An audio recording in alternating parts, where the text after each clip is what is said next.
We had suspended consideration of the budget, right, the last hearing. So I move that we consider proposed Senate Resolution number 176, taking consideration proposed Senate Resolution 177. This is the resolution expressing the deepest sympathies and profound condolences of the Senate on the death of former Senate President, Honorable Juan Ponce Enrile, Mr. President. I believe it's fitting, and you agreed to this. You're the one who pushed this, that we take this up first hour today.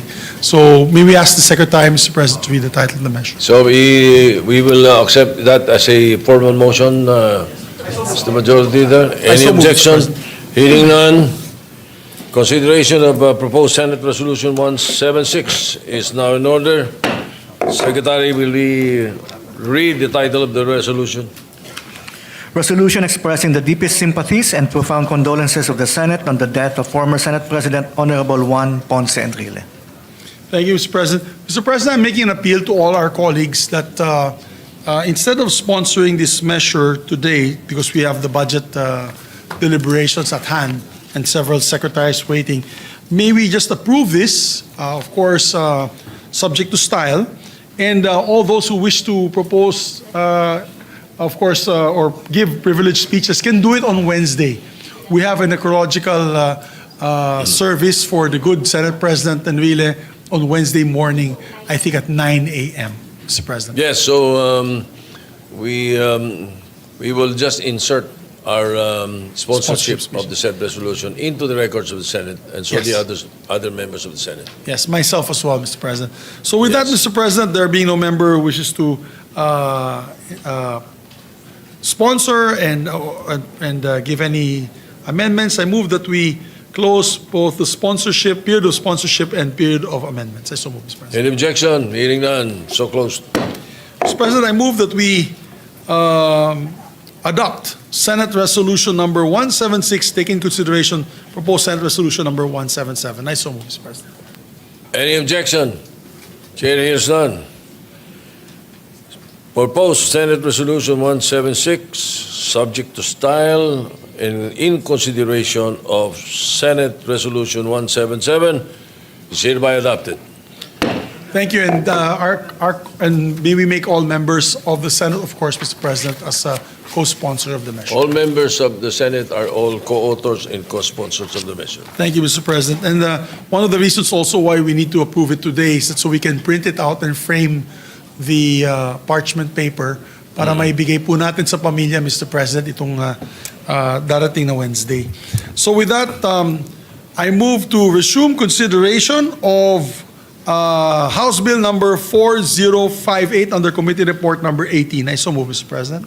Any objection? Hearing none, motion is approved. Consideration of House Bill 4058 under Committee Report number 18 is in order. Yes, the status of the measures, we're in the period of interpellation, Mr. President. We have the general principles on deck. We still have a few members who wish to interpellate. May we recognize the sponsor, Mr. President, Senator Sherwin Gatchalian. Senator Sherwin Gatchalian, and to propose interpellation of the budget among the three good gentlemen and ladies that are here on the floor. Who would like to go first? No, because we have a list, but I think some of them don't wish to. Well, speak. at this point, we recognize the chairman of the Committee on Yes, Finance, Mr. Senator Sherwin Gatchalian. And to interpolate in the list, and I'll read it for the record, it's Senator Panfilo Lacson, Senator Alan Cayetano, Senator Marcos, Senator Legarda, Senator Ejercito, Senator Rafi Tulfo, Senator Hontiveros, and Senator Pangilinan. So, would any? Senator Lacson has will give way. intimated that he will be interpolating around 4 o'clock. Okay, Mr. President. I'll be second. So may we ask Senator Hontiveros? Yes, we'd like to recognize Senator Hontiveros, Mr. President. Senator Risa Ontiveros is recognized to continue interpolations for House Bill 4058.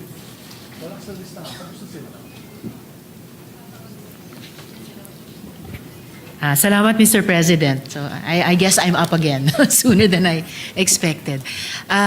So magandang hapon muli, Mr. Chairman.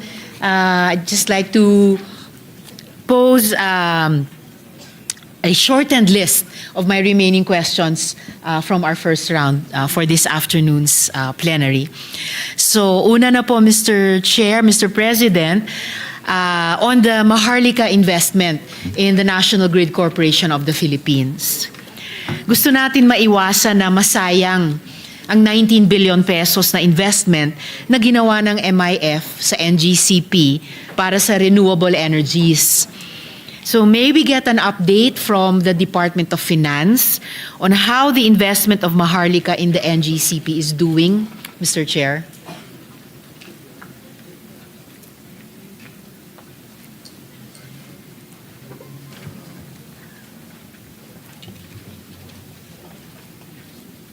So, insofar as the investment in NGCP via the holding company, which is I believe it's Synergy Grid, they're still doing the financial closing. So in the next few, I think depending on how complicated and how long the discussions between the legal counsels of each entities. We're probably looking at first quarter to second quarter next year. So yung 19 billion pesos po, Mr. Chair, hindi pa aktual na ipupuhunan na sa NGCP ng Maharlika kasi hindi pa na kompleto yung financial closing. So, correct. So Okay. may mga negotiations pa hong mangyayari. So pwede pong magbago. Yun po yung estimated amounts, pero pwede pa hong magbago. Okay. So ano po yung mga particular na ninenegosasyon sa ngayon at alin sa mga aspeto nung ikokompletong financial closing ang pwede pang magbago? At least yung pwede nyong sabihin po in plenary habang umaandar yung negosasyon, Mr. Chairman. Yeah, the valuation, Mr. President, can still change. So yun po yung isa sa mga ninegotiate between government, Maharlika, and Synergy Grid. Okay. So pwedeng magbago pa yung valuation. Ibig sabihin pwedeng tumaas o even bumaba yung halaga na 19 billion pesos na investment, Mr. Chair. Pwede pa ho, magbago ho yun. Okay. No? Ano yung magiging basehan ng pagbago ng halagang iyon kung sakali?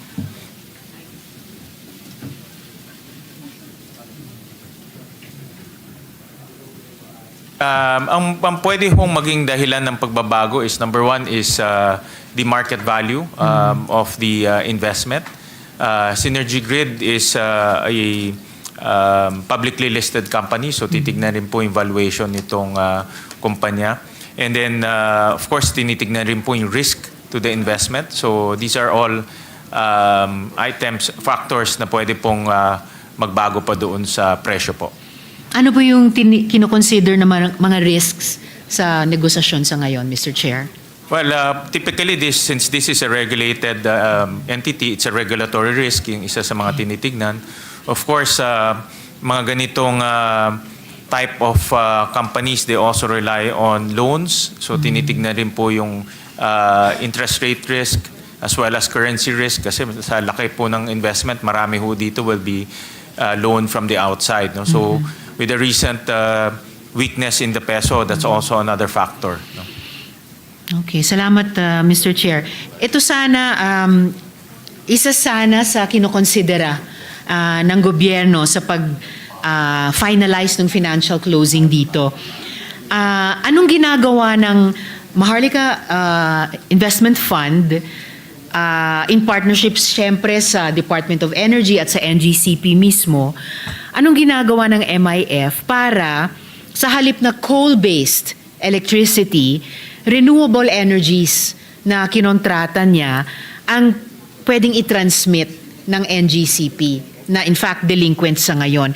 Pwede po bang humingi sa kanila ng detailed technical report bilang bahagi din ng oversight ng Senado sa MIF, Mr. Chairman? Insofar as NGCP and the transmission companies concerned, ang negosyo ho nila mag-transmit lang ng kuryente.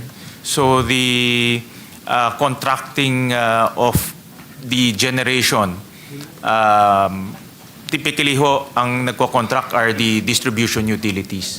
So binabayaran lang po yung NGCP ng wheeling charge in terms of electricity transmission.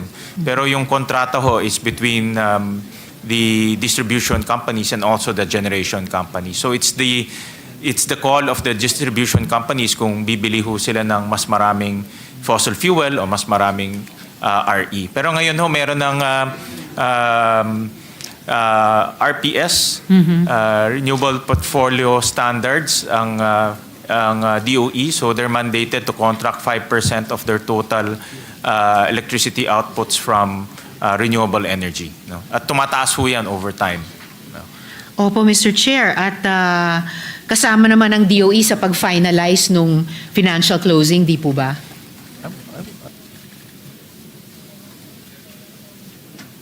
Yeah, kasama ho sila. I think mostly on the technical aspect as well. Alam ho ni Senator Risa yung national security aspect of this asset. So I'm sure, nagko-consult rin sila with DOE regarding this aspect as well. Opo. In fact, Mr. Chair, hindi naman ako magtatanong tungkol sa, for once, no, na sa paulit-ulit nating pagtatalakay sa NGCP, hindi ko naman itatanong ngayon yung national security aspect. Mas yung dahil recently nagkakaroon ng mga problema na ipasok sa grid ang mga na-generate na renewable energies. And meron din pong recent policy shift sa Department of Energy na nababahala po yung mga renewable energy advocates. Alam po ito ng chairman na parang bibigyan ulit ng espasyo ang coal-based electricity sa kanyang dating preferred status, sa halip na mas i-push talaga yung pag-mainstream ng RE sa ating energy mix, simula pa lang dun sa pag-upload sa grid. So pwede po kayang at least mai-communicate ng DBCC at ng chair natin itong concern. Nauulitin ko rin naman dun sa pagtalakay natin sa DOE budget na gawing explicitly part ng financial closing nung Maharlika investment sa NGCP na matatransmit talaga ang renewable energies sa pamamagitan ng grid natin, Mr. Chair. I suggest, Senator Risa, that we can take that topic up with the DOE. Alright. Alam ko ho yung tinutukoy ng ating senadora. Ito po yung coal moratorium na nagbigay ho sila ng additional qualification on the moratorium. Pag expansion, hindi na raw kasama sa moratorium. So ito alam ko ay maraming concern dito sa expansion ng kanilang moratorium. No? So pwede ho nating pag-usapan at talakayan during the budget ng DOE. But insofar as the transmission is concerned, ang transmission business is normally just transmitting electricity from the GenCo all the way to the DU, the distribution utilities. Ang distribution utilities ho talaga ang merong desisyon kung saan sila bibili ng kuryente o anong uring kuryente ang kanilang bibilin. I understand, Mr. Chair. But then again, certain language can be introduced dun sa financial closing on the part of national government para higit na i-encourage yung pagpapapasok ng renewable energies sa grid natin. In the detailed, pwede po bang makatanggap ang Senado ng detailed technical report bilang tulong sa atin, sa oversight natin sa Maharlika moving forward, Mr. Chair? Yeah, andito po ang si Secretary Recto who sits as an ex officio chairman of the Maharlika. So pwede ho silang magbigay ng mga technical reports. For example, maganda ho yung tanong niyo, yung evaluation report, kung ano ba ang ginamit nilang evaluation methodology on their investment, as well as beyond the evaluation. For example ho, ano ba ang, from a national security aspect, ano ba ang benefit ho sa atin. No? So we can request a report in confidence. I'm sure confidential Sure, yan, Mr. na Chair. isubmit ho sa Senado. Okay, maraming salamat po, Mr. Chair. Dako naman po ako sa technical smuggling. na baka itanong din ni Senator Pangilinan at gayon din nating lahat sa pagtalakay sa DA budget. So malaking halaga ang nawawalang revenues at negatively affected ang ating mga magsasaka dahil sa pag-misdeclare ng mas mababang kalidad at halaga para sa ating mga ini-import na bigas. So ang pagresolba ng issue nitong technical smuggling, ito po ba ay nasa taas ng priorities ni Commissioner Nepomuceno? At ano po yung magiging clear milestones nila para sabihin na nasosolve na natin itong walang kamatayang age-old problem na to, Mr. Chair? I joined the Senator Risa, the good lady from Banay, to emphasize on curbing technical smuggling and smuggling in general in our country. Talagang wala hong panalo sa smuggling dahil talo na ho ang farmers ho natin, tapos wala pa tayong revenues na kukuha. No? So hindi ho talaga tayo, wala hong nagbe-beneficyo ho dyan. Medyo bumababa ho yung presyo pero hindi naman sustainable dahil maraming farmers ho ang nadi-displace. So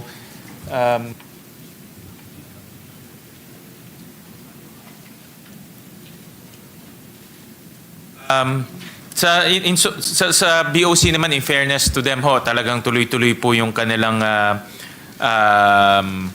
pagsugpo dito po sa smuggling sa ating bansa. So to date, ang value ng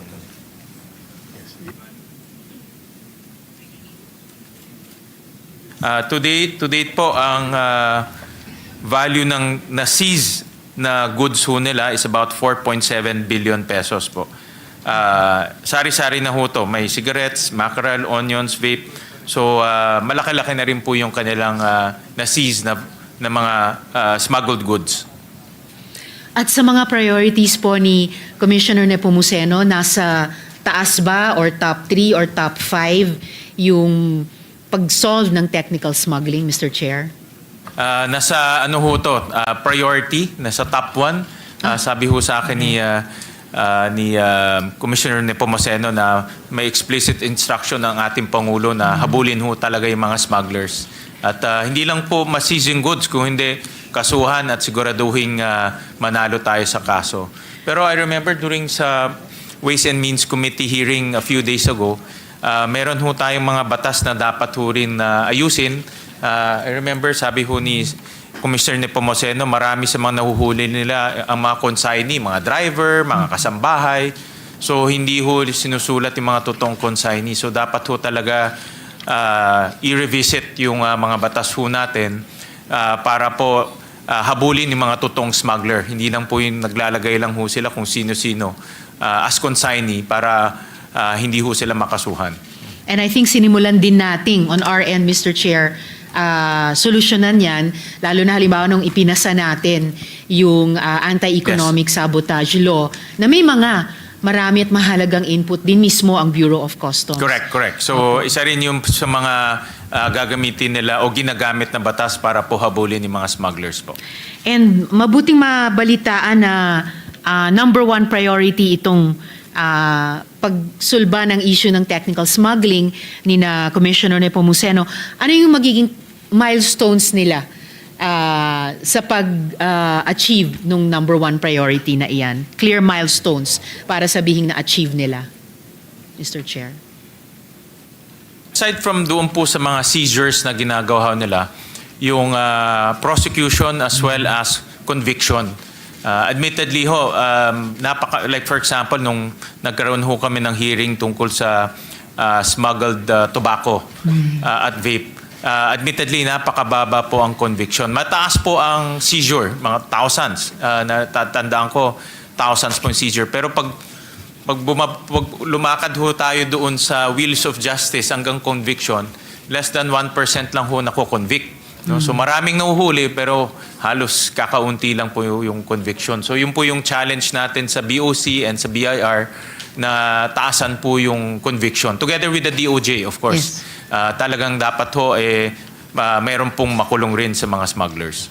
Salamat, Mr. Chair. At nung binanggit niyo yung DOJ, naalala ko, sinabi din ng dating DOJ Secretary na at that time, several months ago, pinagtatrabaho niya yung mga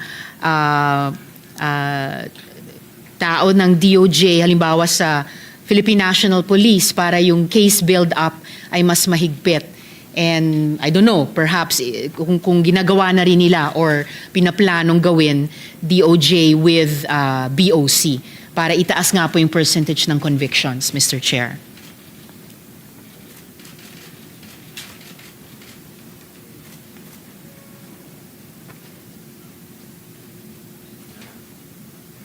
Meron pala ho silang pending na MOA to create this BOC-DOJ okay. joint activity against smuggling. This is during the term of Ombudsman Remulla.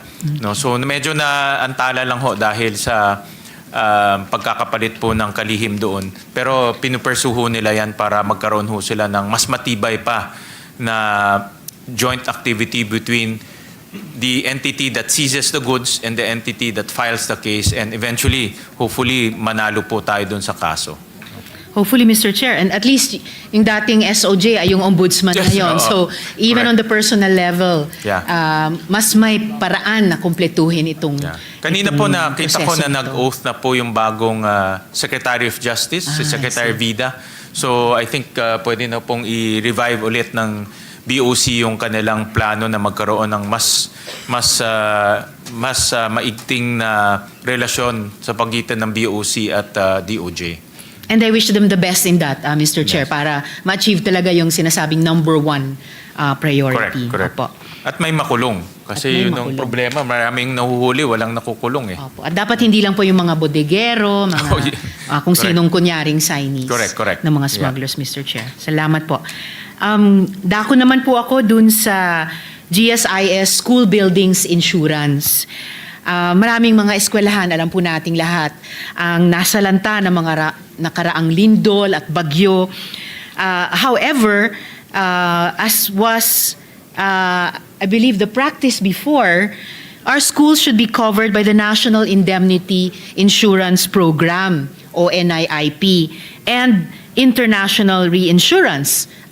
Tama po ba? Medyo kinakabahan po ako, Mr. Chair, kasi wala po akong naririnig na balita tungkol dyan ngayon, pagkatapos ng Tino at Uwan at pagkatapos ng Lindol, Mr. Chair. Actually, meron ho yung pondo sa unprogrammed funds. Ito po yung insurance premium for government assets, particularly for school buildings. I remember nung hearing po, yun po yung isa sa mga katanungan. So ito po ay tinransfer ho natin from unprogrammed funds to program, Okay. to a tune of 1 billion pesos po. No, so at least so mapapondohan na siya. At kasi ang konteksto ngayon, ang dami hong bagyo at lindol at nakita ko po sa mga reports na marami tayong classrooms rin nasisira. So pwede na po nilang makuha yung insurance payments para ma-repair po yung classrooms. Ang challenge lang po yung bilis. Alam ko medyo matagal-tagal ho pag-release nitong pondo, pero at least ho pwede na sila mag-claim doon po sa insurance. Okay. Salamat, Mr. Chair. It's also good to know na isa tong konkretong instance na inilipat ang isang item mula sa unprogrammed papunta dun sa programmed. Kasi maalala natin kung na yung unprogrammed appropriations ang naging isa sa malalaking issue tungkol sa current 2025 budget. And in fact, isa sa mga dahilan na ako at si dating Minority Leader Coco Pimentel ay bumoto ng no sa 2025 budget. So yung current programmed funds para sa school buildings insurance na nagkakahalaga ng 1 billion pesos, sasapat na po ba ito? I almost know the answer, Mr. Chair, but so follow-up is at least anong percentage ng insurance sa damaged or destroyed buildings ang masasagot nitong halaga, Mr. Chair?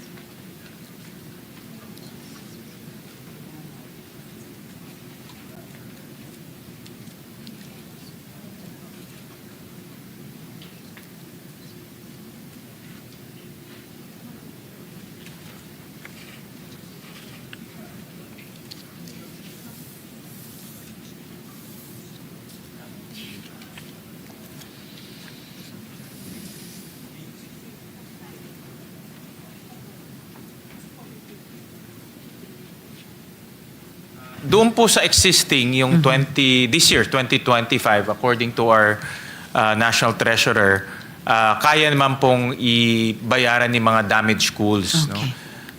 So, may mga binigay na data sa atin.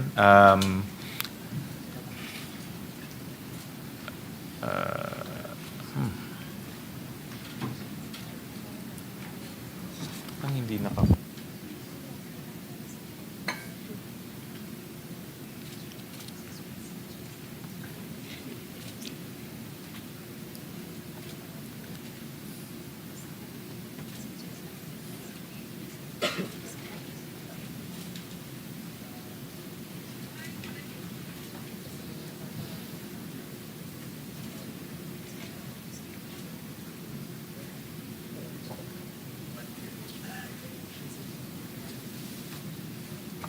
Actually, ang good news, Naku, ibig sabihin may bad news, Mr. Chair. actually, let's hear the napag-usapan good namin news sa first. hearing to ni National Treasurer. Ang good news, so kaya naman with the current 2 billion premium payments to GSIS to cover all the claims of DepEd insofar as classroom is concerned. No, kaya naman po kasi malaki po inilaan ho natin, almost 2 billion in terms of premium payments. Okay. Ang bad news ho, matagal lang ma-access. No? Ganong katagal yung matagal, Mr. Chair? Actually, parang more than... Yeah. Kasi ang proseso ho kasi, pag may bagyo, si DepEd pupunta ho sa site, i-assess niya. Pag may cost na ho, ibibigay sa GSIS. Of course, GSIS pupunta doon to validate po yung cost. So typically, umaabot raw na more than a year para Oh my makuha yung claims. Okay. No? So, iyan din po isang problema dahil kung 1 year ho makukuha yung claims, in the meantime, wala tayong classrooms. Exactly, no? Mr. So, Chair. kaya makikita ho natin this time in the proposed budget ho, we also increase the budget for repairs and maintenance. Kasi may mga classrooms ho tayo na pwedeng gamitin, hindi lang nagagamit dahil sira siya. No? So, yun po yung ano. Wala po bang pamamaraan po, kahit sa ilalim ng dating NIIP, na sa ganitong ka-urgent na emergency situation na hindi lang isa o iilang school buildings ang apektado, kundi widespread ang damage or destruction na medyo pwedeng mapabilis? Or, Mr. Chair, yung sinabi niyo pong 2 billion pesos, kayang sagutin ng in the magnitude of 2 billion pesos yung premium payments ng GSIS. Kung bukod pa po yun, dun sa 1 billion pesos na inilipat sa programmed fund, I don't know, pwede po bang i-advance muna yung 1B and then i-cover within 1 year at the latest ng GSIS? Ibig sabihin, ano po yung paraan na kaagad matulungan yung mga school buildings na mag-reconstruct o mag-repair, Mr. Chair? Actually,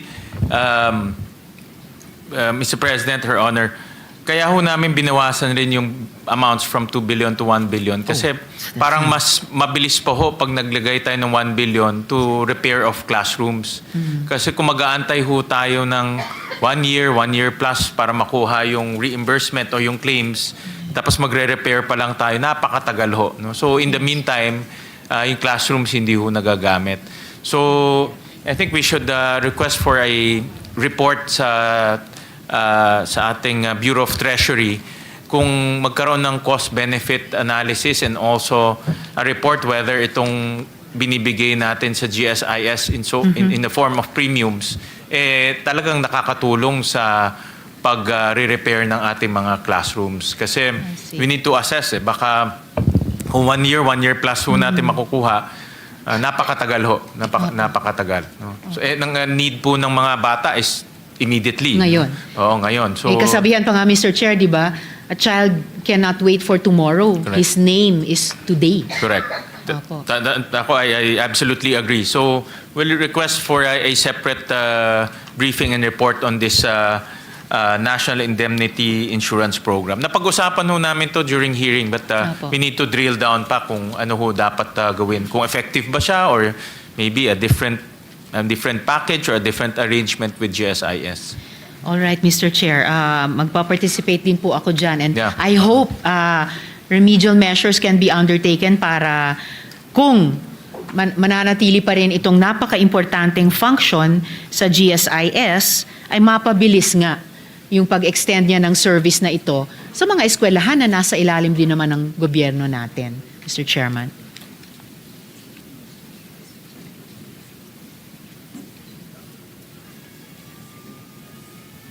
Apparently ho, itong program only started last year. So meron pang mga, sabi sa akin ni National Treasurer, birth pains, meaning nag-a-adjust pa ho yung process. But it's a good concept, but we need to sit down and analyze whether it's worthwhile allocating 2 billion, 1 billion, 2 billion, nang napakatagal naman po makuha yung claims. No? Yes. Well, I agree, Mr. Chair. Allocating billions or a sufficient amount for the upkeep, repair, reconstruction when necessary of school buildings sa ating natural disaster-ridden country, kailangan may paglalagakan talaga siya. And we have to find the best place, kung GSIS man yan or iba man yan, and for them to make a quick response. Correct. I agree. Salamat, Mr. Chair. Dako naman po ako sa regional development councils and ang walang kamatayang flood control projects. So maalala natin na itinigil ng Department of Finance ang mahigit kumulang na 70 billion pesos na halaga ng flood control project sa 2025 GAA. So, nagkonsulta po ba ang DBM at saka ang DOF, Mr. Chair, sa DepDev at saka sa Regional Development Councils bago inaprubahan in the first place yung mga proyektong iyon? At ano po yung algorithm naman ng DepDev para mag-conclude na itong proyekto, nag-align nga po siya sa River Basin Master Plans, Mr. Chair?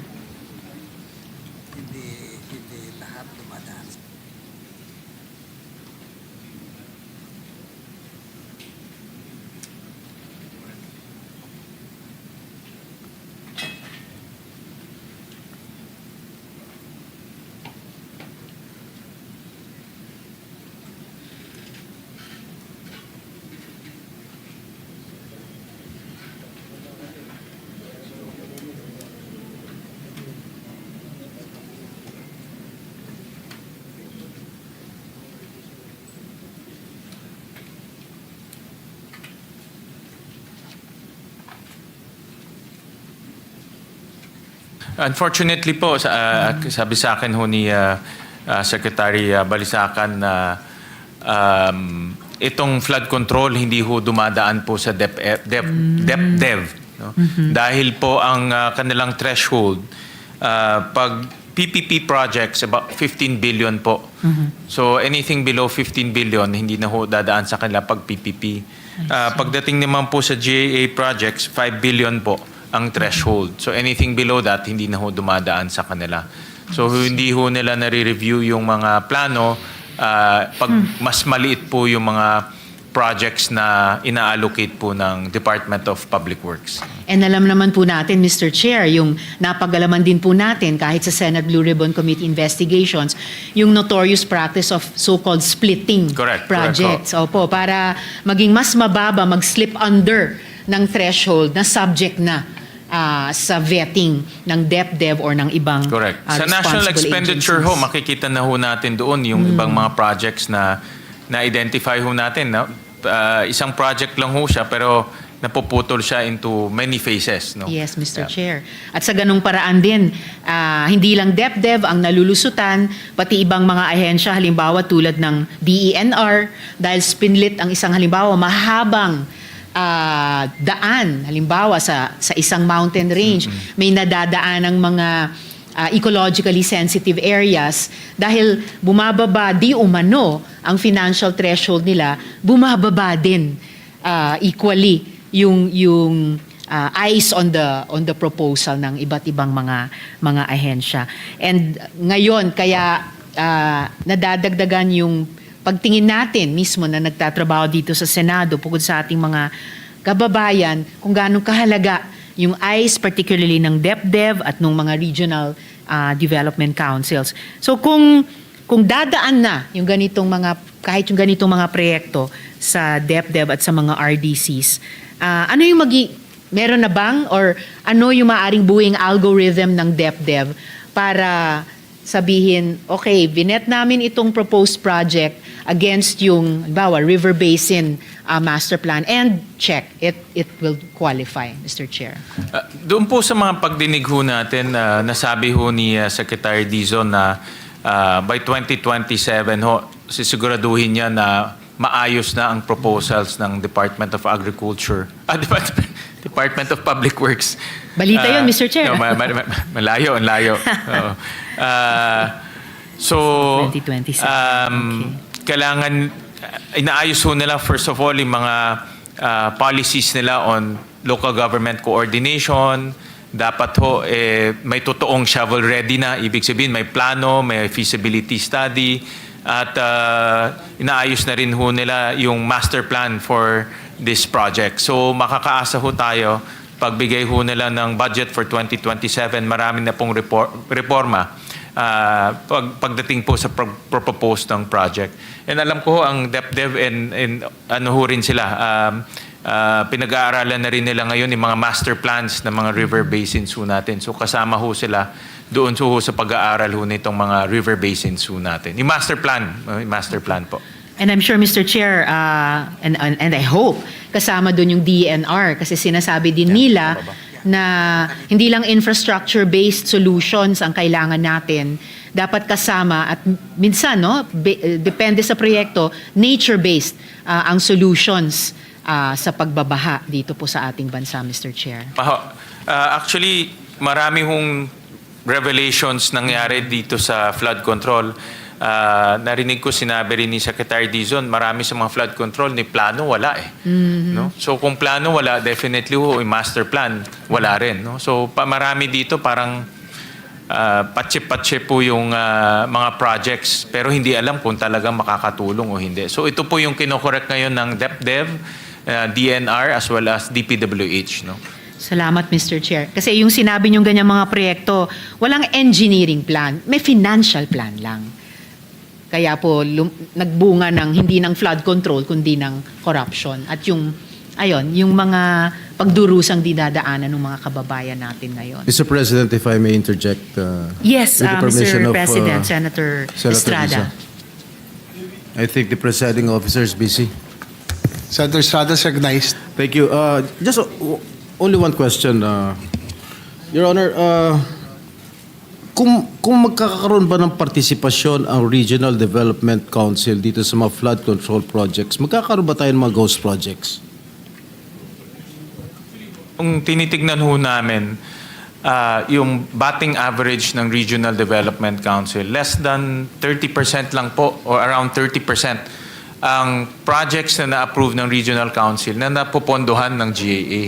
So ang ibig sabihin ho dyan, kahit na ho nag-usap-usap yung mga LGUs, hindi ho napopondohan yung kanilang mga projects. But in a perfect world, sana ho ganun.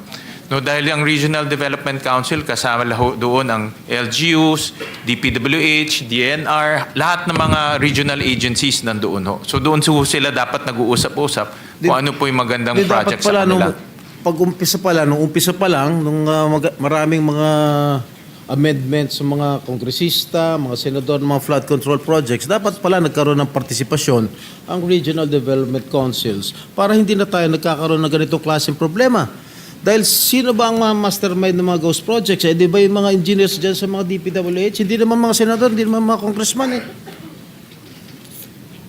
Tama ho. Kailangan ho talaga, mas maganda ho talaga dumadaan sa Regional Development Council. Kahit na ho yung meron ko, kasi alam niyo naman, bilang dating mayor, meron tayong mga City Development Council, Provincial Development Council, kahit man lang dumaan doon para at least vetted and coordinated yung project. Kasi sa pagkakalam ko, I'm sorry, Senator Risa, yung mga mayors na napaglaanan ng pondo ng mga flood control projects, hindi nila alam na meron silang mga flood control projects sa sarili nilang bayan. Am I correct? Di dapat naabisuhan yung mga local government units na meron silang ganitong klaseng flood control projects. Parang sa Quezon City na rinig ko na si Mayor Joy Belmonte hindi niya alam na meron ganitong klaseng project na flood control project sa kanyang kinasasakupan. Dapat talaga na bilang isang mayor, o bilang isang governor, o bilang isang local chief executive, alam nila kung ano nangyayari sa sarili lang bayan o sarili lang probinsya. Hindi yung nabubulagaan na lang sila. Oh, bakit meron palang flood control project dito? Hindi namin alam. Pala, ghost project na pala. Tama ho, I agree with you, Senator Jinggoy. Lumabas yan sa marami natin pagdinig dito sa Senado. Katulad po yung sa Oriental Mindoro na billions yung project sa hometown ng governor pero hindi rin alam ng governor. No? So, hindi na co-coordinate po sa local government units itong mga project na ito. So, dapat po talaga ma-coordinate kasi at the end of the day, ang local government units ang sumasagot kung may problema doon sa lugar. Kung mayroong baha, kung mayroong ine-evacuate, sila ho ang sumasagot. No? Dito ba sa 2026 budget, mayroong mga flood control projects? Zero. Wala ho. Zero ho. Walang flood control. Mabuti naman. Thank you very much, Senator Risa. Very welcome, Mr. President and Senator Estrada.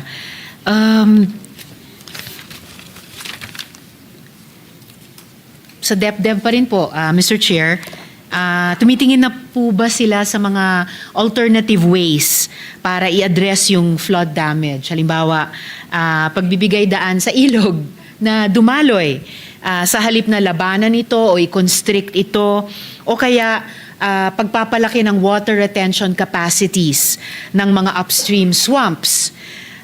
Ang DepDev ba nagko-consider na rin ng mandatory insurance coverage against flood risks, Mr. Chair?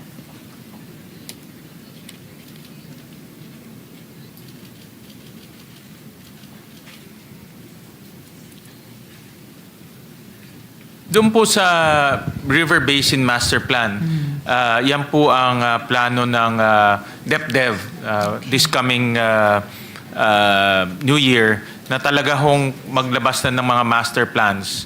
Sila na hong mag-spearhead per river basin so that itong master plan po ang susundan insofar as flood control projects are concerned. No? So, malaking endeavor ho yan, pero I believe na umpisa na yan in the past administrations. Kailangan lang po ma-update. So, yun po yung isa sa mga malaking aktibidad nila this coming New Year. Insofar as the insurance po, wala hong ganun na project po ang DepDev. I think pwedeng tignan yan ng DepDev.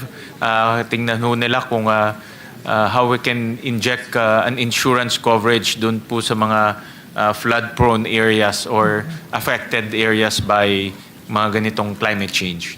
Salamat, Mr. Chair. Or baka pwede rin nilang pag-aralan, pagtulungan ito dun sa binanggit nyo kaninang review ng GSIS, NIIP, or iba pang pwedeng bahay ng insurance para naman dun sa school buildings. Kasi lahat naman affected nitong mga disaster caused na mga pagbabaha.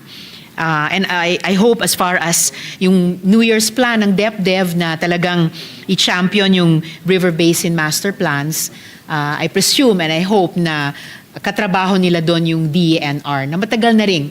Yun na nga po, may sinusulong na mga nature-based solutions and master plans to if not completely prevent, at least i-mitigate yung epekto, masasamang epekto ng mga natural disasters na ito. Wake-up call ho talaga itong nangyari ho sa Sobra atin po. at dapat umpisahan ho natin to sa pagpaplano dahil kung wala hong plano talagang papatsi-patsi lang po yung project at hindi ho nakikita yung solusyon. No? So, yan po naman ang plano ng DepDev. At yun naman po yung traditional na, kumbaga, core competency niya, core business niya sa buong gobyerno. No? Gumagabay, palagay ko, sa lahat ng opisina sa executive na ayusin yung buong development process mula pagpaplano hanggang sa evaluation at pagpaplano muli cyclically, Mr. Chair. Sabi ho sa akin ni Secretary Balisacan na part of the charter of the DepDev is master planning. No? So, linagay ho sa batas talaga na mandato na nila ngayon na tulungan yung iba't ibang agency o mag-spearhead pagdating ho sa master plans. Exactly, Mr. Chair. Salamat po para doon. Huling tanong ko po sa round na to tungkol sa veto recommendation ng DepDev pa rin. Sa pagtatayo po ng bagong Department of Economy, Planning and Development, pinaglaban natin ang kapangyarihan ng DepDev na magrekomenda sa presidente kung may aalisin na mga proyektong di sang-ayon sa mga national priorities. And ngayon, syempre, nakatingin tayo dun sa yung Philippine Development Plan, ambisyon 2030, 2040, 2040. So, sa kasalukuyang budget ng DepDev, sapat na ba ang pondo at staffing para palakasin ang teknikal na kapasidad ng Regional Development Councils na makapagrekomenda ng pag-veto sa mga hindi kinakailangang or makasasama pang ang mga proyekto, Mr. Chair? Actually, admittedly ho, kulang pa sa manpower and capability and DepDev pagdating ho sa monitoring and evaluation ng mga projects. Kasi part ng mandato ho nila, kung napondohan natin, nagmo-monitor at nag-evaluate rin sila dun sa mga projects, lalo na yung mga malalaking pong projects. So admittedly, kulang ho sila sa manpower and capability per region. Yun naman po ang dinidevelop nila over time. Very well noted, Mr. Chair. Magsususpend muna ako, Mr. President. Maraming salamat, Mr. Thank you Chair. very much, May ilang Senator huling Risa. tanong na lang ako sa susunod kong round. Pagkatapos may mag-take turns din po yung ibang mga colleagues natin. Maraming salamat po. Thank you, Senator Antiveros, Majority Leader. Senator Lauren Legardas, I believe, is next to interpellate. Senator Legardas, recognized. Thank you, Mr. President. First, I would like to commend the chair who has been so diligent in attending all the subcommittee meetings as well. And I am grateful to have been by his side in most times where I chaired the committee or even those that I don't chair. And so these questions are those perhaps that were not fully clarified during the DBCC or during our respective hearings to help clarify in our minds. And second, to improve the budget further because we know it's still a long process till the second week of December. Having said that, Mr. President, may I start with the National Expenditure Program as submitted by the President that was used as the basis of our budget hearings because at that time the GAB was not yet transmitted to the Senate. This was used by the Committee on Finance. And eventually, of course, the GAB was transmitted to the Senate. And in my understanding, the basis of the Committee on Finance report, as we have it, would have been the NEP.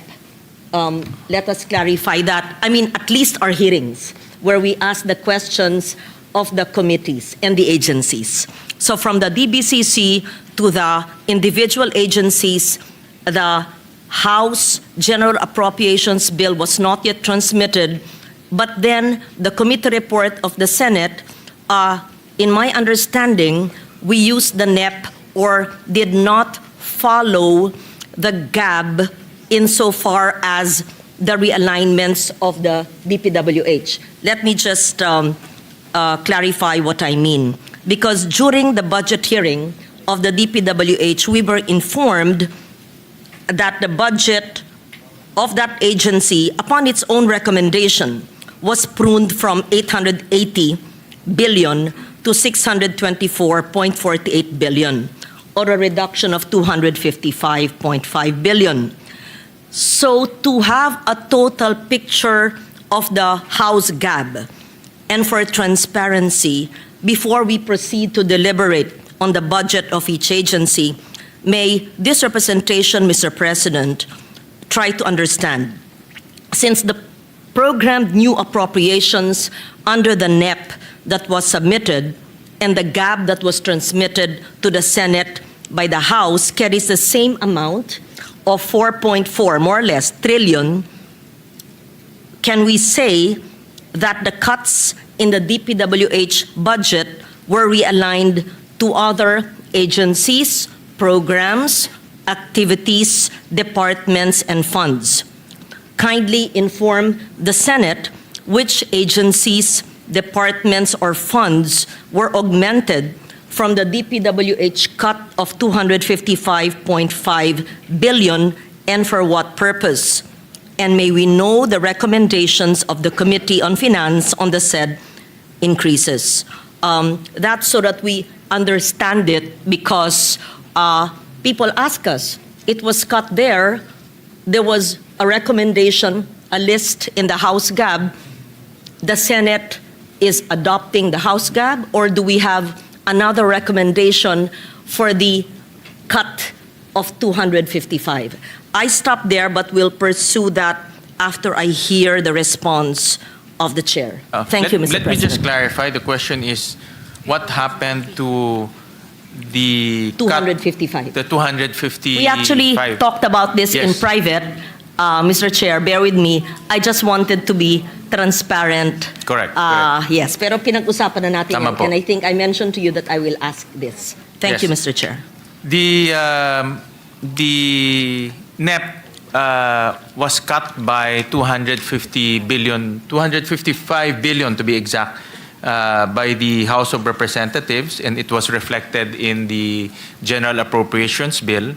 And the 255 was distributed in various departments in terms of increases. And they also have several decreases within the agencies. So in short, in 255 po, the 255 was spread to various agencies in the form of increases. Yes, you're correct, Mr. President. Even some of our colleagues would be asking us in the process, saan napunta yung 255? Perhaps it would be best to put into the record, because from here up to the BICAM, it would change again. And I think we owe it to everyone to say where the 255 billion that was cut from that agency, where was it actually placed? I think we have a list of that. Thank Mr. you. President, the good thing about this budget cycle is everything is uploaded. Yes. So the NEP is already available in the website of the DBM. The GAB is already available in the website of both the House and the Senate. And then our very own committee report is also available in the website. So you can now see the movements between the NEP, the GAB, and also the Senate committee report. There are a lot of changes in the GAB, but for example, I'll just cite some examples. This is in the GAB. The Department of Agriculture increased by 28 billion. The Department of Education increased by 39 billion. The increase. Neto, yeah. Increase, yeah. The Department of Health increased by 31 billion. So these are the large amounts. The Department of Labor increased by 13 billion. So marami ho siya, no? We're talking about DSWD increased by 36 billion.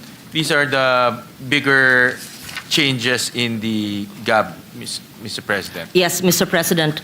I would like to clarify whether these items that you mentioned came from the cut from the flood control of the DPWH. Yes, it came from Yes. that. That's the primary source, Mr. President. Yes. But in between, they have also cuts in the departments, Mr. President. But the primary source is that cut, Mr. President. Yes, Mr. President. And what you put into the record are the realignments done from the flood control cut in the HGAB, or is the Senate version?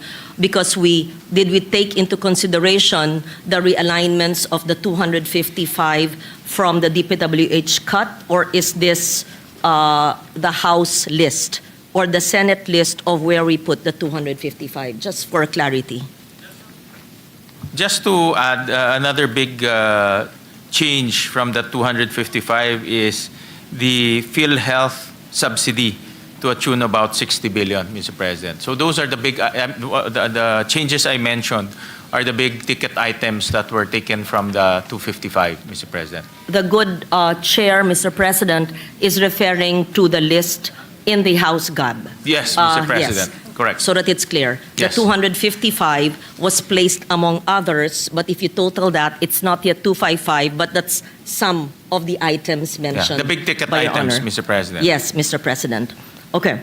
So this 255 cut of DPWH, and I commend the chair for finding double items and those without coordinates.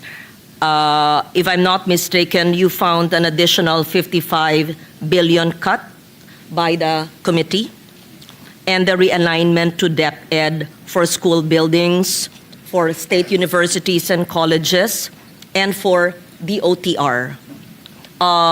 May we know now how much is the infrastructure budget for 2026, which was pegged at 1.55 trillion in the NEP?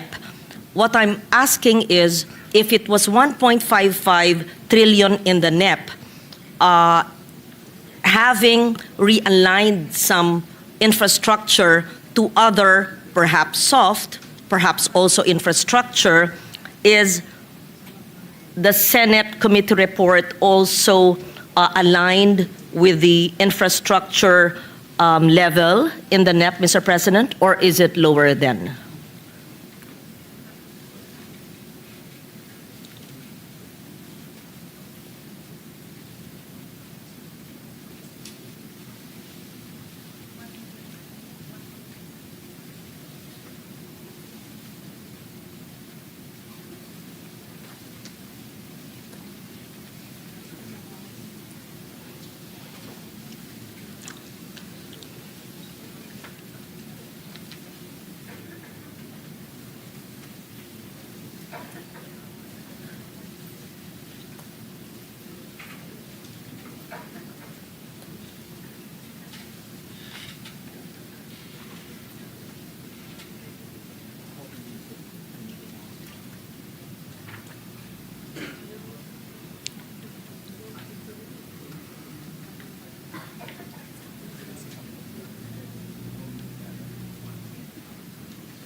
Mr. President, in our computation, the infrastructure spending is about 1.4 trillion pesos, Mr. President. It was down from about 1.5 trillion pesos, Mr. President. Thank you for that information, Mr. President. So just so that it's clear, in the NEP, it was 1.55 trillion, and in the Senate committee report, it is down to 1.4 trillion. Mr. President. Yes. Thank you for that information. May we know now, Mr. President, what are the measures, interventions that the economic team, the executive department will adopt to ensure that the GDP target growth of 5.5 to 6.5 as originally conveyed in our DBCC will be achieved, if at all? We realize and we know that they've tried to scale it down. We must find out, it's very challenging, almost near to impossible, that we must grow 7% in the fourth quarter to achieve the 5.5% growth rate, which was originally targeted by the end of the year. So may we just come to reality and try to understand in this last quarter what growth are we targeting and what do we need, because if we are to recall our projections for 2025, we had projected a growth rate of 5.5. That means in this fourth quarter, because of the lag of the previous quarters, we'd have to grow 7%, which is, I think, very unrealistic and near to impossible. Yes. I agree, Mr. President. I think hitting 6%, even 6% for the last quarter, it's impossible already, Mr. President. To date, for the first three quarters, we grew at around 5%. and we're looking at hitting 5.5%, no, by end of the year. No, so but it's really a challenge right now, Mr. President, because of the weather conditions and also what happened in Visayas, also what the various natural disasters that we experienced, Yes. Mr. President. Thank you for that, Mr. President. And And therefore, also the flood control controversy, Mr. President. That's also another factor that is affecting our economy, Mr. yes. President. Having said that, Mr. President, thank you for your candor and your honesty. May we know what the executive department is doing, the economic team, as interventions and measures to be able to grow our economy, although we know that the 7% is unachievable? Mr. President, Secretary Recto mentioned that they're spending as programmed this year. And of course, they're doing catch-up programs also to spend as fast as they can before the end of the year, because government spending is one of the big contributors to our economy, Mr. President. Yes, may we know what kind of government spending? Is it spending on infrastructure, and what kind of infrastructure, Mr. President? Yes, Mr. President, infrastructure is definitely what's in the budget or the GA right now. They're aim to spend it as fast as they can in the next 2 months. So infrastructures, repair, rehabilitation, classrooms, everything in the GAA, Mr. President. So at the same time, they're also ramping up spending on the other programs in the government. So meaning, Mr. President, they will drive the economic growth through efficient spending of resources in the last 2 months of the year, Mr. President. And of course, the biggest move will be regaining confidence to governance. So Secretary Recto is very clear that by the end of the year, people will be put in jail because of the issue, Mr. President. Thank you for that, Mr. President. I was once in your seat for 5 years, and I would always, of course, try to say that, yes, more school buildings are being built. Yes, DOTR is building the regional airports. Yes, they're building more roads and bridges. But really, Mr. President, we know the truth. And everyone who sits in this room know the truth that the slowness, I can't find, yung kabagalan po ng sistema ay talagang nandyan. So, I accept your answer because I would have answered the same if I were defending the budget. And our colleagues beside you in the executive would say the same. But when we speak to each other at the back, I see Senator Recto nodding, he would say, ang bagal talaga. I don't have to put into the record our frustration in our committee hearings. Senator Bam, in his frustration, saw how slow, almost nil, was the construction of classrooms. We know how probably frustrated the DBM secretary is because they thought by ramping up infrastructure spending, it would lead to a greater robust economy, but it did not happen.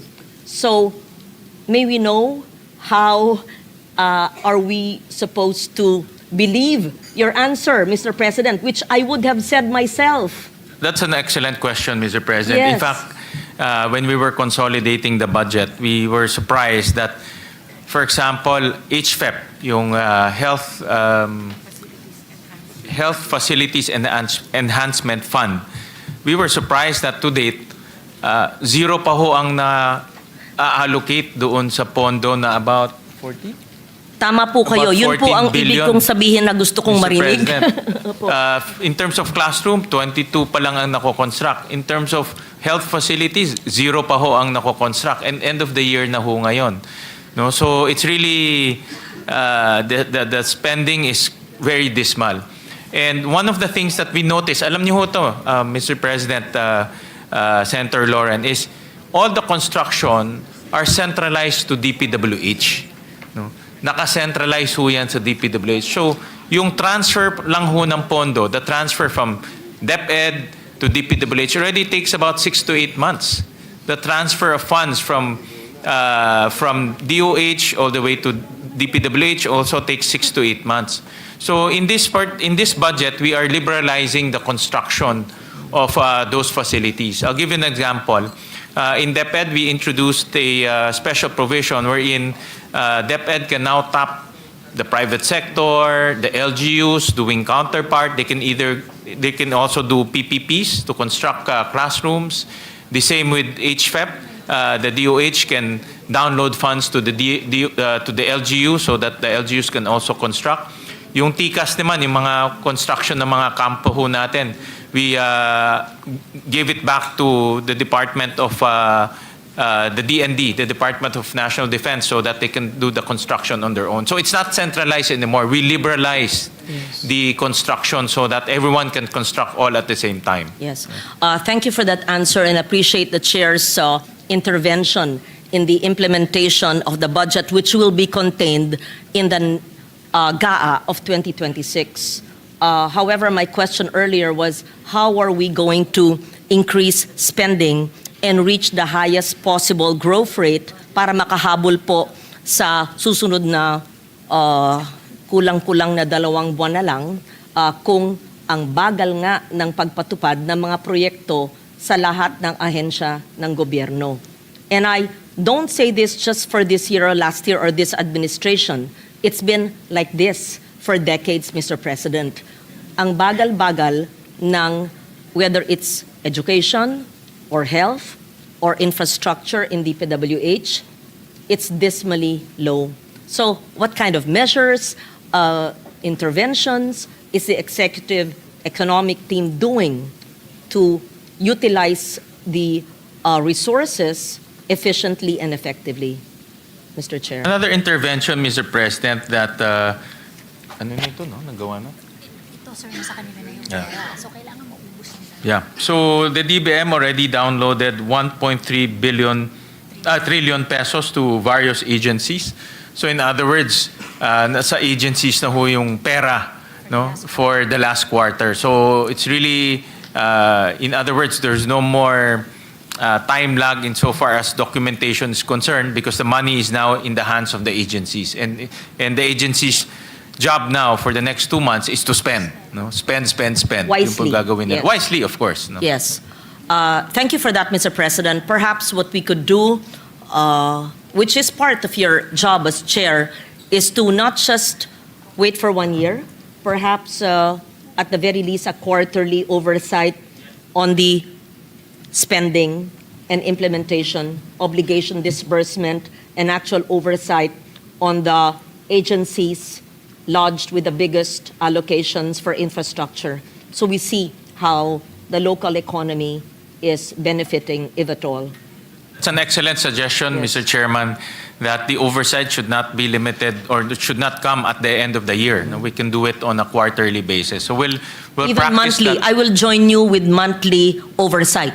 Yeah. Enero, ito. At kasasabihin po nila, wala pa. Hindi sa wala pa. Na-release na nga ng DBM ng last quarter. So ang gagamitin nila sa Enero, yung na-release ng 2025. So dapat ginagalaw na. So you can actually do monthly so that the agencies are on their toes. Mr. President, we'll take that suggestion and we'll take the excellent suggestion to heart, and next year we'll implement that. Thank you, Mr. President. Again, as we ourselves know, the government target, the projection of 5.5 to 6.5% projected GDP for this year, 2025, will not happen. May I know how the projected revenue collections and the fiscal deficit for 2025 will be affected? Because based on the 2025 BESF, when we started this year and during our DBCC, it was said that, and it's very clear, that 1% increase in our GDP will translate into 34.1 billion in additional revenues. Does it therefore mean a decrease in GDP will also translate into a lower revenue collection because of the non-meeting this target? So in short, dahil hindi po umakyat yung GDP, yung ating additional revenues wala, syempre apektado ang ating revenue collection. So ano na po ang ating projected revenue, ano na po ang ating projected fiscal deficit. Thank you.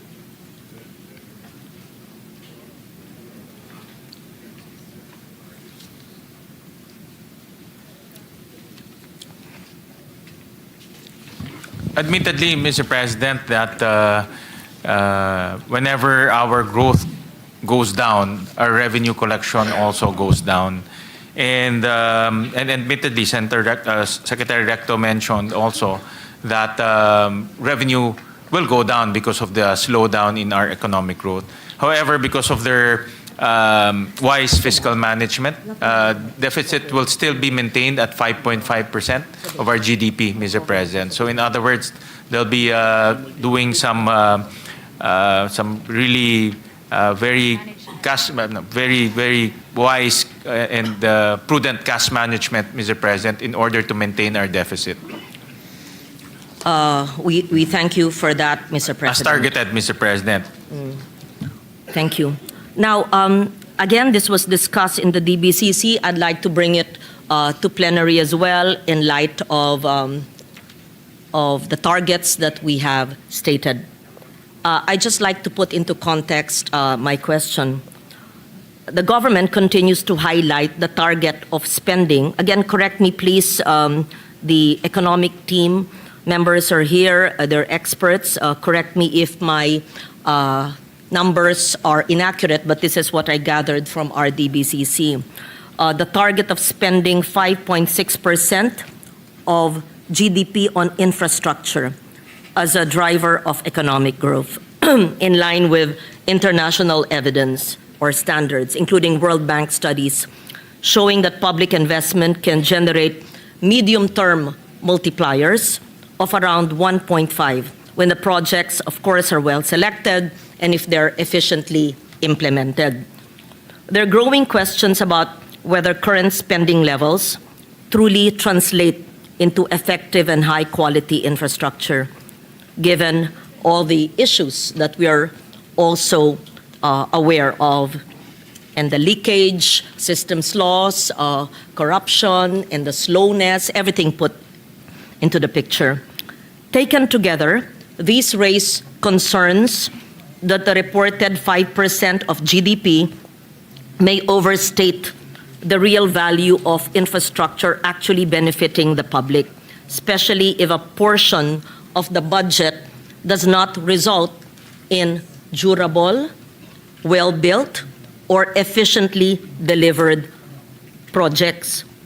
Sa madaling salita po, kung sinasabi po ng gobyerno na gumagastos tayo ng 5% ng GDP sa ating infrastruktura, ang tanong, lahat ba po ng pisong yan ay tunay na napupunta sa matinong kalsada, tulay at mga proyekto? Dahil ayon po sa World Bank, bawat piso ng maayos na infrastruktura ay pwedeng mag-generate sana po ng 1.50 pesos na dagdag na kita o paglago. Gusto ko pong maintindihan ang ating koneksyon ng ating paggastos at ang epekto sa domestic economy.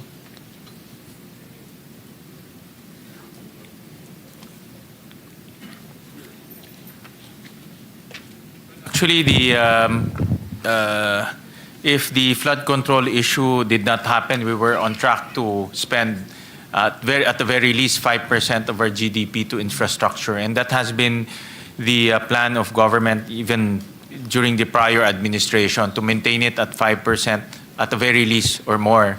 But because of the flood control issue and the reduction in the flood control budget, we would only hit 4.7% of GDP for 2026. So as much as possible, we diverted some of the flood control projects to also to infrastructure projects. For example, the suggestion of Senator J.V. Ejercito to put it in airports, put it in seaports, we adopted that so that it forms part of infrastructure spending. We also increase spending in classrooms and also in the repair of classrooms. So we tried as much as we can, no, to divert some of the funds to infrastructure spending as well. But admittedly, because of the sheer amount of 250 billion, it was quite difficult to cascade it to other infrastructure projects. But definitely, this is only a short-term aberration, only for 2026. Once the DepDev has organized their activity in master planning, the DPWH reforms their process, we will revert back to minimum of 5% GDP in infrastructure spending in the following year. Thank you for that, and we look forward to that happening. And I'd like to know, Mr. President, I'm sure because of these revelations in the past months, there have been reforms already. There are already safeguards in place, such as strengthened project preparation, independent technical evaluations, improved contractor monitoring, and a more strategic approach to flood control prioritization. Although, as you say, in 2026, there is not a single flood control project. Although, to be fair, flood control is part of climate adaptation. Just But to for qualify, no, foreign-assisted meron tayong projects. foreign assisted. Yes. These are ongoing projects. So just to qualify that. Yes, no? for foreign-assisted Yeah, for foreign-assisted. ongoing projects. Yeah. Understood. So, may this representation and the body be enlightened on reforms and safeguards that are being implemented to ensure that infrastructure spending is not only higher in quantity, itong porsyento, itong malaking bilyon, but more so aligned with the high standards of quality, durability, and value for money, and as you yourself mentioned, like the foreign-assisted projects. And my second question to follow that up is, who implements the foreign-assisted projects? Sinasubcon rin yan sa mga Pilipino eh. But why are they supposedly more durable, never ghost, and hopefully not substandard? So those are my two questions. Thank you, Mr. President. Yeah, well, Mr. President, this is based on my personal experience. When I was a mayor, I remember JICA implemented several projects along Kamanava. And I noticed that a lot of their master planning, detailed engineering, even monitoring are all come from the funder, no? In this case, the Japanese. And they're very strict in terms of quality and standards. Of course, the actual construction will come from the Philippines, construction companies coming from the Philippines. The engineers that they partner with are also Filipinos. But in the selection of those construction companies and engineers are very strict. They really have a high standard of selecting local partners. So in other words, Mr. President, talagang very, very strict po pag foreign-assisted projects ang ini-implement dito sa bansa ho natin. Dahil yung standard nila, ang sinusunod ay Japanese standards. Yes. Eh, no? So that's why if we see the flood control projects funded by JICA along Pasig River, talagang makikita natin parang Japanese quality po yung ini-implement nila. No? So, but of course, these are loans. These are ODA loans coming from different countries, and ODA loans are also very limited, Mr. President. Hindi natin, we also manage the ODA loans that we contract with different countries because they're still loans. Utang pa rin yan eh. So we need to manage that, Mr. President.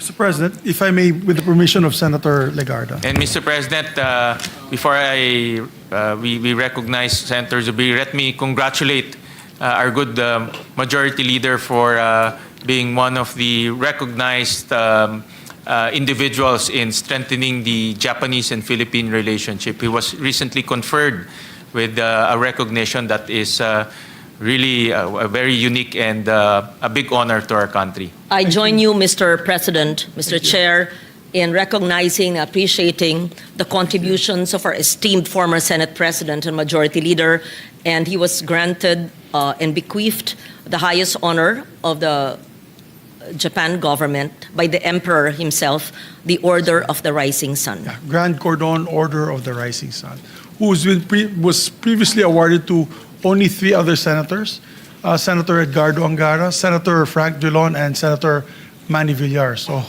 I'm in great company. But thank you. With the permission of the gentlemen and ladies, I just also want to add that Cagayan de Oro, we suffered, and I'm sure Secmina is my neighbor in Marawi, and their families from northern Mindanao as well. We were hit by Typhoon Sendong in 2011. I remember because I had just resigned from the Senate at the time, and shortly after those Typhoon Sendong, where we lost 1,000 lives. 1,000 people died there. As a matter of fact, it was so bad that it shook the foundation of all the decent people of northern Mindanao to act. Unfortunately, that rainfall came from Bukidnon because we are the highest area in the Mindanao, and we actually contribute to the water, the flow of South Cotabato, Maguindanao, Cotabato City, as well as Iligan and Cagayan de Oro. What we finally did was to come up with a river basin plan done by JICA. JICA, the Japan, of course, aid agency, came out with the plan. It was executed. At the time, it was executed by Mayor Oca Moreno, who's a good friend of ours, very decent mayor of Cagayan de Oro.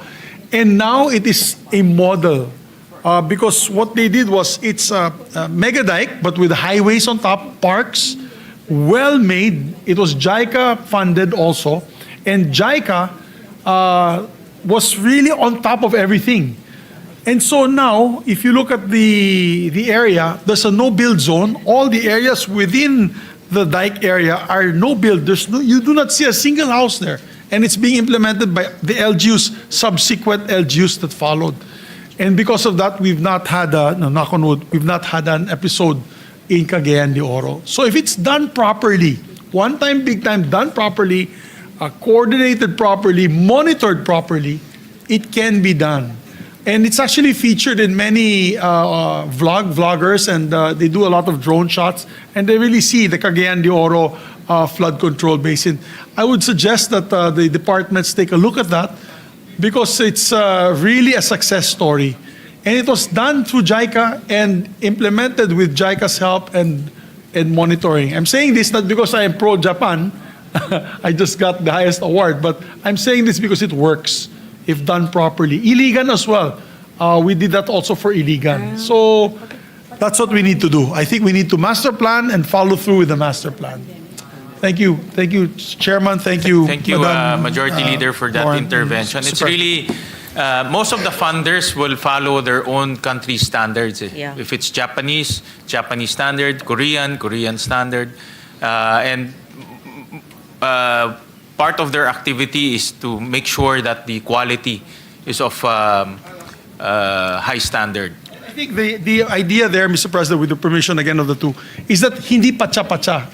When I had a talk one time with Secretary Bonoan, he told me, problema, Migs, yung pondo, hinahati-hati ng mga congressmen or gusto nila dito ilagay. Tapos sa kabilang district, dito ilagay. So nagkakabutas. In what happened in the JICA project, from beginning to end, where the water from the downstream and upstream, talagang walang butas. It was a master plan that was followed through. It was not chop-chop. So I guess if there is budget for flood control next year or the succeeding years, it should be followed through with a master plan that will be done properly, Mr. Chairman. Being the chairman, I think you will also be monitoring this every year for the funding. Thank you. Thank you, Mr. President. Having said that, so we see successful infrastructure programs if they are foreign funded, because the foreign funded organizations or countries have very efficient oversight and actually bid it out to some Filipino companies perhaps. Why don't we do that, Mr. President, with all infrastructure programs in the Philippines?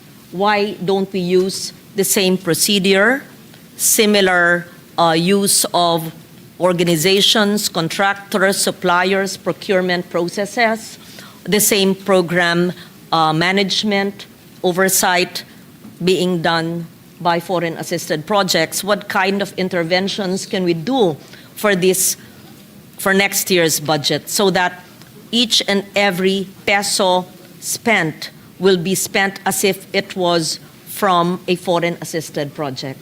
Paano po? Kasi nagaganap naman sa Pilipinas ng maayos kung gugustuhin po.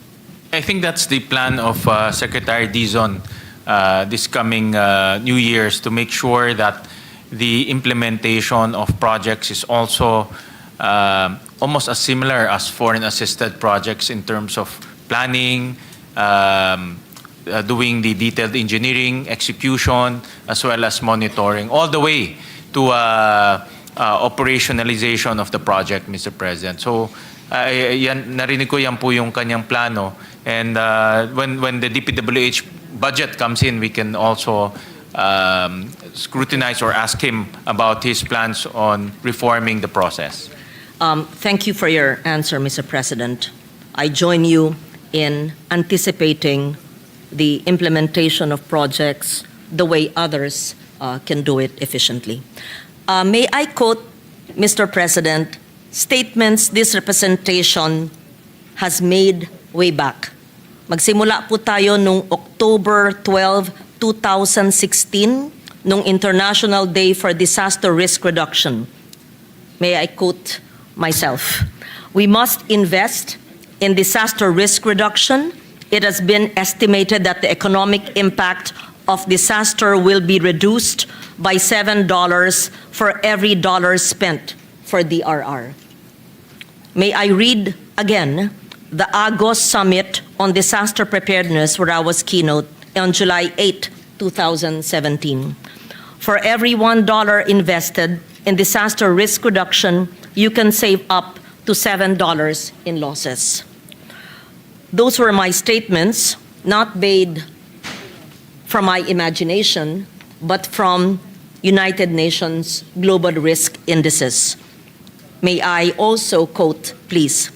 Investment in disaster risk reduction generally represents a large saving in terms of avoided losses and reconstruction costs, with cost-benefit ratios ranging from 3:1 to 15:1 or higher in some cases, according to a study published way back in 2015 in the UNDRR's Global Assessment Report on Disaster Risk Reduction.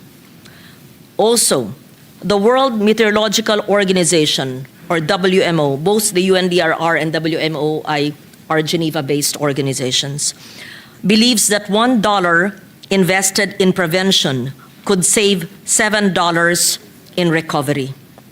Having said that, Mr. President, may I know, in the way this 2026 NEP was crafted, may I be enlightened, educated, may I feel how the 2015 UNDRR and WMO reports, which are data-driven and science-based, utilized to come up with the National Expenditure Program, which we are studying and contemplating on now. How did we mainstream disaster risk reduction and anticipating disaster losses na nakakatipid po tayo ng $7 sa bawat isang dolyares na ating ini-invest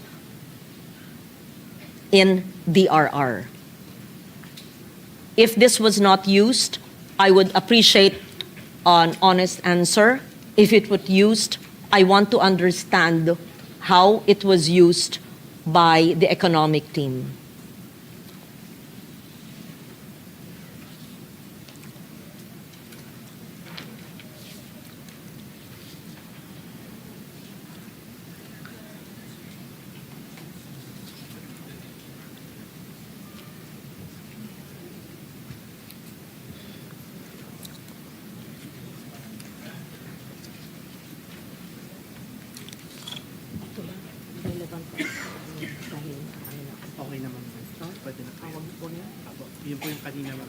Oh, ano susunod? Ito. Huwag na to. Ito. Ito. Thank you, Mr. President, for that question from Senator Lauren. For the 2026 NEP, the budget for adaptation is about 844 million pesos, and the budget for climate mitigation is about 139 million. Ano to? Sorry, Mr. President, I didn't see the legend. Let me just repeat. For 2026 NEP, the budget for adaptation is 844 billion pesos. For mitigation is about 139 billion pesos. So the total is about 983 billion pesos for both adaptation and mitigation, Mr. President. Thank you for that. When you compute the 844 billion for adaptation, this is only a small percentage of the trillions of pesos budget. May I be enlightened, Mr. President, on what are examples of the 844 billion climate adaptation projects and whether it is mainstreamed in government agencies, especially the infrastructure agencies? And may I be enlightened as well how the economic team mainstreams DRR and CCAM in planning for the succeeding fiscal years? Well, Mr. President, just an initial answer. The adaptation and mitigation have several priorities. For example, food security, water sufficiency, ecosystem and environmental stability, human security, climate smart industries and services, sustainable energy, knowledge and capacity development, and cross-cutting priorities, Mr. President. But we'll get some concrete examples. I would be happy to put into the record concrete examples, Mr. President. And if I may, I know I sound like a broken record. I've always said this for more than 20 years. We do not allocate an amount for climate adaptation and mitigation or disaster risk reduction. The whole budget must be a climate adaptive budget. The whole budget must work towards reducing disaster loss, whether it is in infrastructure or it is in projects that are non-infra but would lead to education. Since I started helping the budget, if I may, just bear with me please, in 2013, it's always been said, oh, we allocated this amount for climate change. Oh, we did this for DRR. You work in silos. That is not how it should be, Mr. President.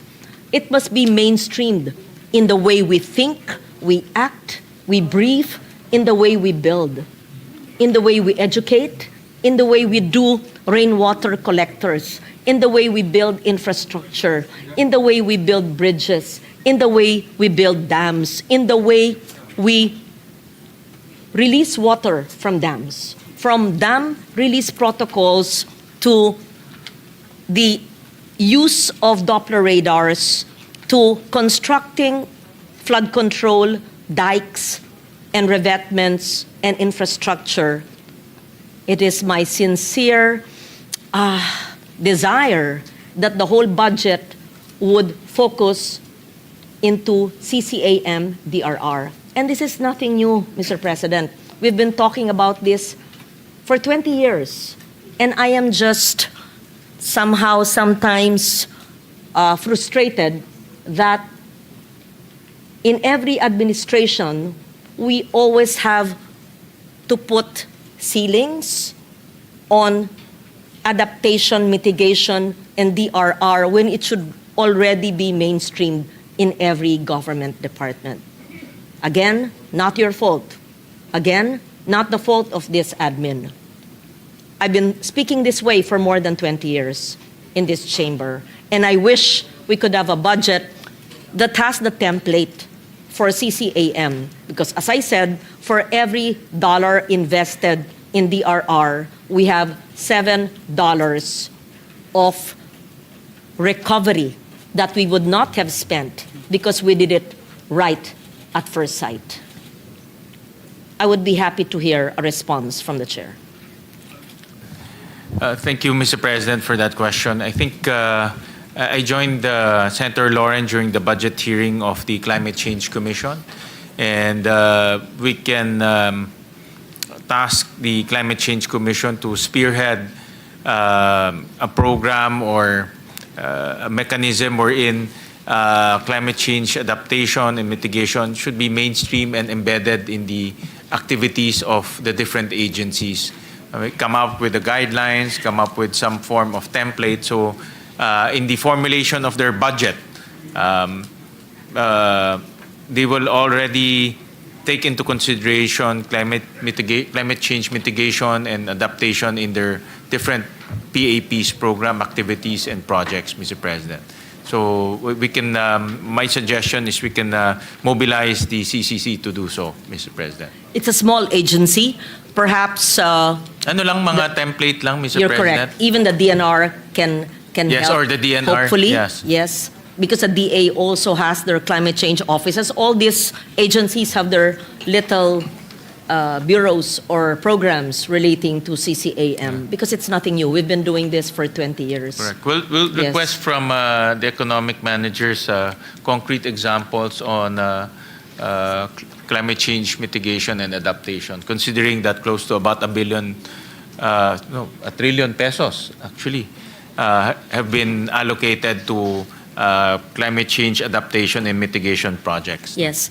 I know that the chair may not be able to read into the record the big ticket items in the 844 billion, but I would be happy to receive from the agencies of government or NEDA or even the LBRMO what are the big ticket items in the 844B that relates or that addresses the issues on climate change adaptation and mitigation. The DBM will submit to the committee and to your office, to her honor's office, the breakdown of this climate change adaptation budget of 844 billion, Mr. President. There are components, but concrete examples and also concrete projects. Yes. Because we can easily say, food security, madali pong pakinggan Correct, at magandang pakinggan, pero saan talaga napupunta? Then we could say, climate adaptation. And when we look at the fine print, it would be flood control. But what kind of flood control? It should be nature-based, let's say enhancement of mangroves instead of cement. It could be green and not gray. Yeah. Having said that, I would like to go into governance and corruption and macroeconomic impact. So, again, during the DBCC, Mr. President, the medium-term projections, it was said, depend on executing the 1.324 trillion in capital outlays. Again, I would be happy to be corrected if the figures are not accurate. So based on the DBCC, the medium-term projections depend on executing the 1.3 trillion in capital outlays annually and rely on achieving a 5 trillion in revenue collections. Yet governance failures directly constrain project execution and deter investor participation. We all know that and sadly admit it. May this representation be educated? What are the formal mechanisms by which the DBCC, the economic team, will integrate corruption risk metrics and procurement transparency indices into the medium-term fiscal framework and the fiscal forecasts? Should the 2026 budget include perhaps a dedicated allocation, perhaps, I don't know, 5 billion for a substantially enhanced independent audit mechanism as a safeguard against ongoing governance scandals and project failures. I just want to understand what is the game changer that will ensure that we will reach our targets and not speak 1 year from now of the same governance failures. Thank you, Mr. President. Well, Mr. President, for one, during the budget of the DPWH, we also talked about how to prevent the same issue from happening this coming 2026. And one of the things that we included in the 2026 Senate Committee report is a fund of 2.4 billion pesos for pre-audit, Mr. President, of all DPWH projects. This was recommended by the COA, the Commission on Audit, and at the same time, the DPWH accepted this proposal during that hearing where you were there, Mr. President. So we carved out 2.4 billion to fund COA's pre-audit activities in DPWH. At the same time, DPWH will be using modern technology to make sure that ghost projects will not happen again. So they will use satellite technology that can pinpoint exactly where the projects are, technologies that can be used to validate the projects that are being implemented. So the use of technology will be a key reform that the DPWH will be doing this coming new year, Mr. President. We can also use the following provisions under the new Procurement Act. Secretary Pangandaman mentioned to me that under the new Procurement Act, there is an enhanced transparency and accountability mechanism, Mr. President. This is one will be the open data contracting that will ensure open access to procurement processes and contract implementation. The other one is participatory procurement. Empowers observers and civil society organizations in independent oversight and monitoring rules, and beneficial ownership disclosure. Mandates declaration of beneficial owners to detect conflict of interest and prevent circumvention of blacklisting, Mr. President. Those are the mechanisms, Mr. President. Thank you for that. We anticipate the implementation and hopefully the immediate positive impact of the open governance which the DBM has been championing in the past months. That's on the procurement side, Mr. President, Yes. but on the implementation side, the pre-audit is a major reform that we included in the budget, Mr. President, because in the past, as we have seen in the issues of ghost projects, hindi ho nabibisita ng COA resident auditor, no? Because sa dami pong projects, hindi ho nabibisita lahat. Bayad na, hindi pa rin nila nabibisita. So we're reversing the process by adding more funds, getting more auditors on the ground. So bago po mabayaran yan, definitely mabibisita na nila. Thank you for that, Mr. President. I know I would like to ask now about budget alignment and project integrity. And allow me to read just the context of my question. The total budget proposal submitted by the national government agencies reached 10.101 trillion. Again, let the executive department correct my figures if it's not accurate. Yet the national expenditure program allocation is constrained to 6.793 trillion, a reduction of 3.3 trillion or approximately 33%.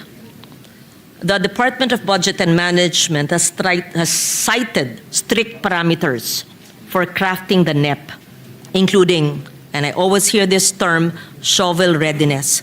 Projects must have completed feasibility studies and procurement plans. The prioritization of project completion over new construction, I'm happy to know this.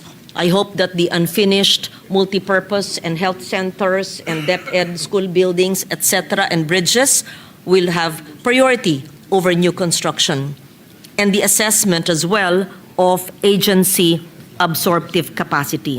And this is often the problem. However, the Senate post-budget hearing summary reveals systemic integrity issues. You yourself have flagged billions. I will not belabor the issue. You mentioned about missing station numbers, etc., and incomplete technical documentation.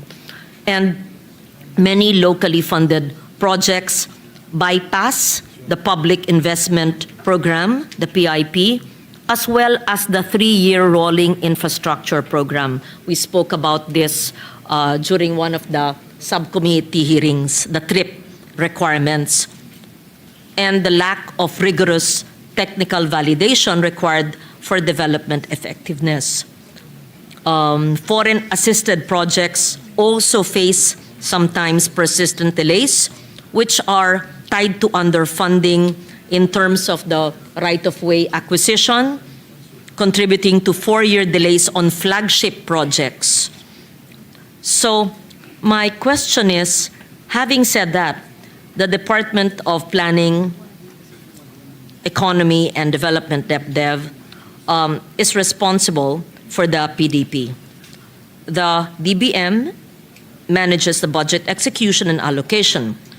How has the DBCC ensured that the 6.793 trillion NEP is rigorously aligned with the PDP priorities and the projects that may not have been included in the PIP and the TRIP, or perhaps lacking in complete feasibility studies, or perhaps have no detailed engineering studies and are systematically excluded then from the budget?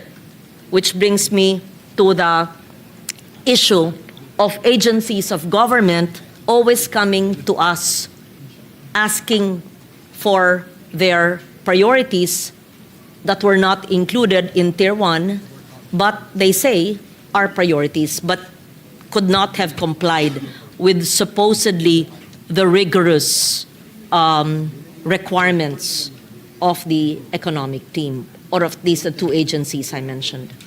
So may I know how will the executive department deal with this? From a 10 trillion budget proposals to a 6.7 trillion NEP, so 1/3, 33%, sinantabi. And if you talk to every agency of government, this is the mantra. Sabi po, wag na kaming humingi, pero wag na nyo sasabihin, pero ito po kailangan talaga You know that. All of us here, they come to us with requests. I think the chair would confirm that, right? Yes, Mr. President. You have balikbayan boxes of requests. Yes, Mr. President, Yeah. marami ho talaga until now. A lot of agencies, local governments and agencies. LGUs and NGAs. NGAs. Yes. Big and small NGAs, they're actually coming to request for additional funding.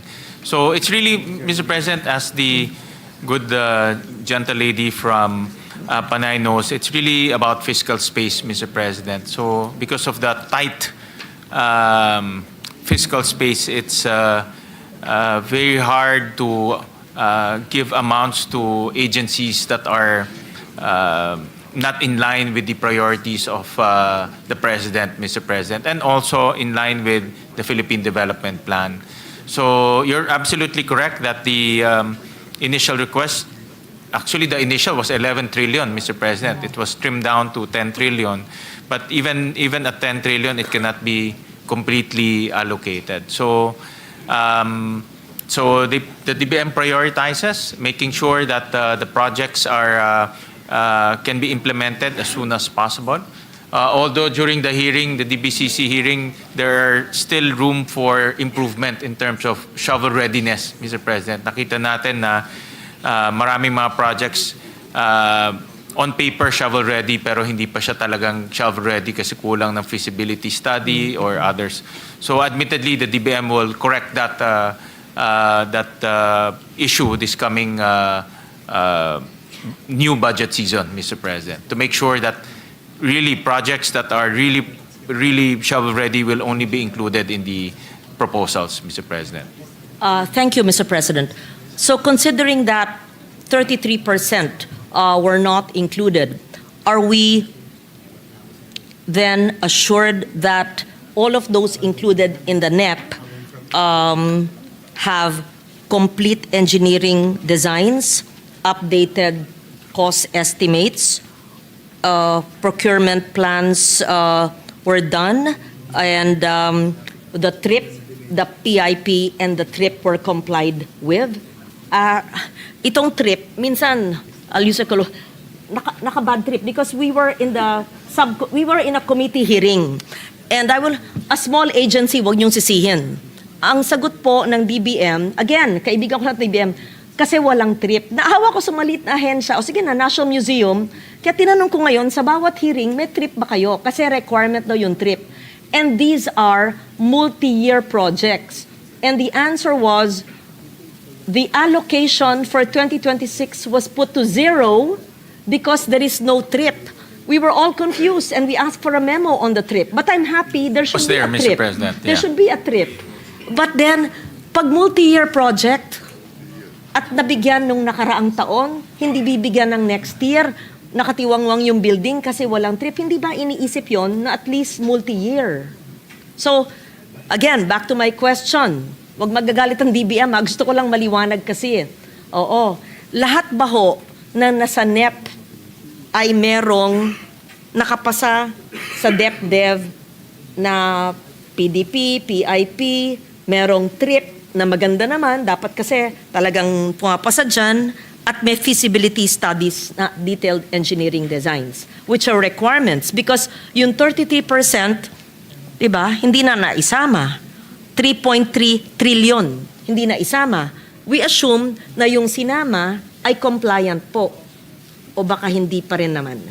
Just so that we are aware, and if we need to cut any further, we still have the time to cut between now and our passage of the Senate version. Well, Mr. President, I can confidently say that the projects in the DPWH, in the Department of Public Works, under the committee report, has the minimum documents to become shovel-ready. No? Because we also included in the committee report the station numbers of all the projects there. No? So in order to have a station number, kailangan merong detailed engineering, merong ring feasibility study at iba pang mga dokumento. So lahat ho yan meron na sa DPWH projects. And we also remove yung mga doble. How much did we remove yung mga doble-doble? How much? Yung mga doble-doble? How much? Magkano nga? Yung mga duplicate projects, no? Projects that appeared, let's say, in 2024 GAA, 2025 GAA, then reappeared in 2026. We remove all of those. And that amounted to about 4 billion pesos, Mr. President. So, in other words, this list of DPWH projects are vetted properly. Since nawala na po yung flood control projects, nawala na rin po yung issue of not being shovel-ready. No, because yung flood control, that's the component, or that's the group that is actually problematic because wala siyang feasibility study, wala rin siyang detailed engineering. So problematic ho siya. So nung tinanggal ho siya, naiwan roads, bridges, we mandated DPWH to give us the station number. So we're very confident na these are, meron na ho mga detailed engineering itong mga projects na ito. Thank you for that. May I just say this, that the exclusion, yung pagtanggal po ng flood control at yung pag-retain po ng ibang infrastruktura, I think it does not assure us that the others that are remaining actually complied with all the stringent measures. But I hope that they did.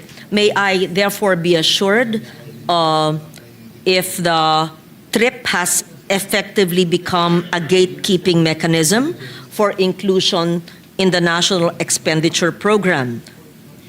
Simple po. Lahat pa ho ng proyekto sa NEP na na-carry po sa GAB na inaaral po natin ay napasa po ng TRIP. Yeah. Well, I was given the answer given to me by Secretary Pangandaman. It's a mandatory requirement. So all agencies should fulfill the TRIP, the 3-year rolling infrastructure program. However, Mr. President, admittedly, not all the agencies are complying. In fact, some agencies doesn't even know about the TRIP, Mr. That's why. President. So what do we do? May we know, Mr. President? That brings me to my the core issue here. Of those included in the NEP, how many have not complied with the TRIP or the 3-year program for multi-year programs that were actually studied by DepDev?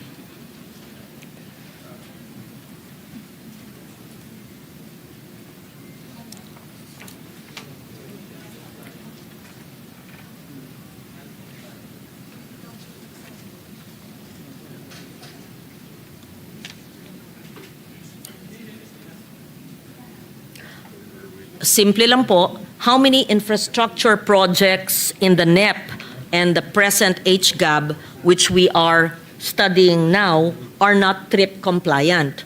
And what would the executive and the economic team suggest we do with this?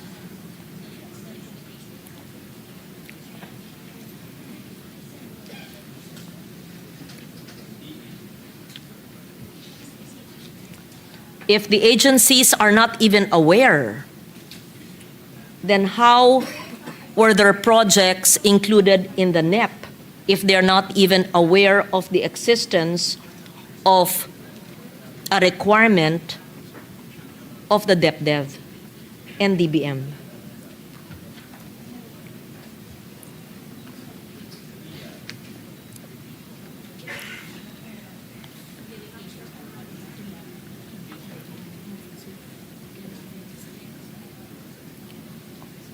President, I was made to. Right now, I was just conferring with with DBM and DepDev. I was made to understand that the TRIP is a mandatory requirement. However, not all the agencies are complying, and it seems to me personally that not all projects are also covered, Mr. President. A case in point here will be the DPWH projects, which actually, kailangan nga ng TRIP. Yun nga ang kailangan. Yung mga malalaki nga ho ang kailangan ng Malalaki, TRIP because yes. the TRIP is supposed to be a master plan for the next 3 years, Mr. President. So we'll urge the DBM and also the DepDev to review this practice, the TRIP practice. On paper, it seems to be a good mechanism, but if it's not going to be implemented strictly across different agencies, parang hindi natin makikita yung kanyang benefit, Mr. President. May I be informed which agencies are not covered by the TRIP and which agencies are covered but are not compliant? And if they're not compliant, perhaps we can ask from the economic team to identify projects that need to be covered but did not comply so we can actually axe it. Tanggalin. Hindi nag-comply eh. Di ba ganun ba ho?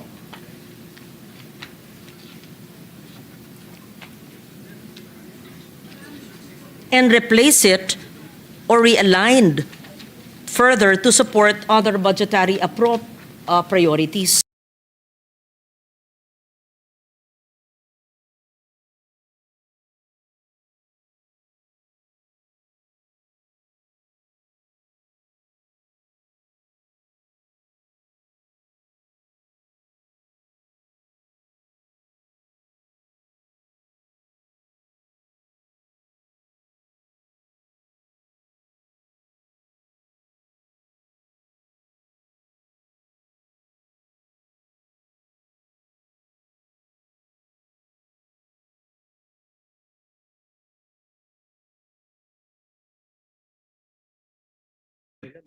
projects.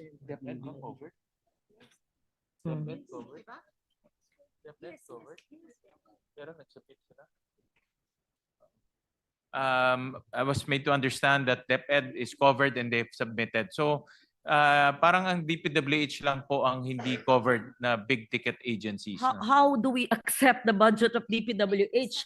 I have here the memo on the trip as an input to the budget preparation process. You, Mr. Chair, had so rightly said that it is indeed a priority. There was a memo on the national budget call for 2026 that underscores the requirement for infrastructure PAPs to be included in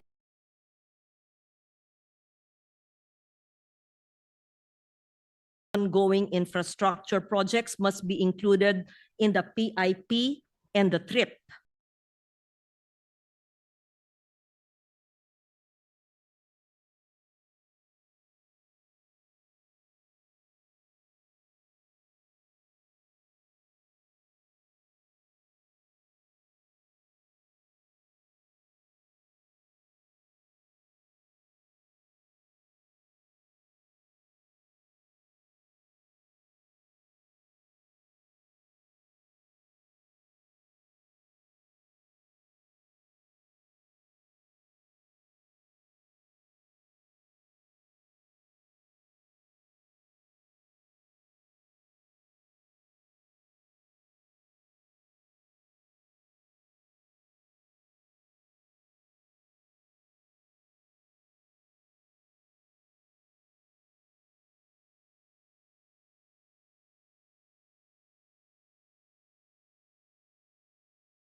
New to us and also questionable and also not in line with how we craft the budget, Mr. President. So again, Mr. President, it's a mandatory document. However, DPWH is not covered, or sorry, DPWH is covered but not complying, Mr. President. So the DBM and DepDev really need to review this mechanism and be strict in the implementation of this mechanism. Isn't that the most important government department that must comply? Because the trip would mean they have feasibility studies, they are shovel ready, they went through the proper procurement plans. And if they are non-compliant, I don't have words to Well, say. Mr. President, it needs to be reformed. The trip, if if the DBM and DepDev decides to continue with the trip, then we need to reform it and make sure that it's implemented across different agencies. It's also, Secretary Balisacan also mentioned to me that there's also a question of interoperability between departments because, for example, in DPWH, ang dami pong projects. So instead of submitting to them the feasibility one by one, it will be done online and electronically. So that's also another thing that they are resolving. But admittedly, Mr. President, you're absolutely correct. The implementation is uneven as of this point. Do we therefore, Mr. President, review all the infrastructure projects we are currently reviewing contained in the NEP and HGAB and take into consideration the inclusion of infrastructure projects that did not go through the process as mandated, not by the legislature, but by the executive department itself? Why mandate something that is not followed? It's not followed.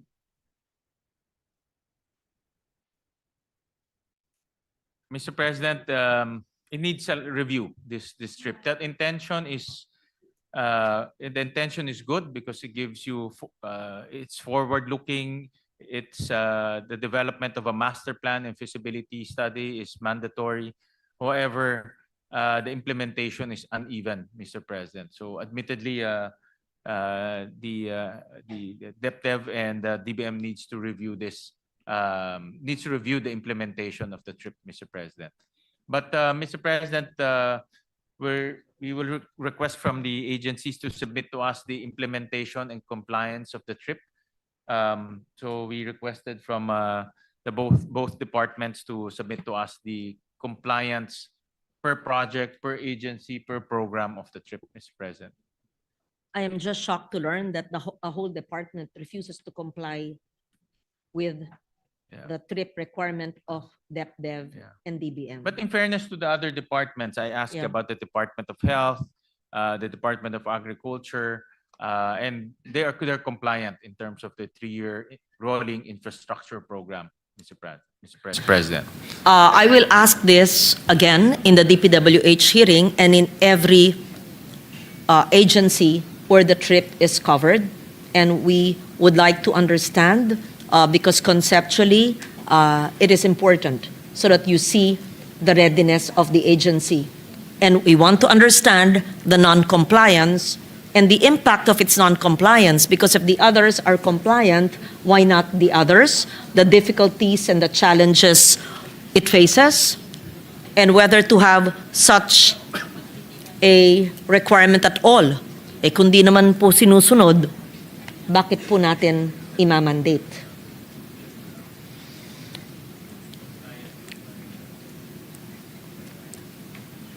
Thank you, Mr. President. I requested the agencies to submit to us the compliance report on the trip, Mr. President. Thank you. I proceed now, Mr. President, to a perennial problem. Again, as I used to sit there 10 years ago, the same problems persist. Low absorptive capacity and persistent project delays. 4-year delays suggest that government cannot effectively execute even current budget levels. Yet allocations remain high. May we know how the executive department plans to break this pattern of weak execution? What specific quarterly metrics will track project delivery rates, cost performance, timely completion, and contractor performance? Should budget utilization rates be monitored, as I suggested, monthly or quarterly rather than annually, and the withholding of funds from non-performing agencies to redirect towards faster executing entities, although I know this may not be possible if it's already line itemed in the GAA?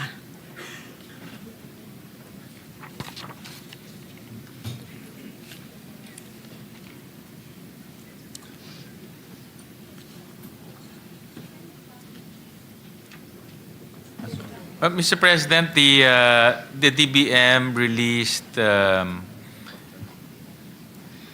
circular letter number 2025-2, and this is for the conduct of agency performance reviews every year and done on a quarterly basis.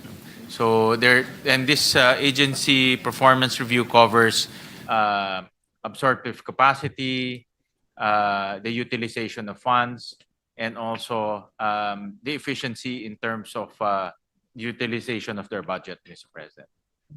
Quarterly.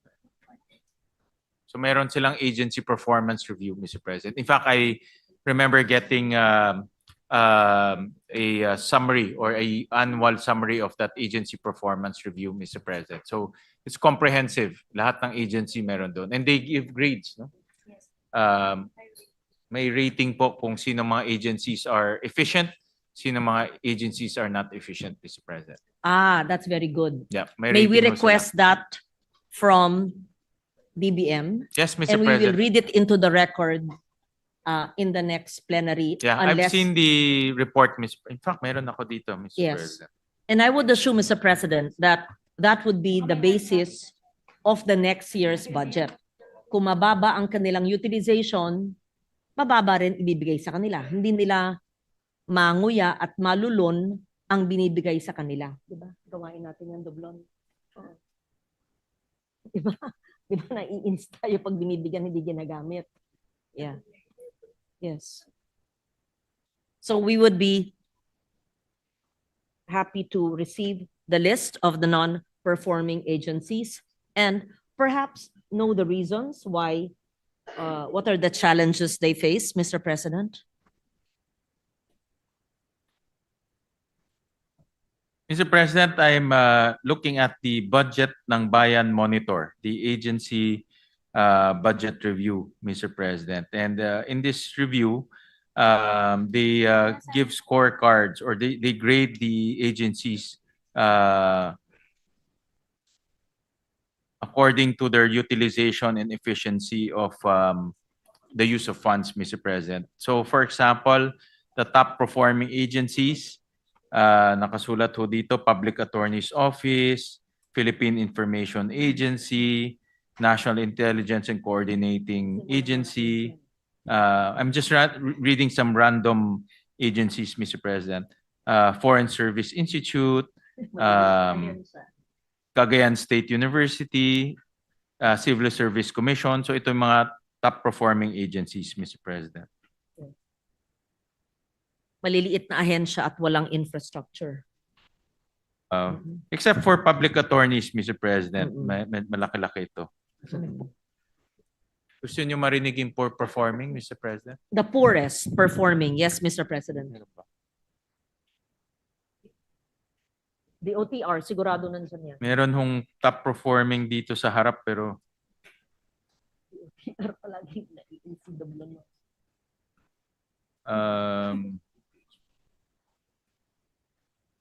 Hindi na ba? Hindi makaya. Okay.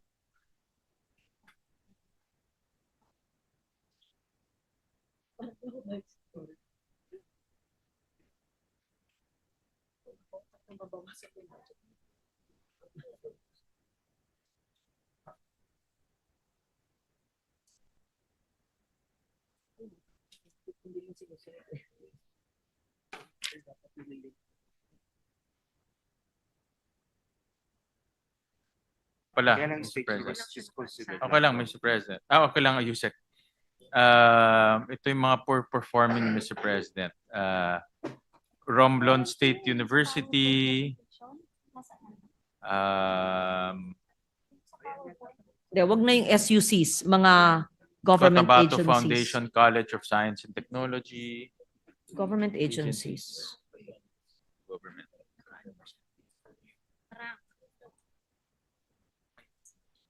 The lowest.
According to the list, Mr. President, the lowest is Department of Migrant Workers, then the Commission on Higher Education, the Department of Housing, DOTR, Mr. President.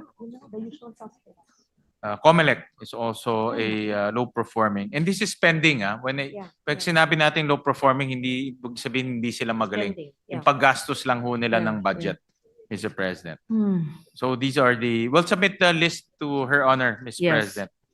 The We'll submit the list. When we receive the the top list. and the lowest. Then it will be just to, And so we'll- that the agencies, Mr. President, may prepare the answer. Correct. They have to know their standing. Yes, And yes. perhaps explain to us their It's a- inefficient spending so that we know the problems. Yeah, it's a good We can help them. scorecard, Mr. President, Yeah. and this bodes well with your suggestion of conducting oversight every year, Mhm. every month, every quarter, so we I'll can join use you. the agency performance review, Yeah. Mr. President. It's not to blame anyone. I'm sure there are stumbling blocks, there are challenges, so we can help Yeah, them. of course. Yeah. There are bottlenecks. definitely, Bottlenecks, yeah. yes. Thank you for your patience, Mr. President. Now we go to measuring poverty, food security, and social inclusion. The Philippine Statistics Authority, let me just give the context of my query. I asked it in the DBCC. I want to put it on record now. They've always used a threshold at 63 pesos per person per day. But this figure has been criticized as unrealistic and perhaps disconnected from reality, particularly in urban areas, since it is based on a 2018 food basket and provincial averaging that masks significant regional price disparities. So having said that, this is an outdated methodology, etc., etc.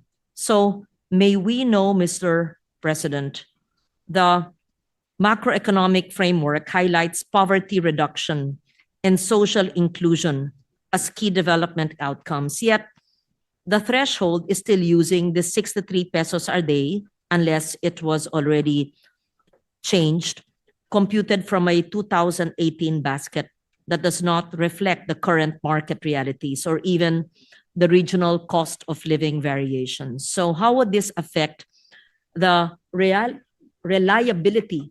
Paano natin maaasahan ang mga ahensya ng gobyerno given the government's macroeconomic assumptions on consumption, savings, and the reduction of inequality if we use a 2018 PSA figure? Whether it is in the budget of DOLE or the SWD or any agency of government, assuming this was used by the economic team.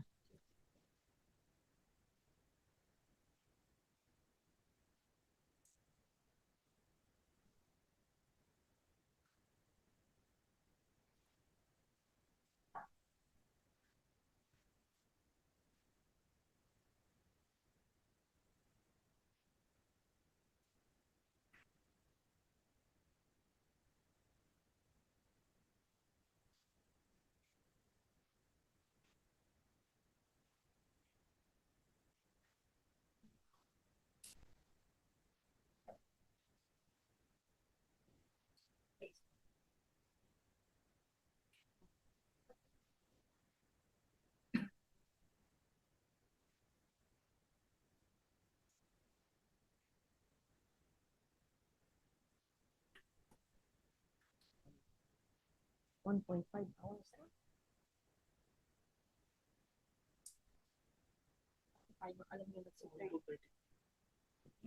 you, Mr. President. And Mr. President, just to update Her Honor, Senator Lauren Legarda, these numbers of 63 pesos per day per person was already updated. It increased by about 18 to 27%, Mr. President. No? So the current value right now is at 655 pesos per family of 5. So if you divide that by 5, that's 131 pesos per day per person, Mr. President. So na-update na ho siya, Mr. President. Very good. Yes. Because in the DBCC, it was still, this was my question then, 3 months ago, and in between August and November, it was revised.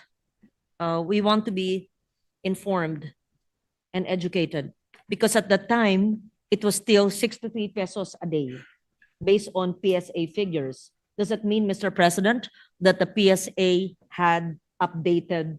Because I think there was an answer at the time that they said it was being updated, etc. So between the DBCC and now, the poverty thresholds were changed. Yes, Mr. President. It's no longer 63 a day. And Yeah. what is it now, Mr. President? It's 655 for a family of 5. If you divide that per person, that's 131 pesos per day per person, Okay. Mr. President. So it was just Thank you. recently updated, Mr. President, because the survey was just recently concluded or recently put together. Thank you, Mr. President. It more than doubled then. Yes, Mr. Uh, President. And also but- they adjusted the food prices, Mr. President. That's the Yes. most important. But does it mean that the inputs of every government agency relied on these updated figures? Mr. President, remember the NEP was made the first semester of 2025. It was submitted to Congress in July. Even if there's a NEP revised, it is not all agencies. But between August, when we deliberated on the NEP, and now the PSA provided the agencies with the amended poverty threshold. How could all agencies in 3 months amend their submissions when the NEP was already submitted to Congress by June or July? But Mr. President, we have real-time coordination with the PSA and DSWD. I think one of the most one program that will definitely be affected by this reduction in or increased in poverty threshold is the 4-piece program, Mr. President. So we coordinated with the DSWD on this aspect. With the PSA and the DSWD with this aspect, Mr. President. So mag-a-adjust ho kasi mga poverty-related programs ho natin. And during the hearing, I remember we asked the PSA about this poverty threshold, also with the adjustments in terms of the number of 4-piece beneficiaries, and we adjusted it accordingly, Mr. President. Thank you for that, and I'm glad the good sponsor mentioned about the SWD and the 4-piece program. Maaapekto din yan yung SLP program, yes, as well as not just AIX, SLP, but also the senior citizens pensions. I'm not certain how, which has been in a backlog for a long time. Perhaps the kabuhayan programs of DOLE would also be affected. Perhaps the OST's CES program, Community Empowerment and Grassroots-Based program will be affected, and many other food security programs of DA as well, and the other programs. I hope that, because I will ask each agency about the adjustment in the poverty threshold, because when they prepare their NEP for the July submission, and you said that the PSA had changed the figures, and this is a dramatic increase from 63 to around 135. Is it per person? Because it was 600 plus divided by 5 for a family of 5. So and the agencies that prepared their budgets had the 63 in mind. I hope that it's not just the SWD, but I would be happy to be enlightened at the proper time how the agencies adjusted based on the poverty threshold levels of the Statistics Authority. Yes. Since the PSA is the government's repository of poverty statistics, all programs of the government related to poverty, whether it's in the DSWD or the Department of Agriculture or the Department of Agrarian Reform, they will all refer back to this new poverty data, Mr. President.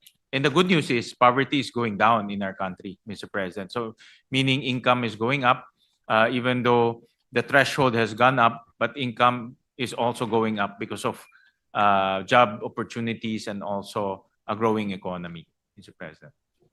I will not debate with you regarding that, even if I may have a different point of view, Mr. President. Yes.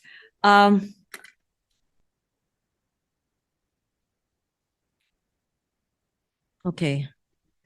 May I know, before we leave the topic, Mr. President, it's 135 per person? Just so that is PSA present here? Yes, yes. More or less 135 per person. Is this for the daily allocation for food and other expenses? Can they break it down? Magkano po ang pagkain divided by 3 meals a day? How much per meal? And is this for NCR or is it across the board in every province? Yes, Mr. President, this 135 is for NCR, Mr. President. Mhm. And we can, we have the breakdown. Let's try to leave 135 pesos.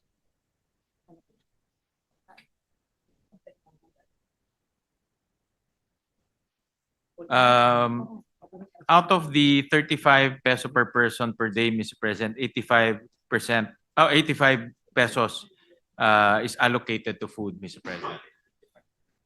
Okay, 85 divided by 3. 3, But this is 27 pesos per meal.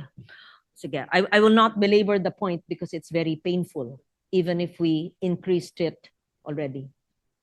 Nagbibiro ako dito pero hindi biro. Subukan natin kung paano yung 130 a day. Kung magtatanim ka naman ng sariling pagkain mo, baka sakaling kasya.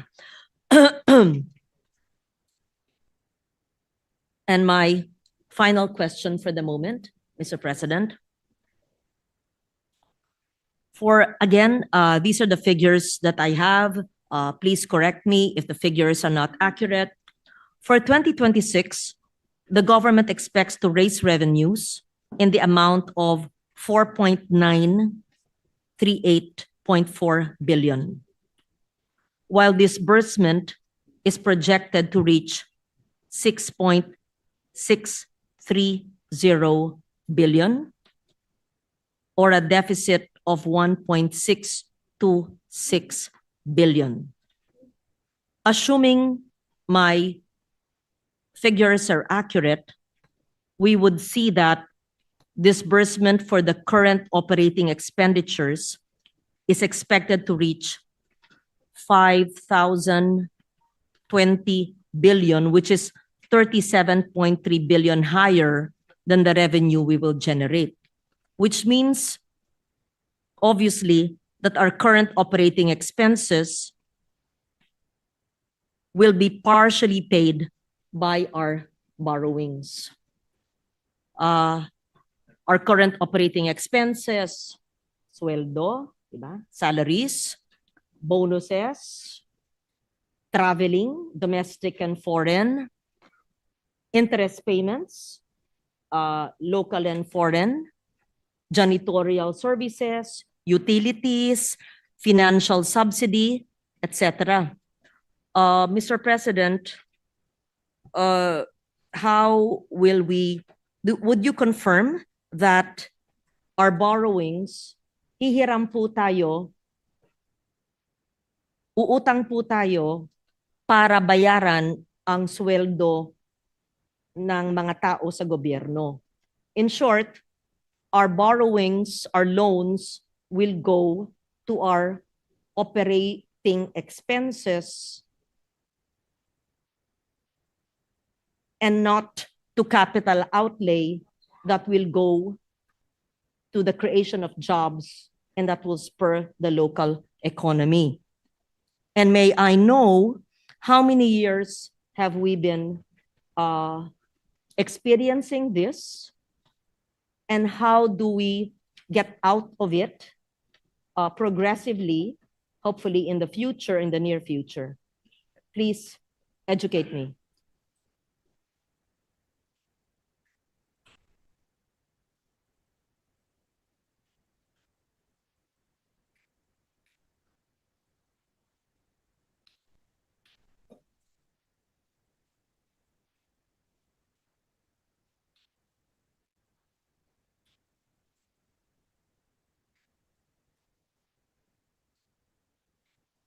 Saan yung listahan ko ng GOCCs na yun?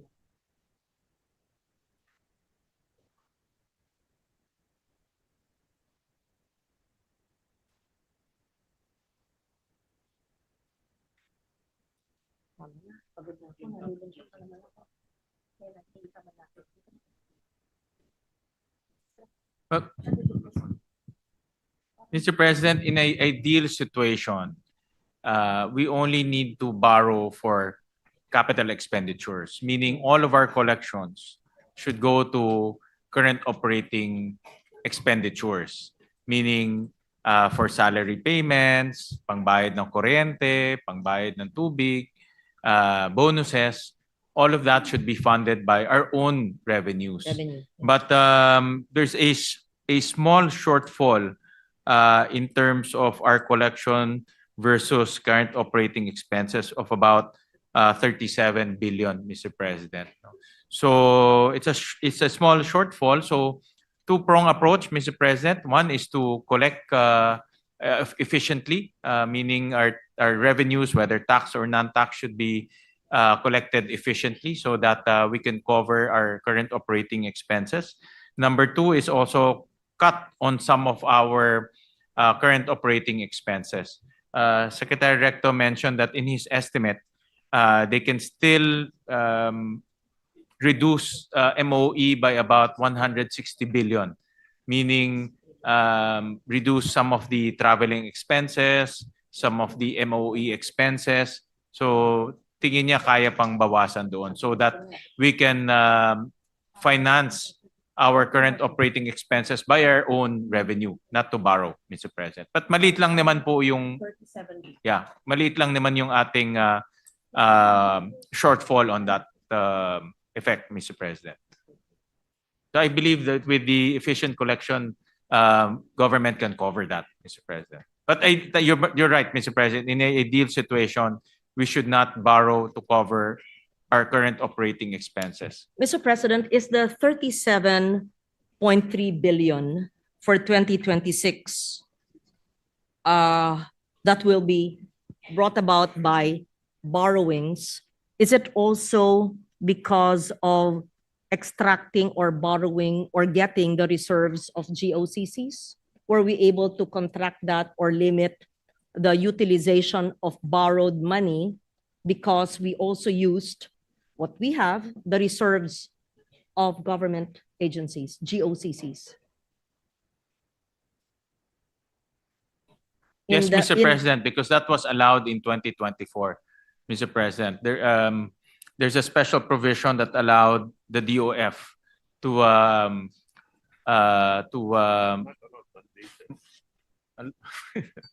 sabi ko allowed, sabi ni Secretary Recto, mandated, but authorized the DOF.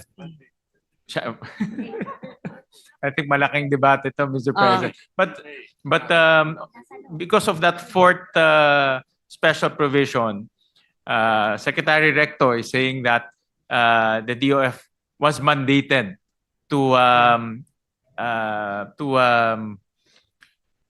take or collect excess reserve funds from different government agencies, Mr. President, to address that shortfall para hindi na ho tayo umutang to cover our current operating expenses. It's a cash management mechanism, Mr. President.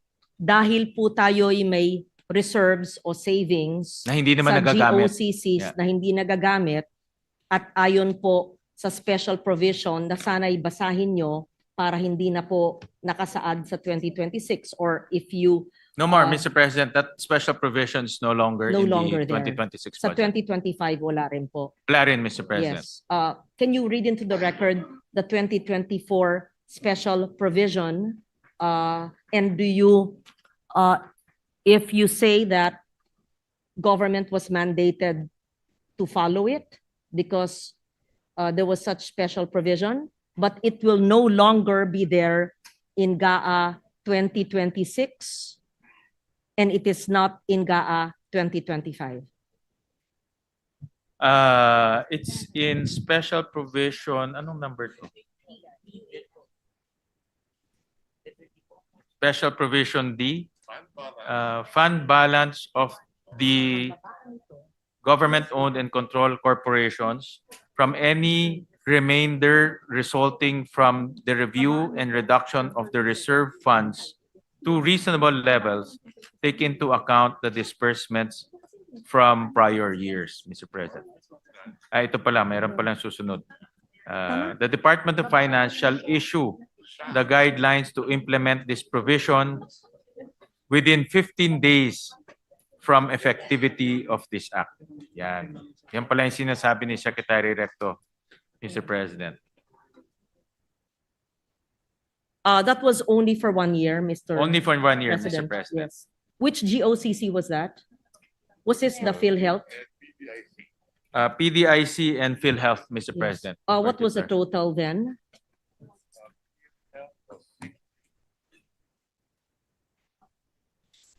PDIC was how much, Mr. President? 107. For PhilHealth, Mr. President, it's 60, and for PDIC, it's 107 billion, Mr. President. PDIC, magkano po? 107 billion. 107B. B. And PhilHealth, 16. yes. Are we supposed to pay back PDIC for 107B? No, no need. Mr. President, according to Secretary Recto, no need to return the funds, Mr. President. They have more than adequate resources to cover what they need to cover, Mr. President. For PDIC. For PDIC. How about for banks. PhilHealth, the 60 billion?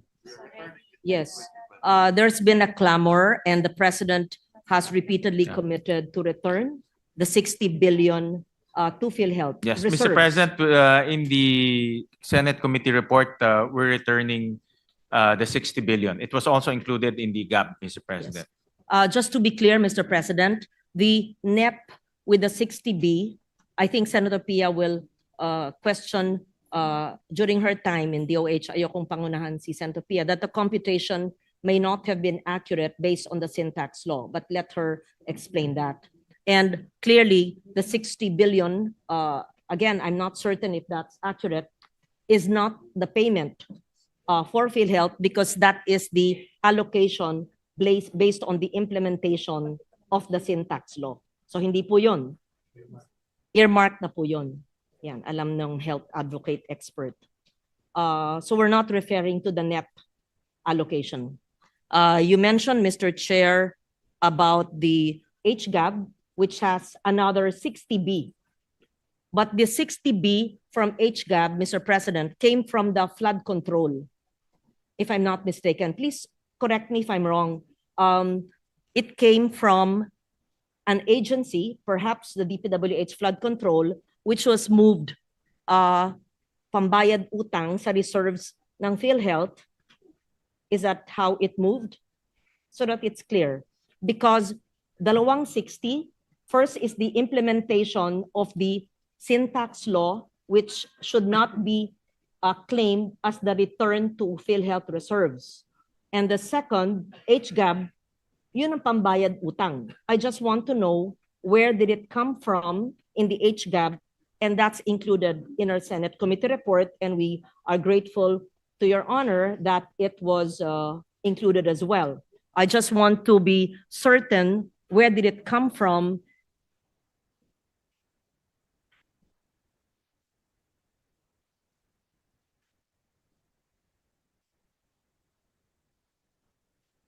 Yoli, di ba yung sabi mo? But Mr. President, originally in the NEP, there was a 53 billion subsidy to PhilHealth, and that is supposed to be coming from the syntax allocation, Mr. Yes. President. And the 60 billion, you're right, Mr. President, it was carved out of the flood control, is meant to return that 60 billion pesos that was remitted to National Treasury, Yes. Mr. President.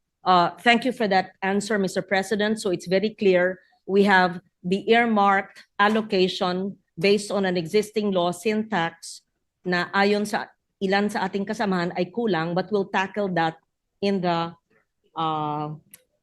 DOH budget. Now, yung bayad utang po sa tinanggal noong 2024 ay nasa HGAB, which is Senate retained. Yes. But my question is, we or the government, the executive, took it out from reserves of PhilHealth. Should it not return it there? And in what process should it be returned? Because it is going to be in the GAA with earmarked expenditures not in the reserves of PhilHealth where it came from. So may I be informed what is, in short, ano po ang tamang bayad utang na kinuha po sa PhilHealth noong 2024?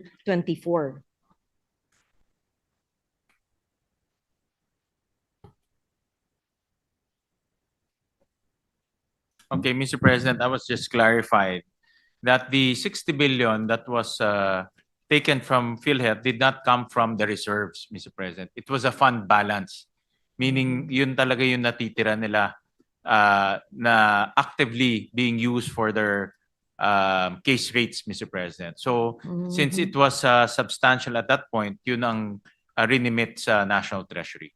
Can So you kindly that will be explain? returned in the same form as fund balance. The 2024 na kinuha po ng DOF, is it DOF? That took away from PhilHealth did not come from the reserves. No, Mr. President, that was What do you call it? It came from the operating fund balance. expense. Fund balance. Okay. The fund balance.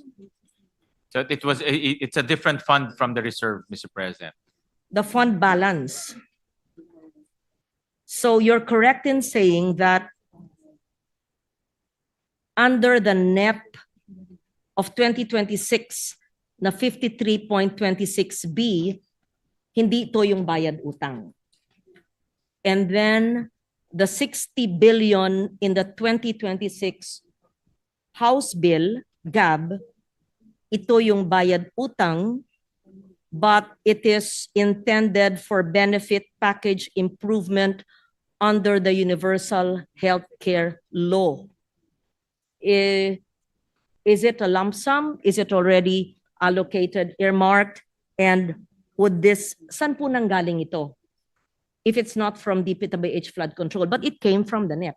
It came from somewhere, an agency.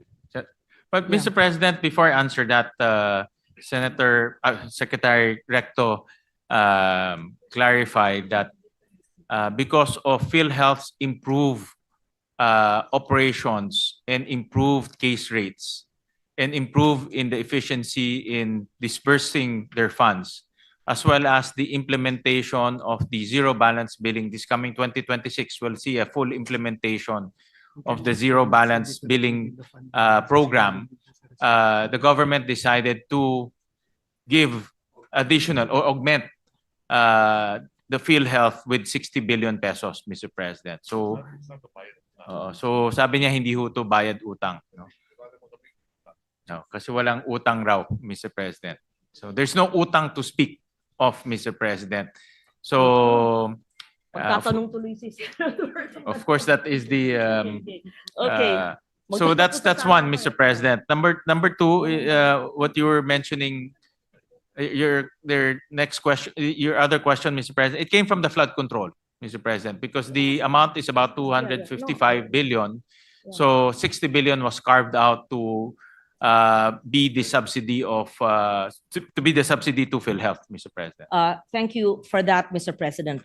Just definition of terms so we understand.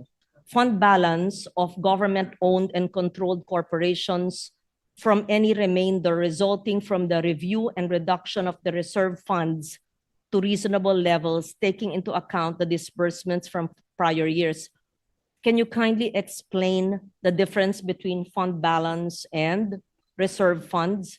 And what was the basis for the extraction or pagkuha po sa fund balance ng PhilHealth as opposed sa pagkuha sa reserve funds. Since you corrected me, hindi pala galing sa reserve funds ang kinuha ng executive kung hindi galing sa fund balance. Nanggaling po sa inyo yon para lang maintindihan po namin.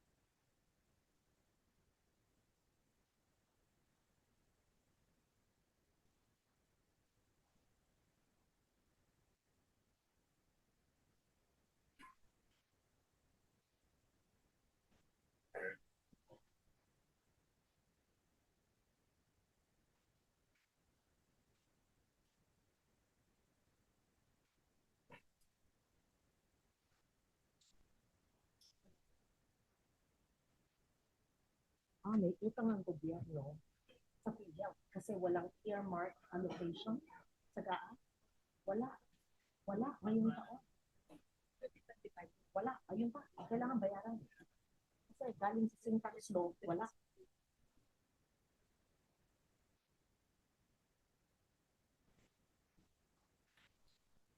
So, tatlong 60.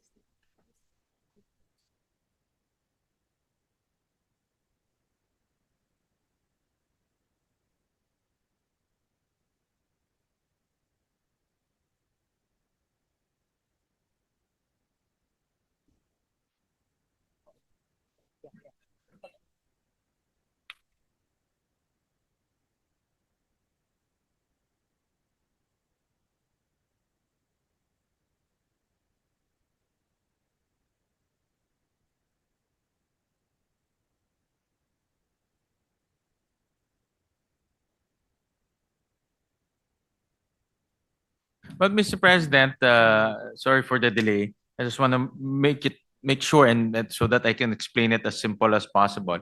So the fund balance is the money available after deducting the expenditures for their case rates, Mr. President. So meaning benefits for their members, meaning ito yung natitira after their revenues, after their subsidies, and after the expenses. So merong natitira doon close to about 480 billion at that time. And because of that surplus fund of 480 billion, the DOF, the PhilHealth remitted 60 billion from that 480 billion, Mr. President. That's outside of the reserve fund. Hindi pa ho yung nasa reserve fund. No?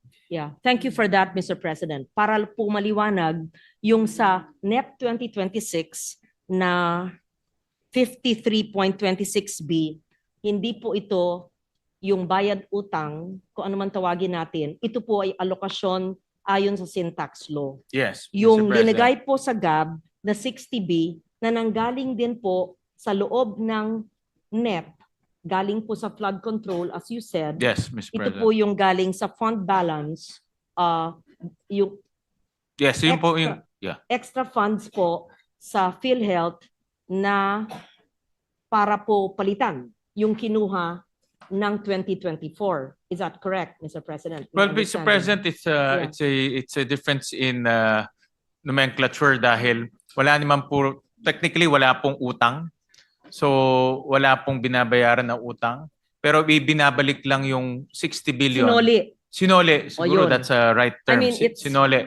Okay. No? So if you don't like to consider bayad utang, hindi bayad kasi utang wala ho. naman kontratang umutang. Correct. So, Tama. Sinole lang po yung 60 billion because nag-improve na yung, una tumaas yung case rates. No? Okay. And then pangalawa, nag-improve na yung efficiency. What is the right word so that I use what is Return, correct? I think.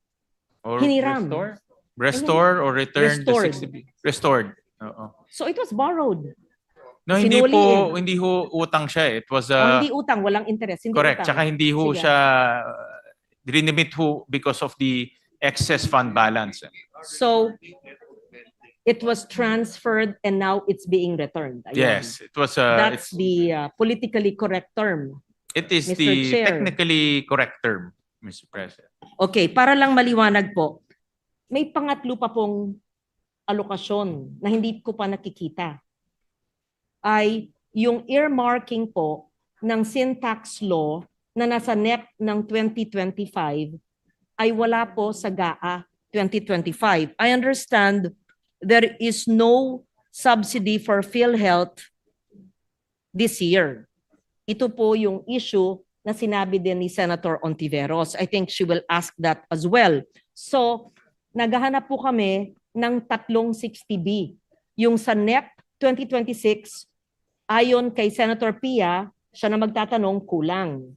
Yung hiniram pero sinole na sa GAB, nandiyan na po. Sana wag mawala hanggang BICAM. Pero yung NEP ng 2025 po, na alokasyon ng PhilHealth ayon sa batas, ay wala po sa GAA 2025. I believe it is our duty to give to PhilHealth, because the earmarked allocation from sin tax law did not appear in the GAA 2025. I'm just stating that. I am not the chairman of the committee, but that is what the principal author of the Universal Healthcare Law and the Healthcare Advocate, Senator Risa and Senator Pia, have told me, which I joined them in that advocacy. I just like to put on record, we are grateful that the HGAB carried the 60B and it's been returned from the 2024 taken out item, if you don't like to use borrowed amount. But the earmarked sin tax allocation in 2025 is missing. Again, I would be happy to be corrected if I am inaccurate.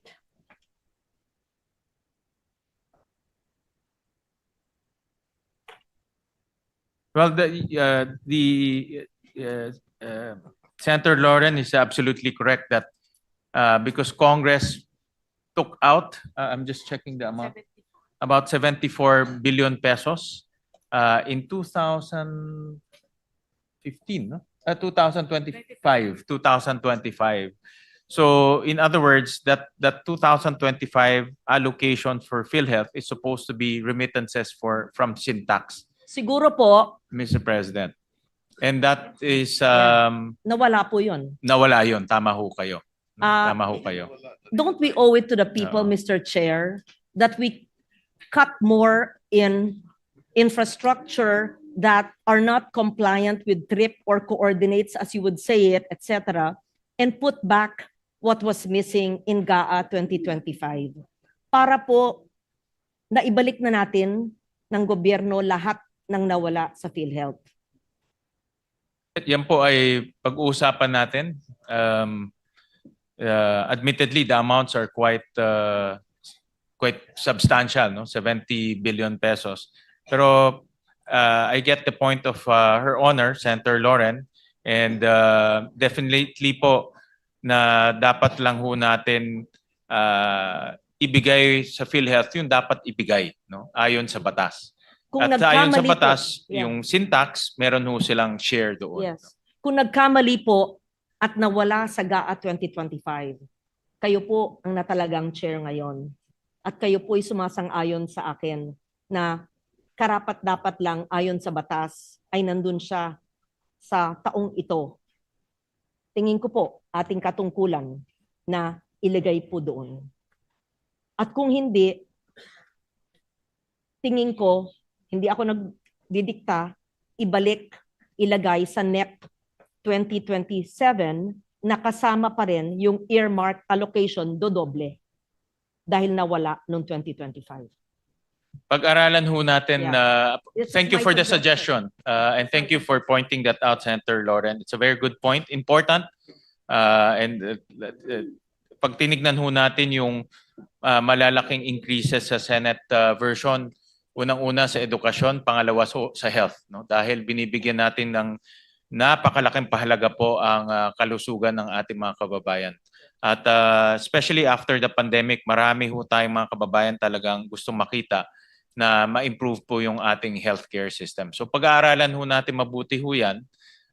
Decision na ho to ng Kongreso at Senado. In fact, dahil Kongreso at Senado po ang nagtanggal ng pondo na yan in 2025. Hindi po ako pumirma ng BICAM kasi hindi po ako sang-ayon doon. Kaya po, pag-aaralan ho natin mabuti yan. Thank you for the openness of the chair.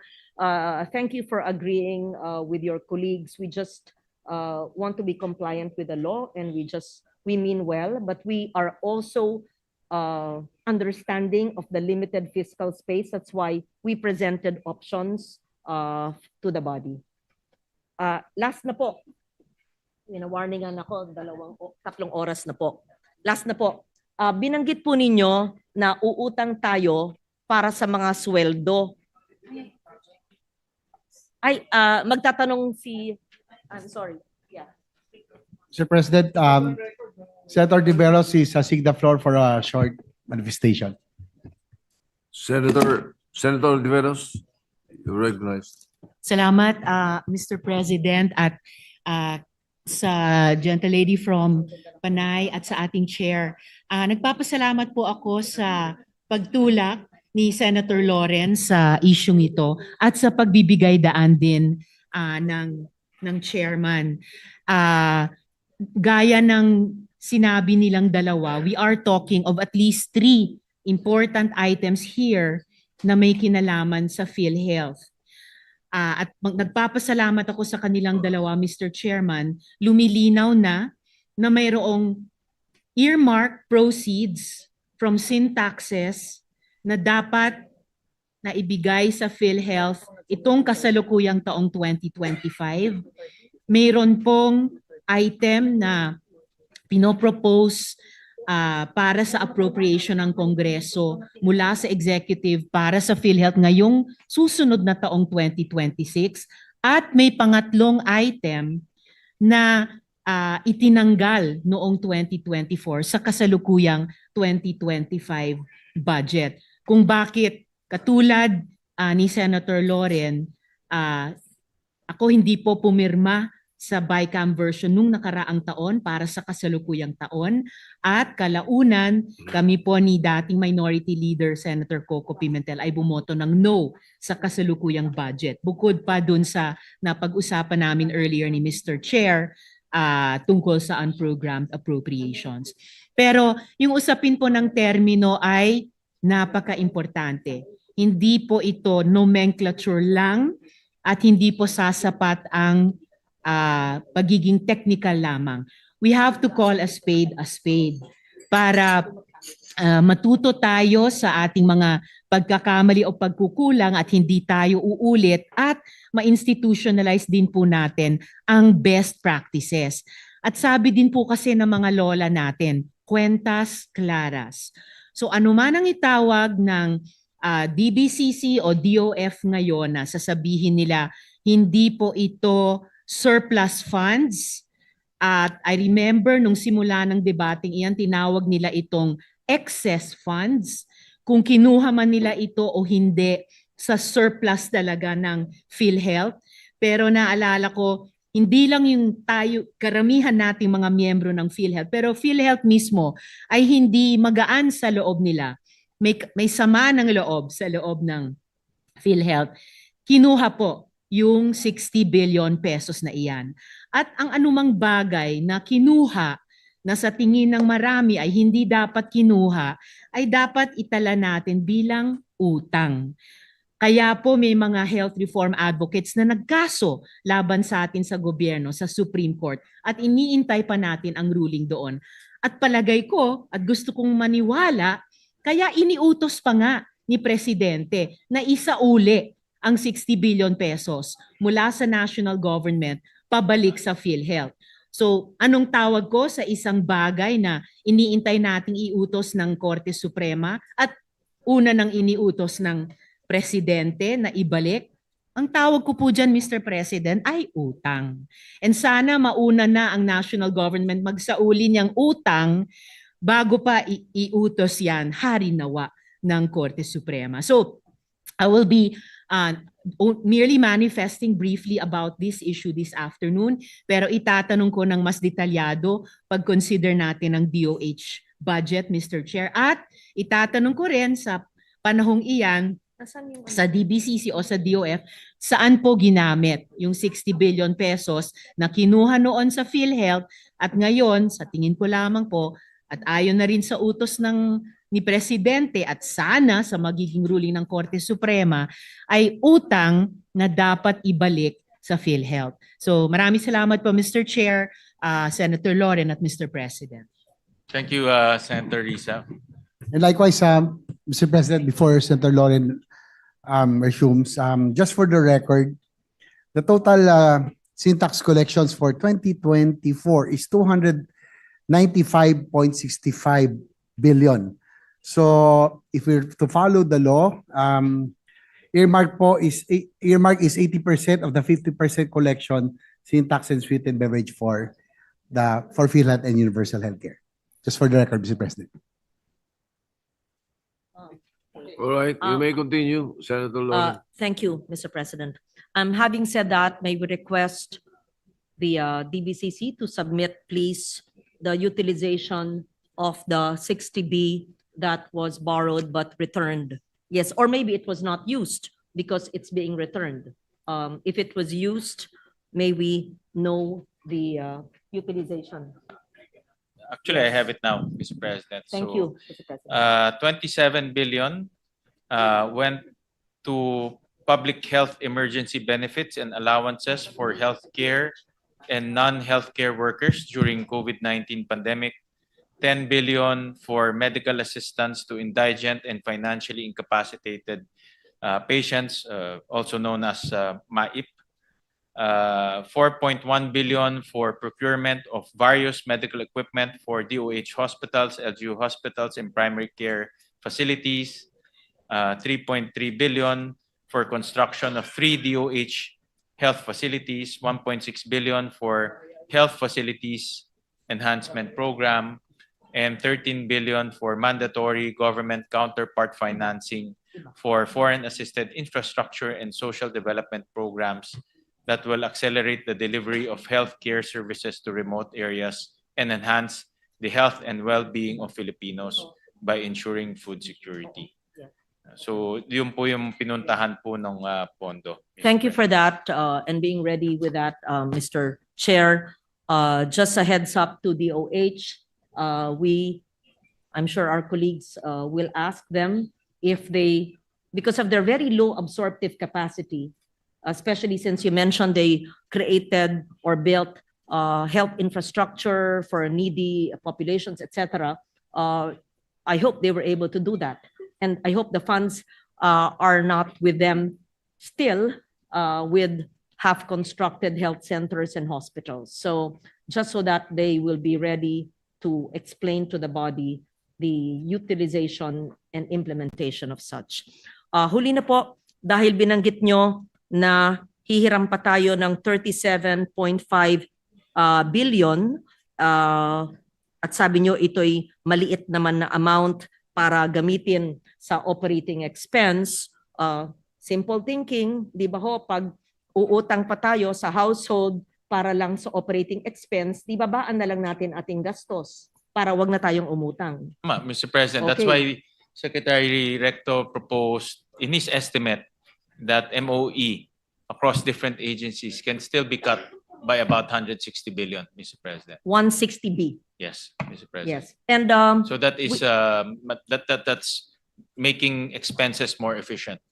may we know whether that is already contained in the Senate committee report? No, Mr. President, I just this was just conferred to me today, Mr. President. We're happy to note that the 160B cut in operating expenses, and that, of course, from 6.793 trillion with our cuts in questionable infrastructure projects and a further cut in operating expenses kung saan po tayo makakatipid. Does it mean, Mr. President, that we do not have to use our borrowings or our loans for salaries, utilities, and whatever operating expenses of government, Mr. President?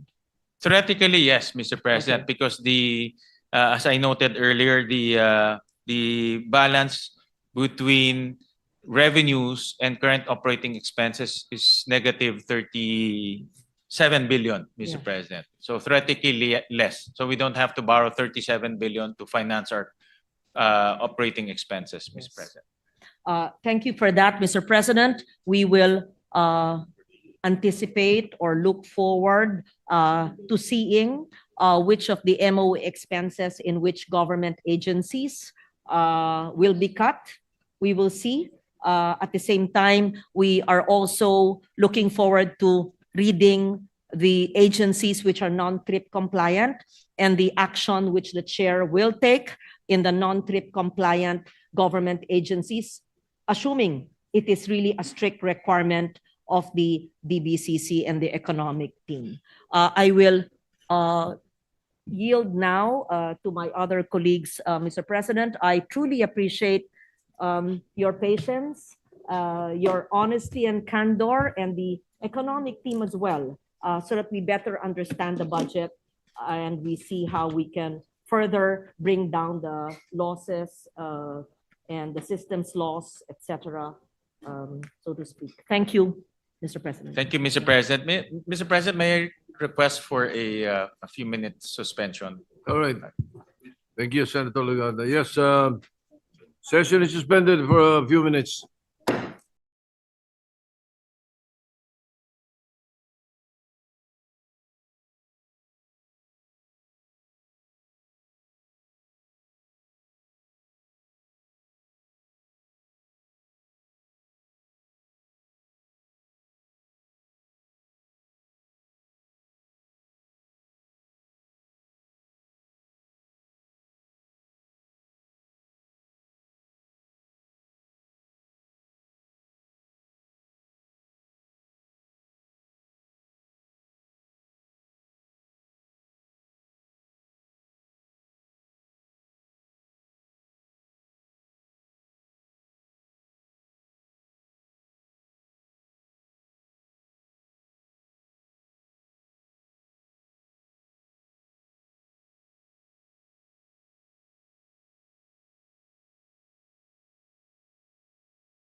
Majority Leader.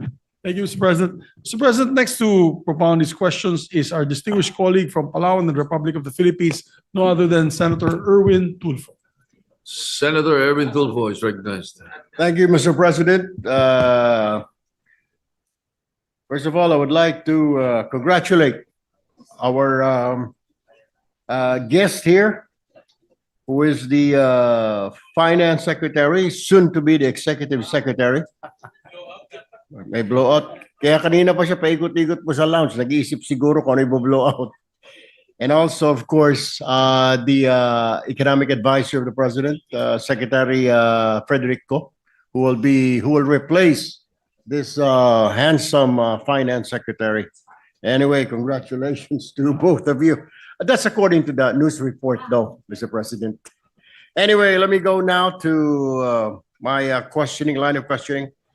Mr. Chair, Mr. President, what is the position of the Department of Finance on online gambling? As the chairman of the Committee on Games and Amusement, ano po ang posisyon ng Department of Finance dito sa online gambling?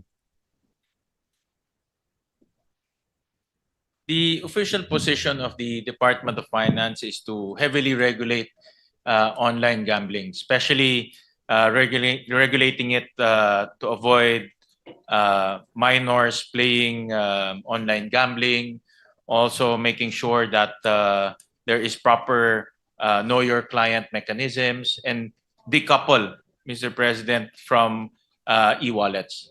Okay. Would you happen to know, Mr. President, kung magkano po ang nare-remit ng mga online gambling companies na ito na revenue sa pamahalaan?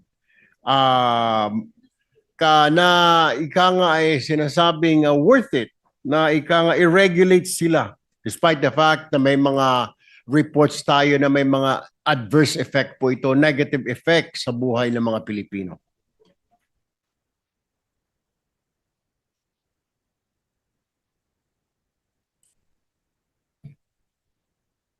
The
Mr. President, Mr. Chair, I would just like to, while you are researching it, during my last two hearings with the Philippine Amusement Gaming Corporation, they gave me an estimate of around 60 to 70 billion a year. I don't know if that's still correct, pero yun po yung kanilang sinabi ni Chairman Altenco na around 60 to 70 billion a year. So I don't know kung tugma yung kanilang report sa report na hawak po ninyo as of this time. My follow-up question will be, doon po sa 60 to 70 billion na ikang revenue ng PAGCOR from online gambling, how much yung napupunta po sa national budget? Well, Mr. Chairman, merong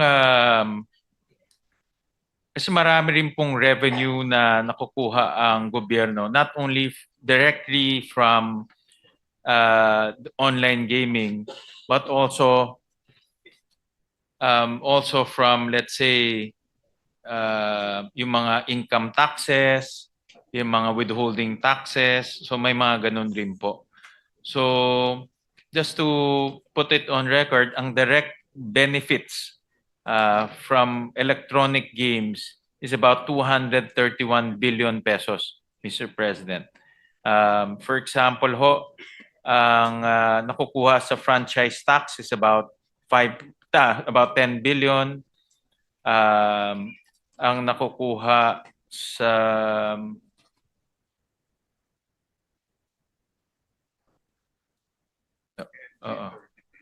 yeah. For example, itong sa BIR is about 5 billion. So, ang total po pag isusuma ho natin is about 231 billion, Mr. President. Ang pumupunta sa gobyerno in terms of taxes, Mr. President.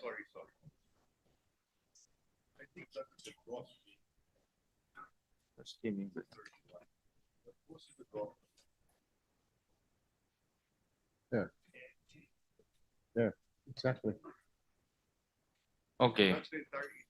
Yes. Okay, Mr. President, I stand corrected, Mr. President. So for PAGCOR, ang nakukuha ho nila is 60 billion pesos. For national government is about 30 billion pesos, Mr. President. All right, thank you. Moving on, Mr. President, Mr. Chair, dito po tayo sa Department of Public Works and Highways. Ang tanong ko po ngayon ay, nasala nyo na po ba ng mabuti ang budget natin for 2026 to make sure na wala pong double insertion? Punong-puno po yung dating budget natin last year ng double insertions. Kahit po inong committee hearing natin, Mr. Chair, kayo mismo nagtanong kung bakit doble-doble yung ika nga, nag-appear na dito sa kaliwa, nag-appear na naman same project, same place, ika nga pati barangay, ay magkakapareho. Nasala na po ba na ninyo through the help of the Department of Public Works and Highways? Tama ho kayo, Senator Erwin. In fact, yan po talaga isa sa mga red flags na binring up ni Senator Lacson. In fact, even during the previous budget briefings and previous budget hearings. So natanggal na ho natin yung mga doble-doble, tawag namin yung mga repeat projects, pati yung reappearing projects, meaning nandoon na siya sa 2024, 2025, tapos nag-reappear sa 2026. So ang amount na natanggal ho natin sa mga reappearing and also repeated projects, mga around 4 billion pesos, Mr. President. Mr. President, Mr. Chair, bakit po nagkakaroon ng double insertion? Is it intentional or ito po ay typographical error?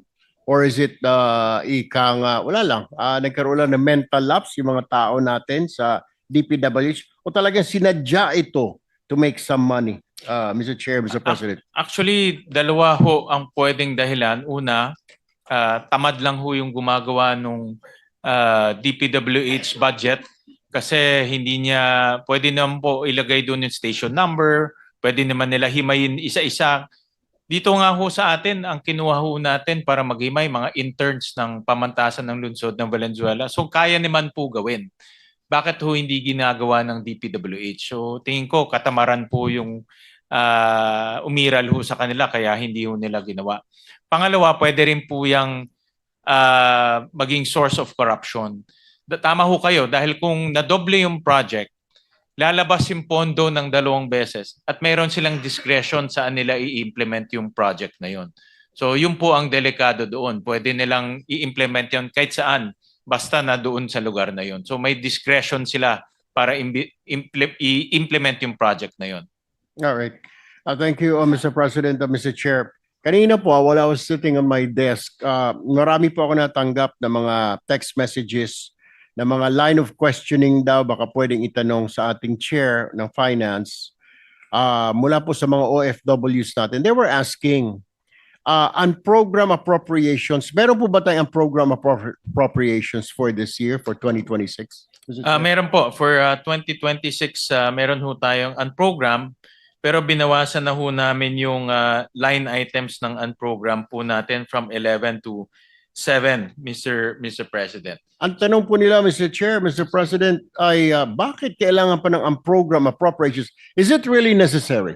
Ito nga daw po, dito nagkaroon ng source of corruption, itong unprogram appropriations. Must we really have this program appropriations? And can explain why is it important or it is important? Mr. President, yun ang program ay ang source ng revenue ng ang program, pag may excess revenue ang gobyerno or may additional revenue ang gobyerno, yung excess and additional, pwede niya nang gamitin to. So that's why meron ho tayong unprogrammed appropriation. Kasi, for example po, nag-declare ng dividends ang isang GOCC, no? At malaki yung dividendo niya. Yan ay nagiging source ng excess revenue. For example, meron tayong bagong tax measure na papasok this coming 2026. Yung additional revenue ay nagiging source rin ng program. Kaya ho, pag ginamit ho ng tama yung program sa mga tamang proyekto, nakakatulong ho siya. Kaya linipitahan ho natin yung paggamit ng program sa foreign assisted projects at AFP modernization na lang. Hindi na po pwedeng gumawa ng flood control ho dito. Mr. President, Mr. Chair, how sure are we at this point na magkakaroon tayo ng excess revenue when usually lagi tayong may deficit because of a budget collection and customs they're not meeting, Bureau of Internal Revenue, and so forth, itong mga revenue generating agencies. How can you tell at this point, Mr. Chair, Mr. President, na meron tayong excess para matustusan natin ang mga program appropriations? Di po ba kadalimitan tayo po ay naglo-loan sa ibang bansa, sa mga foreign banks para matugunan po ang pangangailangan or itong mga pangangailangan sa budget natin, because we always have shortfalls in our tax collection targets. May mga cases ho, Mr. President, na nag-excess tayo dahil, for example, ang isang GOCC kumita siya at mas malaki yung kanyang revenue, ang kanyang dividendo sa national government. For example, nakabenta siya ng asset o meron siyang malaking sales. So nakakapag-remit siya ng malaking revenue o malaking dividendo para sa gobyerno. A case in point here will be PAGCOR or POs, yung charity sweepstakes, yung PCSO. Kung malaki po ang benta ng PCSO, malaki po yung dividendo niya, nagkakaroon po ng excess. So that's one. Number two, kung meron tayong mga bagong tax measures, for example, marami tayong na-implement na mga tax measures last 19 Congress. So ngayon lang pinapatupad. So yung mga itong mga tax measures, ngayon lang ho natin mararamdaman yung mga bagong revenues niya. So itong bagong revenues, pwede pong gamitin to sa unprogrammed appropriations. Thank you, Mr. Chair. Thank you, Mr. President. Moving on, ito po ay texted the question sa akin mula pa po sa Dubai, mga OFWs natin. Natutuwa po sila, bagamat di po natutuwa ang gobyerno natin. Siyempre, ang laki na po ng ibinagsak ng piso sa dolyar. Sabi nga, our loss is their gain. Tanong po ng mga OFW, tataas pa po ba? Or hanggang kailan? Makaka-recover pa ba ang piso? Dinadasal-dasal po nila na sana hindi na raw po makarecover. What is your stand on this? Tatagal pa po ba ito? Aabot po ba tayo sa 60 pesos? Mr. Chair, Mr. President? Well, ang currency fluctuation, marami pong factors yan. One of which yung interest rate sa Amerika. So kung bumaba po yung interest rates ho doon, marami hong gustong pumunta sa Amerika at nag-depreciate rin ho yung ating peso. So maraming factors yan. Pero pag nag-depreciate po ang peso, pabor po to sa mga OFWs natin dahil mas malaki nare-remit nila. Pero this coming 2026,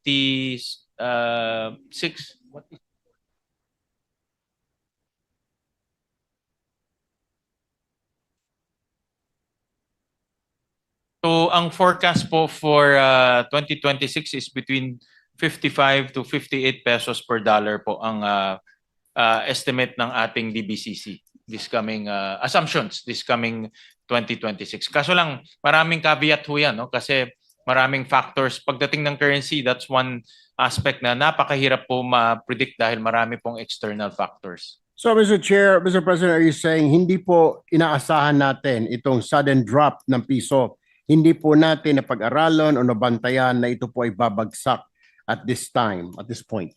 Well, sa atin ho, Mr. President, we practice a free market system. So hinahayaan natin yung peso na mag-fluctuate within a certain band. Pero kung talaga namang mataas ang fluctuation, nag-intervene rin po ang Bangko Sentral para ma-stabilize yung peso. But as much as possible, hinahayaan natin yung free market para mag-fluctuate po yung peso, Mr. President. Pero mayroon tayong reserves na more than 100 billion pesos, $100 billion. So we can use that to stabilize the pesos. Sana naman, Mr. Chair, Mr. President, wag na muna natin magamit. We really need that. But anyway, my last question before I will turn the floor to my to my colleagues, Mr. Chair, and reserve my questions for a second round. Mr. Chair, hindi ba kaya makompensate daw ang pagbagsak ng piso sa dolyar sa dami naman ng remittance, lalo na they're looking forward this Christmas season? Will it affect? Well, ini-estimate natin baka this coming Christmas it will appreciate because maraming ang papasok na remittances sa atin, so the demand will be bigger, no? So it's a demand and supply activity rin po. So kung mas marami pong remittance sa atin, baka tingin ko rin baka mag-appreciate rin ho siya.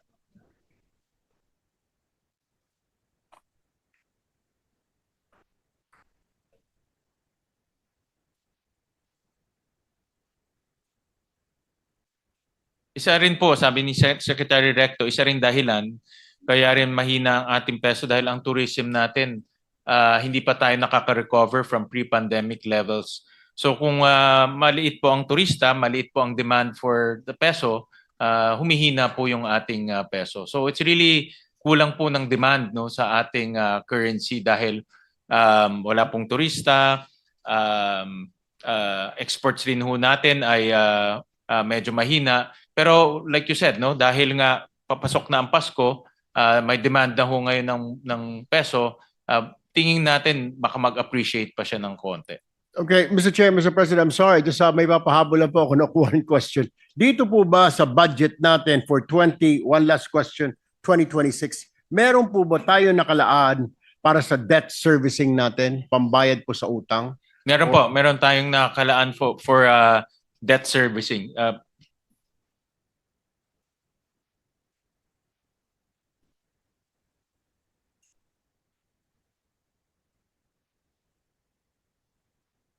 About 2 trillion ang naka-allocate natin sa debt servicing, both for interest payments and amortization po.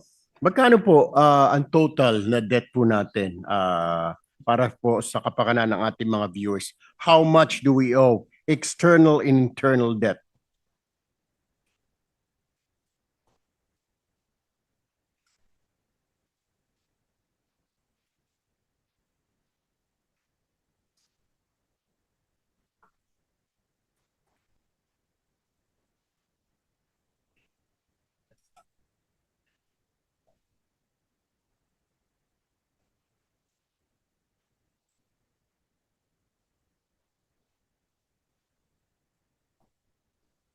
Ang ating debt stock right now, Senator Irwin's about 17 trillion, of which 70% ay peso denominated and 30% is dollar denominated or foreign denominated.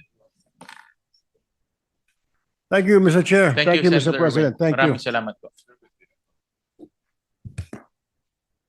Majority Leader. Thank you, Mr. President. Mr. President, before I recognize, with the permission of Senator Pangilinan, I just want to follow up the question of Senator Erwin Tulfo with the permission of the chairperson. If it's okay with Senator Pangilinan, really quick. On the issue on the games, yung e-games, may factor ba nandyan ang DepDep, the grandfather of DepDep, grandfather Balisacan, RC? We'd like to ask him, may correlation ba na pag-drop ng GDP because they say there's a drop in spending. The drop in spending could also be because naubos yung pera nila sa online gaming. Kasi we're attributing it to external factors like corruption, etc. Pero parang hindi masyado, unless of course we slow down on our infrastructure spending because we have to stop the bleeding. So I think all the contracts in the government of the government in the countryside was slowed down. But would it be a factor also on online gaming? I just want to ask that because I may ask for an answer and then I'll show something lang po to the group.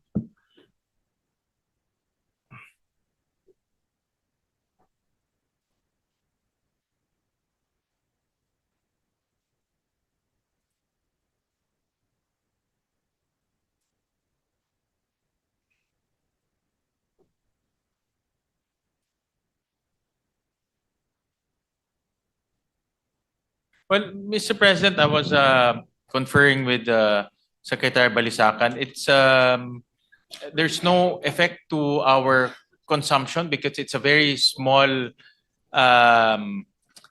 component versus our total household consumption. So very minimal effect. And at the same time, when you talk about household consumption, that's also considered part of consumption, Mr. President. So it transfers from one. You're consuming from one thing to the other thing, Mr. President. Yes, pero di ba it makes sense that if the padre de pamilya spends his money on the online gaming and because he loses the money or he doesn't make that money, he loses it. He doesn't take his children to the mall. They don't buy anything. They don't go to Jollibee. Bahay lang sila. There's a possibility that can actually be one of the reasons why the spending is down, right? Because your spending power is diminished if you lose online. And I'd like to just point to I haven't brought this out. This is the first time because I had this placed in the Pulse Asia survey. September 27 to 30. This is going to be the first time that I'm actually going to bring this out to the public.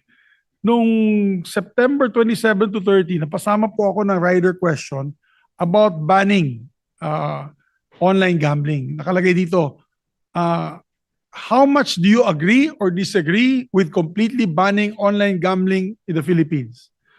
Or yes, agree, strongly agree, and agree is 90%. Taas, Mr. President. 90%. Cannot say if agree is 5% and disagree is 5%.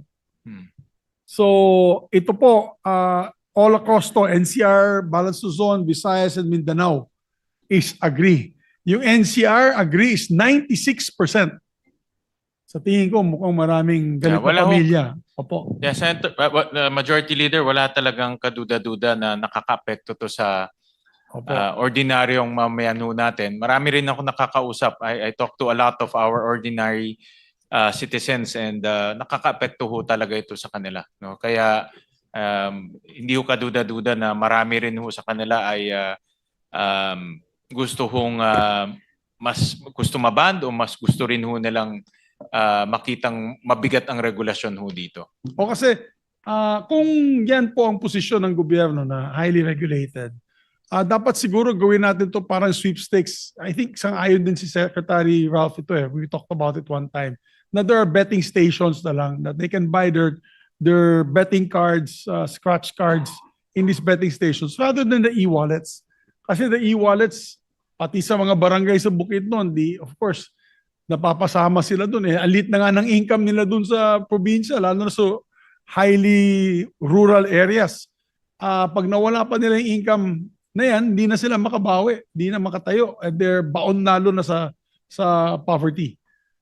So we're hoping that the good senator from Palawan, Senator Erwin, could come up with proposals on the bills so that we can already fast track this. Because obviously, if you get that number of people, that means maraming galit talaga. They're affected. Completely agree with you, Majority Leader. Thank you. Ako rin personally, I see that on the ground. Tama ho kayo dahil yung mga mahihirap pag na-addicted sila sa online gambling, domino effect eh. Affected yung family nila, affected yung pag-aaral, affected yung ibang mga kailangan nilang bayaran at napakahirap pong bumalik ulit dahil of course yung kanilang income hindi naman po ganun kalaki. So I totally agree with you na dapat tignan na talaga natin itong online gambling at kung paano po hindi ito kumalat sa mga mahirap nating at ordinaryong mamayan ho natin. Thank you very much, Mr. Chairman. Thank you very much, Mr. President. We'd now like to recognize our good distinguished colleagues from Quezon City and Pampanga, Senator Kiko Pangilinan. Senator Francis Pangilinan is recognized. Thank you, Mr. Senate President, and thank you, Majority Leader. For our second round, may we know if the good sponsor is willing to yield to a few questions? Yes, Mr. President, I'll be more than happy to receive questions. Yes, thank you. My first set of questions will focus on the rice tariffication measure and the current EO number 105 series of 2025. I understand that this amends the earlier EO on the percentage of tariffs to be imposed for rice imports. Tama po ba na beginning January 1, 2026, there will be a range of possible tariff imposition, anywhere between 15 to 35%. Yes, Mr. President. Tama ho.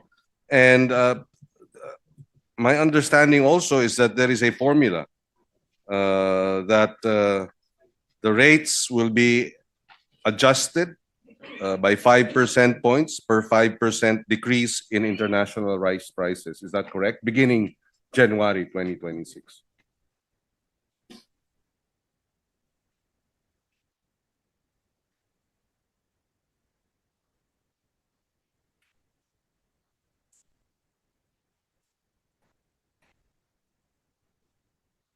Yes, Mr. President, Secretary Balisacan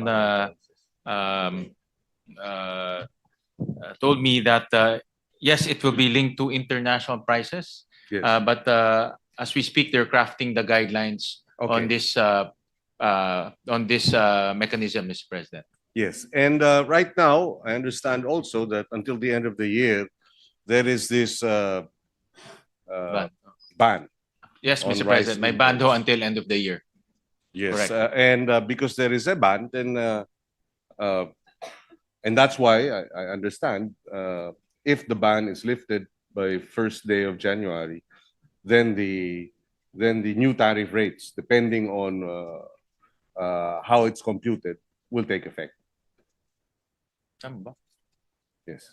Yes, Mr. Yes. President. Now, my question is, when we say decrease or increase, how do we determine that? What is the benchmark? Because, for example, clearly from the time that the EO 62 was imposed up until today, rice prices in the world market have dropped from about $560 per metric ton to around as low as at least maybe 2 weeks ago, about $360 per metric ton. It was an all-time high of about $720 per metric ton at some point in 2023 or 2024, early 2024. But now it's about pretty much half. So when we say decrease or increase, what is or again, is it still being computed? May we be guided?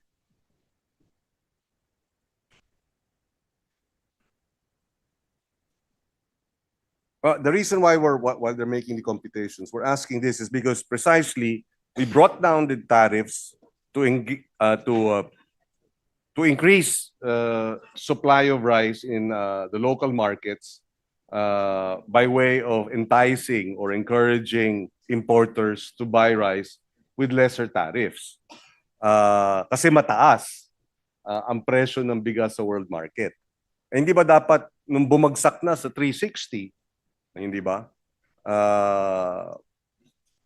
From 360 from 540, hindi ba dapat sana yung 15% na-adjust na kaagad?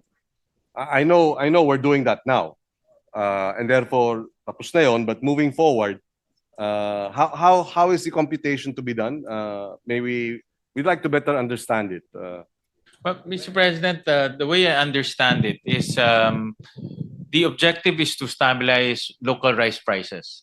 Yes. And whenever international prices go down way below local prices, they will impose certain tariffs, no? In order to stabilize the prices, or in short, yung imported rice will not be overly cheap compared to the local prices, Yes, and because vice versa, it Mr. will have a President. direct impact on the incomes of our rice Correct. farmers, because why will we buy local rice, which is much more expensive to produce, when you can import it Correct. with very low tariffs? No? So yun, ano? So the tariffs will be based on how much international prices will fluctuate, Mr. President.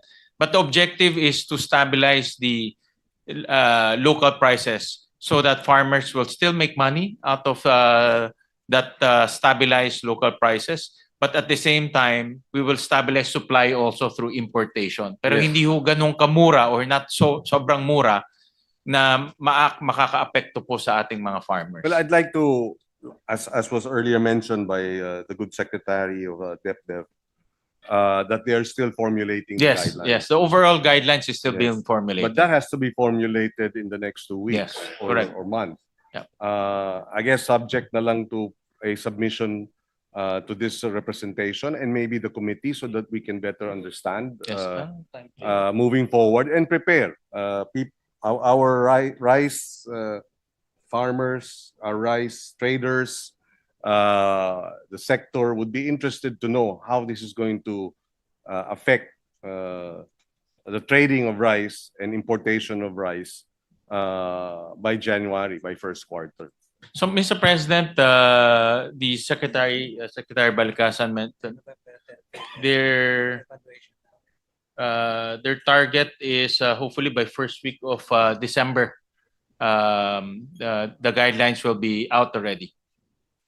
Yes, thank you. And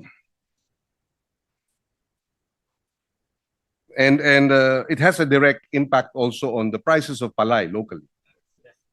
This is precisely why the concern is to raise tariffs so that Domestic prices will go up. yes, and right now with the ban,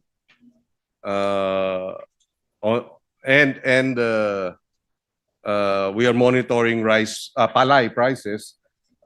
It went down as low as 8 pesos, but according to the PSA in October, it's now up to about almost 16 pesos per kilo of palay. So that there you can see the impact of managing the inflow of palay price of rice, imported rice into our markets. Apart from that, I'd like to think the traders are now concerned that because of the twin EOs, EO 100, wherein a minimum floor price for palay purchases was put in place when government purchases with directly from our farmers, and the floor price is for wet, it's up to 23 pesos, no? And the floor of 17 to 23 wet palay, and 23 to 30 per kilo for dry.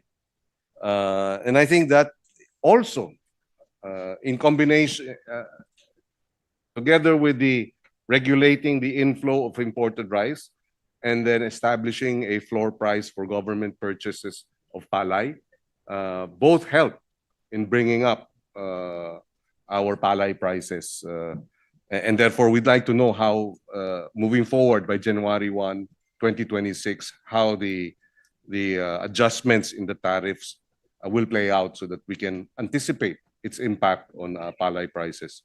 There will be a second harvest beginning February or March. So we would like to see how that will play out. And so we will await the guidelines to be set, to be approved by our economic managers. On the other hand, Mr. President, the drop in 15% of the tariffs definitely brought down our collection, our tariff collection. Do we have the data as to how much were foregone tariff collections from EO 62, bringing it down from 35 to 15? Because EO 62 was September 2024. We are now nasa November 2025 na tayo. So may higit isang taon na magkano ang hindi na kolekta.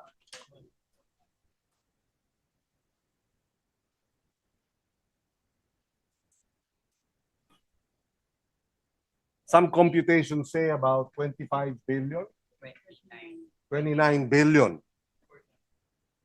We ask this because these collections are supposed to go to the rice tariffication mechanization, seedling production, distribution, assistance.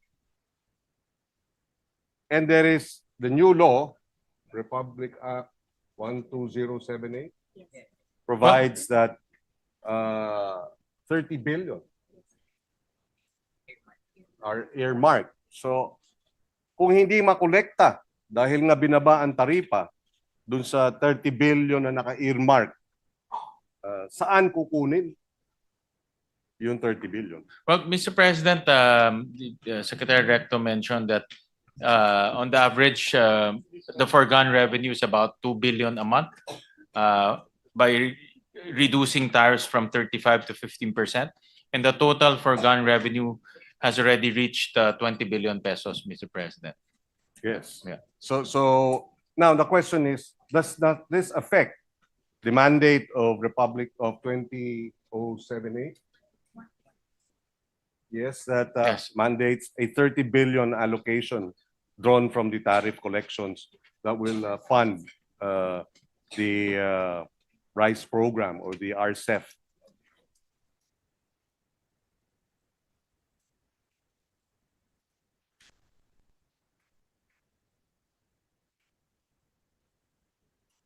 And this is until year 2031.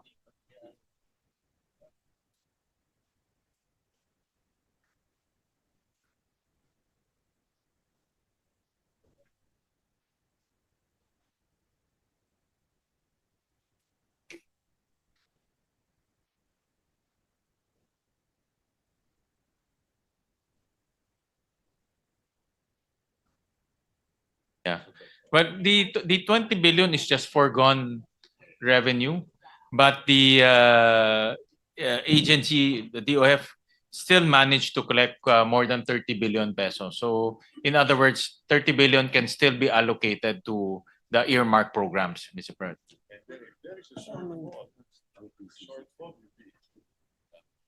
Yeah. And if there is a shortfall on that earmark, the GAA will come into play, Mr. President. So, in other words, we will allocate funds for the shortfall. Yes, and now, which brings me now to the releases of funds by the DBM. My understanding is there have been communications between the Department of Agriculture and the DBM as to the amounts of 13.7 billion that have yet to be released, RCEP funds that have yet to be released. So, of course, our concern is if you've dropped tariffs and therefore there are foregone revenue, is that now a factor in not in the delay in the releases? But apparently the secretary says no, because we've been able to collect it anyway. So if that's the case, then may we know what the DBM intends to do with this unreleased RCEP funds of about 13.7 billion pesos. These figures were submitted to us by the DA. The reason that we're raising this is because across the board, various programs affecting the ability of the rice sector to be able to produce, improve its productivity is affected.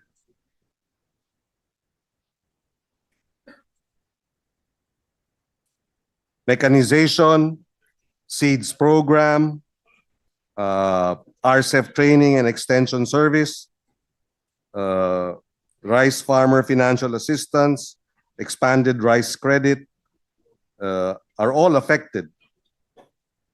One immediate example would be some of the farmers are saying the seeds program, kinakailangan yung seedlings sa panahon ng pagtatanim. Pero lumampas na delay na dahil nga hindi na pondohan. So pagdating ng seeds, tapos na yung planting season, hindi na umuulan, apektado, no? So may we know through the DBM what is the status of the unreleased funds? Well, the unreleased funds is recorded in the books of national government. So I think it's just a matter of cash management. So eventually it will be released later on. But I was advised by Secretary Recto that even there is an unreleased portion of 30 billion, DA continues to receive funds for their other programs to a tune of around that much, about 13 billion. So, and also to speak, we still have amounts in the unprogrammed funds that are being used for DA purposes. Yes. Well, in that case, can we be updated, perhaps not now, but before we approve this on second reading, as to, is it still the amounts that are unreleased? Baka pwedeng magkaroon ng prioritization, lalo na dito sa seeds program. Kasi apektado ang anihan pagka hindi na ibigay sa tama. Meron pang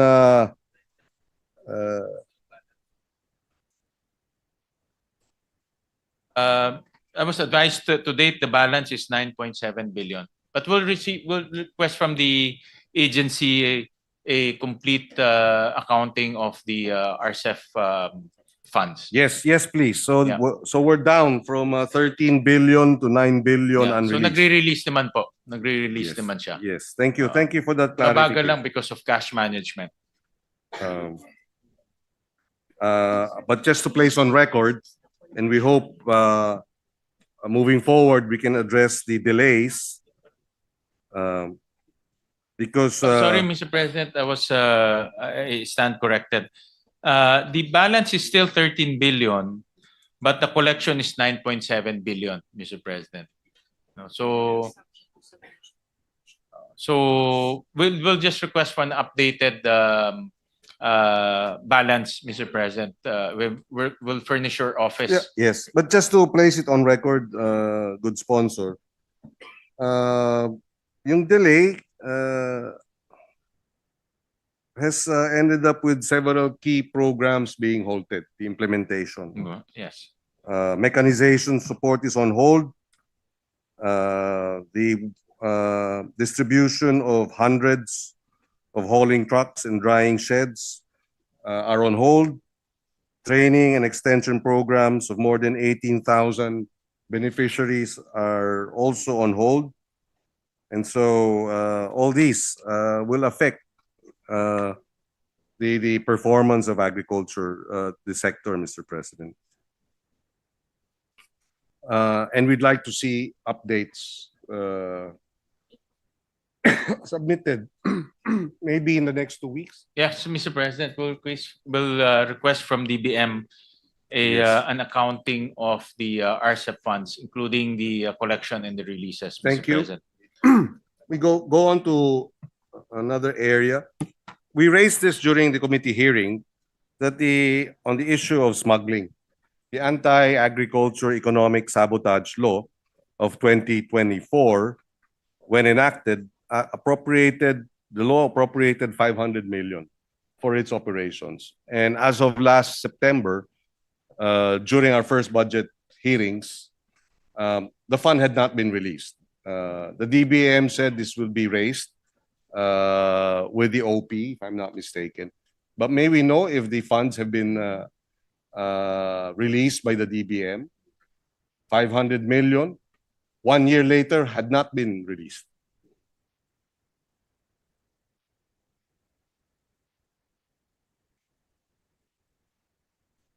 This is, Mr. President, let me just clarify. This is to fight smuggling. Yes, the Anti-Agriculture Yeah, Economic Sabotage. sabotage.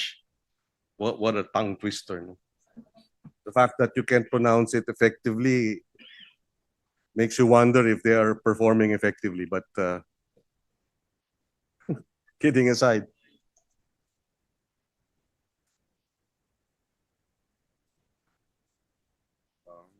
Wala dito. Wala pa rin po, hindi pa rin released. I was just advised by the DepEd, by the DBM, Mr. President. Again, may we have an update as to when this is going to be released? I asked this during our Yeah. budget hearing in September. It's already November. Seryoso ba tayo sa ating kampanya laban sa smuggling? 1 taon at mahigit na, wala pang pondo. Yung anti-economic. Actually, matagal na ho nga yan. I remember when we were discussing the tobacco smuggling, apparently tobacco is included Yes. in the list of products that this anti-smuggling group can look into. But apparently, since this is lodged under the Office of the President, I was advised by the DBM that the Office of the President has not requested for the funds yet. Therefore, it has not been released yet, Mr. President. My understanding is the Economic Sabotage Council, Anti-Economic has requested it. It's already been requested.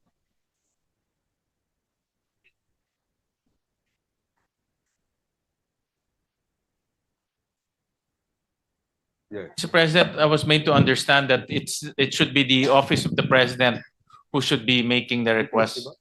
Yes, in fact, it was the Office of the President's representative, Secretary Go, who sits as the President's representative in the Anti-Economic Sabotage Council.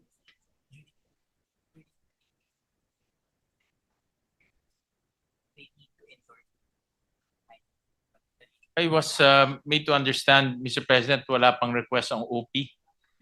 Because it will be under OP and therefore OP should be the one requesting it to On create record, that council. also on record, Secretary Amina Pangandaman in our budget hearing said that what is it again? The OP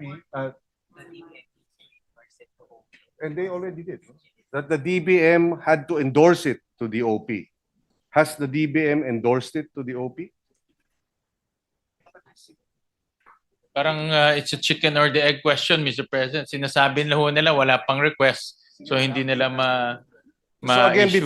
before we approve this on second reading, can we have a Yes, clearer? we'll update two things, Mr. President: the balance of the RCEF and also a status report on the Anti-Agricultural Smuggling Council, Mr. President. Yes, Well, please, because a clear Better if in 2 weeks' time it's released before the second reading approval, because And may I also request from DBM to reach out to the OP on this matter? Medyo matagal na ho yan, isang taon na nga. Actually, in fact, that's one of our recommendations in the smuggling of tobacco products in our country, Mr. President. and So- I think after we go on BICAM, etc., then we will come back to ratify it. Up until that time, no, before BICAM, up until the second reading, perhaps you can come up with the release, or we might be constrained to seek a deferment until this is done. I don't think there's any excuse. It was passed in September 2024. It's already November 2025. We raised it during the budget hearings in September. I raised this with the Secretary Go himself in August when we met. So July, the council requested the DBM for its release in July. So Well, Mr. President, we advised the DBM to coordinate with the OP, and considering that the letter of request was sent July, then there's no reason for them to withhold the release of the 500 million. So we'll and more so if tagal na ho yan eh. and more so if Secretary Recto will now be the executive secretary. So I'm sure the new executive secretary will look into this and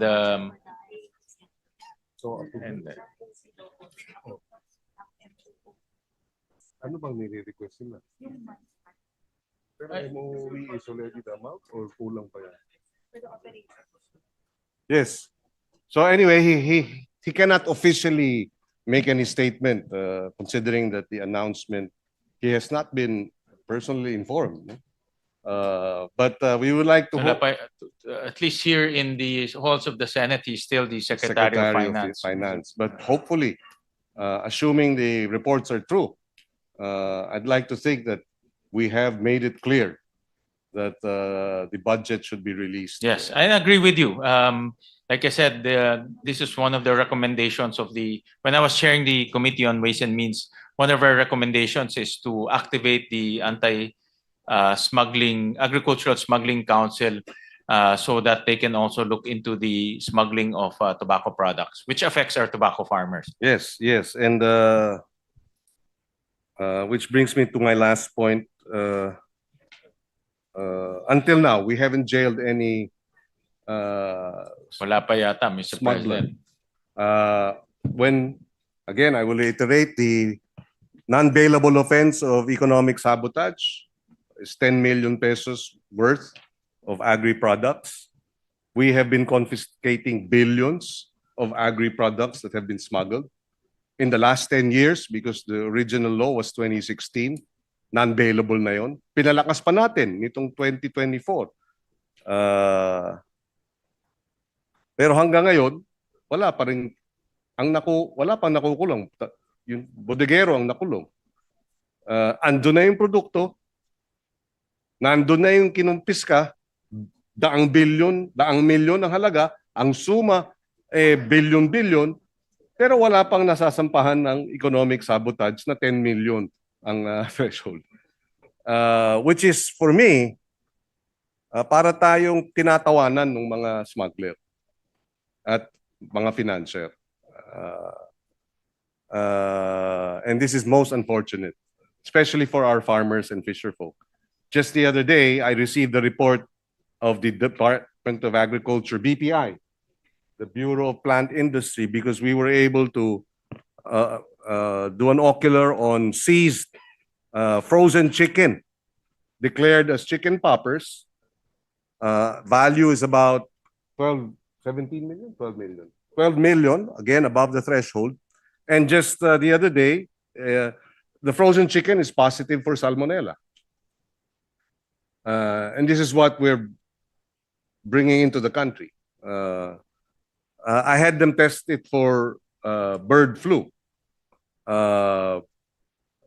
Thankfully, it was not positive. But again, on record, ang nasa bat ay 12 million pesos, dalawang container. At sa totoo lang, ang realidad, sino ang magsasmuggle ng dalawang container? Ang tanong, ilang container ang nakalusot? Dalawa ang nasa bat, pero ang mga numero e bilyon. So clearly, kung merong ganyang nasa bat, ilan ang nakalusot? Dalawang container nahuli. Baka 15 container nakalusot. Ayun na. And that's why hopefully we will finally have a funder, smuggler. And mind you, this is mostly China products. Where I'm told, they buy it at salvage value. Ibig sabihin, patapon na. And then they bring it here. They put formalin and all other shelf life prolonging interventions and sell it cheap. So we are poisoning our consumers. We are destroying our local farmers industry, our livestock industry, our poultry industry, our vegetable industry. And that's why our food prices are very high. And this is a commitment that we gave our voters, that we would address challenges of agriculture food prices. So hopefully, ma-release naman bago matapos ang taon itong hinihingi na 500 million. Dami-dami nating pinopondohan. Sana naman pondohan natin itong pinasa at ine-endorso mismo ng presidente. Si presidente na mismo nagsabi. Yung mga smuggler nasa gobyerno rin eh. He said that publicly. At hindi nahuhuli. So I'm just taking the cue from the president. And Commissioner Ariel Nepomuceno, who was my contemporary in UP. Of course, I was a little bit older than he. But I understand the reason why he was brought in was precisely because we need to address the problem of smuggling. So hopefully, we will see concrete results in this regard. Okay na to. One last question on the Sugarcane Industry Development Act. Section 11 of the appropriations provides for 2 billion starting 2016. But only 1 billion is appropriated every year. May we be clarified? Is this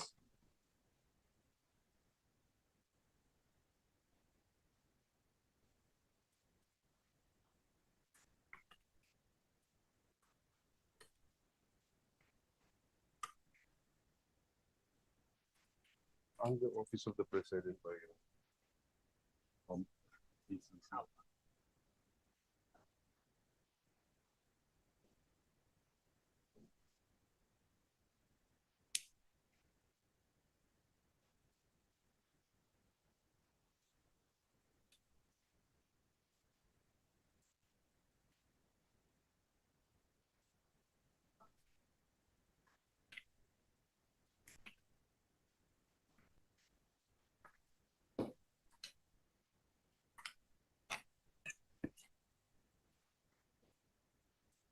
Well, apparently, Mr. President, the utilization is very low.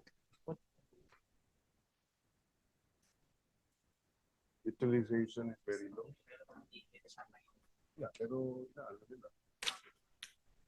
so perhaps I will raise this question with the Department of Agriculture. Yes, apparently the utilization is only 50 to 60%, Mr. President. So, so that's why the DBM does not give them the entire amount, Mr. President, because of the utilization. So it's an absorptive capacity issue. Okay, of course, it's mandated by the law. But having said that, and I understand the nuances of executive offices and agencies, and yes, many agencies are unable to absorb Yes. the funds allotted. But then we will then take this to the Department of Agriculture, of which I'm the one defending the measure. Correct, Mr. President. Yes, but thank you for this interpellation.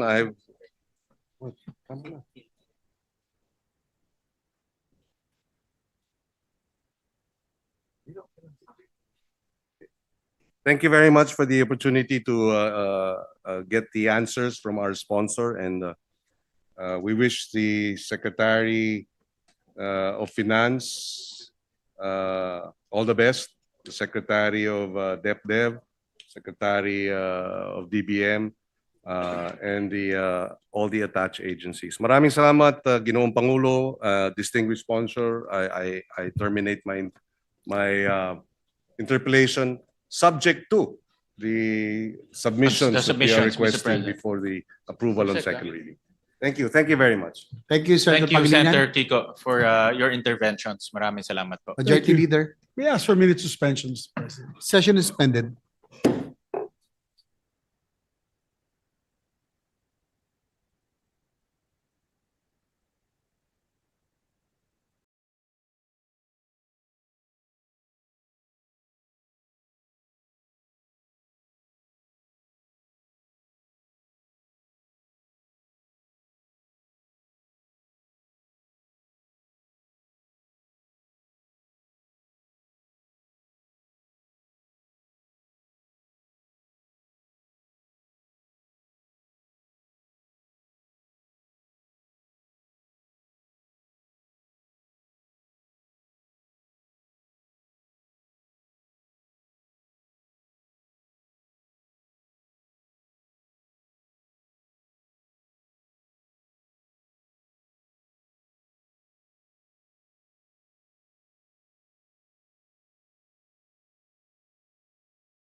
Mr. President, may we recognize Senator J.V. Ejercito to propound his questions.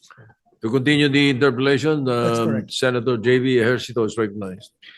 Yes, thank you, Mr. President. Thank you, Majority Leader. Just like have two questions for the chair.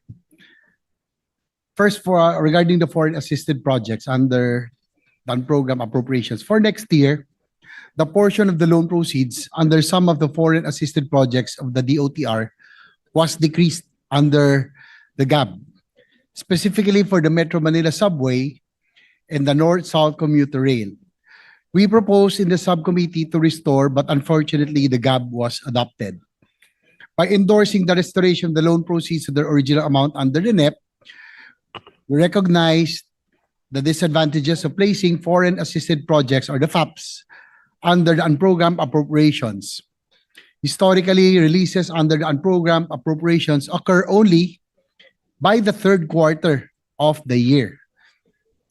So nangyayari po, from the first to third quarter, there will be billings, progress billings for the first 6 months that would accumulate and that will not be paid. The delays may compel contractors to suspend project activities, which in turn lead to prolongation, costs, and further setbacks in the project implementation. Ultimately, this scenario results in additional financial burdens for the government. Anyway, I was hoping that we will no longer experience delays in the implementation of these projects because this may affect our credit and financial standing. In fact, Mr. President, during 2024-2025, when the foreign assisted projects were lodged under unprogrammed funds, it really caused delays. And I think this has been the concern that was raised. I think it can be confirmed by the economic team, where it was raised by JICA to the President, noting that the project delays are largely attributed to the late release of funds under unprogrammed appropriations. Anyway, my question is, under the fiscal year 2026 National Expenditure Program, the NSCR and Metro Manila Subway were under the program appropriations. But I don't know if this was recommended by the DBM or the Department of Finance. Why is it that it was lodged? Why lodge a portion of it now in the unprogrammed funds?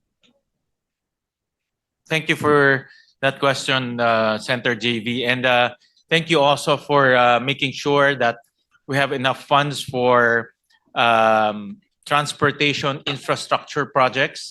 You have been very vigilant and active in the debates and discussion of the DOTR budget, especially transportation projects of the government.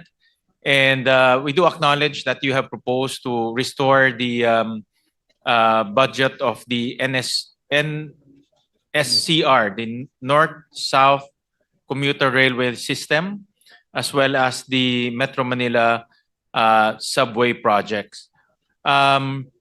When we looked at the utilization rates of these two projects, the NSCR has a disbursement rate of only 41%. And the Metro Manila subway project has a disbursement rate of 36%. So when we were evaluating the two projects, the conclusion here is, since there is already 48 billion for NSCR in the GAB and 34 billion for the Metro Manila subway projects in the GAB, these amounts will be enough to cover all of their requirements come 2026 because the utilization rate is not up to speed. Nevertheless, I think this is also one of the items that the administration, particularly the economic managers, will focus on to improve the usage and the utilization rates of the two projects. So that's why, because when on the other side of the coin, if we do increase the amounts for the two projects, masasayang lang po yung pera because they're utilization rate is below 50%. So we would rather allocate the funds to other transportation projects so that those projects will be realized. Well, thank you for that answer. Anyway, because the DOTR said that by now the North-South Commuter Line and Metro Manila Subway has gone full blast, no? Comparing it 2 years ago, and they promised to have better utilization this time. But we just want to get the commitment and assurance of the DBM that even if a portion of it is now lodged in the unprogrammed appropriations, its release will be given priority to ensure that the timely implementation of these critical infrastructure projects. Yes,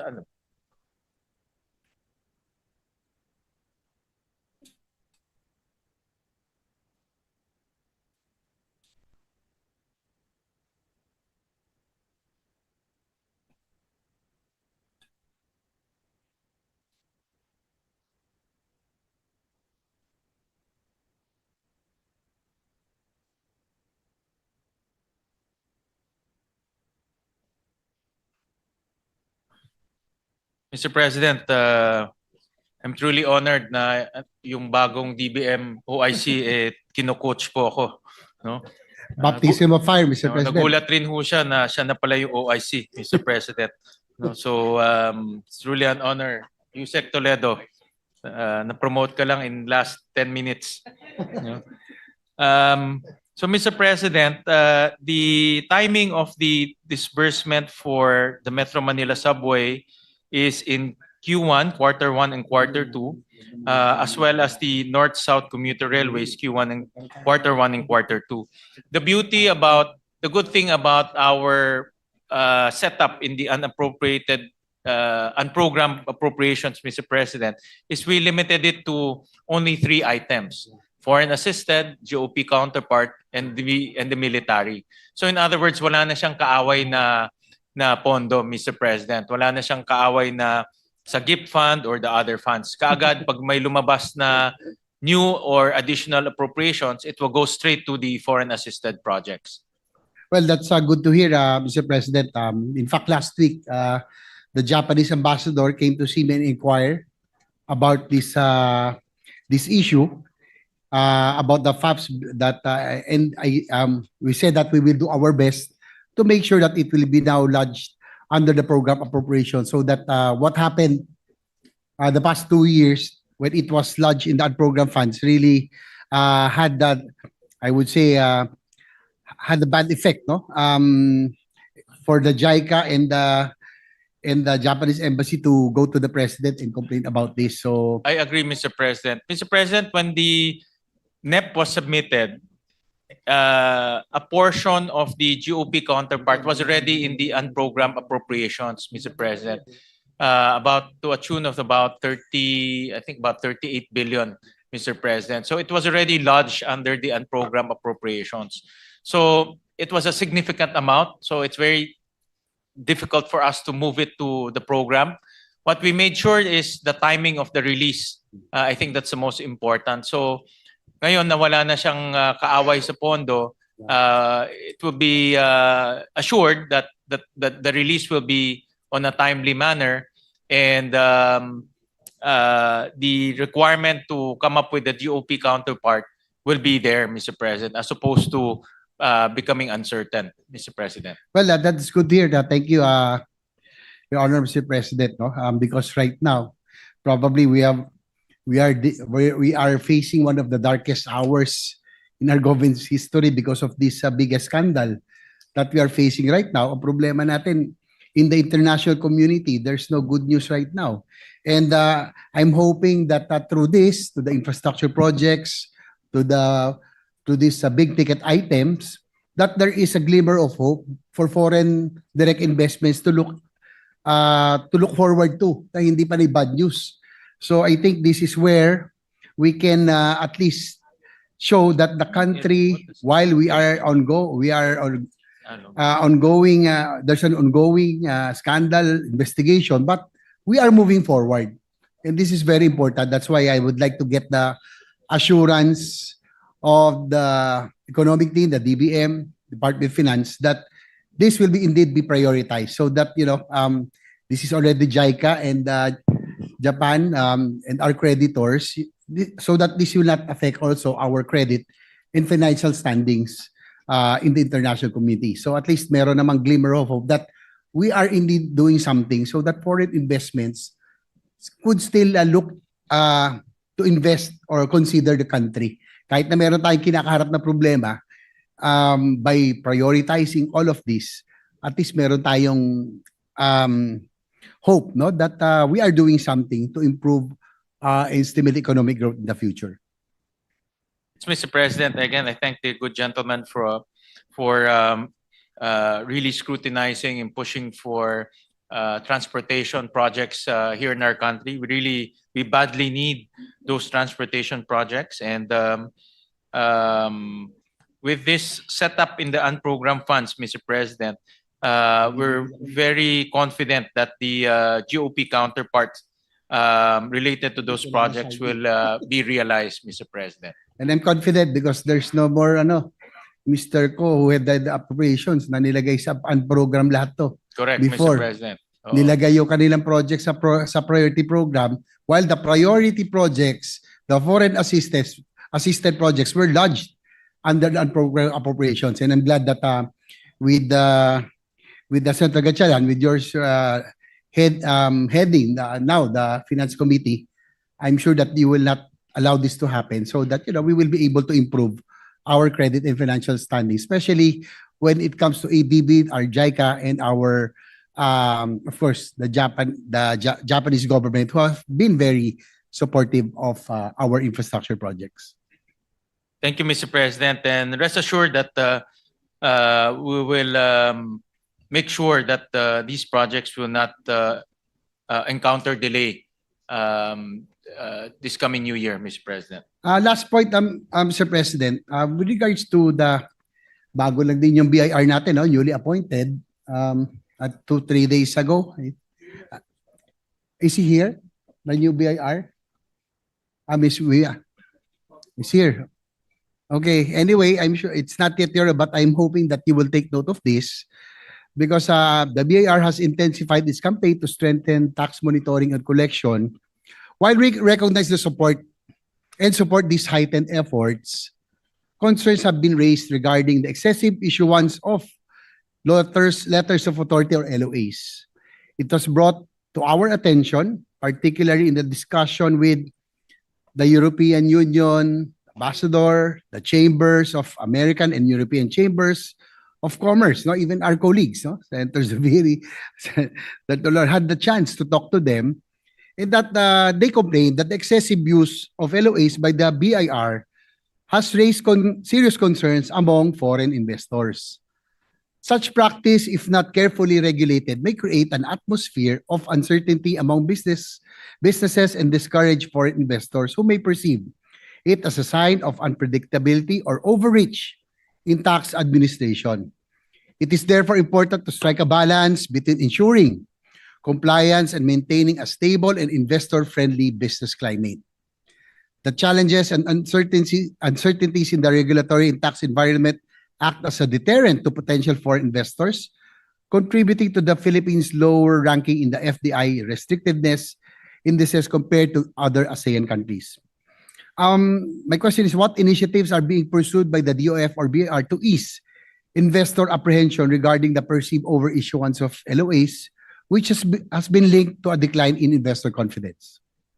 Thank you, Mr. President. In fact, I raised the same issue during the organizational meeting of the Committee on Ways and Means, because I remember among us senators, this issue came out during our conversation that the LOAs are weaponized. No? Sabi nga ni Senator JV na weaponized siya. And more often than not, the taxpayer would settle for a lower amount but given to parang under the table yung pagbibigay. Pero ito kasi mga foreign investors to, These are foreigners and they won't dare to undervalue their tax declaration. So in that hearing, Mr. President, Senator JV, part of the reason also why a lot of these LOAs are happening is because the submission of documents are not complete or not accurate, or some of the documents are not in line with the requirements of the BIR. So we suggested to the BIR to also come up with information campaigns to the foreign companies. No, para yung mga foreign companies, maalam rin nila kung ano po yung kanilang i-submit. And if the LOA stem from lack of knowledge, then the BIR should do it proactively, because we don't want the LOAs to be used to pressure foreign investors, especially those who are here already in the Philippines doing business. So aside from that, Commissioner, do you want to add?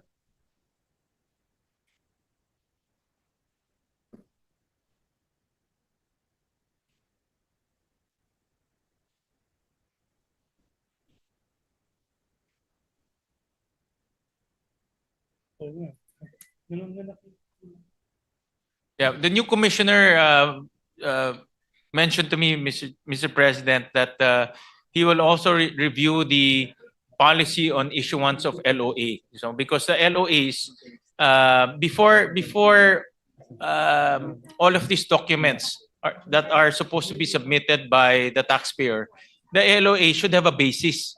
No, kasi kung walang basis, hindi naman mag-i-issue ng LOA. So he will also review now the basis for the LOAs and also the policy in issuing a letter of authority, Mr. President. So the new commissioner is here, and he recognizes that the taxpayers are the lifeblood of our country, and especially foreign investors who are here, nasa atin na, nasa bansa na natin sila. Pag masama experience nila, masama rin ang magiging imahe ng ating bansa.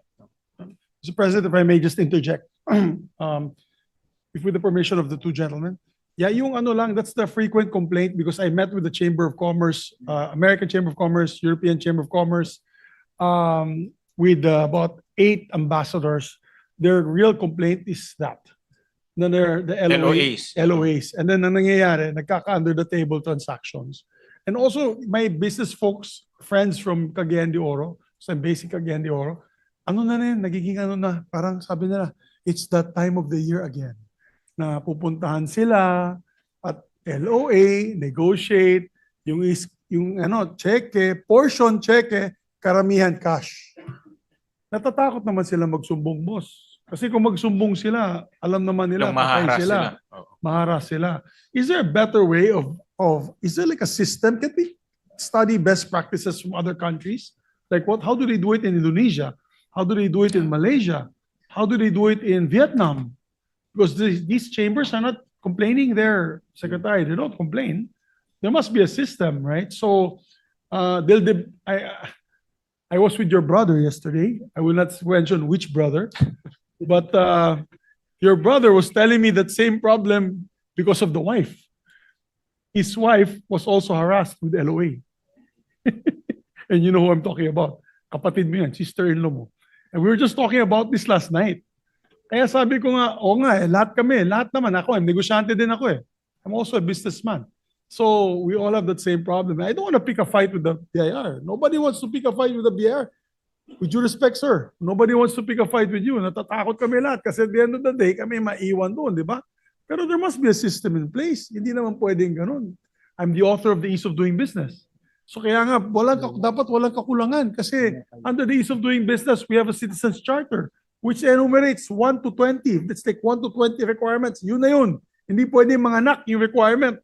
And I notice pag mga permits, you're applying for permit certificates and licenses. Nanganganak yung requirements. Bawal yan under the Ease of Doing Business law. That's why we created ARTA. That's my baby, ARTA. So, sabi ko lang, sana boss, you're new. I hope that you can come up with some sort of system na talagang you can see the foreign direct investment is down. Something must be going wrong. Something must be going wrong. Nobody wants to invest in the Philippines. They're afraid. And those who want to invest in the Philippines only want to do it in PEZA zones, Mr. Secretary. They only want to do it, Senator Ralph, in the PEZA zones. They do not want to go to Bukidnon and open up a shop plant there. They don't want to go into Valenzuela or San Juan unless it's an eco zone. Kung hindi eco zone, ayaw nila makipag-deal sa lahat ng government agencies. There must be a problem. And I'm down to my last 2 years. And you know, when I started, I was so idealistic. I was part of the Spice Boys. Old Spice namin yan, si Val Precto kasama namin, Old Spice. At that time, we were idealistic. And now, you know what? At the end of the day, in my last 2 years, I'm like, nothing changed. Nothing happened. Nothing's still the same. They just became more crafty on how to do it. How to make, Valencia. So yun sana, in my last 2 years, maybe we can see some sort of shift. And I think this is an eye-opener what's happening now. Talagang eye-opener. Somebody said it has to get worse before it gets better. We need the reset button. I think because we're number 3 in all the countries of ASEAN, the most corrupt. Wow. Wala na talaga. So, nakalimutan nga yung ibang agencies na kasi nakafocus na lang lahat sa DPWH. The DPWH made them all look like Boy Scouts, right? But the problem is it's still there. So maybe the commissioner, boss, we wish you luck. We will regalo you a bulletproof vest if you want. Be sure to be careful with the food that you eat. But you have to do the reforms. Kasi kung wala, I'm sure the commissioners, slightly younger than me, we all have families, the secretary's families. Ganito na lang ba? Pagkatapos ng 2028, becomes worse than ever. So yun lamang po, Mr. Chairman, Mr. President. I just wanted to give my 2 cents worth. I only remember this because I was with your brother last night and we were talking about this because of your sister-in-law complaining with her family business. Thank you, sir. Mr. President, Majority Floor Leader, with the indulgence of Senator JV. Go ahead, Senator Turbo. Yeah, well, we're talking about the BIR, the Bureau of Internal Revenue, Mr. Commissioner. First of all, I would like to congratulate you for being appointed by the President as the new commissioner. And second, of course, all I can say is that, we'll be losing a good leader at the Department of Finance. Executive Secretary Office will be gaining a very good leader. Unfortunately, I really don't know what's going to happen. Pero, sir, tama po si Senator Migs. You really need to do something about this, your people sa baba. They are using that letter of authority in making money. Kung sa DPWH may flood control, sa BIR po is yung tinatawag na LOA or LOA. I have a lot of businessmen friends and they're complaining. They even complained to my brother, Senator Rafi. Pareho ho, magkaiba yung mga kaibigan namin pero mabuti ho sana kung malalaking businessman eh. Ultimo mga maliliit, pinapatos eh. Ultimo yung mga hindi naman corporations, single proprietorship na business ang target nila. May LOA. Eh syempre ayaw ho nila magambala, then maareglo na lang. Kasi kahit na kompleto ho yung binayad, lahat ho may diresibo, some BIR inspectors, yung mga examiners, hahanapan po ng butas. Kulang ka ng ganito, kulang ka ng ganon. Saan yung ganito, saan yung ganon. Patingin nga ng ganito. Minsan, magbabacktrack pa ng 5-6 years ago. Saan ho nila hahanapin? I think, Mr. Commissioner, my advice is like, you have to review this kasi ginamit po yung LOA in money making ng mga tao po sa baba. All right? You really need to do something about it. Pangalawa po, hindi po ako believe sa mga regional directors ho ninyo. I think you need to do something. You need to reshuffle your regional directors. Kasi po, they're non-performing. They're not performing, I'm telling you. Pakitignan na lang ho, Mr. Commissioner. Okay. Tama po si Senator Mix. Ayaw po namin kaaway ang BIR. Eh, lahat naman siguro tayo. Pero ang pakiusap po siguro, sir, what we will support you. Definitely. Myself and my brother will support you. Kung anong reforms ang gagawin niyo po dyan, we will help you. We will be backing you. Hindi lang po siguro kami, pati si Senator Win Gatchalian. Kung may mga plano po kayo. But I do believe it's high time that you do something there. You have to reform that agency. Kasi po, parang ngayon, yan po ang pangalawa ngayon sa Department of Public Works and Highways, the most corrupt agency, yan po ang BIR. So I believe, kaya siguro kayo nilagay dyan ng Pangulo because na may tiwala po siya and kami rin po naniniwala na you can do something about it. Maraming salamat, Mr. Chair. Senator JB, thank you. Senator Loren Legarda is recognized. The BIR is very close to my heart because one of my first jobs at 21 years old was to anchor a public affairs program called Progress Get Involved. And that was a program of the Bureau of Internal Revenue with Commissioner Ancheta and Commissioner Toledo. And Jerry Flores, who retired from the BIR, was my co-host. That was long before when you were kindergarten. Anyway, but that is not the point. And I will say this as a fact, pero lilinawin ko, hindi ko po linalahat. Maraming mabubuti, magagaling na mga tao din doon, gaya ng ibang ahensya ng gobyerno. I would just like to say this. A few weeks ago, I will not name the ambassadors, just like Senator Subiri, I was asked to a breakfast meeting by the EU ambassadors who do not wish to be named. Long table. Yes. And they expressed extreme alarm over what's happening in the country. And I thought they were going to ask me about the flood control issues. And instead they said that that can be solved. You just bring down the cost and you make sure there's no corruption, and that is solved. But the bigger problem is the foreign-owned companies who are in the Philippines are having big problems, and that is with the Bureau of Internal Revenue. I hate to say this because I still believe in the goodness of the Filipino. And I believe there are many good women and men in the Bureau of Internal Revenue. And when they told me that, I could not answer. They told me many things, and I told them, it would be best, can you please write me a letter from their foreign chambers of commerce so that it is in writing, and give me the names of the companies that have received the letter of authority repeatedly, even after they've paid the correct taxes. It breaks my heart to say this because I looked at the BAR as my family when I was 21 years old that launched my television career. And I'm certain maraming matitino, matatalino, mababait, masisipag, just like in government. But they were very serious and they said, how can we bring in foreign investors when even those who are here wish to leave? It broke my heart. I could not answer. And I said, please give me the names of the companies and what went on. But they said, we'll just make it a general letter. And I decided I wasn't going to rise.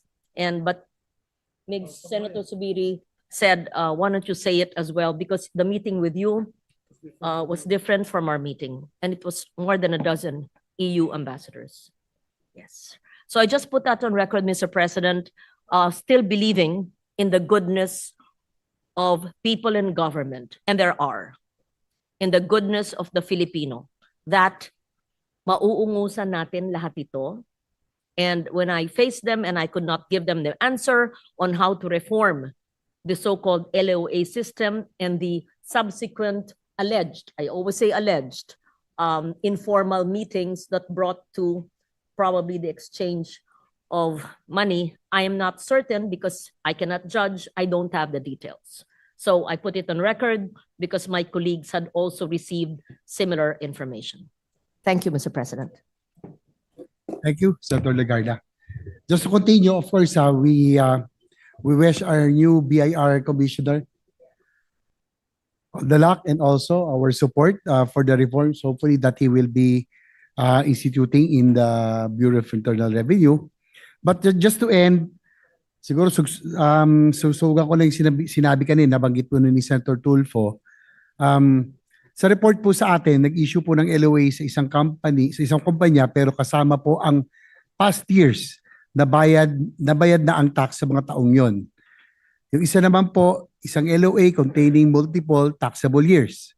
May isa din pong report sa atin na ang tax assessment ay 100 million, pero nagkaroon ng settlement na ibinaba sa 75 million. Ayusin na lang daw ang resibo. These are just some of the instances wherein there is questionable process. For the record, Mr. President, Your Honor, may we know the present policy or rule with regards to this para malaman din po ng ating makabayan na yung po sa with regards to the LOA, yung po bang past years when already settled, could the BIR still issue LOA regarding those years that were already settled?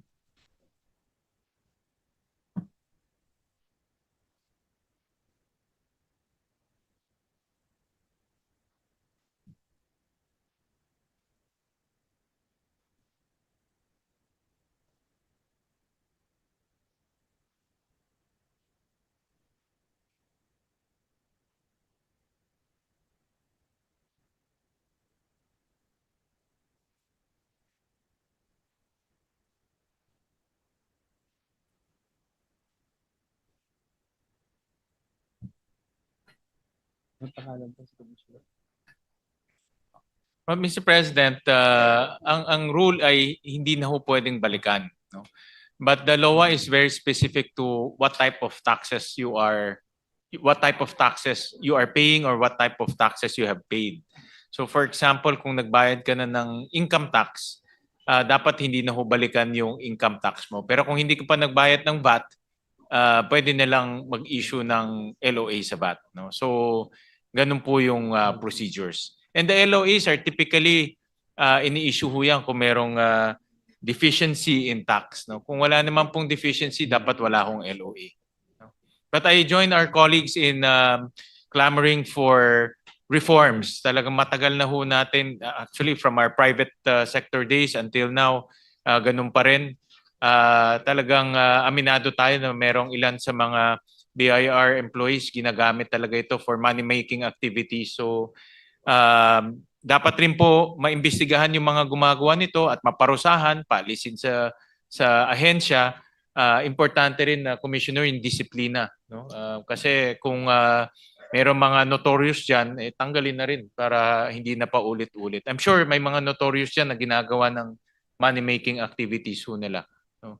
So, yun po, Senator JB. Thank you, Mr. President, Senator Gatchalian. Anyway, we wish our former Finance Secretary, now Executive Secretary, has given his trust and confidence in the new BIR Commissioner. So we wish you all the luck.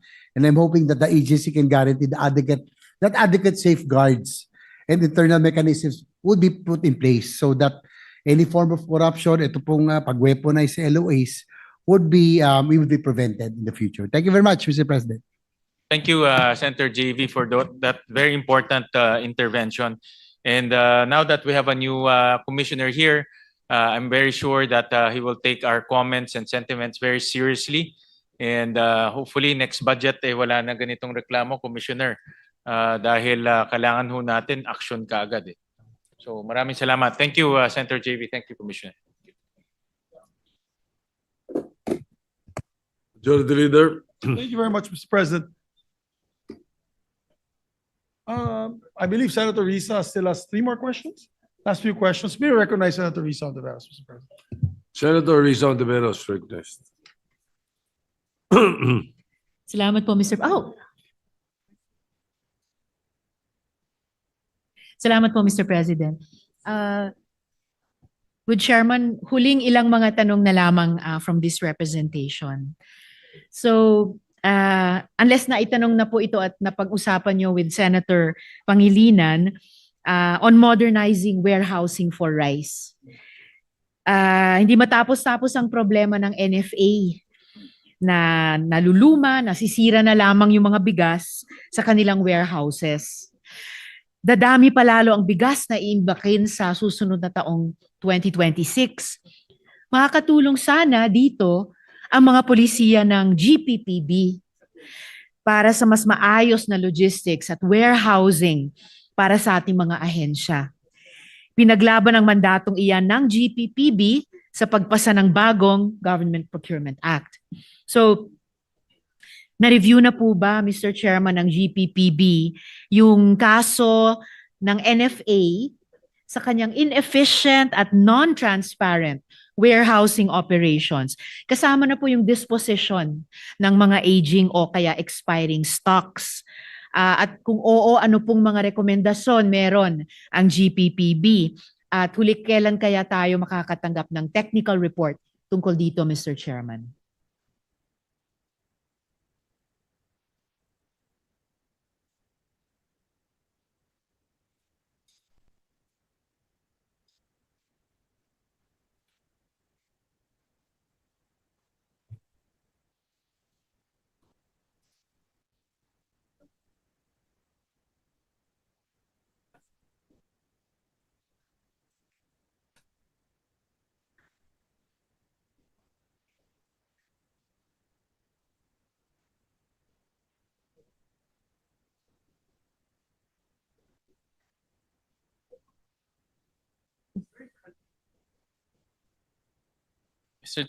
Mr. Chairman, Mr. President, thank you. And Senator Risa, thank you for that question. I was advised by the DBM that yung mga warehousing and inventory system the operations and management rest under the procuring entity. So sila ho talaga ang merong jurisdiction when it comes to warehousing and inventory. So nasa procuring entity po yung decision making. I see. So, ibig pong sabihin, Mr. Chair, walang ni kahit kaunting oversight ang GPPB o suasion na pwede siyang i-exert kahit kaugnay ng mga procuring entities, Mr. Chair?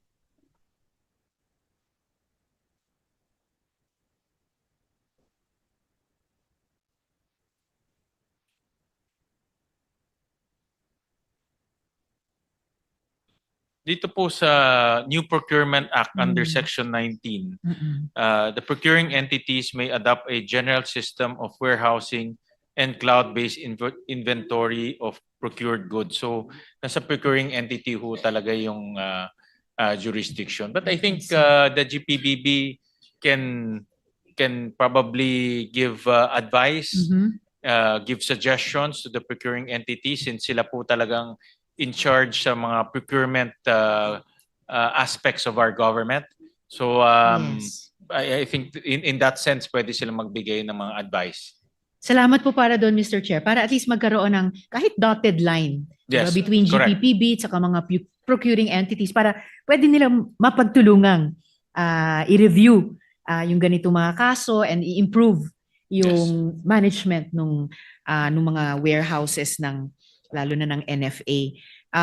And siguro habang sisimulan or susubukan ito ng GPPB, maybe in the coming months and years, we could hear from GPPB ano yung mga rekomendasyon niya para to also serve as input to us kung anong legislative support pwede natin gawin para sa pagpapasaayos nung warehousing processes na yan, Mr. Chair. We'll request from GPPB and DBM to submit to us their recommendation insofar as how procuring entities should manage your warehousing and inventory systems. Thank you so much, Mr. Chair. Dako na po ako sa health devolution. Kasi hanggang ngayon, hindi pa rin fully na-devolve ang health services kahit pa meron na tayong detalyadong 400-page na devolution transition plan para sa health. So, bakit kung ganun, bakit po sa DOH pa rin nakalagay ang pondo para sa mga serbisyong dapat yung mga LGUs ang gagawa na, no? Tulad ng pagpondo sa mga DOH bukas centers, Mr. Chair. The way I understand it, Senator Risa and Her Honor, is itong mga pagpopondo ng bukas centers, super health centers, this forms part of the capability building of the LGUs. And nung nagkaroon kami ng hearing ni Senator Pia during the budget of the DOH, I understand that itong mga projects are entered into partnership with the LGUs. So meaning the LGUs provide the manpower, the utility, yung mga support. Sila rin ang magmamanage nitong mga health centers at bukas centers. Pero ang construction will come from national government. So parang partnership siya.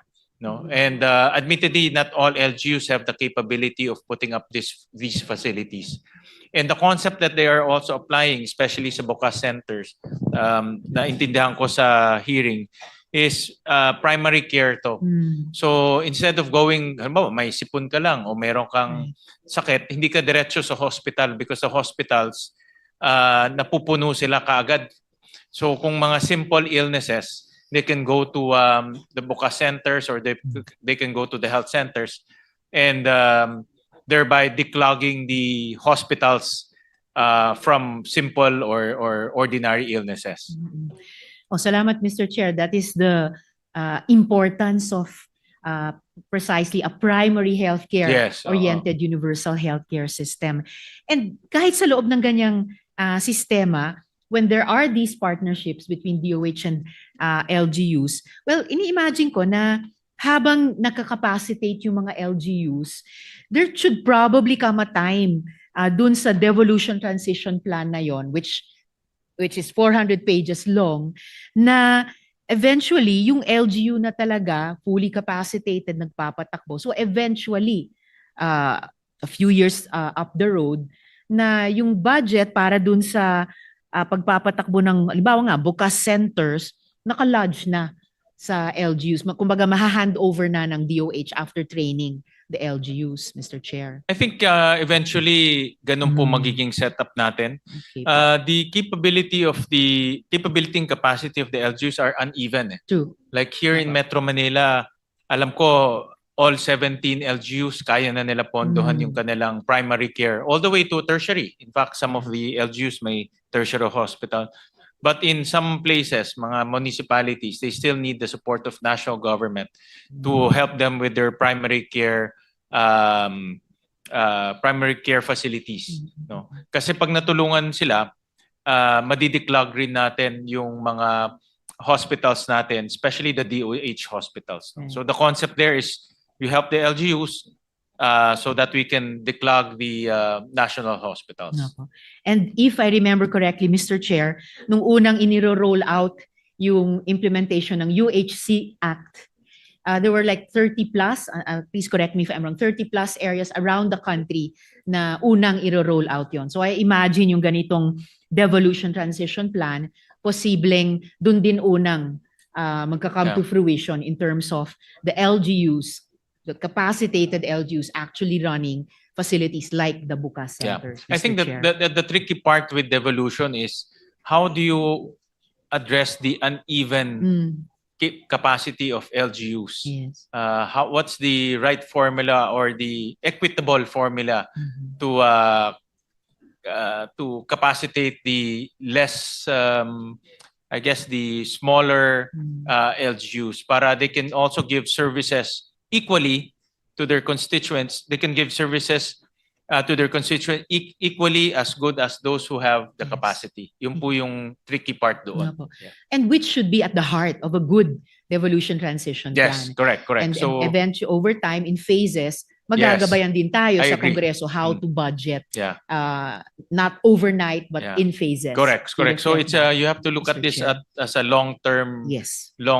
transition. No? So, but you're absolutely correct, and I know that national government is also looking at this long-term transition.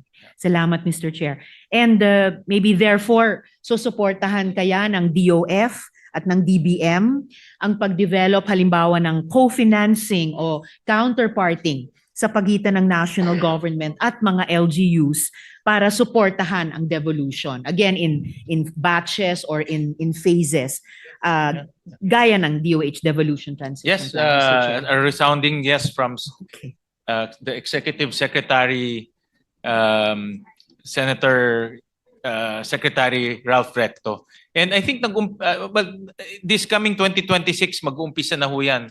Like I mentioned, maraming mga agencies are looking into counterparting so that they can execute their projects fast and simultaneously. So the Department of Education is looking at that. The Department of Agriculture is looking at that. So natuto na sila na i-liberalize yung execution of projects.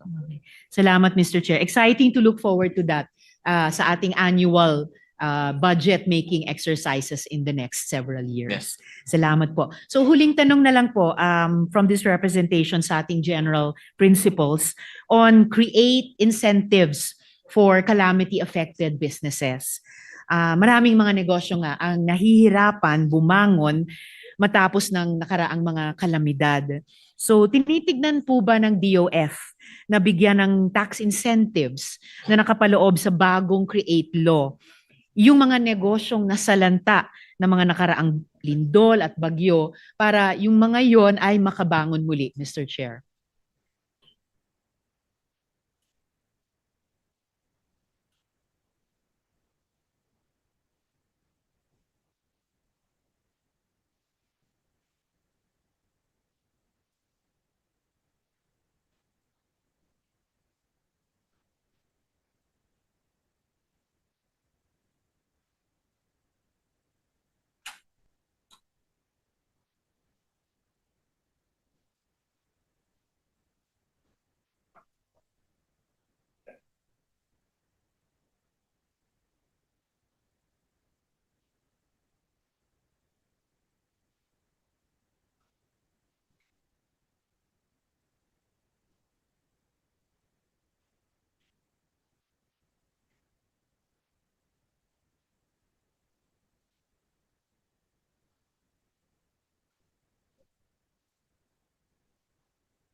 Under Section 297 of the Tax Code, which creates the create law, ang the FIRB has the power to formulate time-bound and specific projects or activities for inclusion in the SIPP during periods of recovery from calamities.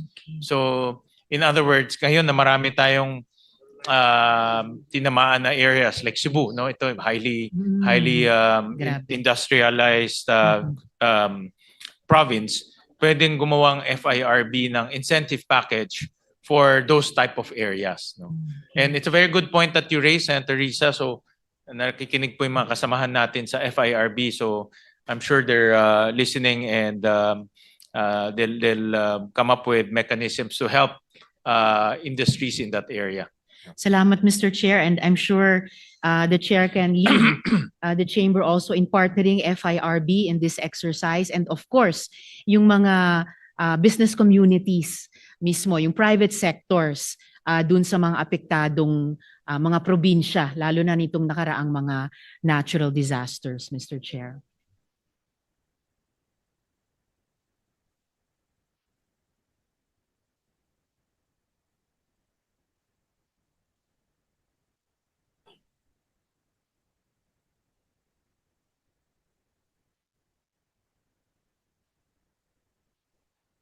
I was just conferring with the head of FIRB. Actually, the corporations can already apply.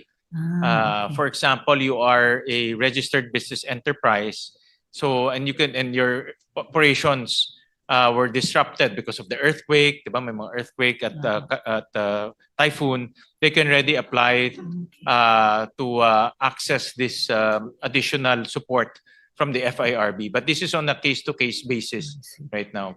Salamat. But it's within their powers to assist corporations or registered business enterprises affected during the calamities. Salamat, Mr. Chair. And siguro katulad nung paalala natin sa mga agencies tulad ng FIRB,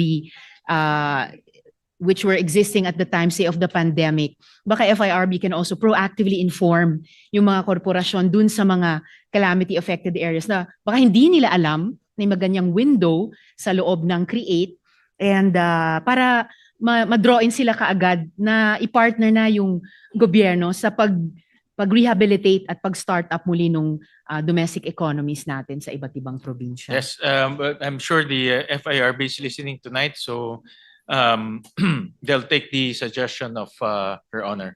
Salamat, Mr. Chair. Maraming salamat, Mr. President. Maraming salamat, Chair, for sa iyong pasensya sa nakaraang 3 kalahating round ko and for getting our plenary interpellation on the general principles off to a very substantive start. Hindi lang po para sa representasyong ito, but based on my listening, para po sa lahat ng ating mga kasama. So, salamat po. Maraming salamat po, Senator Risa. Thank you. Thank you very much, Mr. President. Yes, Majority Next Leader. to propound a few questions, our distinguished colleague, Senator Pia Cayetano. Senator Pia Cayetano is recognized. Thank you, Mr. President.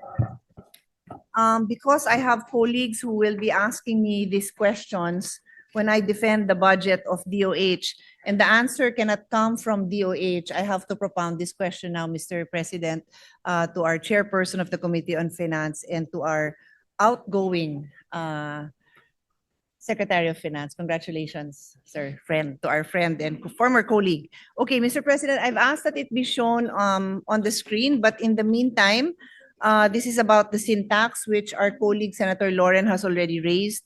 But I just want to support her concerns and at the same time raise a few more issues on this matter. So this is purely on the syntax collection. The syntax collection is based on the certification provided by BIR. No? So we don't argue about what that is. I didn't make up the amount. DOF didn't make up the amount. BIR, that of course is under EF, provides a certification on what these amounts are. So for the 2026 budget, the earmark syntax is 69.78 billion.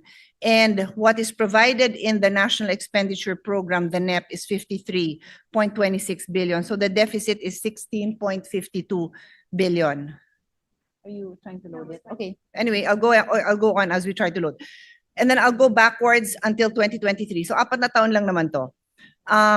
In 2025, the earmark syntax amount was 69.81 billion. What was provided in the NEP and also in the GAA, by the way, that also wala pang GAA yung 2026. So what was provided in the NEP of 2025 was 53.13 billion, and therefore, but the GAA was 0. So the deficit was 69.81 billion.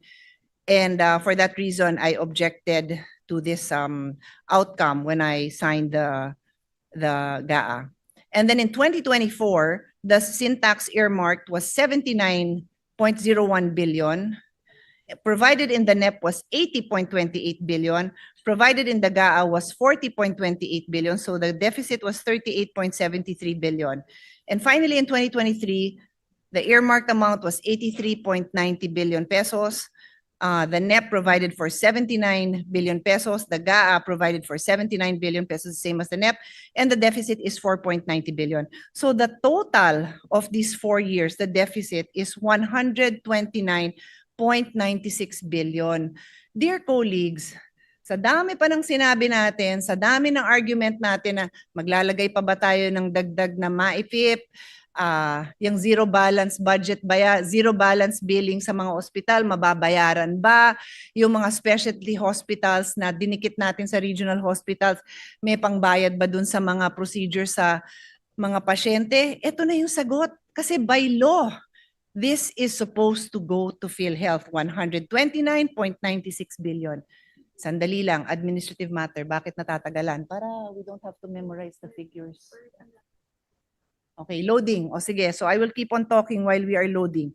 Meanwhile, in addition to the syntax earmarking, there is also earmarking from the revenues of PCSO and PAGCOR from 2019 to 2025. That amount is 106.95 billion. So together, that is already 236 billion pesos. Now, I understand that there is a provision in the Universal Healthcare Act and I will read this. It says, regarding the PAGCOR and PCSO earmarking, provided that the funds raised for this purpose shall be transferred to PhilHealth at the end of each quarter, subject to the usual budgeting, accounting, and auditing rules and regulations. 5 taon na. Siguro naman pumasa-pasa na tayo dito sa budgeting, accounting, and auditing rules and regulation. From 2019 to 2025, wala pa rin tayong maibigay, mailabas na pera earmarked from PCSO and PAGCOR. And I recall in the hearing, what hearing was that? Where PAGCOR spoke up? Was that my hearing? What hearing was that? Online gambling ba yon? Sinabi ni PAGCOR na nagre-remit na sila. So nasa treasury na itong pera na ito. 106.95 billion, my dear colleagues. Finally, the last amount is yun ngang tinanggal sa PhilHealth na 60 billion na mukha namang, well, binabalik ng House by way of the GAB. So now, with all that, we would have 296.91 billion. But what remains to be seen is makumpleto itong deficit na 129.96 billion and the PCSO and PAGCOR of 106.95 billion. We cannot not do anything about it. The law requires that these amounts are delivered to PhilHealth. Even if there is the usual budgeting, accounting, and auditing rules, siguro naman may natira pa dyan pagkatapos kaltasin ng kung ano man ang kailangan kaltasin because baka may hindi sumunod sa budgeting rules, accounting rules. But that's 106.95 billion and not a cent, from my understanding, has been transmitted. So that is the situation, Mr. President, dear colleagues, and we'd be happy to hear a short response from DOF on this. Thank you, Mr. President.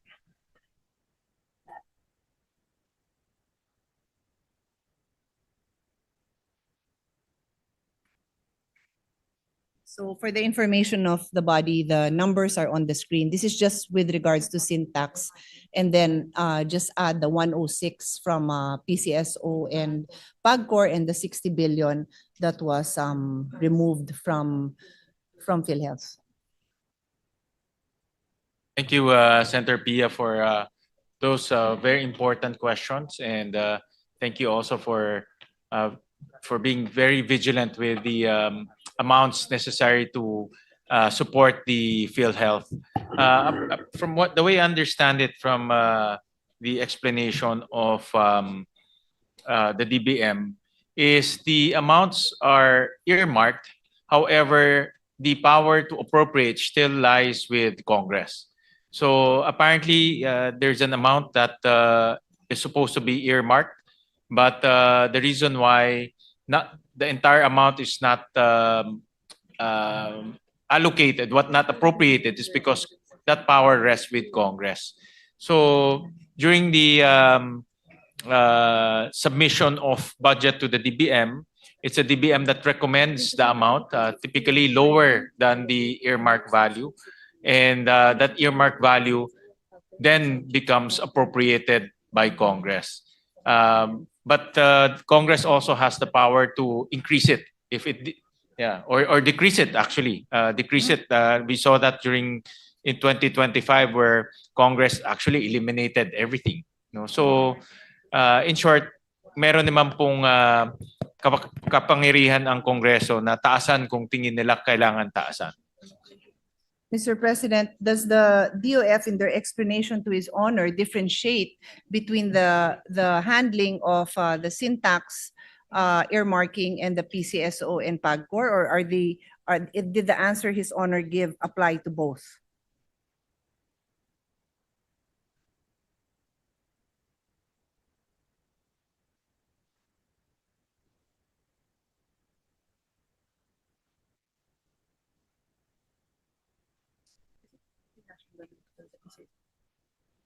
Walang ganun siya ng subject, wala. It shall be allocated in use exclusive.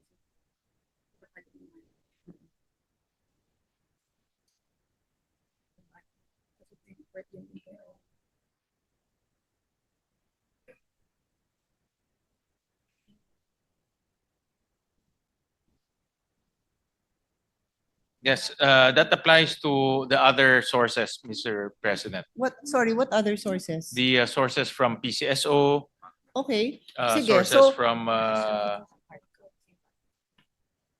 So is his honor, is the chairman saying that DOF is saying that the answer his honor just gave me applies only to the PAGCOR and PCSO earmarking and not to syntax? syntax also. And also the syntax.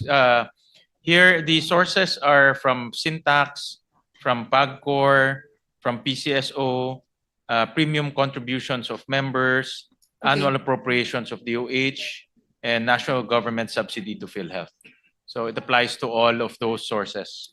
Thank you, Mr. President. Then I humbly submit that DOF does not know the law because RA number 11346 on syntax specifically states the provision of existing law to the contrary notwithstanding 50% of the total revenues collected from the excise tax on sugar sweetened beverages, and this goes for tobacco and the sugar sweetened beverages, the same provision, shall be allocated and used exclusively in the following manner.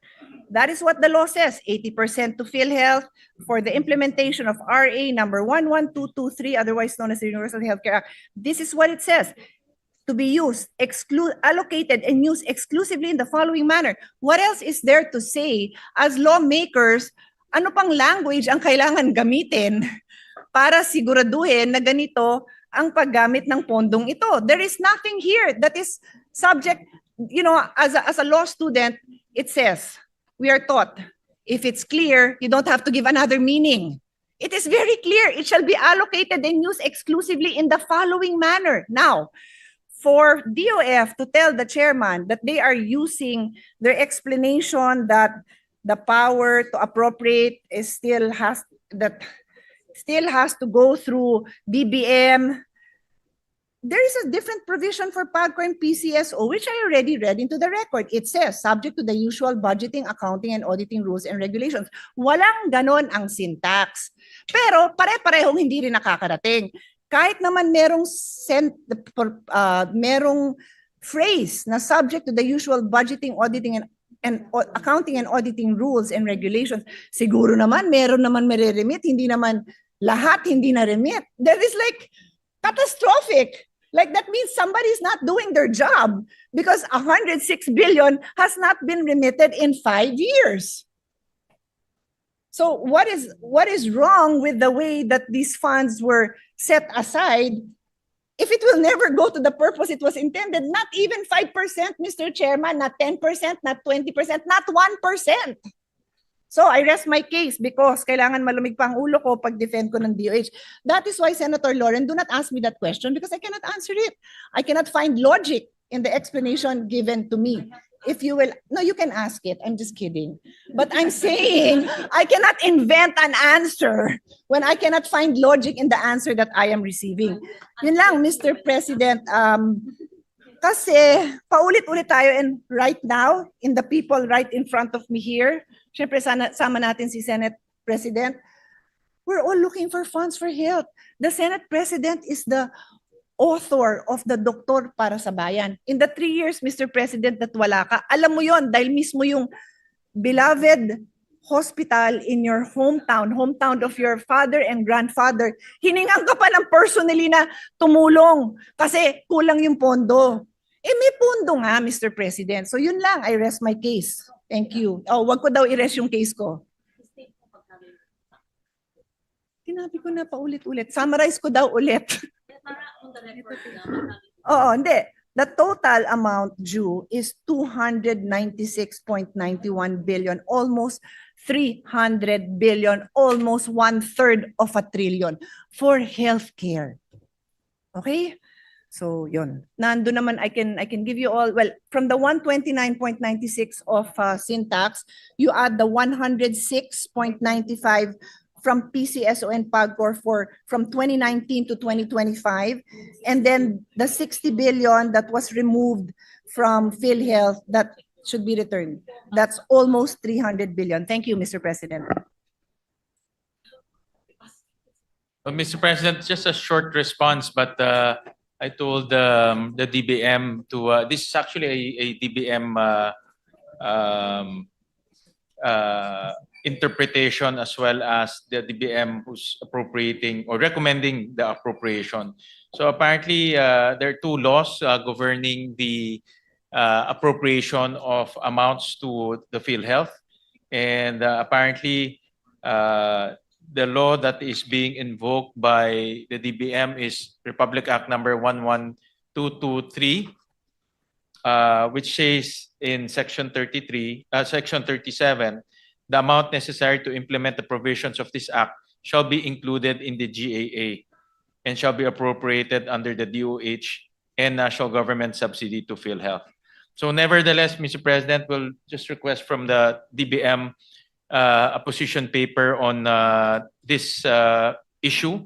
But I do see the point of Her Honor because pag nag-earmark tayo, may purpose yung pag-i-earmark at merong intention yung pag-i-earmark. So, pag hindi ho nangyari yon, then bakit pa ho natin linagay sa batas? No? So, I see the point of Her Honor and we'll just request the DBM to give us a position paper on this. But the position of Senator Pia is very clear, and I'm sure the DBM is taking this matter very seriously, and will get back to the Senate on how to address this issue, Mr. President.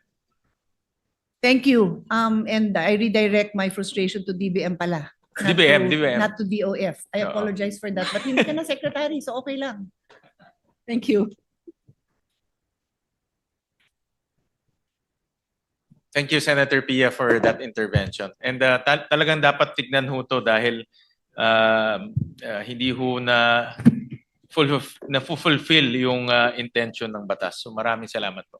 Majority Leader.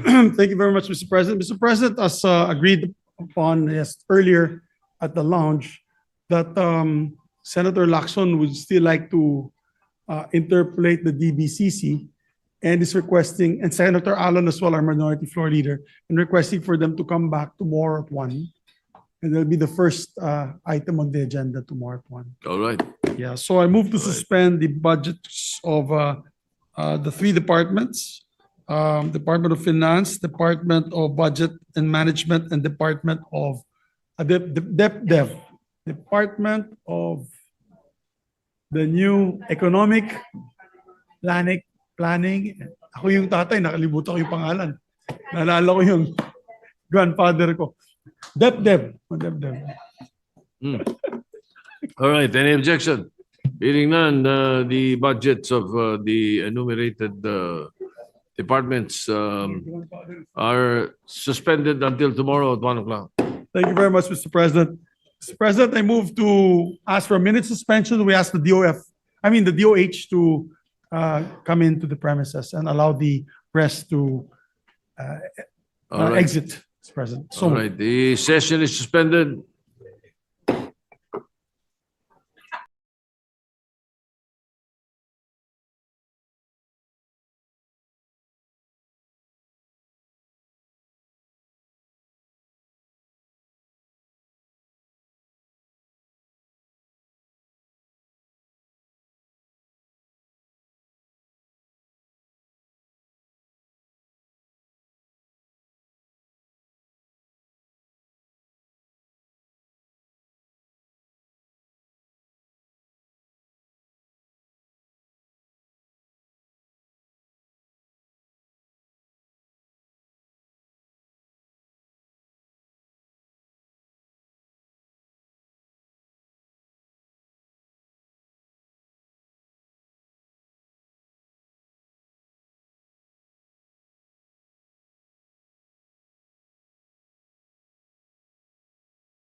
Mr. President, I move that we take up the budgets of the Department of Health and all its attached agencies, the Office of the Secretary, National Nutrition Council, Philippine National AIDS Council, and the budgetary support to government corporations such as the Lung Center, Kidney and KTI, Philippine Children's Medical Center, Philippine Health Insurance Corporation, Philippine Heart Center, Philippine Institute of Traditional and Alternative Medicine. I so move, Mr. President. The consideration of the budget of Department of Health and its attached agencies now in order for today's stipulation. Thank you, Mr. President. May we recognize our distinguished sponsor, also the hardworking senator from Taguig and Pateras in the Republic of the Philippines, Senator Pia Cayetano, and the first to interpolate is our distinguished Senate President, Senator Tito Soto. Senator Pia Cayetano, the chair, is recognized, as well as our Senate President, Senator Vicente Soto III.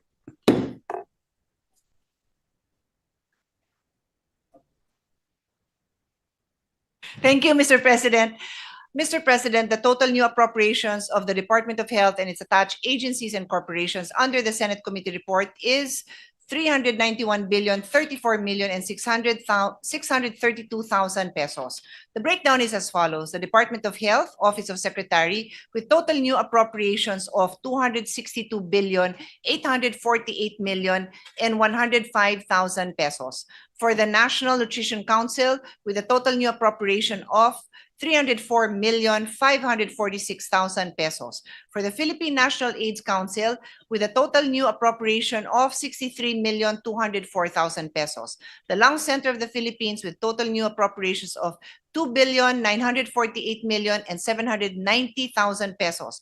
For the National Kidney and Transplant Institute, with total new appropriations of 3,412,329,000 pesos. For the Philippine Heart Center, with a total new appropriation of 4,286,715,000 pesos. For the Philippine Children's Medical Center, with a total new appropriation of 3,702,594,000 pesos. And the Philippine Institute for Traditional and Alternative Healthcare, with total new appropriations of 206,419,000 pesos. And the Philippine Health Insurance Corporation, with total new appropriation of 113,261,930,000 pesos. The Finance Committee supported the recommendations of the subcommittee, which include the following. For the Office of the Secretary, additional funding for the Zero Balance Billing Program to further strengthen and expand its implementation in DOH hospitals and regional hospitals, and to support the pilot implementation of the ZBB program in selected LGU hospitals as determined by the DOH. And direct allocation of MAIFIP to government hospitals, including the Philippine Heart Center, National Kidney and Transplant Institute, the Lung Center of the Philippines, and the Philippine Children's Medical Center. It also accepted the recommendation for the support for RITM. Also support for the Lung Center of the Philippines, further support for National Kidney and Transplant Institute, support for the Philippine Children's Medical Center, support for the Philippine Heart Center, and support for the Philippine Institute of Traditional Alternative Health. I would just like to point out, Mr. President, that as chairperson of the Senate Committee on Sustainable Development Goals, Innovation and Futures Thinking, I also review the health budget through the lens of SDGs, especially SDG 3, to ensure healthy lives and promote well-being for all at all ages. Guided by this vision, we will continuously work towards advocating for substantial investments and resources on universal healthcare, equitable access to safe, effective, and affordable health services, promotion of healthy lifestyle, and a strong emphasis on preventive healthcare. We view the health budget as a critical future-proofing investment, ensuring that our systems are not only robust for today, but are also agile and resilient enough to manage the unforeseen public health threats of tomorrow. Good health is not merely a goal of the SDGs, it is the very foundation of sustainable development itself. By investing in our people's health today, we are upholding our commitment to universal healthcare and ensuring intergenerational fairness for all Filipinos. I would just like to add, Mr. President, that in my subcommittee report, we recognize the expense of healthcare and the need to provide assistance to indigents and financially incapacitated incapacitated patients. We appealed for the review of the allocation for MyFIP to provide from that provided in the NEP with a view of providing assistance straight to the patients, removing unnecessary processes, and ensuring faster, more transparent delivery of support.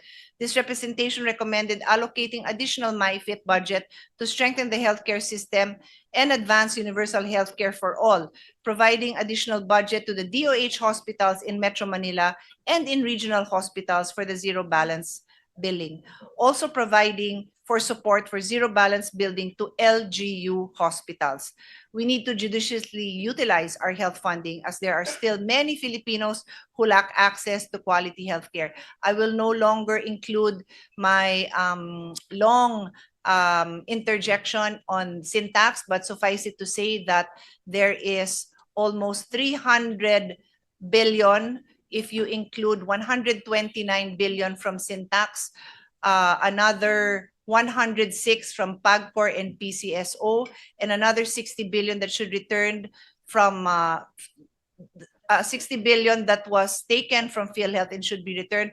Altogether, that is almost 300 billion pesos that will go a long, long way, Mr. President, in providing a better healthcare system to our people. With that, Mr. President, I am ready for interpellations. Thank you.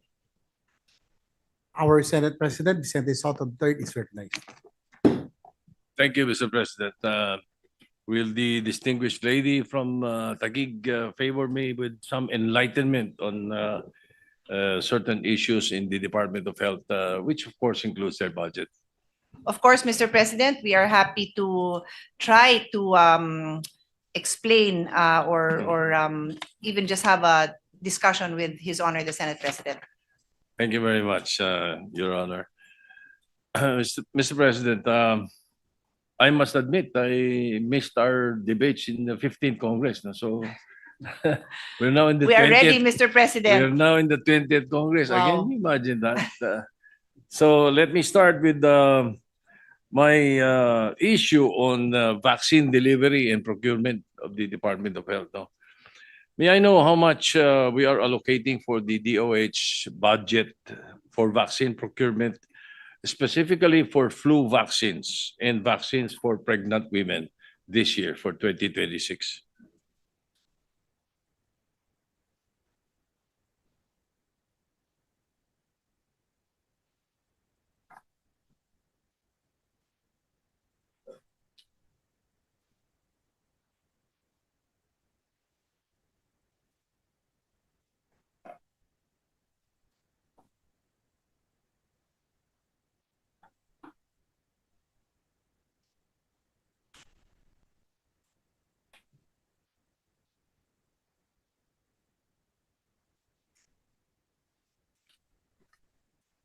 While they are checking, would you please also look at the amount for the 2025 budget?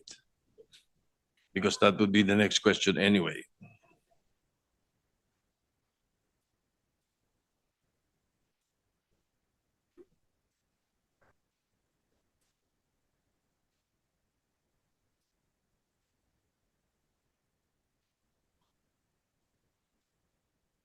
So, Mr. President, the total budget for the National Immunization Program is 7.9 billion.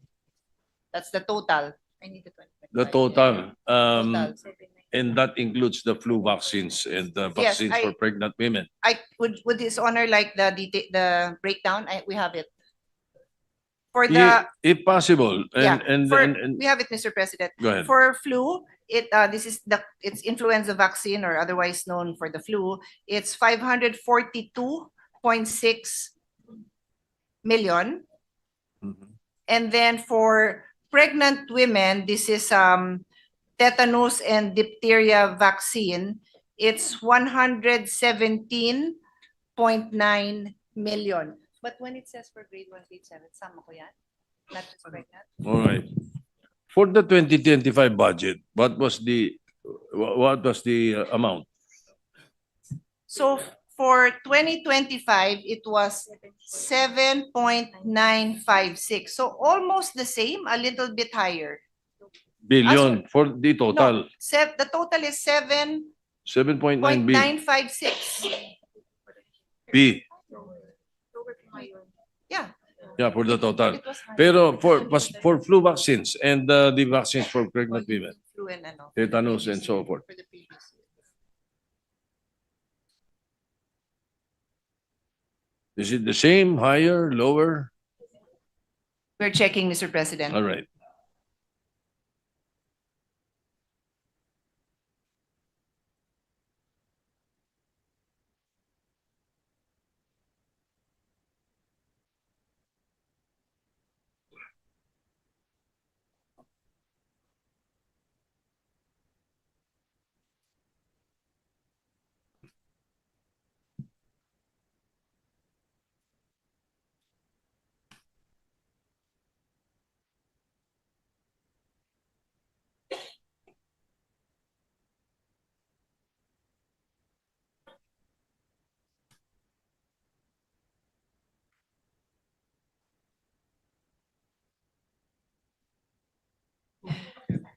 Mr. President, for 2025, the budget for the flu vaccine was almost double, not quite, but 1.08 billion.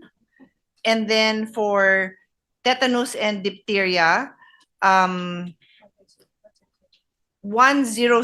billion. So not too far. 117 is the 107 billion.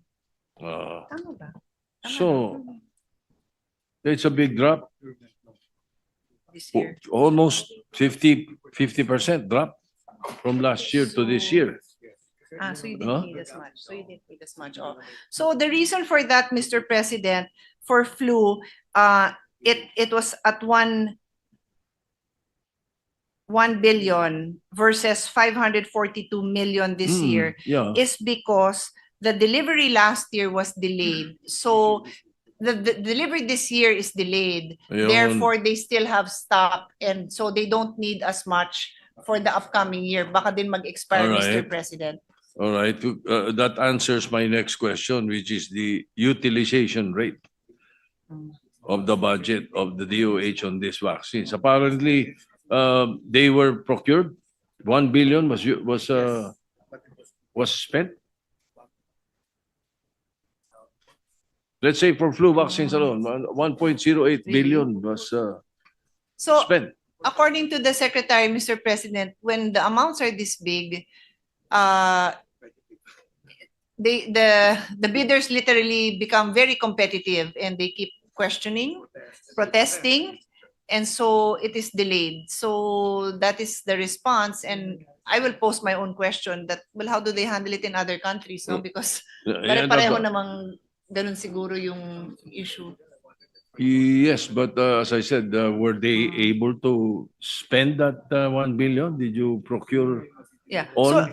So this 1 billion, Mr. President, when it was finally when it was resolved, the delivery will just be coming in, just arriving. So that's why the request for next year is smaller because ngayon pa lang Ngayon pa lang. gagamitin. Okay, so But- yeah. But if I may add, Mr. President, the Secretary would like to, is it a proposal, a framework where they would be procuring good for 3, or they would be awarding the bids good for 3 years so that they don't have to deal with this bidding issues every single year. Are you allowed to do that? Well, Okay.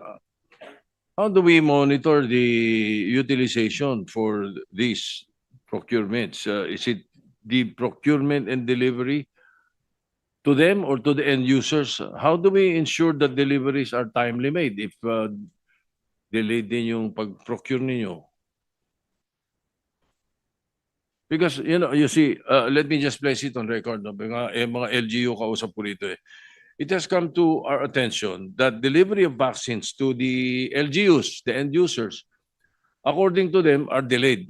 And they does not meet the optimum time frame of the administration of vaccines. Yun ang worry The nila. Secretary agrees, Mr. President, Yun na with nga his eh. honor's statements. So, how do we ensure that the delivery is this time? Because, okay, sige, nabili ninyo, hindi naman delivery, wala tayong problema sa expiration. Doon ako kasunod na nagpupunta kasi. For example, the procurement for flu vaccine was done March. Ano, the ideal administration of this vaccine should be done around September, di po ba? And then As early as May, Mr. President. yan, May, June. before the flu season. Sabi nga, di ba? Correct.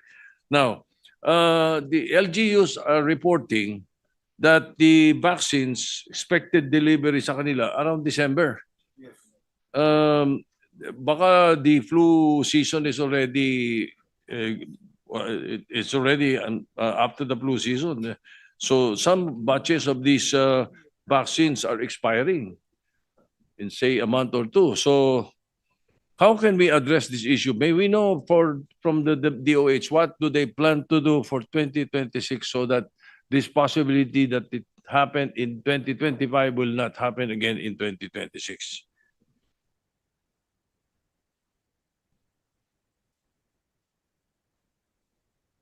So, Mr. President, for the flu vaccine, the formulation changes every year, no? Depending on what's the expected strain. So what they did, because they already knew that this would be delayed, they already asked for the new one so that it will already cover the 2026 variants of the. So okay. So that's one. Pero doon sa procurement amount last year na 1 billion, naka-earmark na. Naka-earmark na for this delivery that's coming in. Yes. All right, good. Yes. Okay. Oh. And then, in addition to that, Mr. President, that's why the Secretary would like a framework agreement which they are allowed to enter into so that they only have to go through this tedious process once every 3 years instead of every year. So ideally, if they have that agreement by next year, so the following year for the next 3 years, you won't have to keep going through that same process, the delayed process because of all the. It's called a multi-year authority, Mr. President. All right. Micah. We just want the assurance that the implementation will be masusubaybayan mabuti in this program. Okay. Yeah. Now, in connection to this delay, moving a little forward, yung delay ng vaccine deliveries or insufficient vaccines, some LGUs that can afford to mitigate the supply issue procure on their own. However, ito ang problem, Your Honor. They cannot access the same amount, the whole amount that or the sale price that is offered to the DOH by the suppliers. For example, sa DOH, ang bili ninyo 10 pesos. 10 pesos, certain vaccine, 10 pesos per piece. Okay? However, pag yung LGU ang magpo-procure, from the same supplier, they will sell for 100 pesos or 150 pesos per piece. Yun. Kung kaya naman nila at para hindi na rin masosolve din natin yung problema sa delay, is it possible that the DOH will have a system like the PSDBM ng DBM for a centralized procurement of common use supplies? Di ba yung common use na ginagawa natin do sa PSDBM? With this system, the LGUs can purchase their vaccine requirements directly to DOH at a lower cost. Baka pwede pong pag-aralan yung ganun ang gawin natin, centralize nyo. Mr. President, the Secretary says yes, they will attempt to do that next year. It's a good suggestion for this coming year. Very good. Thank you very much. We will we will look forward to that. All right. Let me move on to another topic. This is not too long, Your Honor. As usual, my concerns. The DOH and the FDA, I'm sure, are aware that there are multiple incidents of miscarriage related to the use of herbal supplements, specifically the use of serpentina. Ito ba'y FDA approved? Kasi aside from the miscarriage, women who used serpentina to induce bleeding has been admitted to the hospital due to multiple organ failure or coagulopathy, leading to their demise. So,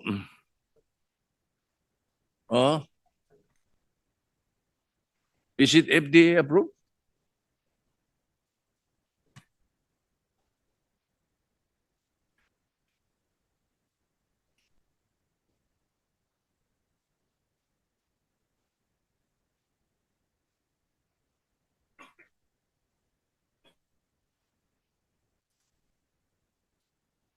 President, the product that His Honor mentioned, serpentina, the FDA tells us that it is a food supplement and it is registered as such. What it means when you register a product as a food supplement is actually there is no approved therapeutic claim. So there's a statement there that says that there is no approved therapeutic claims.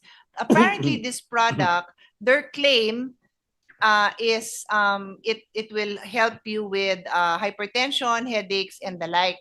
So when I asked them that, well, the Senate President is specifically concerned that it is being used as a, I guess, as an Abortifacient. abortifacient. Yeah. And so that is what they call off-label use na because it is being promoted for headaches and the like, and yet I don't know how, but for some reason some people get their hands on it and are using it for another cause. And now, as His Honor has correctly pointed out, if it's being used in abortifacient, then it's not meant to be. So I asked FDA, what did you do or what will you do? And they have, or you will?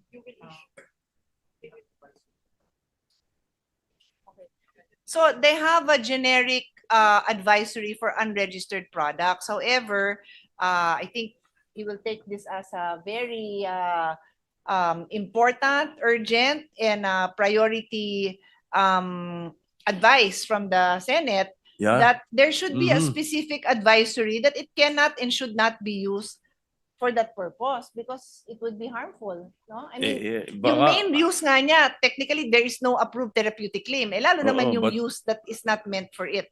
But a mere advisory would not suffice, Your Honor. You see, this information are reported to us by a group of doctors from a DOH emergency room hospital. Okay. A DOH hospital. The patient suffering for complications and bleeding, ages range from 15 to 41 years old. At yun ang pag in-interview at nakausap, pati kamag-anak, sinasabi, ganun. Ginagamit nila to for that. So we need a specific program. What is this? What is the unit or specific program within DOH and FDA are responsible? Who is responsible for regulating the safety, the misuse, or like this, ito, misuse ito eh. And public health risks of herbal supplements such as serpentina at those na nagkiklaim na walang therapeutic claim pero apparently mukhang merong nakalusot na ganong pangyayari.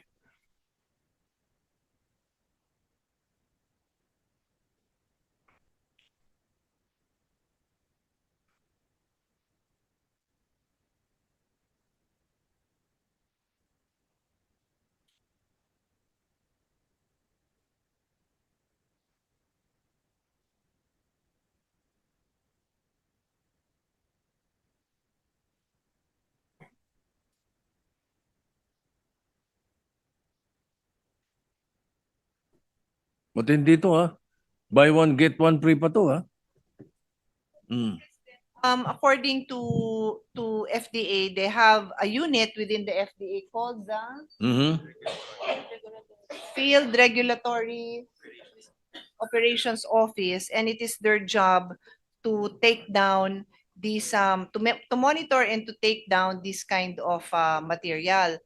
However, I also asked them what happens if there are repeated incidents of misuse, Yes, such that apparently. it is already tantamount to it's not a one-time misuse, but it's already being, Hindi one-time Yeah, misuse it's ito. not- The so- DOH hospitals pa yeah, nagre-report nito. we're making sure that the secretary hears it, and it's actually DOH hospitals that are reporting. So when it's this, Tagalog yung inisip ko salita, rampant. When it's this rampant, Oh. I think a mere advisory, like maybe this is, I don't know if this is an online shop, no, might not suffice. You may have to take more strict, and not just go after the user, but really, Oo.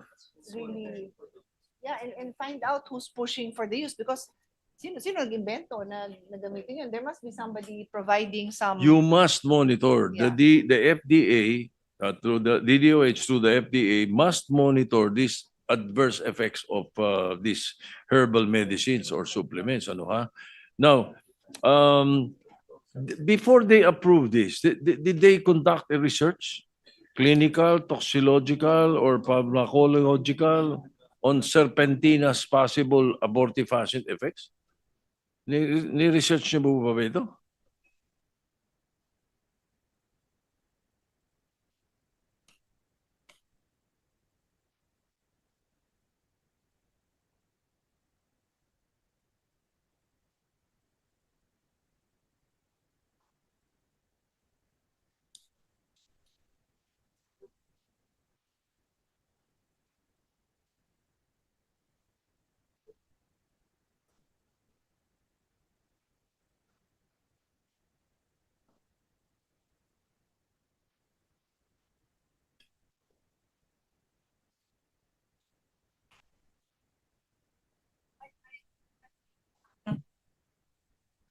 These food supplements do not have the same, when a food or a drug is registered, there is a recognition that the claims there are research and are substantiated by, like I said, research, not documented research. When it's a food supplement, the FDA does not in any way recognize any. That's why there's a statement there that no approved therapeutic claim. So even if they say it's for headaches, the FDA basically washes their hands and says, we cannot verify that. We have not verified that. We cannot verify that. So I asked, so what is the purpose of registering? It's just so that they can sell, and maybe you can still track them. At least there's a way for you to track them if maybe for in cases like this okay. So according to the secretary, they cannot make a therapeutic claim. So once they register and they make a therapeutic claim, then the FDA, being FDA registered, they can go after them for making those therapeutic claims because they're not allowed to make those therapeutic claims. No, because of these reported cases, and numerous cases, and given the risks, won't the FDA again conduct? You know, they did not conduct. Okay, sabi, supplemental lang naman kasi, sige. Won't you conduct a specifically clinical, toxicological, or pharmacological research on these supplements? Particularly, itong may mga reklamo katulad ditong serpentina, because it has been reported in the DOH hospitals. Did the DOH or the FDA issue any public advisories on serpentina?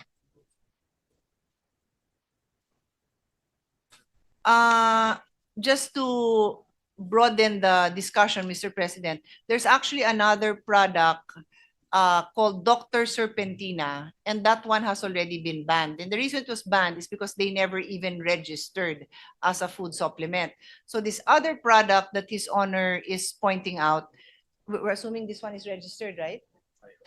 Yeah, this one is registered. So now they can, because they can trace them, they can check what's in. They can submit this to the samples. You mean you will ask for samples to check the Oh, so they will get the reports from the doctors that His Honor was mentioning, and then they will study these, I guess they will study the components to Oo. determine why there is a reports of this effect on Oo. the pregnant women. And just as perhaps the FDA should throw caution into these supplements, basta huwag na maniwala doon sa basta sinabi ganito ito, supplement lang ito. I don't think we should just take it hook, line, and sinker. We must check. Um, w- to, to find out if the product is safe for consumption. Now, are there any hospital advisory? President, before His Honor asks the Sige. follow-up question, there's interesting feedback here. Apparently, there was already a case filed. There was a case filed, and the company that owned the food supplement questioned the requirement of FDA to put that phrase "no therapeutic claims," but you lost the case in court. Right. So they lost the case in court. So there's room for legislation, Mr. President, for us to advocate for bigger, just like we did with the cigarettes, like bigger, bolder statements that says na, or baka mamaya ang tao, hindi nila naintindihan yung there's no therapeutic claims. Di ba? Dilagyan natin, huwag kayong maniwala sa sinasabi dito. I mean, because with the cigarette smoke, we have different visuals so that people understand in many different ways na nakakasama ito sa kanila. So maybe something like that we can review. At saka pag for sinabing there are legislation. no therapeutic claims, ibig sabihin ang talagang ibig sabihin nun, hindi nakakagaling ito. Hindi nakagaling Hindi to, yan. nakakagamot ito. Exactly, it's Diba? more straight to the Ganun point. Walang basihan para maniwala ka sa sinasabi nung nagbebenta sa'yo. Ang haba, no? Pero yun. Pareho yan nung yung issue ko nung araw pa sa marijuana eh. Kahit anong ipilit nila sa marijuana, 1968 pa, the most powerful research institute in the world, the Israeli Research Institute, since 1968, has had experiments on the 26,000 elements of a marijuana leaf. They could not find any sickness that can be cured by marijuana. Wala silang makita hanggang ngayon. That's why every time there's a proposal in the United Nations to remove marijuana in Schedule 1 of the United Nations psychotropic substances, hindi makapasa-pasa eh. Dahil because of that fact ng Israeli Institute, sinasabi, walang magagaling yan. Hindi kayang gumaling. Of course, psychological sa iba, but well, that's a different story. But anyway, so I think you must require hospitals and hospital advisory from the DOH, no, to report any adverse effects related to the use of herbal supplements such as serpentina para automatic eh. Di ba ba? President, as His Honor was saying that to require the hospitals to report, I looked at the secretary and said, meron naman yan, di ba, for drugs. But for food supplements, wala pala. So you don't need a law. You don't need a law for us to. I mean, we can include it in our legislative priorities, Your Honor. I'd be happy to initiate it. But I think they can also do that while waiting for us to pass a law because that's within their jurisdiction. Thank you. Okay. Thank you for that. Now, in your 2026 budget, do you have a budget to undertake proper studies for reproductive effects of similar herbal supplements, specifically serpentina for that matter? Meron ba sa budget niyo dyan? Okay. Mr. President, according to the Secretary, when it comes to research, that is with the DOST. Philippine Council for Health Research and Development. So we can include, they can request. You can request. Given this interpellation of His Honor, they can request now because they have a budget for research. So they can include a request to include the reproductive health effects of of all kinds of supplements or whatever we deem a priority.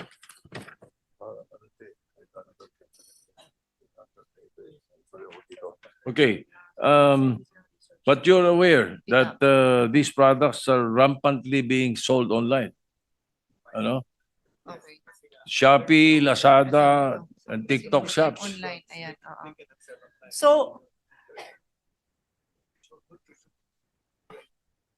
Mr. President, this is interesting because we prohibit the sales of drugs online. And yet, for supplements, we do not have any similar prohibition.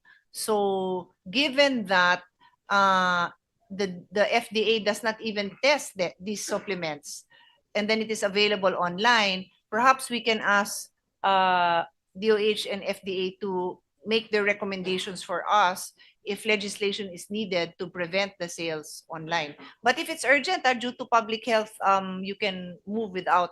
If you ask me, you can go ahead and Actually, yes. there's a Oh. report. You don't have to wait for legislation because there's a Oh. specific report.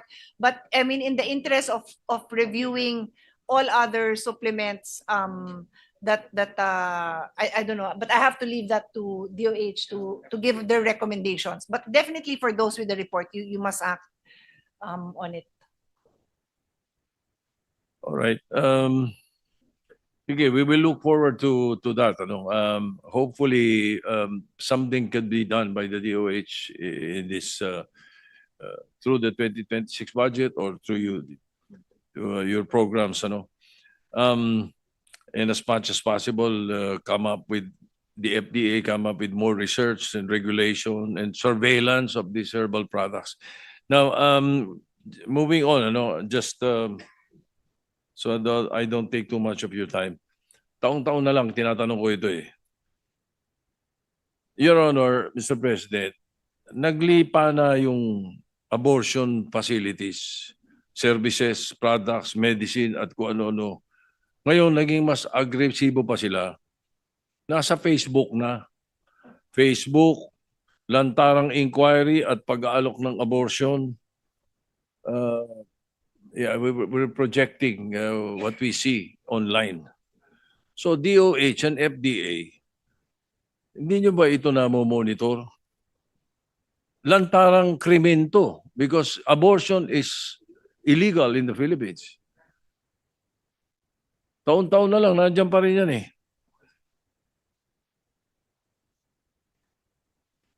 The Secretary recognizes that this is a crime and that this is a law enforcement issue. So I mentioned, I've just said right now to the Secretary that they can prod PNP to act on it if hindi sila, because and NBI, because according to the Secretary, they don't have any law enforcement powers. But of course, they can be the one to alert NBI and other law enforcement. You can even have a MOA with them na rampant ito, how do we deal with this, so that this can be addressed. Kasi I doubt if it will be on their agenda without you pointing it out to them.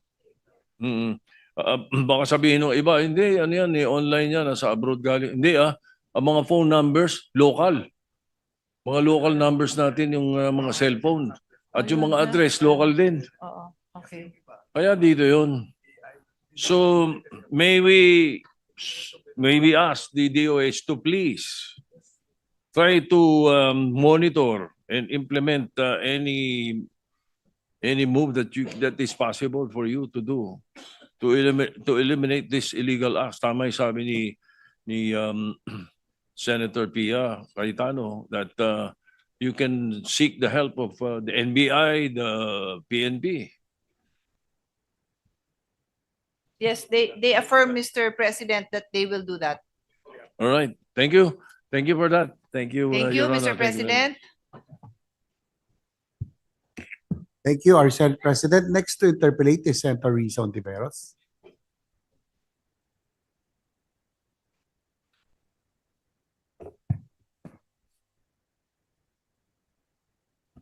Salamat, Mr. President. At magandang gabi po, Madam Chair. So, Madam Chair, colleagues, tonight's interpellation seeks to clarify the significant gaps in the proposed fiscal year 2026 budget for PhilHealth. gaps that directly affect the healthcare security of millions of Filipinos. PhilHealth initially proposed 242.29 billion pesos to sustain its premium subsidies and to upgrade benefit packages. However, only 113.26 billion pesos made it to the GAB, an alarming 129.03 billion peso shortfall. Even more concerning, PhilHealth's projected benefit expenses for 2026 range from 311 to 384 billion pesos, far exceeding current allocations.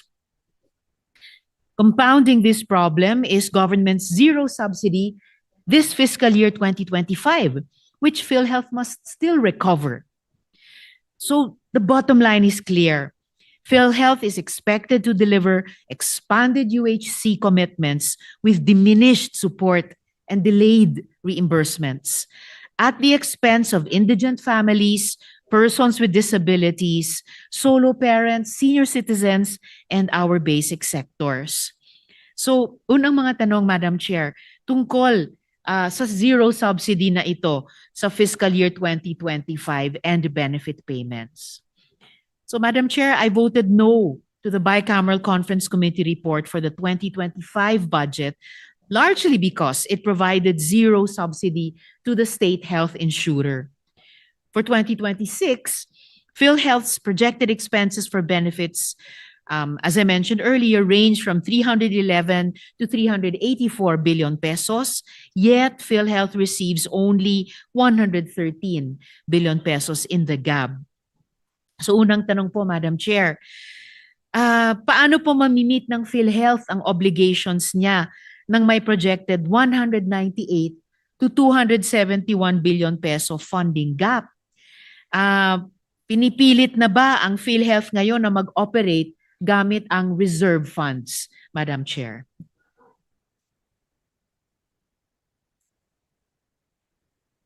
Earlier, thank you for that question, Senator Risa. For the record, also this representation also objected to the 2025 budget, particularly on the failure to provide for funding for PhilHealth. So as this representation mentioned during the general principles, if there are a couple of factors that affect this negative balance that we see for 2025 and the future decrease in the income of PhilHealth in the following years. Number one is there was a 60 billion that was removed from PhilHealth a year ago. Number two, as Her Honor properly pointed out, the 2025 budget had zero subsidy. And then as this representation shared on the slide, the syntax and for coming 2026, there is a deficit of 16 billion due from syntax. And I don't have the exact number, I can pull it up, but from 2019 to 2026, 2025, there's 106 billion that is due from PAGCOR and PCSO. Even assuming due to that phrase that is included in the Universal Healthcare Act, subject to accounting, auditing, rules and regulations, etc., I would think that we can still assume that the bulk of that amount that is mandated by law to be delivered from PCSO and PAGCOR would be delivered. So those amounts on its own, Mr. President, would already provide a substantial increase to the budget that PhilHealth can work with. Oh, I totally agree, Mr. President, Madam Chair. Kaya talagang mahirap tanggapin na in effect, mapipilitan ng PhilHealth mag-operate gamit lang ang reserve funds niya dahil ang laki po ng ina-anticipate nating funding gap in the next year. Given na itong mga malalaking amounts na in a way due sa PhilHealth, payable sa PhilHealth, ay hindi pa talaga naibibigay sa kanya. So, Madam Chair, given that fiscal year 2025 provided zero subsidy for PhilHealth. Paano pinaplano ng PhilHealth i-recover?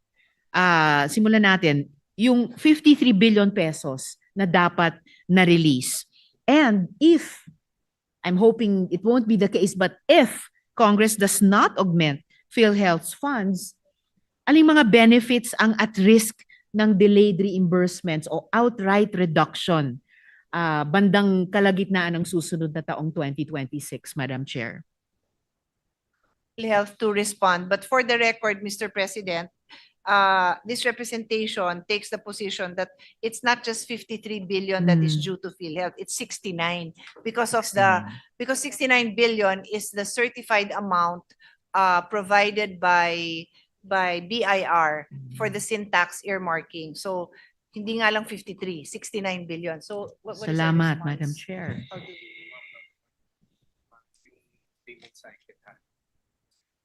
Payment cycle for the hospitals? Ano ba yung normal cycle? Right now po, we shorted it. Okay, but Pwedeng 60. okay, okay. Cash Okay. flow. It's like a new private here.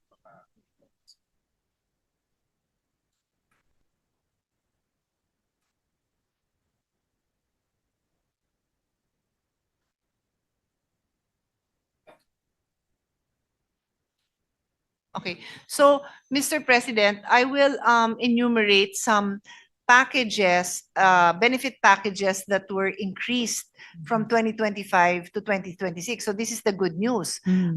They increased the comprehensive outpatient benefits, the YACAP, which is the Consulta Primary Care, the guaranteed access medication for outpatient, yung paglabas nila or nasa labas sila, may gamot sila, and then emergency care and other outpatient benefits, and then even the inpatient benefits, and then Z benefit yung sa catastrophic illnesses. So yan, nag-increase yan from 2025 to 2026. Pero if they do not receive the funding that they expect to receive, then of course these benefits are they actually have plans to continue to increase this until 2027. The benefits I mentioned, so I can give you a total, Mr. President. In 2025, it's 100.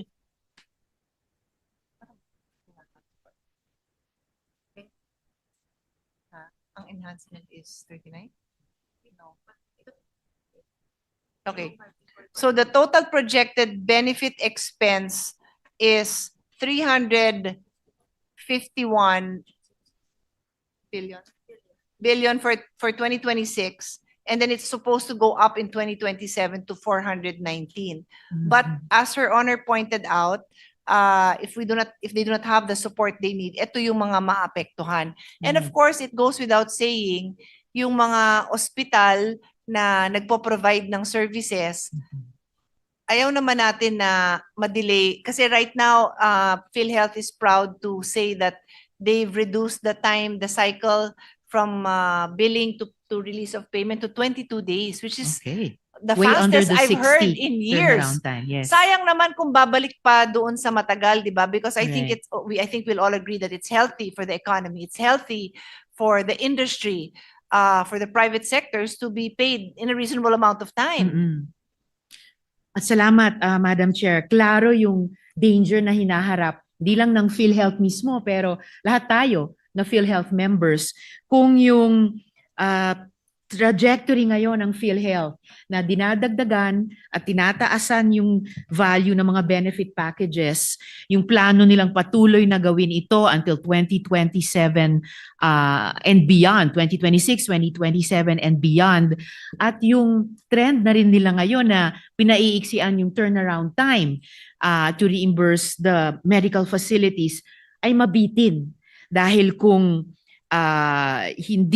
hindi maibigay sa PhilHealth yung mga pondo na nararapat sa kanya at sa kanyang mga miyembro. So this gives us in Congress that added sense of urgency to make sure that such a situation doesn't materialize. And therefore, Madam Chair, at the proper time, magiging willing po ba yung komite natin suportahan ang isang proposed augmentation of the 69, so hindi nga 53 lamang, 69 billion pesos, kahit partial, hulugan in tranches over the next 3 years para i-correct at ibalik yung zero subsidy nitong taon, Madam Chair. This representation agrees wholeheartedly. That is actually the gist of my appeal to DBM earlier, na siguro naman kahit papano pwede naman mag-remit ng a little bit more than is currently being remitted. And with the packages that we see here, it's something really for the people to look forward to, no? Because a lot of it is outpatient benefits, and then of course yung zero balance billing. Yes. Oo. Maraming salamat para doon, Madam Chair. So this representation looks forward to working with the chair at the proper time to work out ano yung pinaka-optimal na, in a way, remittance program, no, towards PhilHealth. And mamaya sa second round ko maitatanong ko rin nga yung tungkol sa napaka-importanteng zero balance billing. Dako po ako, Madam Chair, sa paksa ng premium payment for indirect contributors.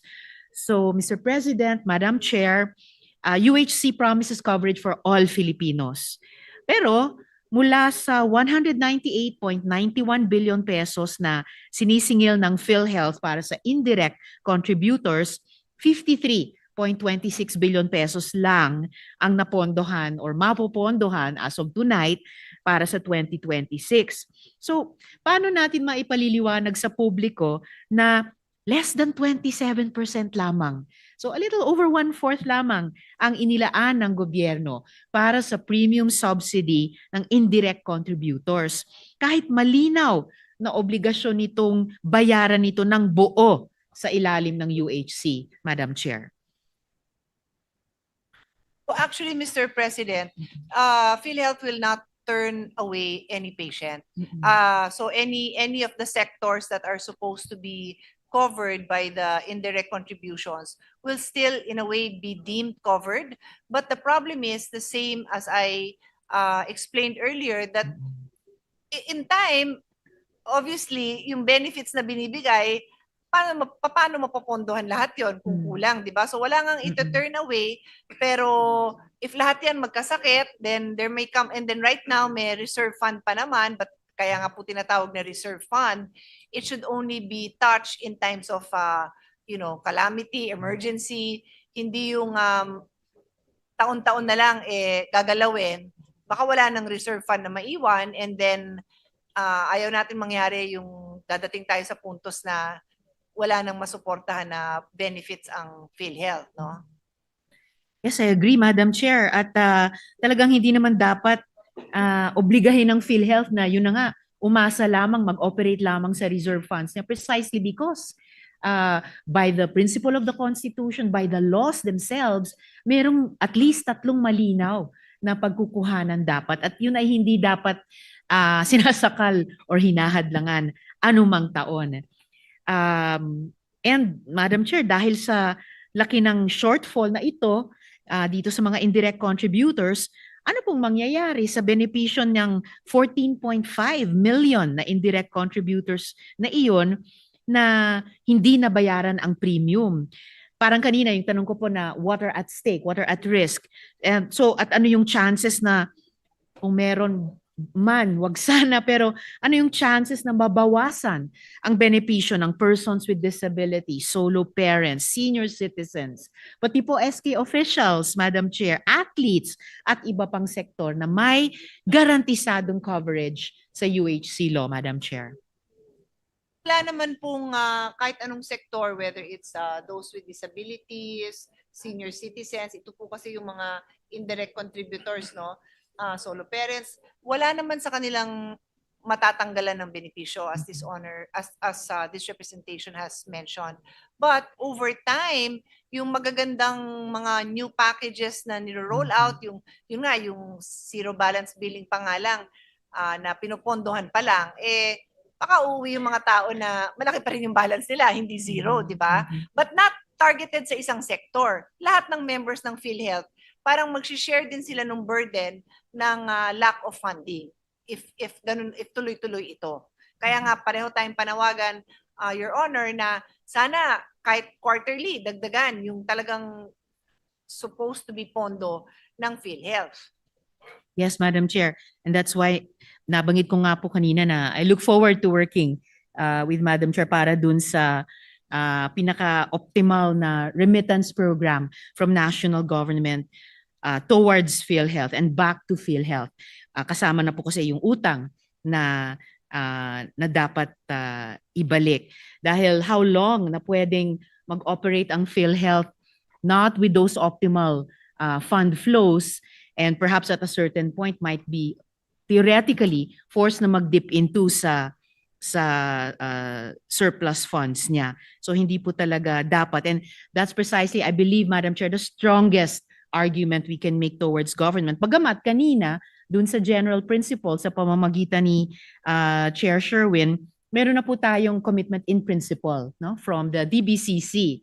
Panghahawakan po natin and na ibalik nga at ibigay ang dapat ibigay at ibalik sa PhilHealth. Dahil pag hindi, talagang anong mangyayari? Talagang magiging at risk, manganganib po yung mga benepisyo na ini-ensure ng ating batas ng UHC sa lahat ng contributors, direct at indirect man. At Madam Chair, dahil paulit-ulit na issue ang kulang na premium subsidy, hindi nababayaran ng lahat ng indirect contributors at 5,000 pesos lamang ang premium payment kumpara sa 7,995 pesos na singil ng PhilHealth. Ano po ang malinaw na basehan ng gobyerno sa patuloy na pagbabarat ng premium contribution? At paano balak ng PhilHealth bawiin o kolektahin ang hindi nabayarang premium mula sa national government? I think partially, Madam Chair, natalakay na po natin ito sa plano nating magdisenyo tayo at magkasundo sa national government yung remittance pagbabalik sa PhilHealth, Madam Chair. Yun na nga po talaga yung kailangan gawin, na makonbinsin natin ng DBM na this amount is rightfully due to PhilHealth and kailangan ng tao kasi naintindihan naman po natin na the last few years parang hindi mo masyado maganda yung rollout ng program. So when I say naintindihan, hindi ibig sabihin na ako ay sumasang-ayon sa desisyon ng DOF and DBM to remove the supposedly 89 billion na naging 60 billion. Pero yung dinadahilan nga nila is hindi naman nagagamit, nakatenga lang daw yung pera. But ngayon na napakaganda ng mga programa, there's absolutely no reason kung bakit hindi pondohan at ibigay yung full support dito sa mga packages na ito na pakinabangan ng ating mga kababayan. Well, tingin ko, Madam Chair, debatable kung kahit sa mga taon na may judgment ang ibang bahagi ng gobyerno na hindi maganda o hindi pinakamaganda ang performance ng PhilHealth, kung yun ay pwede nilang sabihing basehan nila para kunin nga yung pera na by law dapat talaga nakalaan lamang sa PhilHealth. But we can say, and I join the Madam Chair in saying this, lalo na ngayon na gumaganda lalo ang performance ng PhilHealth at ambisyoso yung mga plano nila, all the more reason those monies taken should be returned at dapat tuloy-tuloy yung flow of funds na naaayon sa PhilHealth, whether through the syntax law or yung annual budget making exercise natin. With the indulgence of Senator De Yes, Veros, Mr. the Chair President. would like to interject that ever since Dr. Mercado took over PhilHealth, no, there was a big improvement in the rollout of the programs of PhilHealth, and I was a witness. And last year, medyo nagkano pa from the former PhilHealth head. Iba yung concentration niya. I think he was more proud that there was big reserve funds, no, na yun tuloy pinakialaman po. So at least now with Dr. Mercado at the helm, we are very optimistic that even the participation of PhilHealth in the hospital billings, which he committed will be increased likewise, no, in the coming year. So again, I'm also a witness. I had a procedure recently.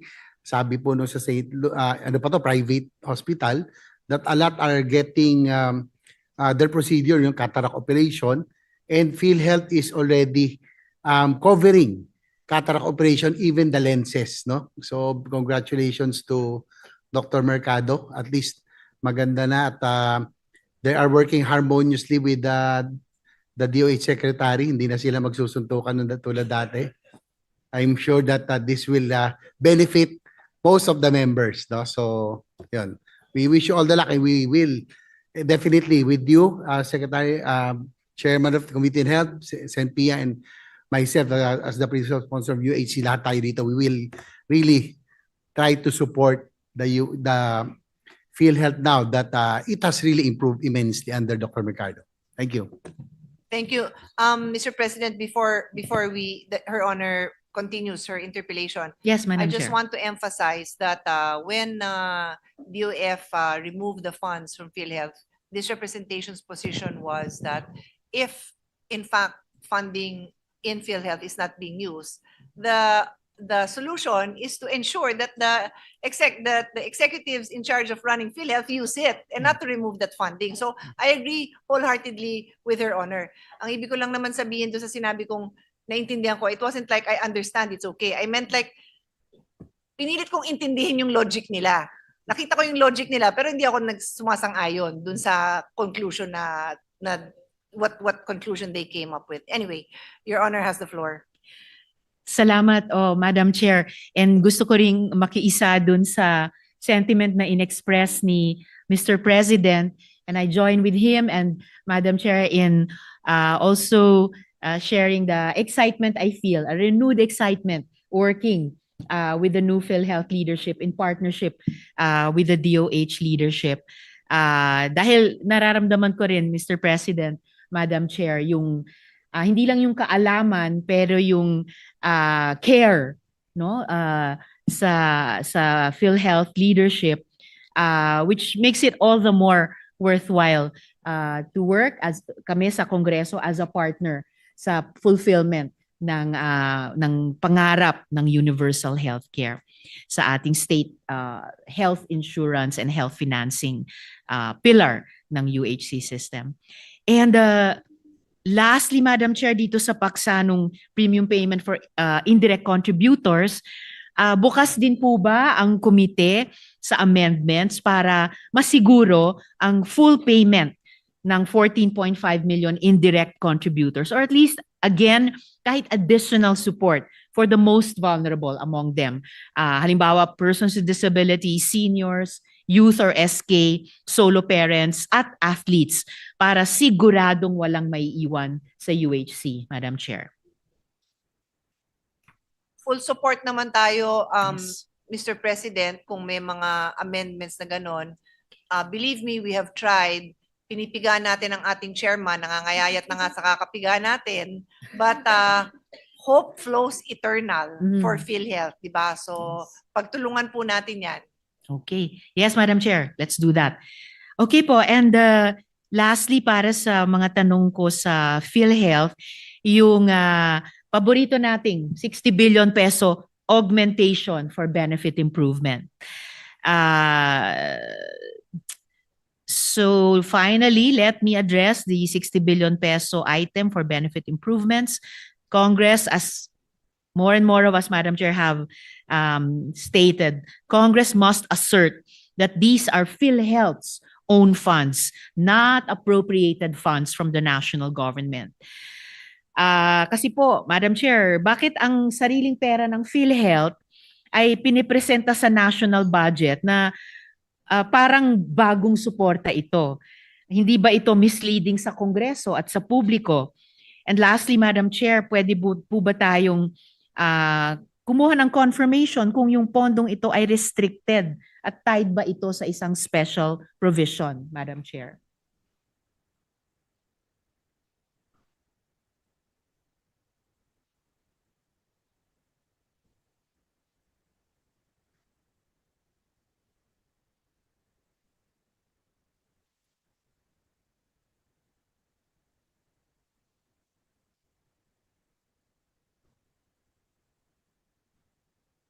Because it never has.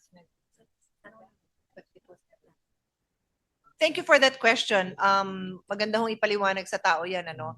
So, tayo po gusto natin maibalik yung pondong yon.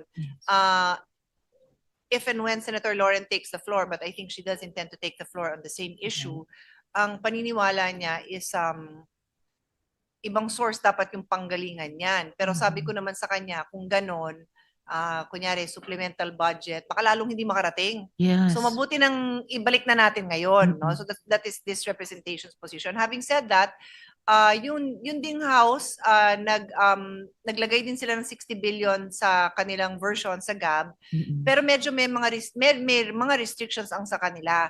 Sa atin po wala kasi kinuha na galing yan sa PhilHealth eh. Bakit mo ibabalik ng may restrictions? And Exactly, in Madam all Chair. ano naman inaral naman po natin ang daming paggagamitan. Hindi naman kailangan i-restrict. And kung maganda naman ang management, bakit mo sila pipigilan na gamitin nila sa kung anumang paraan na kailangan? Meron lang mo tayong, ano ba tawag natin dyan? Special provisions. Mga special provisions. We can furnish her honor with a copy. But suffice it to say na wag ko kayong mag-alala, yung ating recommendation wala naman ng restrictions.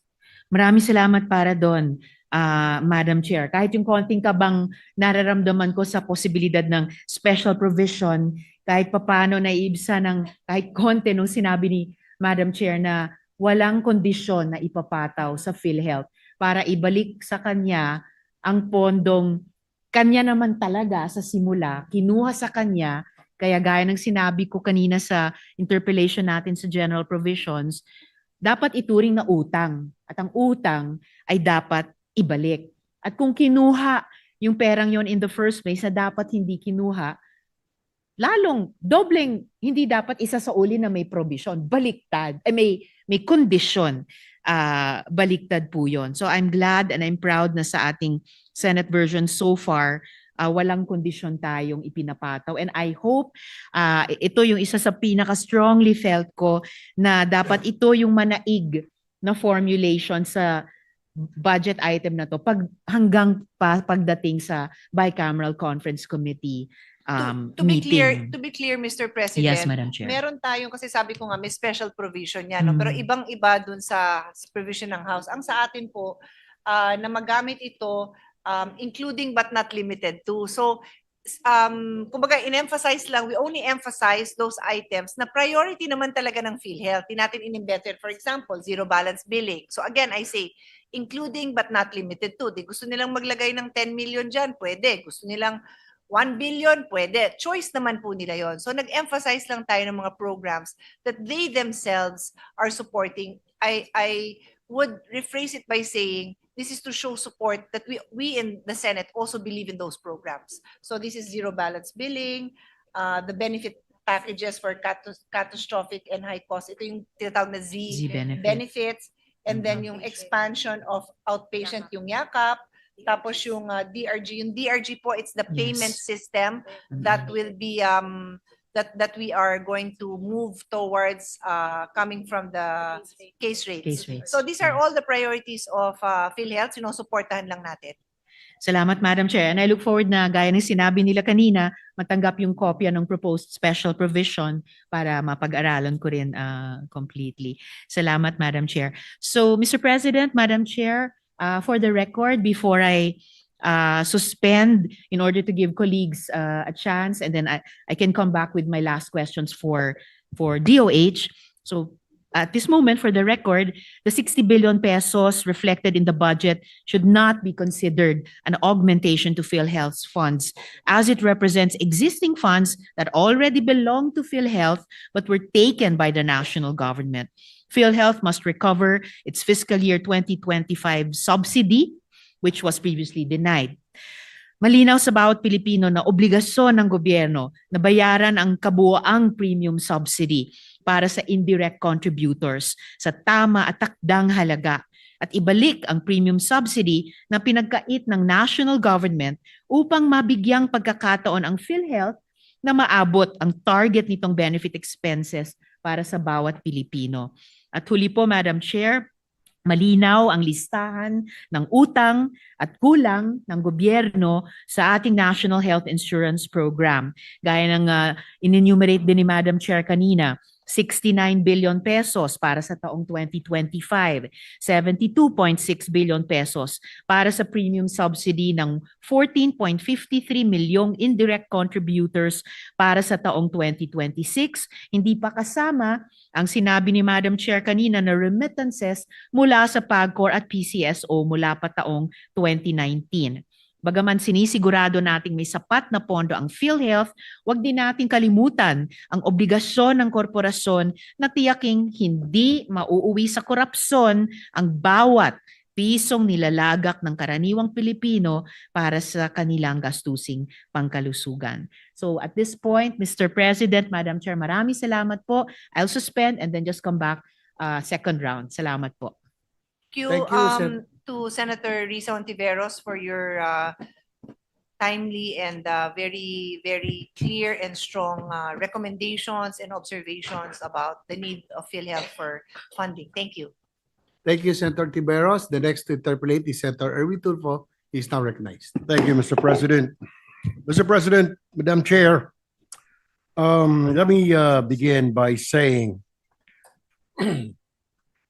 in 2021, only 29% of Filipinos expressed satisfaction with public health care, starkly lower than the Asia Pacific average of 61% and Singapore's impressive 82% satisfaction rate. This dissatisfaction reflects systematic issues, including a physician to population ratio of just one doctor per 25,300 people, far below the WHO recommendation of 1 to 1,000. The shortage of medical professionals, coupled with inadequate infrastructure and public funding, has left the Filipino population vulnerable to numerous health challenges. My question, Madam Chair, ano po ang ideal physician-to-population ratio? Ano po ang current physician-to-population ratio natin? Thank you.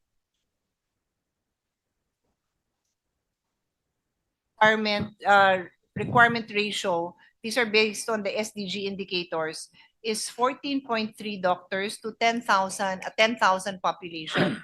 Currently sa Philippines, meron po tayong 5.22 doctors for a 10,000 population. Okay. All right. Thank you, Madam Chair, Mr. President. Now, let's go to salary comparison of nurses in the ASEAN region, Madam Chair, Mr. President. In the Philippines, our nurses makes like 40,381 pesos. In Vietnam, equivalent to pesos, it's 63,200. Sa Indonesia, it's 79,000 pesos. Thailand, 83,000. Malaysia, 97,000. Singapore, 236,000. In pesos po yan.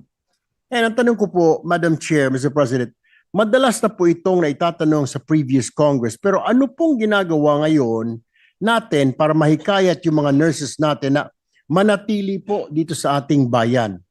Meron na po bang human resource roadmap para ganahan naman yung ating mga healthcare workers natin na dito na lang sila magtrabaho? Madam Chair, Mr. President.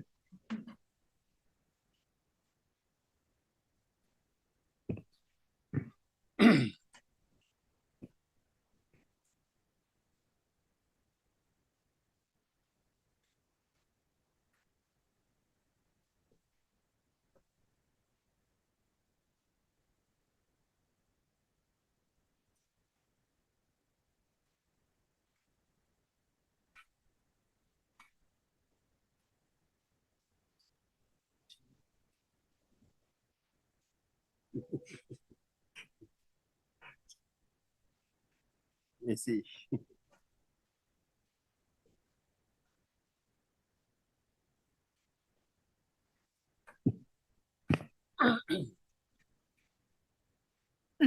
Mr. President, I'd like to start with a little bit of history. When this representation was new in the Senate, maybe my first few years, meron na tayong napasa na nursing act no, na may salary increase ang nurses. And being the chairman of the Committee on Health, nag-support po tayo dyan.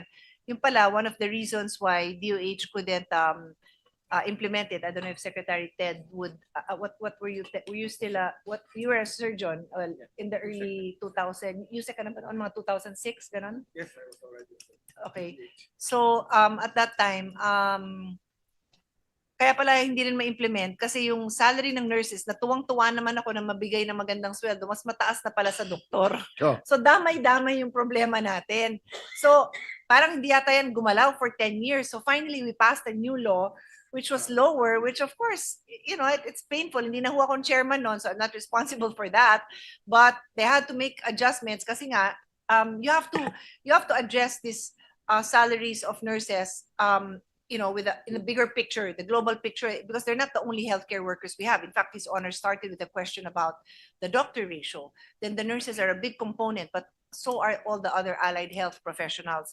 So to answer His Honor's question, this representation does have a human healthcare resource management bill, but I have not coordinated with the secretary, and I suppose meron din kayong something similar, no? Like a roadmap for human resource. I am certain that DOH on its own would like to see higher salaries for the allied health professions. It is not a secret that we lose most of our nurses. I would say they would train for average of how many years before they leave? So we lose 13,000 a year and we do not even graduate that amount. We graduate less. Again, I am answering from my own experiences as a policymaker for healthcare. What has been done in other countries, which I have also recommended, but I don't really know what progress we have made, is that we enter into bilateral agreements with other countries that are receiving countries so that sila din ang pumondo ng mga nurses na kinukuha din naman nila sa atin. So meron tayong concrete plan. Okay, so meron ng ganun si Austria. I'm happy to hear that because that is something that this representation has been pushing.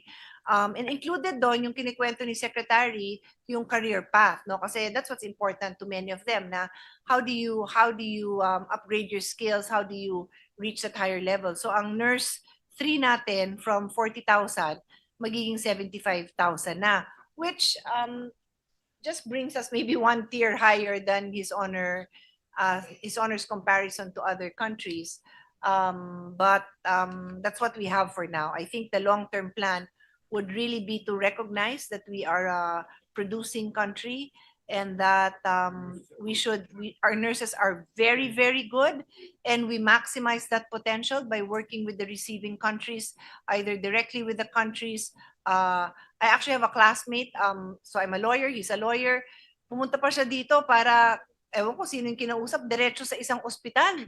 Like, hindi man lang dumaan sa gobyerno. Sabi ko, mahiya ka naman. Dumaan ka naman sa gobyerno.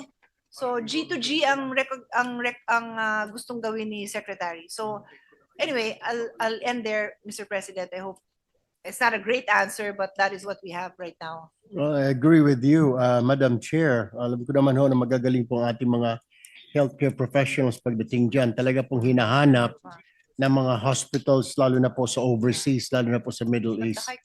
Dahil at par po ang kanilang talent, ang kanilang skills, kumpara po sa mga nurses overseas, US, Canada, magagaling po. Aside from that, nakakapag-communicate po sila in English. Oh, Madam Chair, kumustahin ko lang po ang mga medical services po natin sa ating mga evacuation centers kasi ang problem po dito, yung pag may bagyo, may mga trangkaso yung mga pasyente, worse, yung iba may mga leptospirosis na pala, yung iba po may diarrhea dahil po sa mga contaminated na mga water na ininom nila sa panahon po ng bagyo ng mga baha. According to the Secretary, Mr. President, pagka merong mga calamities, DOH works with the LGUs and they supplement and they augment the health services being offered. So meron silang minsan na mga scheduling, umaga, hapon, palitan sila ng LGUs so that ma-deliver nila ang health care needs ng mga residents in the evacuation center. So per evacuation center, yan ho ang mga tina-target nila. Thank you, Madam Chair. Magtungo naman po tayo sa medical assistance to indigent and financially incapacitated patients o kung tawagin ay MAIFIP.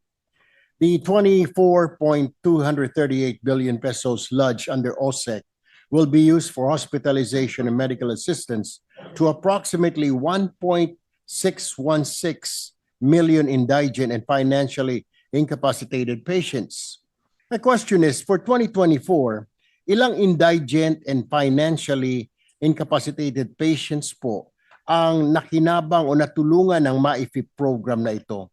And then, also, sasama ko na po yung tanong, paano po ba sila maka-avail ng MAIFIP? Madam Chair.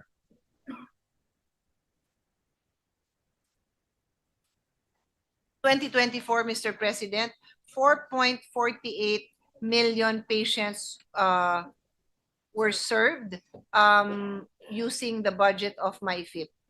And on the second question, kung paano sila pwedeng mag-avail, the medical social service or its equivalent at any healthcare facility where the patient accesses health services determines the eligibility for assistance under the MyFIP program. So there's a social worker that will conduct an interview and they can avail. So sa madaling salita, hindi mo kailangan ng political endorsement para ma-avail yon. Pero maraming, syempre lalapit sila ng tulong sa mga siguro usually nauna dyan yung sa local nila, pero we need to make sure na maliwanag sa mga tao na they don't have to. They can go to the health facility and they will be assisted.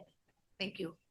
Madam Chair, do we have enough manpower to process and release such a huge amount of assistance to indigent patients? And then, what is the disbursement rate of MyFIP over the years, Madam Chair?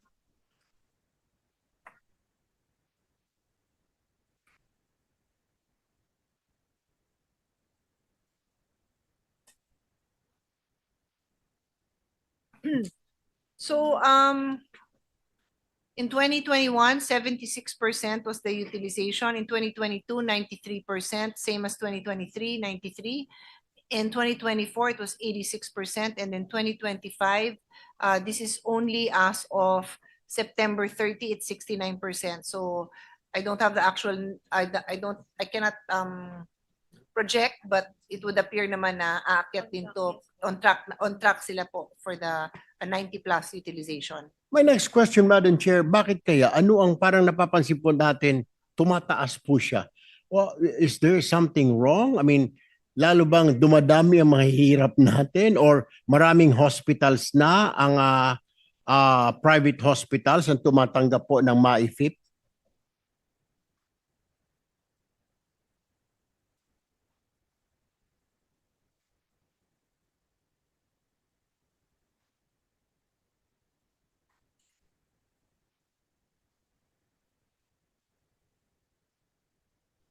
So actually, Mr. President, one major reason why there is a higher demand for MyFIP is around 2 years ago, the private hospitals started accepting MyFIP. So in the areas where there are no nearby public hospitals, the private ang nakatulong sa mga kababayan natin, and hihingi talaga sila ng tulong dahil medyo usually mas mataas din ang expense doon, so they would need the MyFIP to help them cover their cost.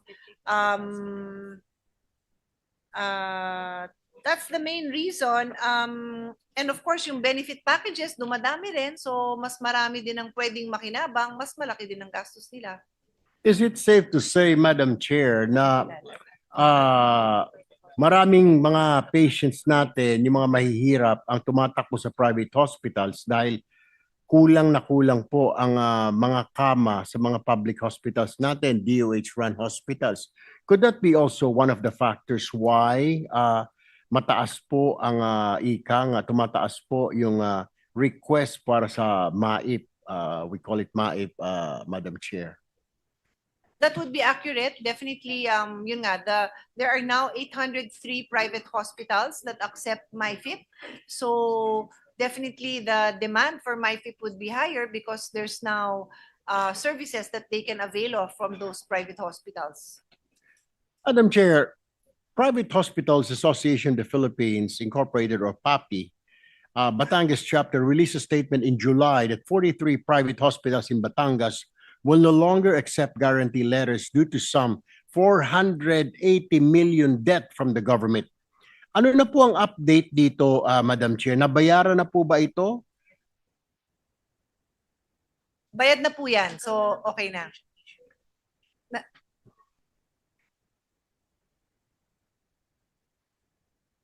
Does His Honor want more details? Nabayaran na po. Okay. Ang susunod ko po tanong sana, Madam Chair, magkano nga po ang utang ng PhilHealth sa mga ospital? Do we have the figures?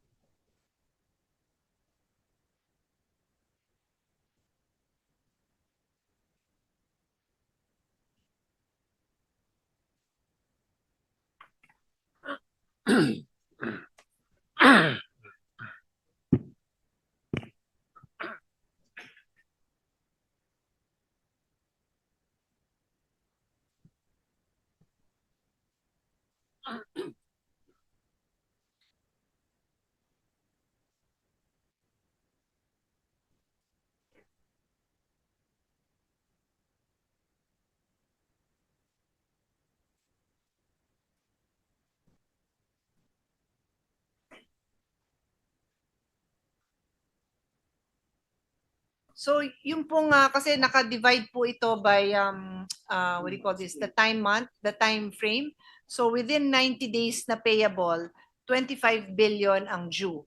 Then there are smaller amounts, much smaller amount like 2 billion due 91 days to 300 91 to 365 days ago na due. And of course, dinatna na ito ng bagong president. And normally, yung habang tumatagal, meron pa tayong over 1 year. These are payments that need to be reviewed, settled, nagka-problema, so pabalik-balik yan. Pero yung current, no, na within the 90 days is 25 billion. Ang next question, Madam Chair, mababayaran po ba ito? When? Kasi ito po baka pag hindi po nabayaran, baka mag-compound, madadagdagan lang na madadagdagan. So actually, Mr. President, PhilHealth is and DOH well, PhilHealth is quite proud of the fact that now they're able to settle their bills in an average of 22 days. So within 22 days, itong 25 billion, syempre first in, first out, mababayaran na po yun. Yung mga dati, how are we settling it? Yung mga dati, do you have a...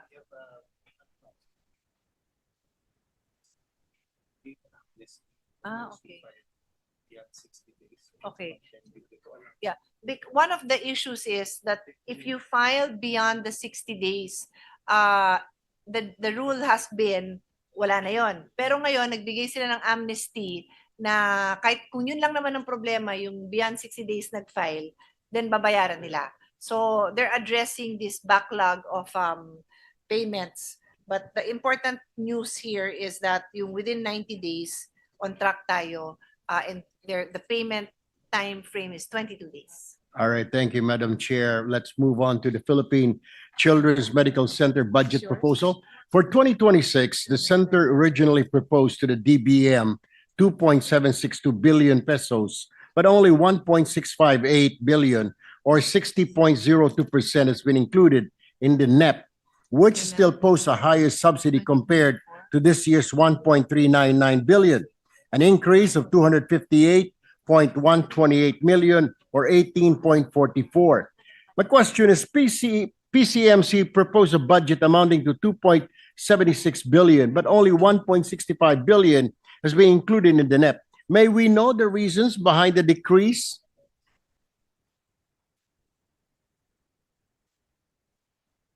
Usually, Mr. President, and the DOH Secretary is confirming now, when we see a decrease from the previous GAA to this year's NEP, it's usually capital outlay, like a project has been fulfilled, and so that amount will no longer be reflected, will not be repeated the following year. And this is the case for PCMC. It was capital outlay that is no longer reflected in NEP because the project is done. May we know from the Madam Chair kung ano pong capital outlay po ito? Ito po ba ay dagdag na building, dagdag na ospital? Ito po ba ay mga bedrooms o mga wards?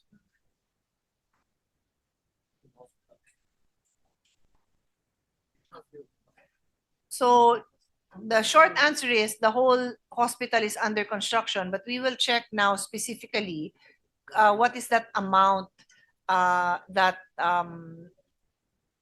was part of the capital outlay for 2024 and is not 2025 and is not in the 2026 NEP. Thank you, Madam Chair. While we are looking for those figures, Mr. President, I would just like to inform His Honor that the NEP amount for PCMC is 1.66 billion. The GAB amount is 1.81, but I'm proud to say that the Senate version is 3.70. And we put in almost 1 billion for hospital services. There's a detailed there's details here if His Honor would like it. Assistance to indigent, this is 1 billion. For the information of His Honor, we have put 1 billion in all, 1 billion MyFIP in all the specialty hospitals. And then we have another 10 million for training and research for a total of almost 2 billion, almost 2 billion. So did you find the amount? Yeah. So for the capital outlay that was included last year, which one? Here or here? Dalawa? So there are two items here, Mr. President. It's various infrastructure projects and equipment. So tama si Secretary na kasi various eh. So sabi niya yung buong hospital is under renovation. Kasama po ba dyan, Madam Chair, yung mga nabanggit ni Secretary before doon sa budget hearing na yung mga health centers na ghost or substandard? Ano, Mr. President, yung tanong our honor asked about PCMC. I'm sorry, So I'm my sorry. response is Yes, yes. for PCMC. Thank you. Thank Yeah. you. Anyway, continuing with PCMC, Madam Chair, kaya po bang mag-handle ng PCMC ng mga complicated surgeries like liver transplant or congenital heart defect repair o hindi pa? Meron ba sila?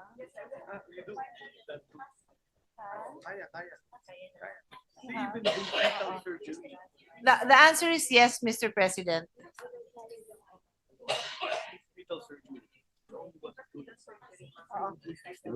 You're the only one who's done that.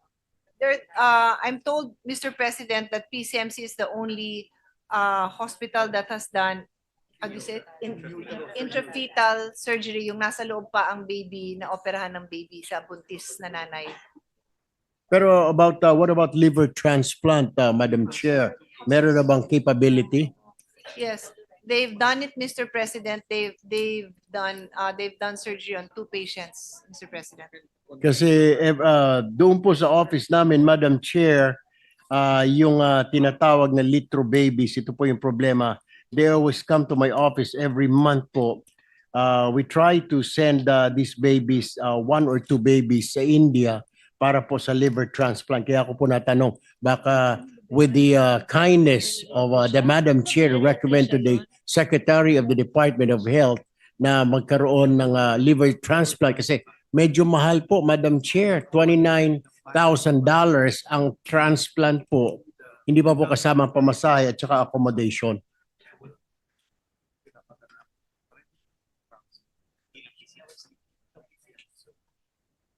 Yes. For the record, Mr. President, when I was a new senator, that was my priority bill. My father died of liver cancer. So one of my dreams was to have a liver center, liver cancer center, surgery, transplants, because my father had a liver transplant in California. I was educated, though, early on by experts, including my seatmate, the late Senator Flavier, that although no one will deny that it is ideal, no one will deny that it is something that we should achieve, and I'm so happy now that it is happening. At that time, I was redirected to promoting and providing funding for the hepatitis B vaccination, which is the leading cause of liver cancer. It was very frustrating for me because, as I said, my father had a liver transplant, and I would have wanted to prioritize that. And at that time, if I'm not mistaken, there were only, at least I only knew of 2 liver transplant surgeons in the country, and they had trained abroad, and were very happy to provide their services. But it just wasn't a reality then. So now it is a reality. And I'm very happy to know that aside from yung sa PCMC, meron din pong tie-up with Rizal Medical, and then and Medical City, and then meron din po sa NKTI. So that is good news for us. But like I said, it took more than 20 years for me to see this happen. But the good news is,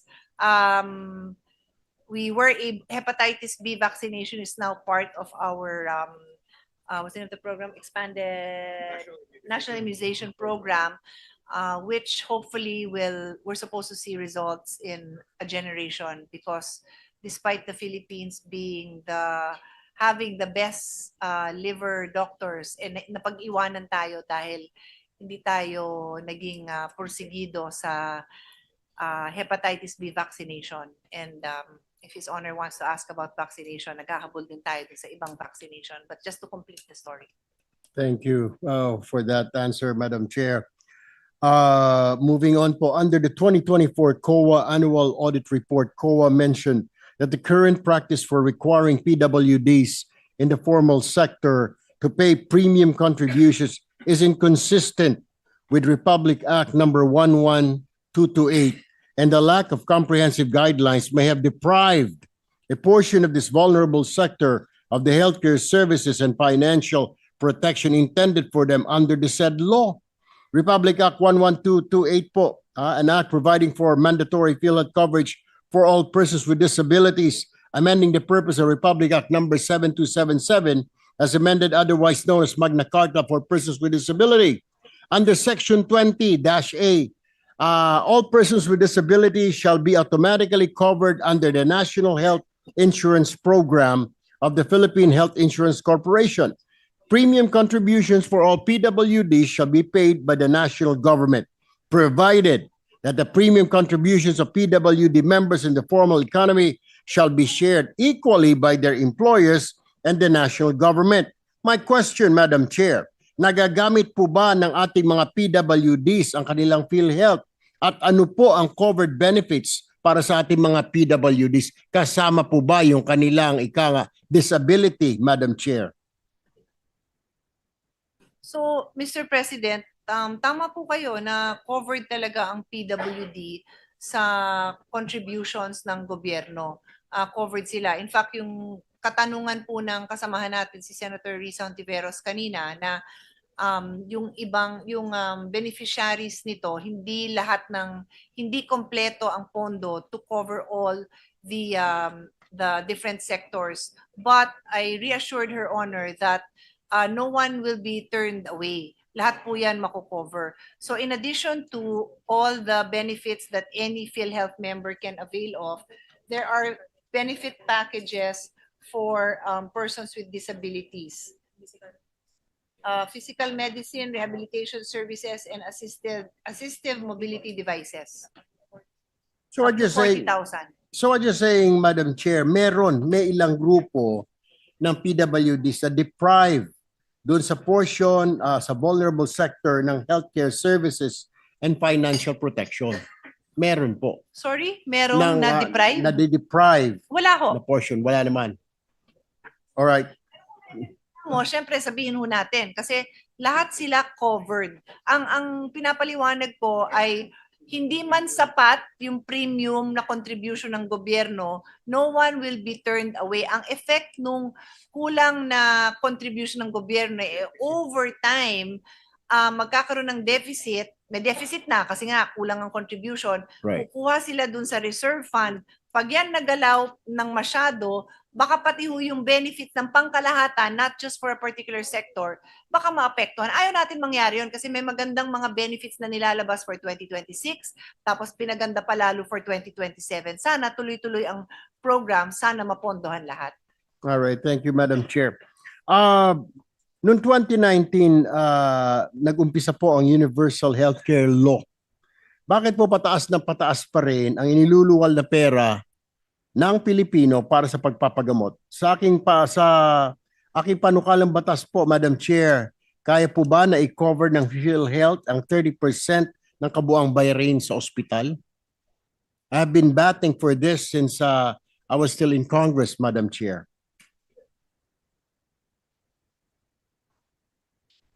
So, Mr. President, that's why ang goal natin sa budget na ito ma-augment pa nga ang zero balance billing kasi habang dumadami naman talaga in fairness naman sa PhilHealth at gumaganda yung coverage no nung scope nung mga benefit packages. Syempre mahal po 'yon. Mahal 'yon para sa mga ospital dahil dinadamihan na nga at mas malawak yung serbisyong binibigay.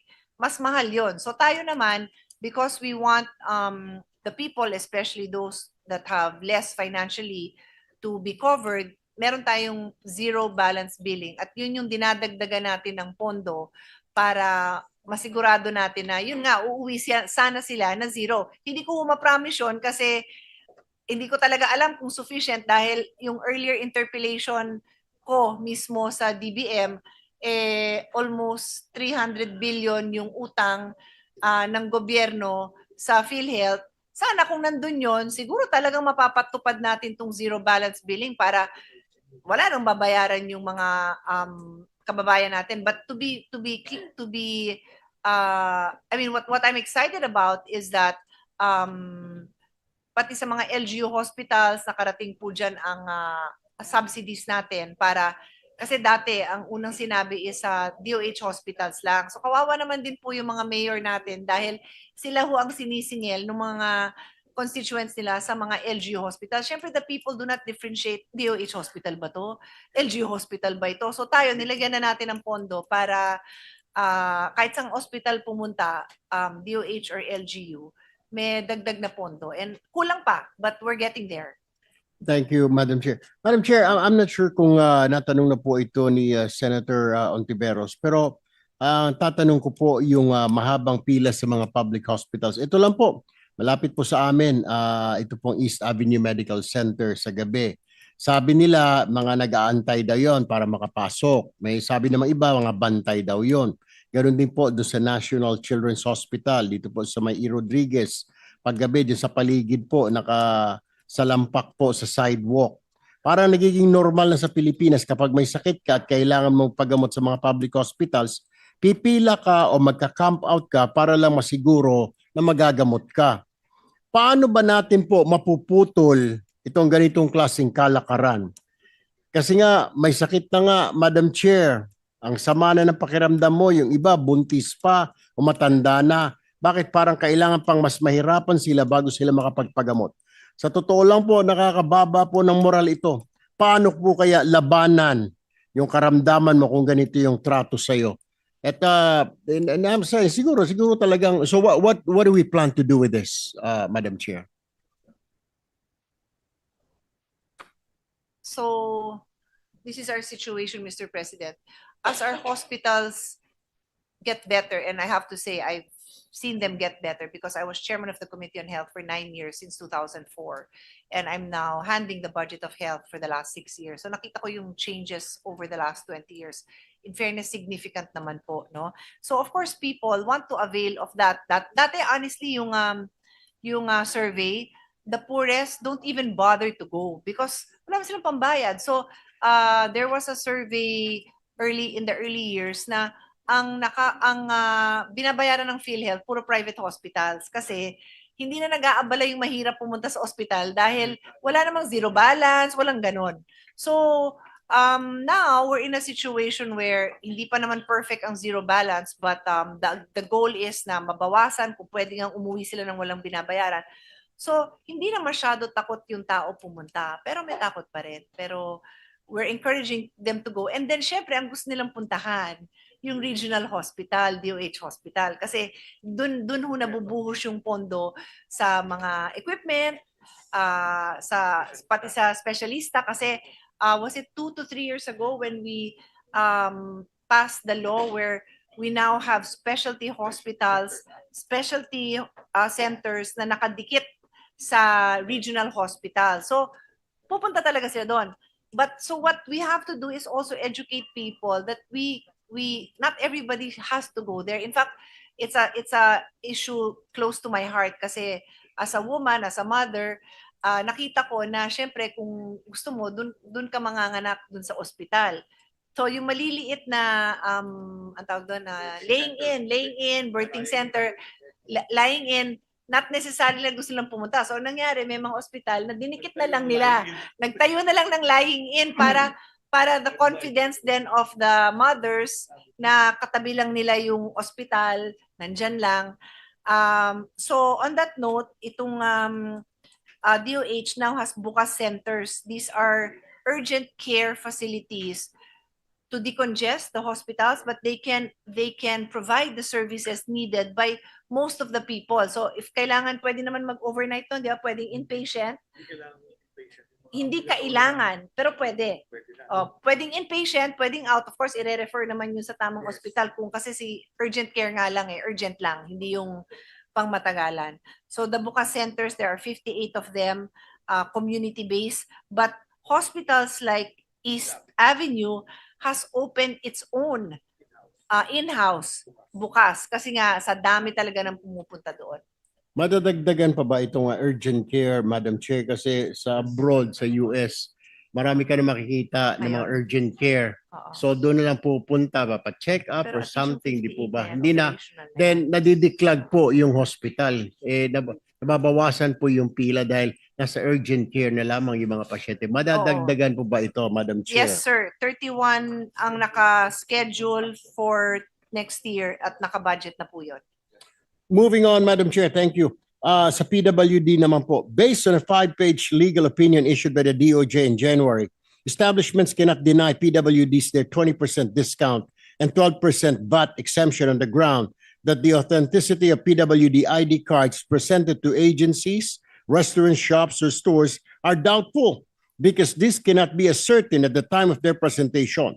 Note that while verification is conducted to the Department of Health, PWD registry, the registry does not yet contain the complete listing of PWDs in the country for various reasons.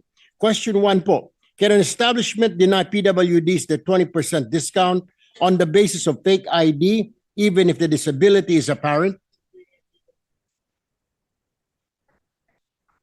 Can an establishment deny PWDs their discount on the basis of fake ID? Baka magduda po, nagdududa siya na fake po yun, even if the disability is apparent.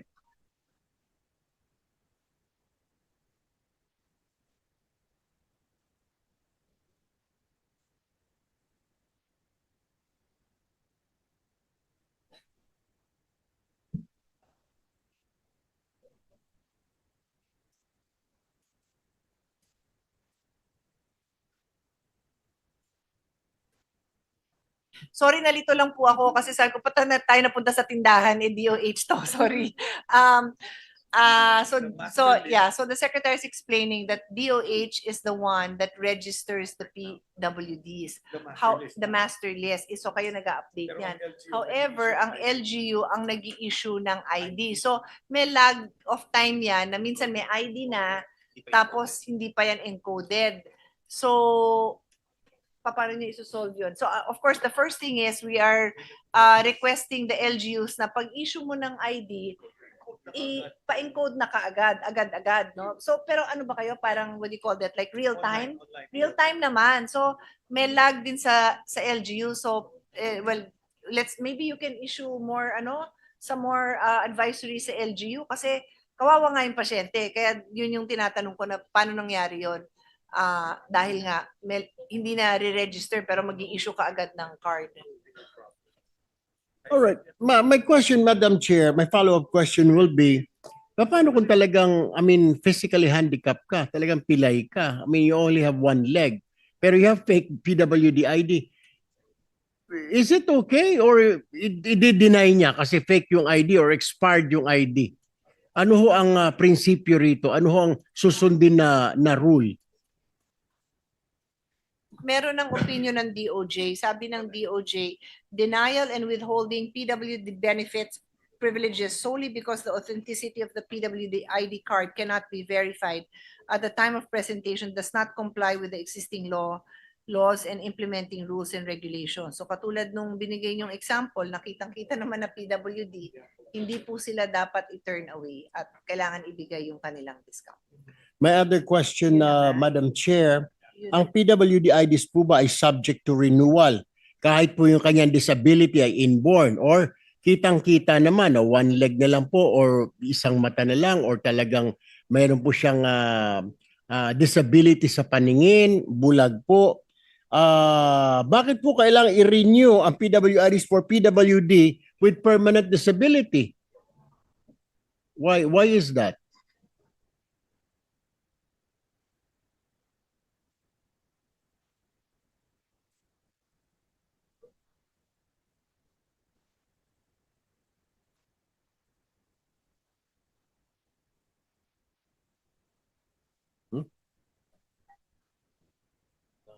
Hindi po aware ang secretary kung ano yung validity ng mga IDs, pero maybe in the interest of helping our PWDs, magkaroon tayo ng clear guidelines para standardize ang implementation, issuance ng mga IDs. Like katulad nun, talaga namang naputulan ng paa, hindi natutubo yun, di ba? So, hindi nga kailangan nga ng ID, sabi ni secretary. So, baka guidelines na lang. So, yun, hindi nga kailangan pumila. Ba't hindi sila aware kung ano ba yun, annual ba yun, or...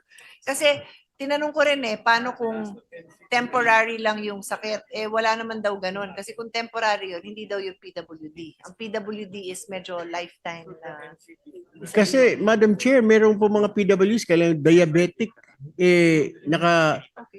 diabetic ho yung tao or PWD or may cancer PWD, paano kung gumaling ho yun?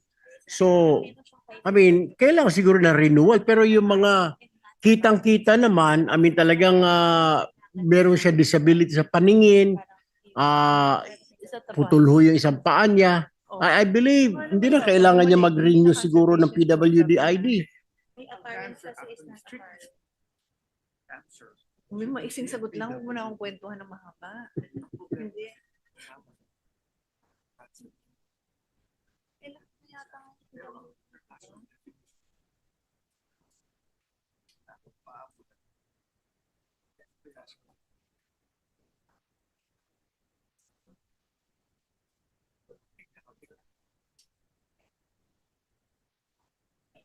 So ano sagot natin doon sa ano? I'm still searching for an answer, Your Honor. Well, Madam Chair, for the clarification of the Madam Chair and the Secretary, this representation filed a bill this month na hindi na po kailangan i-renew ang ng mga PWDs na may permanent disability. I just hope na it will pass very soon. Okay. We filed a So may bill. bill pala tayo. Yeah. Okay, so to be clear, 5 years validity yung ID. And then they distinguish between non-apparent and apparent disability. Pag apparent, hindi mo na nga kailangan hingan ng ID. Pero pag non-apparent, yeah, the establishment can ask for an ID. Thank you, Madam Chair. Meron ba tayong unified PWD ID system, Madam Chair? Okay. So DSWD plans to do that, Mr. President. It is not yet existing though. Would you happen to know, Madam Chair, kung i-incorporate po ba ang PWD ID sa ating national ID? Para hindi na po Pwede dala-dalawang naman, ID yes, dyan. that seems like a good idea, Mr. President. Moving on, Madam Chair, cancer patients, according to NEP, the amount of 1,250,000,000 pesos appropriated herein for Cancer Assistance Fund shall be used to fund the cost of cancer prevention, screening, early detection, diagnosis, treatment, and its care-related components, including the needed diagnostics and laboratories for cancer management of cancer patients, persons living with cancer, cancer survivors, and other individuals subject to existing guidelines issued by DOH. For 2025 po, kumusta ang utilization rate ng Cancer Assistance Fund po natin?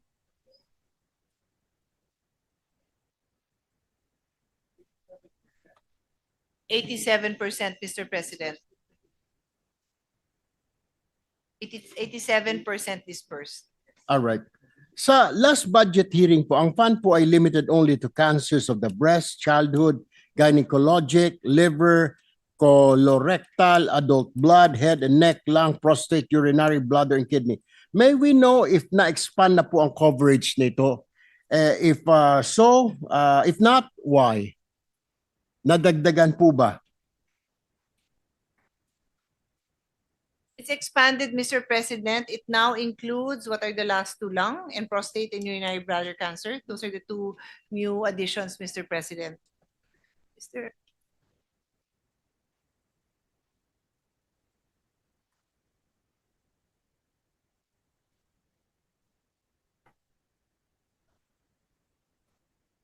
So, Madam Chair, nadagdagan pa. Yes. I mean, dumami pa. Yes. All right. Thank you, Madam Chair.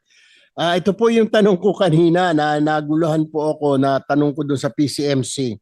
Ito pong sa barangay health centers po natin. Ano po ang mga common health problems po ba, Madam Chair, na isinasanggunin ng ating mga kababayan sa tuwing pumupunta po sila sa ating mga barangay health centers? Must we really have a barangay health center, Madam Chair? Mr. President, I'm sorry I didn't hear your question because my team is pointing out to me that we have a special provision in our bill where we no longer have a restriction on the kind of cancer that can be supported. Yes. So lahat na po. Lahat na. Including persons living with cancer, survive and other individuals. Pwede na pumasok dahil pati yung mga Oh, yeah. relatives na INS. Yeah. So actually even yung relatives nila ng cancer patient can be checked, can be screened because yung iba doon, yung ibang kind ng cancer is hereditary. But that's very good news, Madam Chair. Thank you. I only heard the last part of His Honor's question na kailangan pa ba?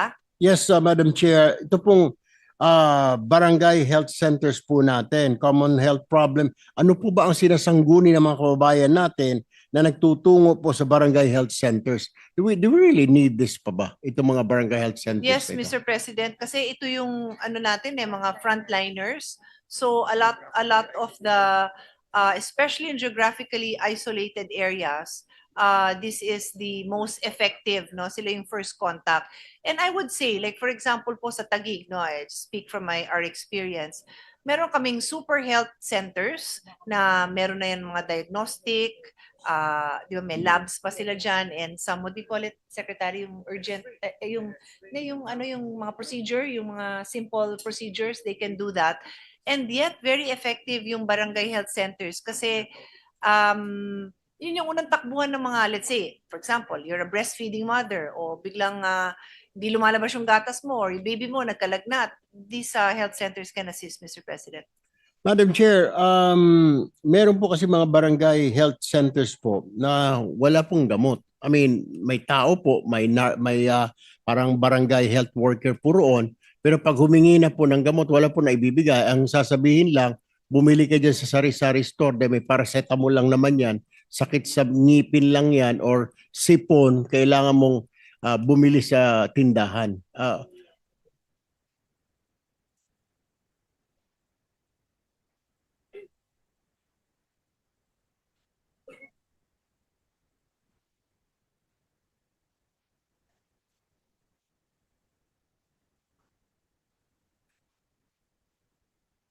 Okay.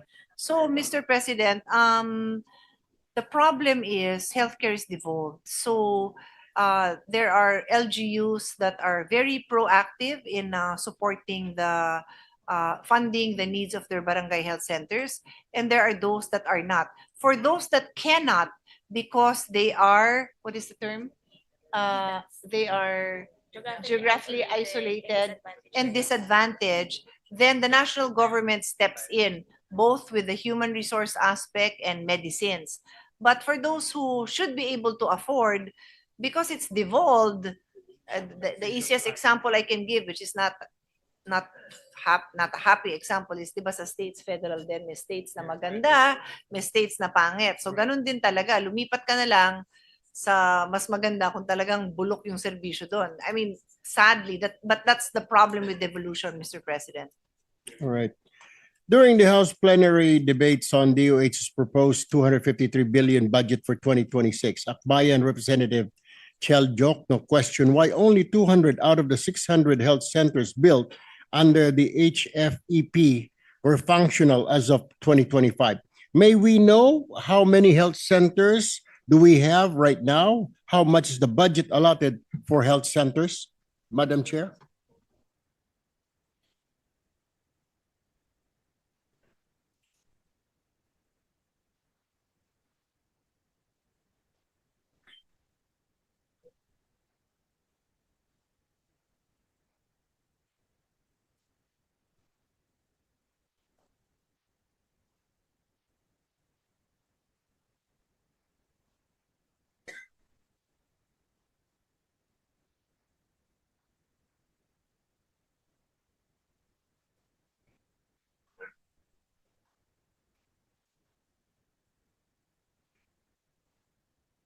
So, yeah, so it is correct, Mr. President, that there is quite a large number of super health centers that are not functional. And there are various reasons for it. From my understanding, these are usually products of MOA between the national government and the local, wherein they are supposed to provide the manpower. So some don't, so tapos na, pero walang manpower. Then sometimes walang water and electricity. There's a list. We actually have a list of what are the reasons for these 204 completed but not yet operational health centers. And those are the main reasons that I have pointed out, Mr. President. Lack of utility connection, lack of human resource, and then there's a few more that they're still determining what are the causes. Siguro yung mga sa malalayong lugar. So we don't have a clear, we don't have the feedback yet, but hindi pa to functional. Can we ask the good chairman to submit us a report or a list? Of course. Thank you, Madam Chair. Moving on, Madam Chair, I only have well, actually one or two questions left. Top concerns for health in the 2024 survey by Manulife Asia Care. Here are the top 5 concerns for health, which they call feared illnesses. Heart disease, number 1, diabetes, 2, stroke, 3, cancer, 31, flu and pneumonia, 26. Pero if based on research and not on surveys, here are the top concerns for health. Ischemic heart disease, cancer, cerebrovascular disease, hypertensive disease, respiratory tuberculosis. My question, Madam Chair, is do you agree that our number 1 health concern now ay heart disease po? A disease that can be prevented though through healthy lifestyle, Madam Chair? Yeah, so Mr. President, His Honor is correct. Heart disease is the number 1 killer, and it is a lifestyle disease that can be addressed by a change in lifestyle, Mr. President. Do we have enough manpower, enough programs to educate our people, Madam Chair? Sa barangay level pa lang, dapat sana ay aggressive na po ang health education natin. And fortunately, sa barangay po natin, kung ano-ano pong kinakain ng mga kababayan po natin. Actually, Mr. President, that is my personal advocacy.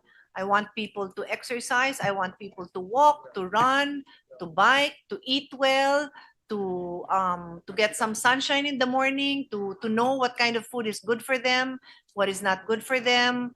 Now, how do you do that? You promote it. So may budget tayo, the health promotions budget. Taon-taon, pinupondohan natin yon, taon-taon nababawasan. Hindi tingin ng ibang tao na importante ito. There is a recommended amount. It is 1% of the total budget, because how would people know? 'Di ba? Like kung mahirap ka basta may kanin, okay ka na. Pero that is not the ideal diet. Kailangan mo ng protein, kailangan mo ng mga fiber. Kala nila mahirap sila kung puro gulay, pero actually pagkain ng mayaman puro gulay kasi yan ang nakakabuti. So kailangan talaga ng ng health promotion. So pinapakita sa akin ni Secretary na ito po yung ang ganda naman ito, di ba? So makikita mo yan, health behavior, physical environment. Kulang ho tayo sa parks. Kaya nga ako, happy ako pag naririnig ko na pinopromote ang park, DNR, DNR, DILG, DOH, DPWH, magtulong-tulong sana to build more parks, di ba? But sadly, parang mall is the destination, and then yung pagkain, fast food, hindi ho talaga the best yun. But in fairness, pag pumupunta ako sa Luneta, ang daming nagpipiknik. And nandun sayaw-sayaw, tapos may nagma-martial arts. Kaya parang for me, if you build it, they will come. You build parks, people will go there. So I hear His Honor. It's a personal advocacy of this representation. I hope we can promote it more, and even DOH is really wants to. Okay, so paringgan natin si chairman din, at saka kasi sa NEP 2.53 ang health promotion. That's already 1% of the budget. Si Gab naging 1.11, and sadly sa Senate 1.11. So sana magtulungan tayo na ibalik natin, kasi ito rin yung same na nag-increase ang youth natin na nagve-vape. Because uso. Pero kung sana maganda ang promotions natin, nakakasama sa iyo yan, hindi yan safer. Pero yung mga tobacco companies, may budget sila para itulak sa mga tao na mag-vapes. So, yun. So, sana maibalik yung 1 billion na nasa NEP, kasi hindi dapat dyan kinuha yon. Dapat kinuha dun sa mga ghost project, hindi dito sa health. Pinainit niyo tuloy yung ulo ko. Pero alam ko, susuportahan niyo ako dito, kaya balik natin. Promise, Madam Chair, we will support. Pero before I yield the floor to our colleague here for the questioning.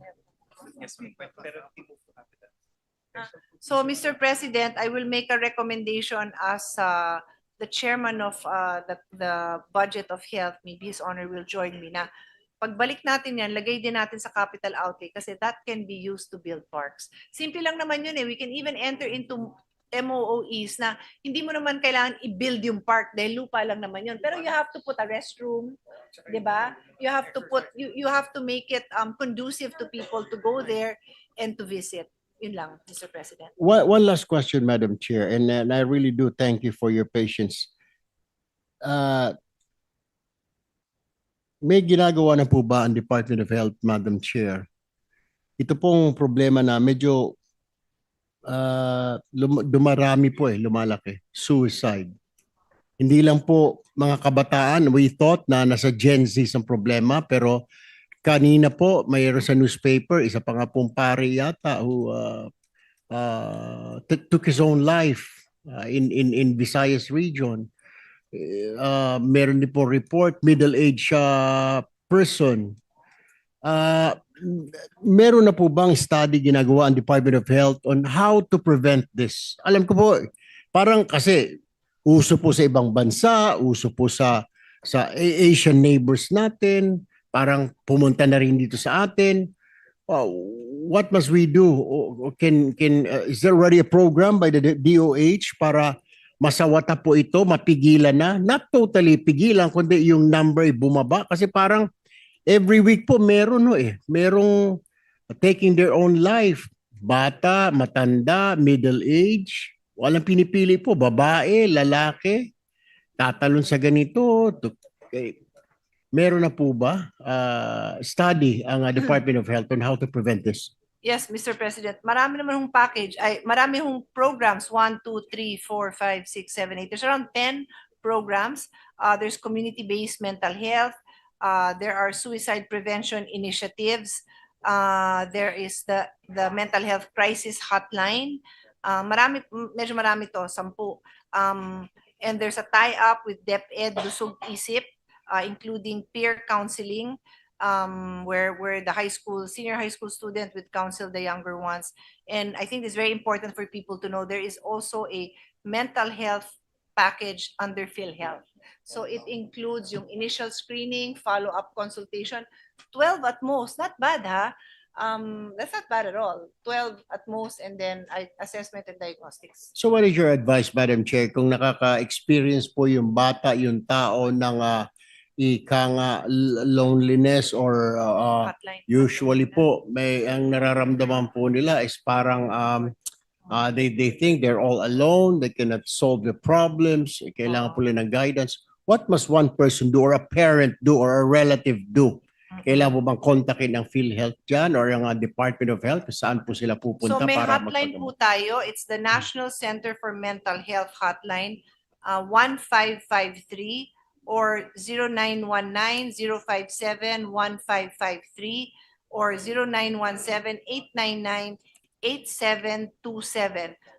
But let's keep in mind that there are community-based programs and school-based programs. So for a parent, they can also just check in the school. Siguro, maaga pa lang, alamin nyo na sa school nyo kung may ganon, and then find out din sa community. But at least these are the national programs and the numbers that they can access. Madam Chair, thank you very much for your patience indeed, and Secretary Arbosa. Mr. President, thank you. Thank you po. Thank you, Senator Tulfo.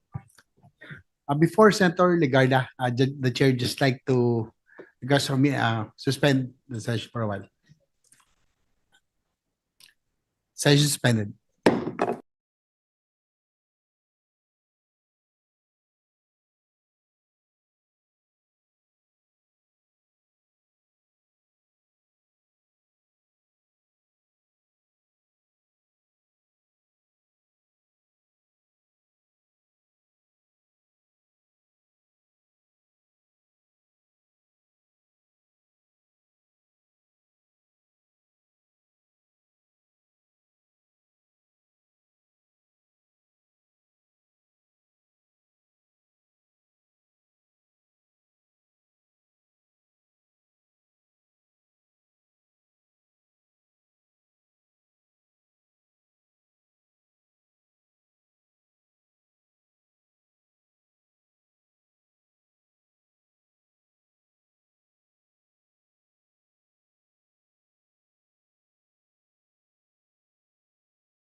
Majority Leader. Yes, Mr. President, next to interpret is Senator Lauren Legarda. I move that she be recognized. Senator Lauren Legarda is recognized. Thank you, Mr. President.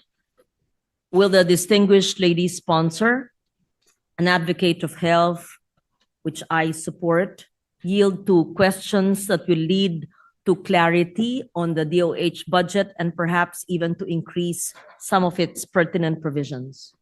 Of course, Mr. President, we're always happy to hear Senator Lawrence interjections. Thank you, Mr. President. Allow me first to ask about the fiscal integrity and evidence-based costing in the Health Facilities Enhancement Program, the HFEP. I recall, Mr. President, pre-pandemic when I was defending the budget and there was a big cut in the House version of the HFEP, and it was the former Senate President Frank Drilon who asked for a restoration of how many billions of the HFEP budget then, which brought to the national spotlight the importance of all the health facilities, which I will deal with later, only to find out that eventually during the pandemic and even post-pandemic, that these health facilities are sometimes built in a substandard manner, and some are not even utilized efficiently. So my question is, in the 2026 National Expenditure Program for the DOH budget, there are billions allocated for the construction, upgrading, and equipping of health facilities. A review of the HFEP line item breakdown reveals numerous repeated and uniform budget amounts, including identical infrastructure costs, 10 million, 12 million pesos, uniform medical equipment allocations, 2 million, 4 million pesos, and even repeated motor vehicle costs, 1,646,200.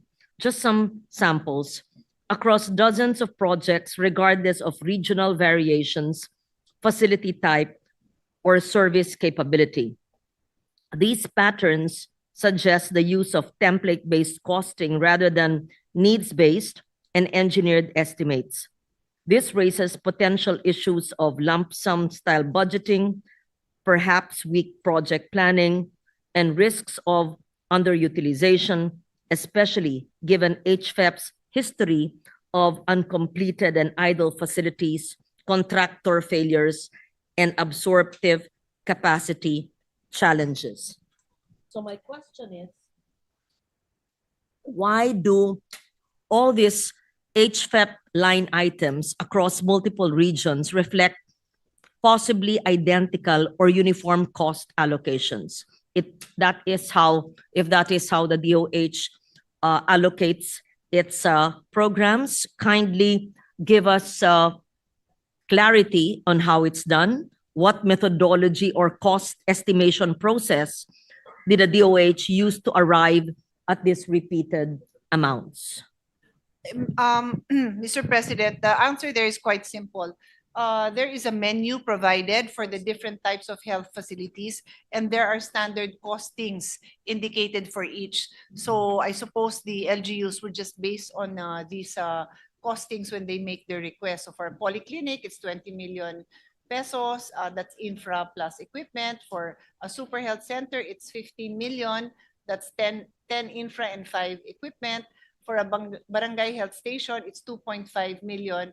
That's infra equipment. So that's why I suppose the submissions are pretty similar, because it is based on a menu provided by, provided and approved by DOH and approved by DBM, no? We know that it's not the DOH that implements this, it's a DPWH.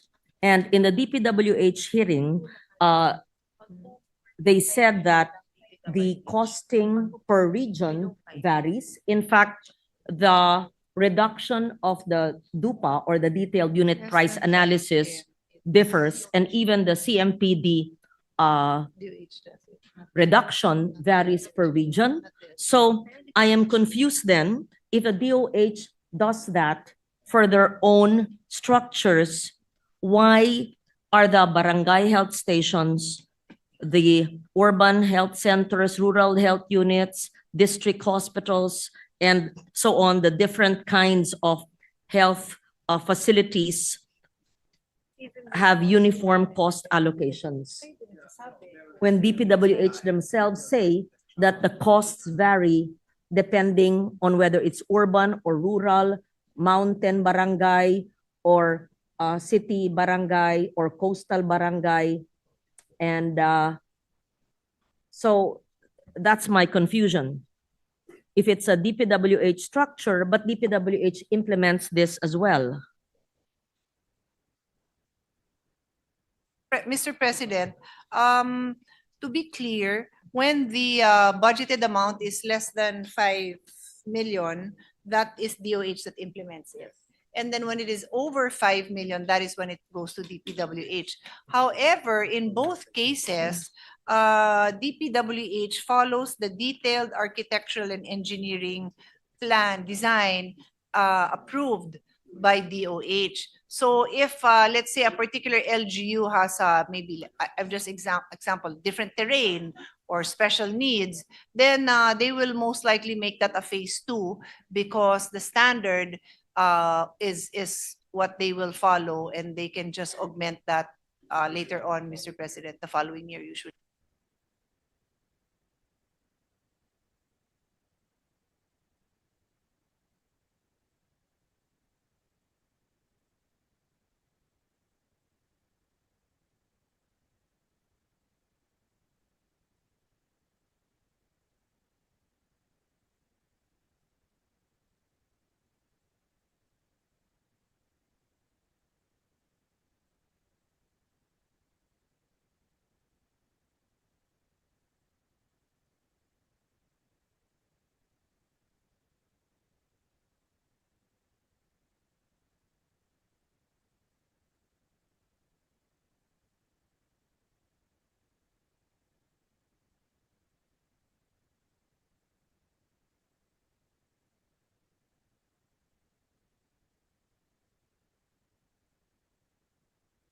They will approve it, and that's the time that it will they can proceed. It is DOH that gives.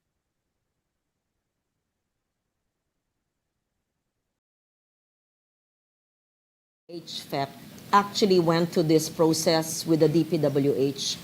So as I said earlier, if it's less than 5 million pesos, it does not go to DPWH. But over That's that- the DOH. So that one is directly with the LGU. As for the others, the answer should be yes. I don't know though if there I are some actually that want to know lumusot. the truth because we've seen so many substandard, unfinished, underutilized health centers. Pero pag sa NEP, pasok. Oh. So, pero pag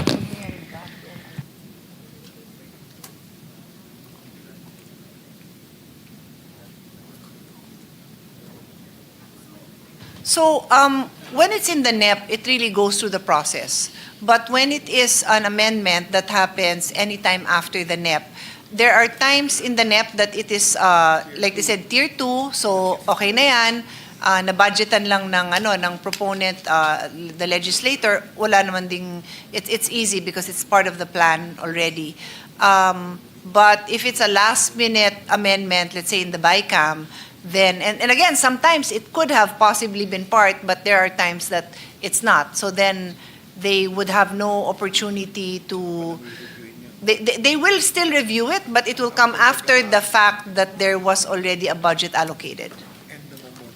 So I will ask this as well with the DPWH. The DOH says that Yung mga pilit. over 5 million, they had conducted detailed engineering designs, architectural plans, and bills of quantities for each project above 5 million. May I know which agency or bureau under the DOH actually does this coordination with the DPWH?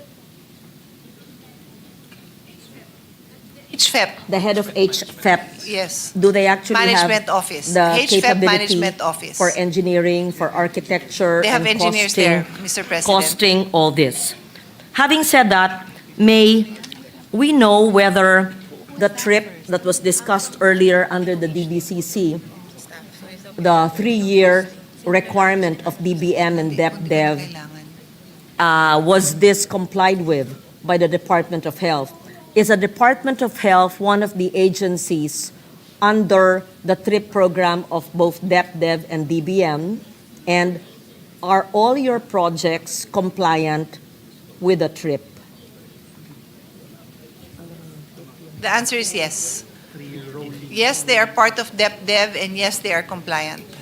This, I'm referring to the 3-year rolling program discussed by both DepDev and DBM, which they say is a requirement, and I read into the record the memo earlier of DBM, but they admit that DPWH did not comply with the TRIP program.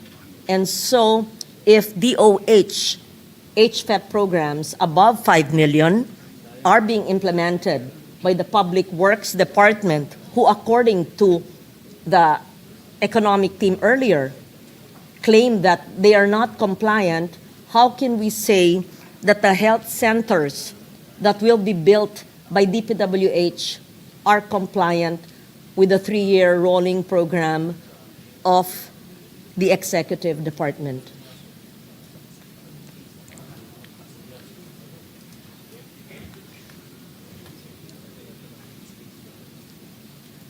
Mr. President, there is a Philippine Health Facility Development Plan, a 5-year plan. So they adhere to that to ensure that they are compliant. Yes. I hope the Secretary is aware of the trip because there's a memo on that by DepDev and by DBM.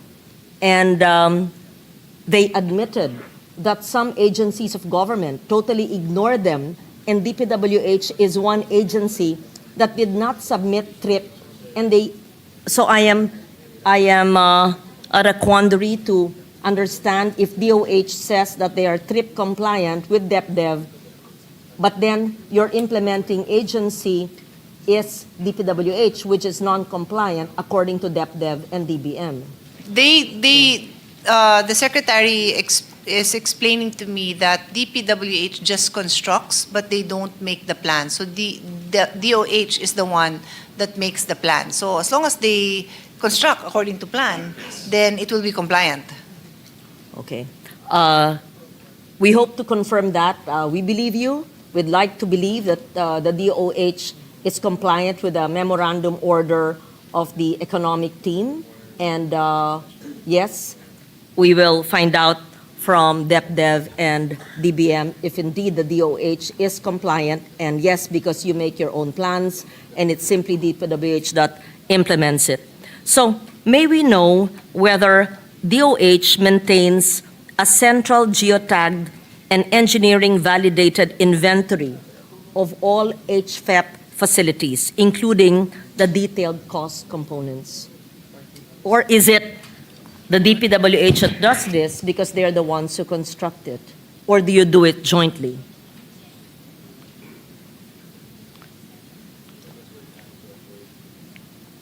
Yes. The HFEP maintains geographic coordinates of all funded projects, and they consider this a critical tool for planning, budgeting, and accountability.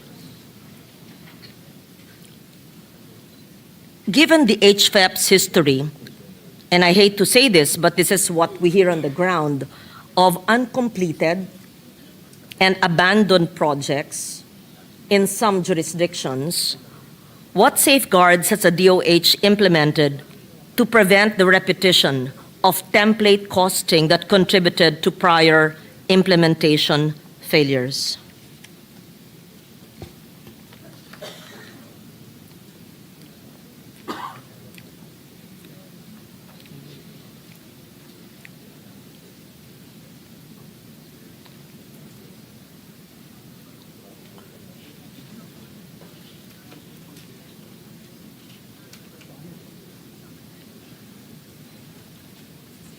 Yeah, Mr. President, there are the common reasons for the non-operational health centers are lack of utility connection, no human resource. Those are the two main. And then there are still some that require validation as to what are the specific causes for their non-functionality. You're correct, Madam Sponsor. In fact, despite the 260.2 billion proposed budget for fiscal year 2026, currently at 262.8 billion in our Senate version, many hospitals and health facilities remain either incomplete, idle, or non-operational. Around, correct me if I'm wrong, 400 out of 600 health centers under the Health Facilities Enhancement Program remain unused due to delays, LGU staffing issues, as you mentioned, abandonment even by contractors. Several regional hospitals are still operating at 151% capacity, creating severe congestion and limiting access to essential health services. There are also reports of fully paid yet unfinished projects raising questions of transparency and oversight. So may we be enlightened on how many idle or unfinished health facilities are currently recorded under the DOH Health Facilities Enhancement Program? And may we know the projected cost and the timeline to complete these unfinished structures? We actually have 1,823 facilities identified as needing completion with an estimated cost of 32.4 billion pesos. Timeline, I think this would be per facility basis. So I think we will have to submit that in writing because each would have a different timeline. What was the other question? Timeline? That was, so 32 billion to complete the more than 1,800 unfinished structures. Yeah, that is the cost, yes. Yes. Yes, that is May correct. I know whether this 32 billion is already included in the NEP of DOH? It should be, because in our earlier interpellation of the DOH, of the DBM budget, they said that the priority would be on unfinished structures when I mentioned the Pero may DOH. budget ba for the And completion? it would be commonsensical for the DOH to present in its expenditure program and prioritize, aside from new construction, to prioritize the completion of unfinished projects. So is it in the NEP? So it is not in the NEP, but when this representation reviewed the budget, it was our decision that definitely there is a need for funding, but we needed to get the details from the Department of Health to find out, you know, which one are the easy fixes. Like in the same way that I cannot give you an answer right now because I don't have the details. We needed the details to be able to provide the exact recommended figure, and that is also the stand of the Finance Committee Chair. So if we will get that, and I believe that the Finance Committee is open to it because this has been, I think, part of the discussion that let us just complete because there are so many that are in need of completion. Mr. President, Madam Chair, is it not supposed to be basic common sense for the agency to prioritize and submit the unfinished structures, considering that these are not mammoth buildings, but maybe 5, 10, 20 million structures? That should have been done on the first year of its GAA inclusion, and if not completed, perhaps on the second year at most. But for more than 1,800 health structures not completed, and the need for 32 billion to finish it, and DOH would have to ask the Senate to amend the budget to include 32 billion to finish it, it just baffles me why DOH did not include it in their NEP, unless the DBM did not accept it and made it on tier 2. But in my interpellation earlier with the DBM, they said the priority would be on unfinished structures rather than new construction. I want to understand that.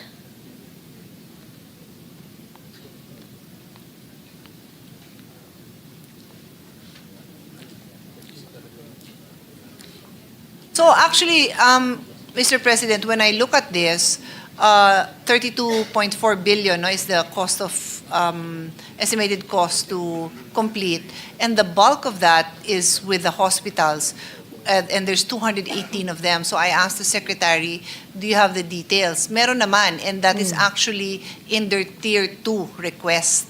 So nandyan pala sa tier 2. Kasi na-over na sila dun sa acceptable budget nila. This really, there's a disconnect. If you listened earlier today in my interpellation of the DBM budget, they cited that their priorities would be not new construction, and I was referring to health, the chair is here, but on the priority of completing unfinished structure. And then here, at 11:04, I am told that it's in tier 2 and it was not a priority. There's really a disconnect between agencies of government. And if the DOH is indeed ready with all the plans to finish, imagine all these structures, nakikita, wala yung second floor, walang pinto, walang bintana, while people in the provinces are awaiting the completion of specialty clinics and hospitals and barangay health stations over the 5 million mark. I expressed my frustration because I was informed earlier that the priority would be to finish incomplete structures. And if we do not amend the GAB and do not find the 32 billion in the GAA, which many call an insertion, but it is a necessary amendment, what happens to the people in the provinces who are awaiting the completion of these hospitals? They would have to wait till 2027 again, praying and hoping that DOH will fund the completion of their health centers. Actually, Mr. President, there are hospitals, health facilities for completion that were included in Tier 1. But because there are so many that are in need of completion, there's a lot more left in Tier 2. May we ask for the list of the 1,800 centers? And just, let's be candid about it. Bakit po palaging ganyan? And this is not only in the time of Sec. Herbosa. Even when I was defending the health budget pre-pandemic, ganyan na rin ang problema. There's always some unfinished structure, and it's not just one or two. It's by the hundreds and hundreds and by the billions of pesos. So why do they start to build at all if they do not complete it?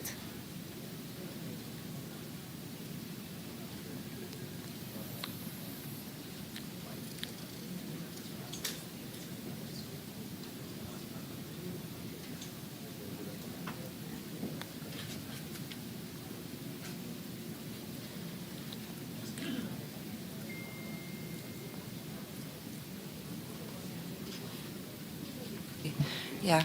So, Mr. President, the reason it's like this, why are we like this? The reason we are like this, according to the Secretary, is because of the zero budgeting. They can only ask for the budget that they can consume in a year. So when they have these hospitals that they know, let's say 1 billion or even 500 million, hindi talagang matatapos siya ng 1 year. So they will only ask for a partial budget. So nabibitin yon. Then they will have to request that for next year. So maraming that really go through phases, Mr. President. Yes, but when it goes through phases, a MAYOA should be automatic, applicable to the next year. There is no reason why the funding agency would put it to tier Ngayon, 2 hindi na? when it necessarily has to be finished within that span of Kaya time, ayaw. right? I say. They used to be strict with the MAYOA, which would allow them to finish the project. But I don't know, maybe there's a huge amount of projects and they need to put their funds in other projects. So nabibitin daw, naiipit daw yung pondo nila dun sa mga continuing projects. That's the answer of the Secretary. I will leave it at that. I would just simply request for the list of all incomplete We will buildings submit. in HFEP, whether it's a barangay health station, a malasakit center or polyclinic, or regional or district hospital. But are there idle facilities which remain non-operational, not because of the incompleteness of the structure, but due to LGU staffing or local counterpart support? And what kind of coordination or even incentives does DOH do so that LGUs provide their counterpart?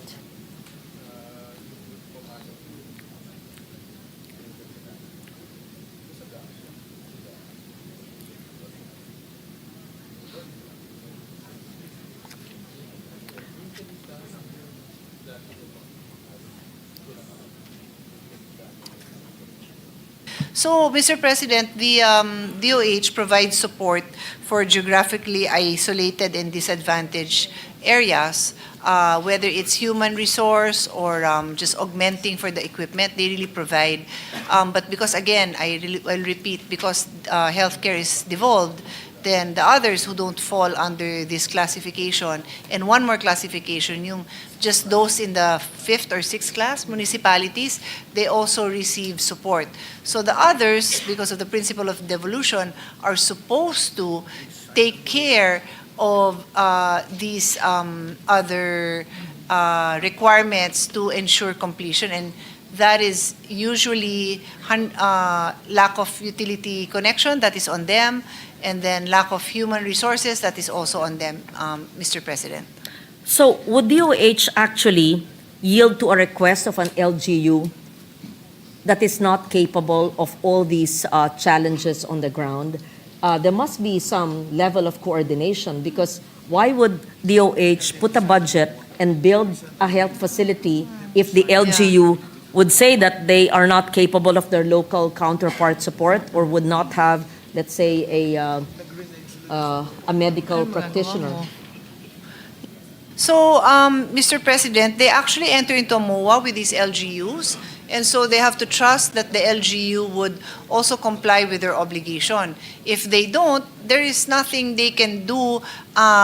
They cannot take over for everyone. Of course, for example, when as we continue to have an issue with the rate of vaccination, what do you call it, the number, fully immunized child, then they will deploy. They will send vaccinators all over the country to vaccinate. And of course, this will be, what the areas that will be prioritized are those disadvantaged areas. They will really do that. But they have to count on the LGU to be able to provide their counterpart agreement, their counterpart commitments. I had this discussion also with my staff, Your Honor, and I was saying that to a certain extent, and I'm just telling DOH now as we speak, I think you can also, if it is that common for LGUs to renege on their agreement, you might want to assess what is the human resource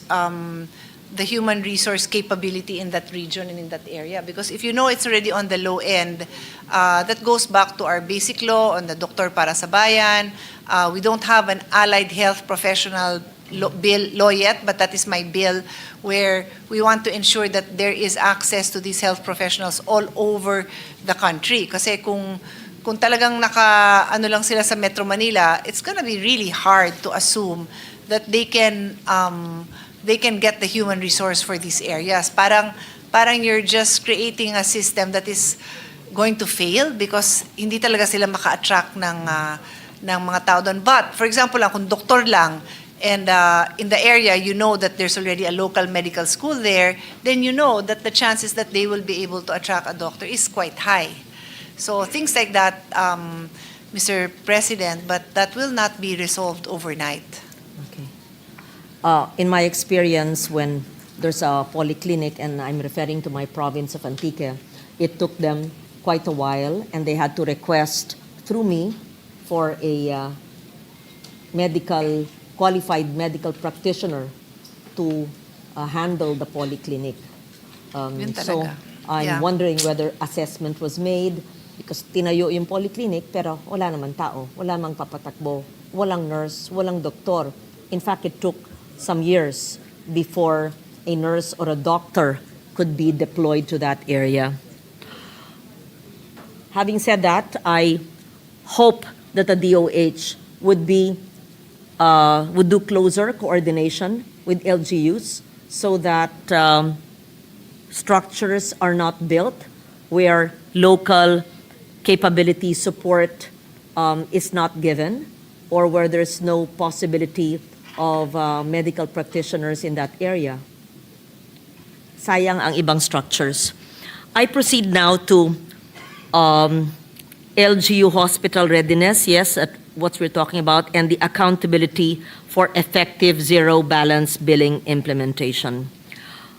During our hearing on October 1st, the department proposed an LGU assistance fund with no specific proposed amount to support the implementation of the zero balance billing in Level 2 and Level 3 local government hospitals. And the proposal aims to compensate LGUs that admit the overflow of patients from DOH hospitals while maintaining zero out-of-pocket costs for patients. So questions remain on funding design, LGU readiness, governance accountability, especially since many provincial hospitals lack sufficient staff, equipment, and financial capacity to comply with the zero balance billing. So, may I be informed how many LGU hospitals are currently accredited by PhilHealth and capable of providing full zero balance billing implementation? This has been also discussed in the news many times, and people are hopeful that all hospitals are now zero balance billing. So, Mr. President, zero balance billing is a DOH program. It is not an LGU program. So, sorry, it is. Yeah, it is a DOH program. So, hindi covered po dito ang local government. DOH retained hospitals. Yes, would be DOH able lang ang to. covered. So, Yes. actually, I've mentioned it a couple of times in the hearings and on the floor today, a few days, some other occasion. Now, the problem now with the LGUs is that the mayors, of course, would like to deliver on this, but they also don't have the funding to provide for zero balance billing. So what we did in our Senate version, this subcommittee recommended that part of the MAIFIP be transferred to zero balance billing for LGU hospitals para naman makatulong tayo. But to answer Her Honor's question, how many of them can fulfill the zero balance? Hindi siguro kasi pag 1 billion ho yung nailipat natin. Kung gusto ho ng Senate na dagdagan natin, by all means, dagdagan natin. Kasi 352 ang LGU hospitals. We will still have to ask DOH kasi tayo na ho ang gumawa ng paraan to give them funding. They will also have to prepare the guidelines for that on how it will be accessed because this funding does not exist currently. Just to be clear, the zero balance billing will only be for DOH retained hospitals. But the DOH And specialty centers. and specialty centers. Yeah. And the DOH in its hearing mentioned about the LGU Assistance Fund. Is the LGU Assistance Fund, I suppose, to help the LGUs and their local hospitals? Is this included in the NEP and carried in the Senate committee report? And is this over and above the 1 billion manifested by the good sponsor to assist LGUs for zero balance billing for the LGU hospitals?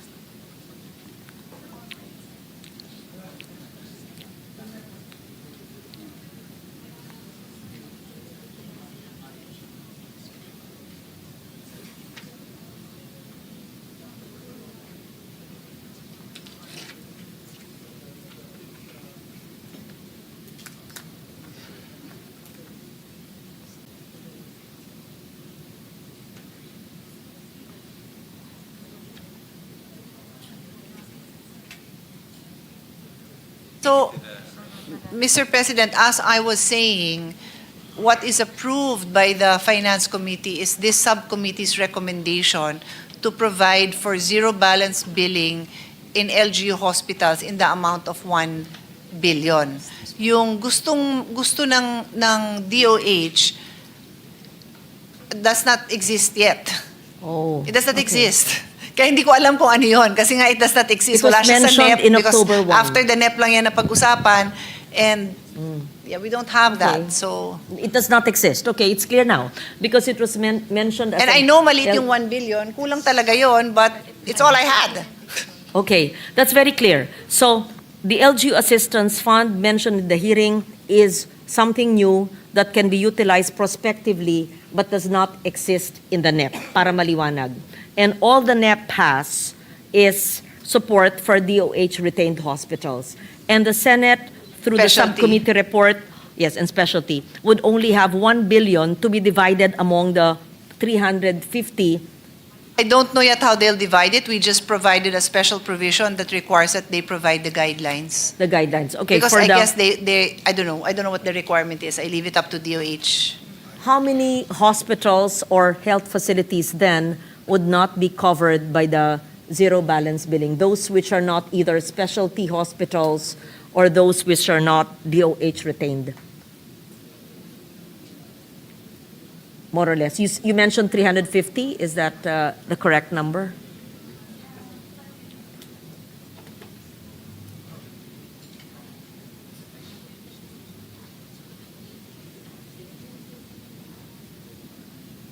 There are 352 LGU hospitals. So, what happens then? People in need would have to go to a DOH retained hospitals if they want to avail of zero balance billing. And Yes, that's why Yes. when this announcement was made by the president, I also in my hearing said pakiliwanagan naman natin kasi kawawa naman din yung mga administrator, yung mga doktor sa LGU hospitals, including the mayors, kasi nagulat naman sila doon na wala namang details, tapos hospital, public hospital. Wala naman silang pondo for that. that's the reason That's why we want why to I'm help. bringing it up. Yes, Kaya yes. importante, tatagalogin ko na yung sinasabi pong zero balance billing ay sa mga specialty hospitals gaya ng Lung Center, Heart Center, Kidney Institute, Yung mga at regional. DOH retained hospitals, at regional hospitals. At yung mga tinatag ng LGUs ay hindi pasakop and probably the 1 billion will be divided. Up to now, people email us, politicians, both Congress and the Senate, knock on our doors, literally and figuratively, for financial help.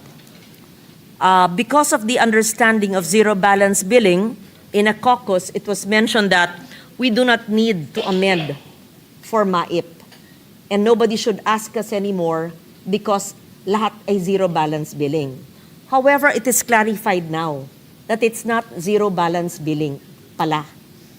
Not at least for LGU hospitals, for those who have access only to these kinds of hospitals.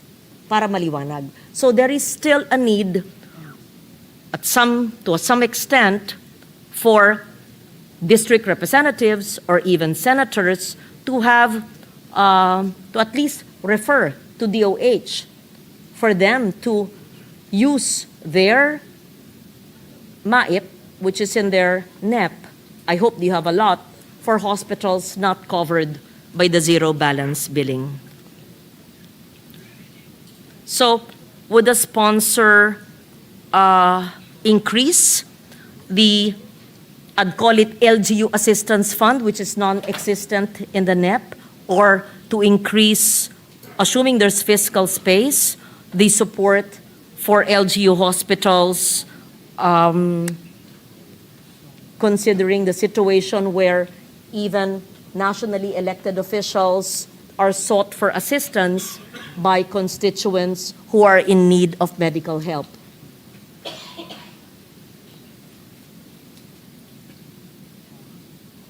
Well, definitely the need is there, Mr. President. There is no doubt that the need is there. There is no doubt that the system can still be further improved. The decision, the recommendation of this subcommittee was to provide all hospitals with more funding that can be used to assist the patients. But until that is that there is more funding available, the need remains, Mr. President. Thank you for that. I now go to the proposed renationalization of LGU hospitals in provinces without DOH facilities. How would this affect LGU autonomy and local health governance, which is present in this in the present devolution? And how will renationalized hospitals be fully funded and staffed by DOH? And what kind of transition timeline is envisioned? In short, I would like to understand where we are at in the renationalization. Will DOH assess, are they completing assessment of provinces, of LGU hospitals that will be renationalized? So, Mr. President, the DOH relies on the information that reaches them, and normally this would be brought to their attention by the local representative that there is no DOH hospital in that area, or that the services offered by the LGU hospital is too costly, and that is the time that DOH would consider renationalization. How many hospitals are already renationalized, if any, or are being assessed? And which provinces are these? So, according to the Secretary, there are 40 provinces without a DOH hospital. Not all are requesting for renationalization. There are those that are running it on their own. But there are is it a large part of these 40 provinces asking to be brought back to national coverage, or DOH to run it? Secretary offhand recalls around 10. Yeah, but May I know example for what province has requested for it to be renationalized? Marinduque. Maybe we can just submit Batangas, meron din daw. The province or is it ilista nyo na lang? Oh, kasi let's not count on the memory of the Secretary. Let's look at the records. And what is a timeline for renationalization, assuming they are complete in their assessment of this by the end of the year? Did they include a budget for the operations of these LGU hospitals to be handled by DOH?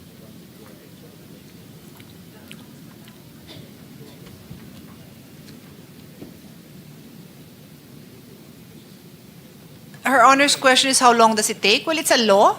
So for as long as the information, the request is received by DOH, it doesn't take them long to review it. Kung they have a policy, if there's no DOH hospital there, as I said, or the the LGU hospital being run is too expensive, then they will approve, and it's a law. So whatever time it takes for us to pass the law, they're willing to give their support as they'll assess it right away and give an answer.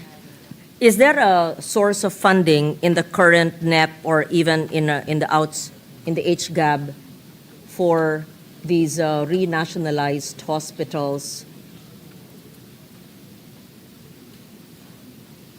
That means we Sorry, would I missed have the to- question. There are 3 people talking to me. Yes. Please repeat. Assuming an assessment, let's say you mentioned Marinduque, is completed by the end of the year, is there a provision in the DOH budget that would be able to help the province's LGU hospital? So, like any law, Mr. President, when we pass it, there's no budget existing there unless it's already an institutional practice that we just made a law for. So in this case, the budget won't happen until the following year when they propose it in the They NEP. would have to wait that long, yeah, for us to enact that law to renational. Would the law have to be a general law, or would it have to determine the kind of hospitals or the needs in that specific jurisdiction?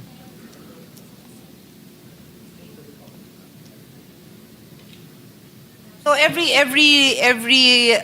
hospital, health facility will have its own law, and it will be very specific to that health institution.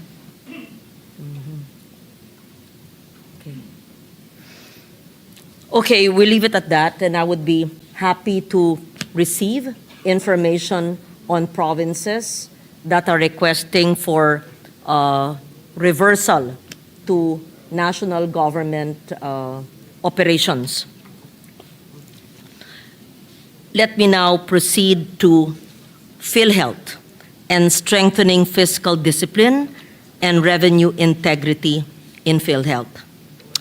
We know that PhilHealth, while it has tried its best but continues to face major fiscal discipline challenges that compromises sometimes its delivery of affordable health care and accessible health care. And we have this years-old law, the Universal Health Care, mandating the full allocation of the sin tax revenues to PhilHealth. The agency has consistently received less than what is legally required.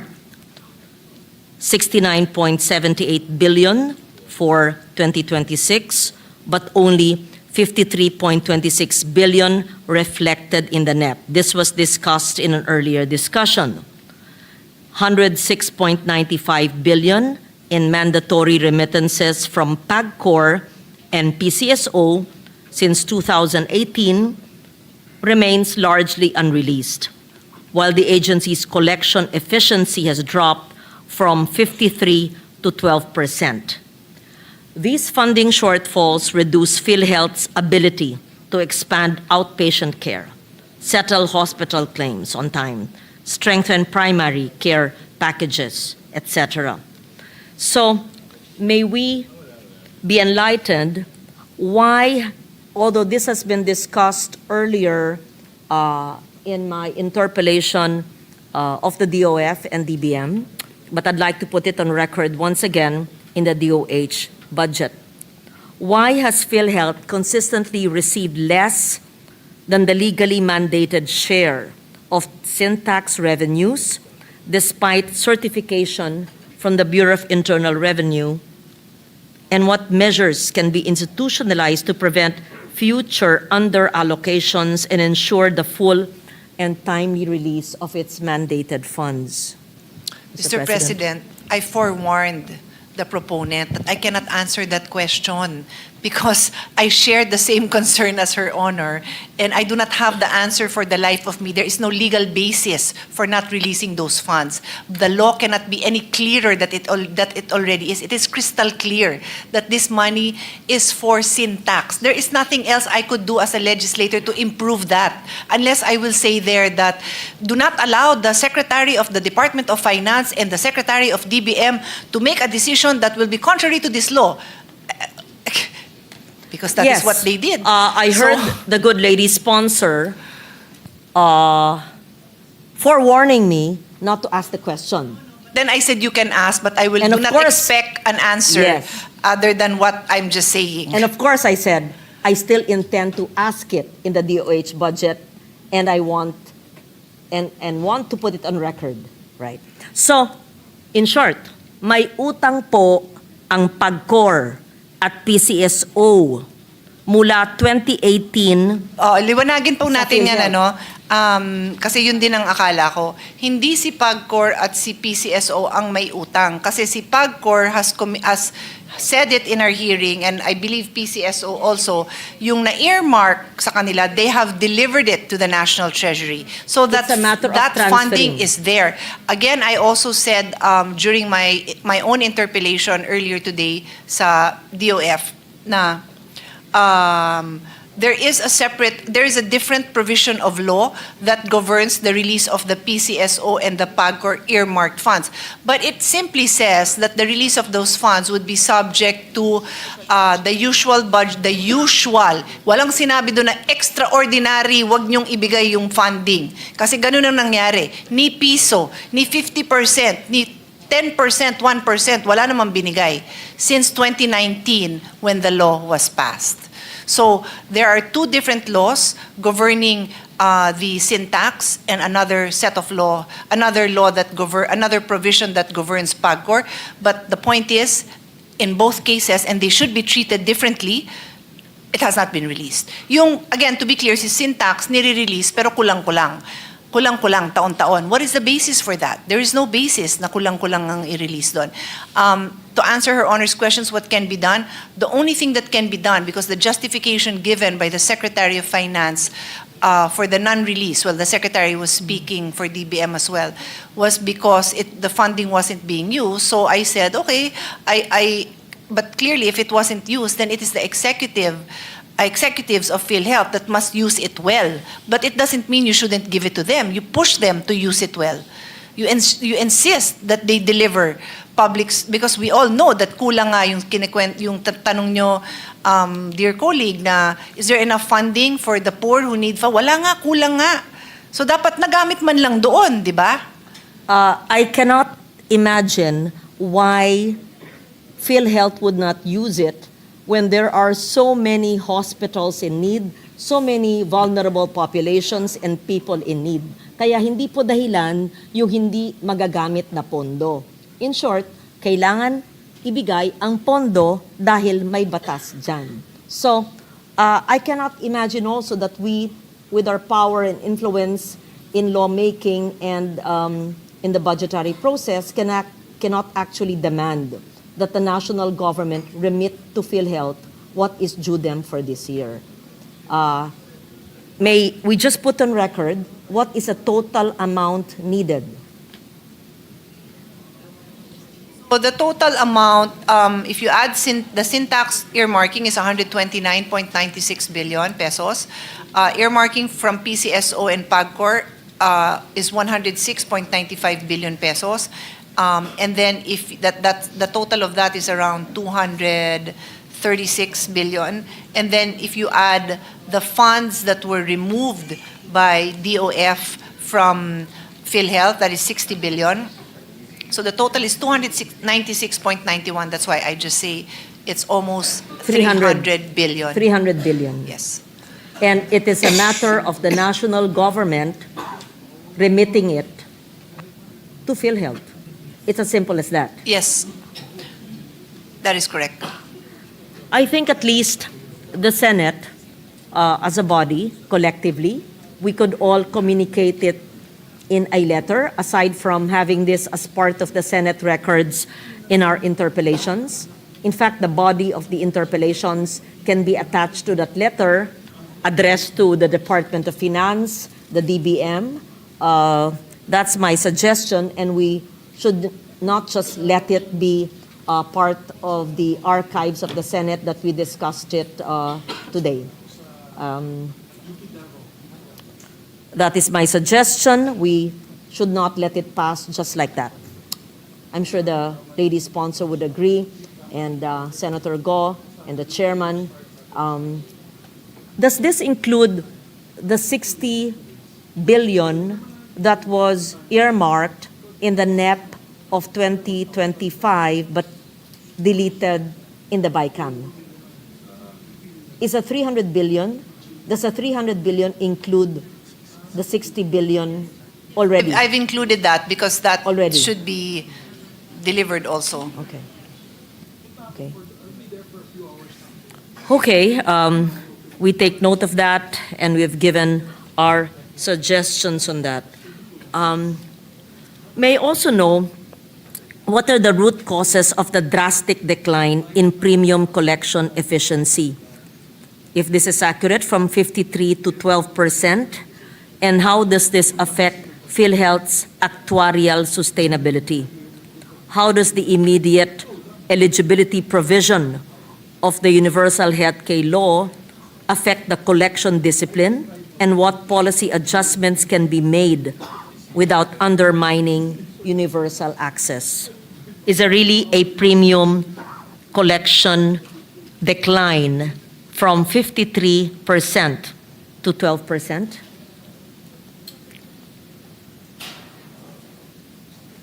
May we ask Her Honor what is the basis for the conclusion that there's a decline? Because I have different numbers that don't really reveal that.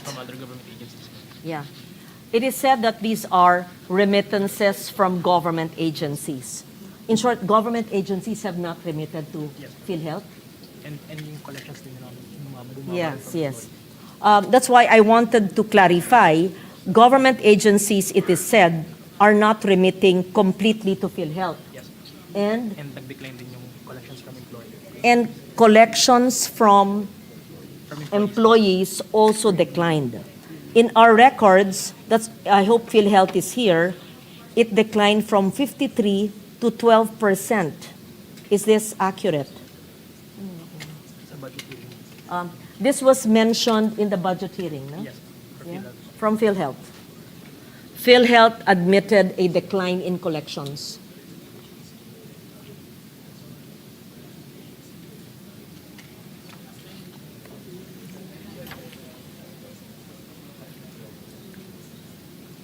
Inamin nila. Ang laki naman ng decline. The numbers that PCS PhilHealth has shows that the government agency's collection efficiency is at 95%, Your Honor. I am wondering if, because what we put on record is the indirect contribution of government. In other words, it's the subsidy that the national government gives. That one is low. But not the government agencies, because those are considered direct contributors, and So- the collection efficiency there is high. So correct our figures, assuming this understanding, but it was during the hearing of PhilHealth when they said that there was a drastic decline, and we are quoting them, from 53 to 12%, because we did not invent these numbers.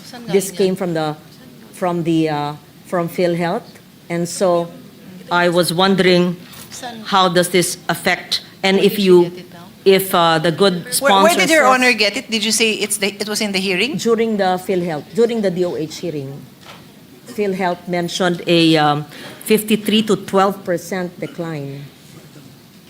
Diba? Maybe we can go revert, Your Honor, because there is no one who remembers that. I-pointed it out. Si Salin po yung nag-point out.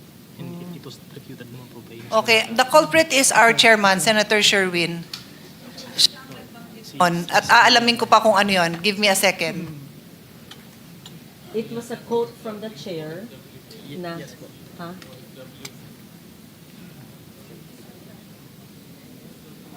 Yung remittances po ito.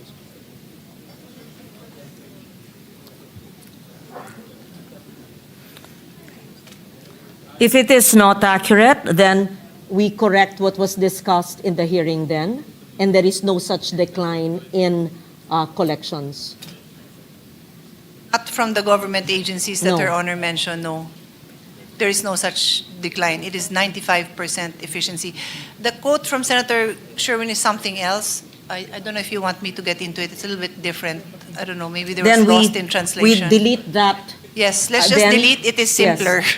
Okay, we delete because when I was reviewing the transcript, the impression I got was there was a collection decline from 53 to 12%.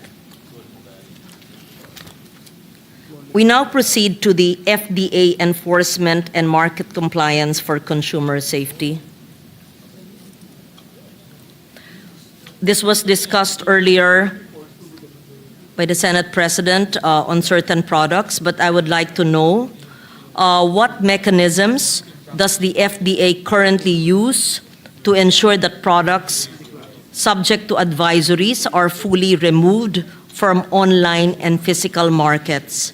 What kind of formal coordination protocols exist among the FDA, DTI, even NBI, and e-commerce platforms for post-advisory enforcement?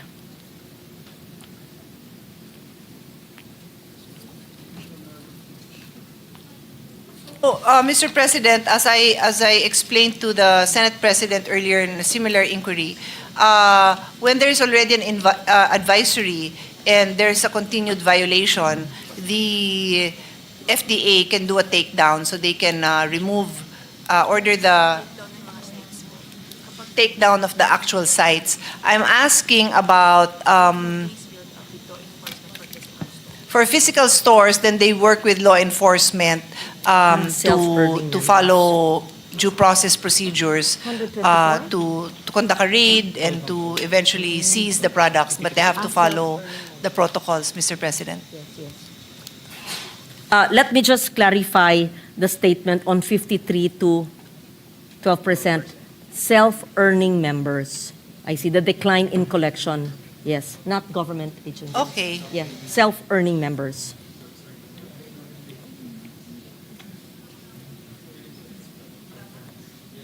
There's really a decline from self-earning members. But I would assume that would not affect PhilHealth. Balit lang yun? Marami.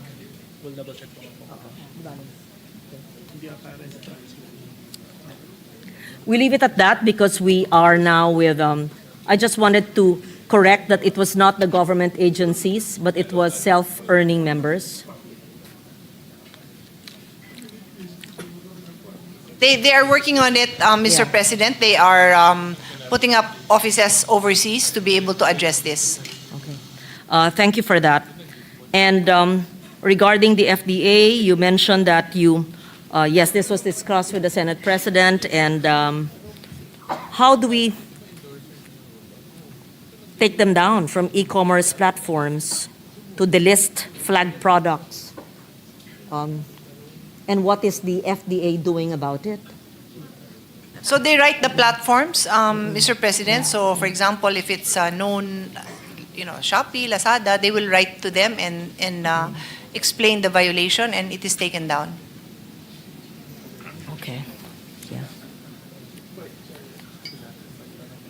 Thank you for that.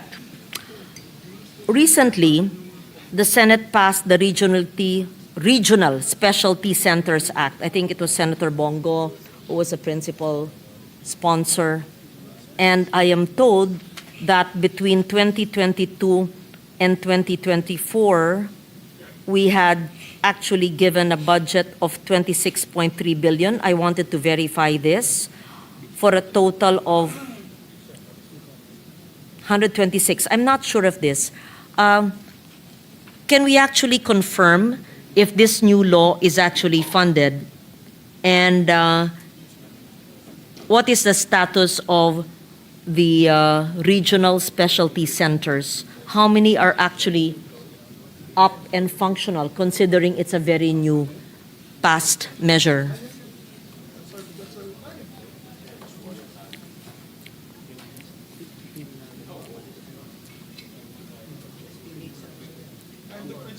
You're the principal author. Yeah. Where are these? Are they already? Yes.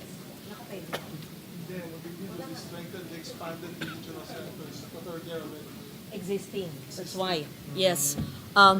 Because it says in our research, and correct me if I'm wrong, there was 26 billion already allocated for 126 regional specialty centers. But from what I understood from the original intent of the law, Senator Subiri, yeah, what you wanted was the creation of, let's say, kidney center, heart center, or children's hospital, and the 4 specialty hospitals in Metro Manila, for it to be set up in Visayas and in Mindanao. But what happened with this law was that allocation was made for the existing regional hospitals. Is that correct? Where was the funding allocated? No, what the law Yeah. states, and this is based on the recommendation of DOH, which the sponsor and actually this representation as an author supported, the most efficient way to build specialty centers would be to attach them to the DOH Retained hospital, the DOH tertiary hospitals, because the regional hospitals, because they already have the manpower. It's not just the specialty doctor. Let's say whatever specialty that is, kidney. It's not just the nephrologist. The nephrologist. It's the support staff that will be able to do a kidney transplant. The nurses, the labs, it's all different. So the easiest way and efficiently and it'll work right away was to attach them to regional. Do we want to have a standalone? Why not? But that will take a long, long time. Very similar, sorry to use this as an illustration, but I did share the committee I did share the Department of Education budget for 6 years.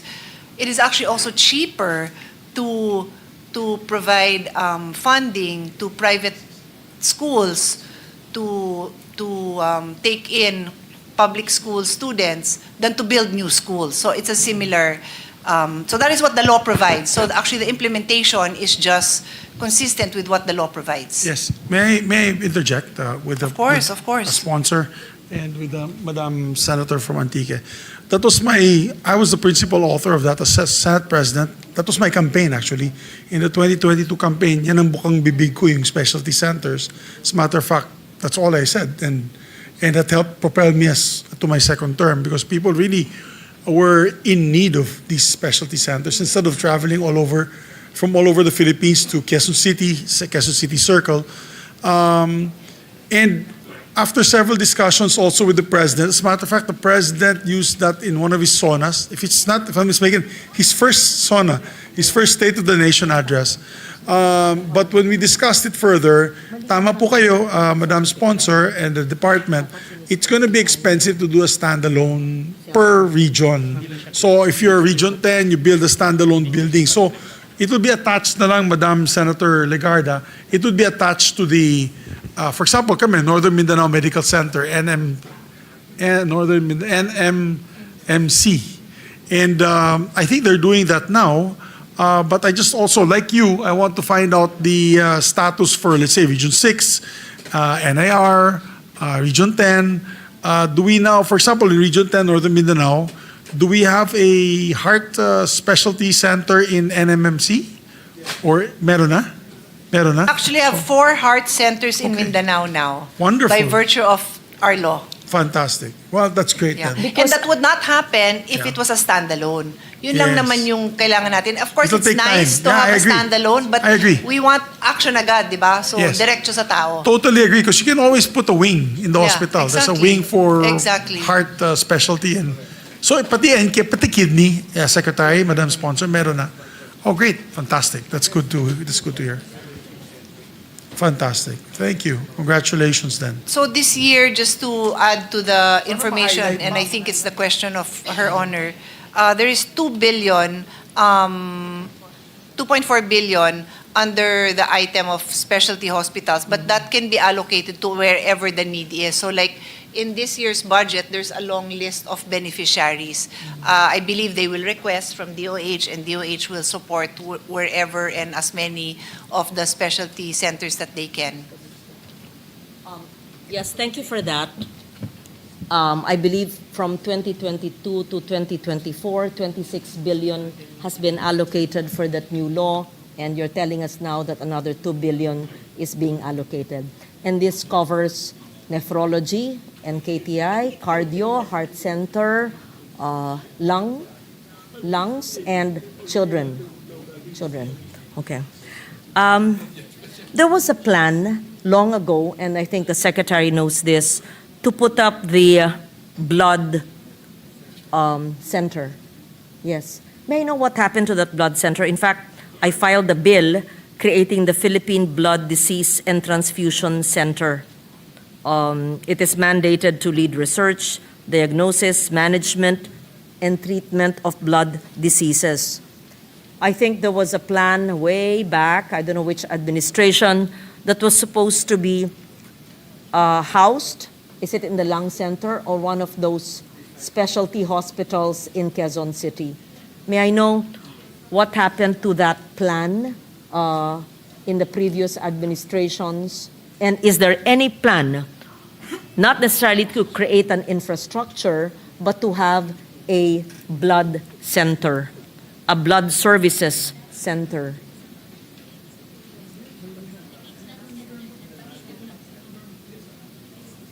So,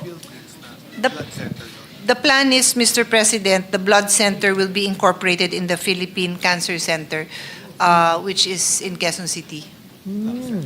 That's good in to the know. lung center compound. That's good to know. May I know whether the NEP and the HGAB contains already provisions for the blood center?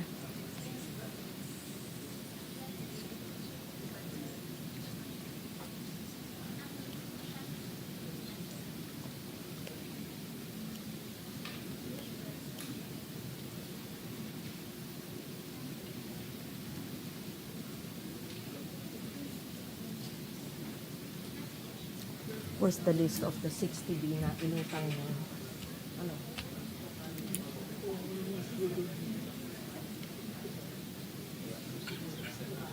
Tingnan natin kung natanggap nila ko na lang. Pero iba ma'am yung breakdown na Diba? meron sa So, because it will be part of the Philippine Cancer Center, it's part of the Philippine Cancer Center's budget. But the services or the intent of the blood center that was envisioned maybe decades ago is contained in that budget. And is it operational now under the cancer center? Is there a dedicated blood department, hematology department that Iba-iba yun. Iba-iba yun. The voluntary blood program. Oh, that's not it. So different. It's different. because I was wondering whether the bill I authored is still needed But yun nga, or if may it already budget exists. sa loob ng heart- Yan yung sa loob bill ng ko. cancer, that's what I said. Ito. Yeah, okay. Yes, I was wondering whether the bill I authored is still necessary or whether the cancer center already addresses the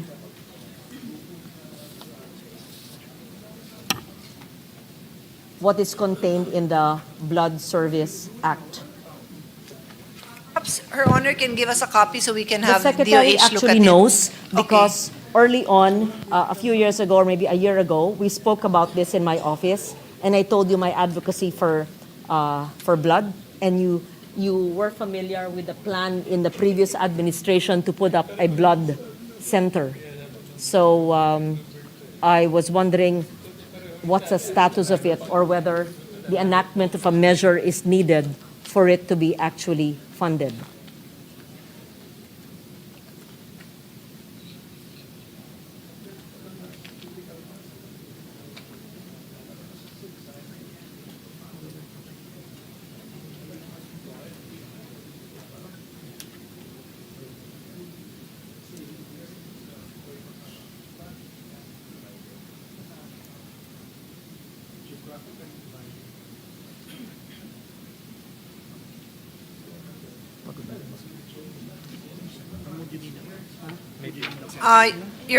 Mr. President, according to the Secretary, the voluntary blood program is existing already. There, it also happens to be in the lung center area. There's no need for a law because it's already existing. Anyway, But I'll give the secretary again a copy of my bill and the Philippine Blood Services System, etc., by creating the Philippine Blood Disease and Transfusion Center. I think I mentioned this to you more than a year ago, but give the secretary a copy. Yes. And kindly let me know if all the services as envisioned in the bill is actually being done in the cancer center. My last question would be to just put on record the 60 billion and the details of the utilization of the 60 billion that was taken out of PhilHealth, not reserves, what do they call it? The pending funds, the extra funds.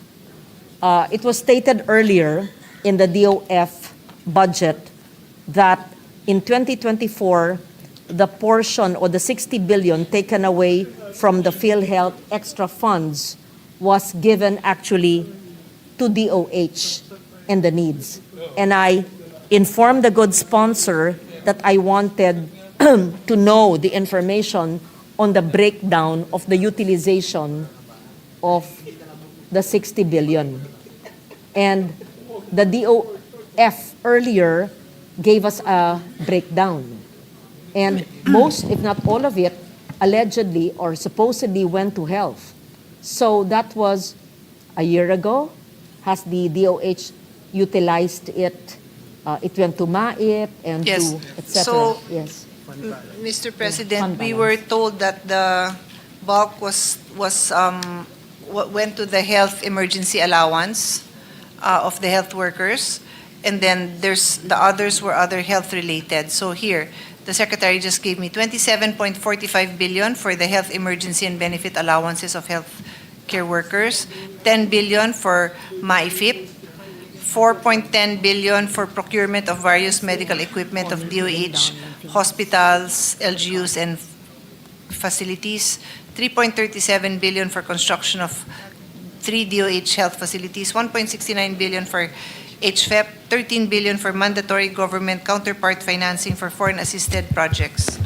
That's it, Mr. President. Thank you for putting that on record. I would terminate my interpellation now with two requests. First, for the complete payment of the national government agency to the PhilHealth when applicable, if available.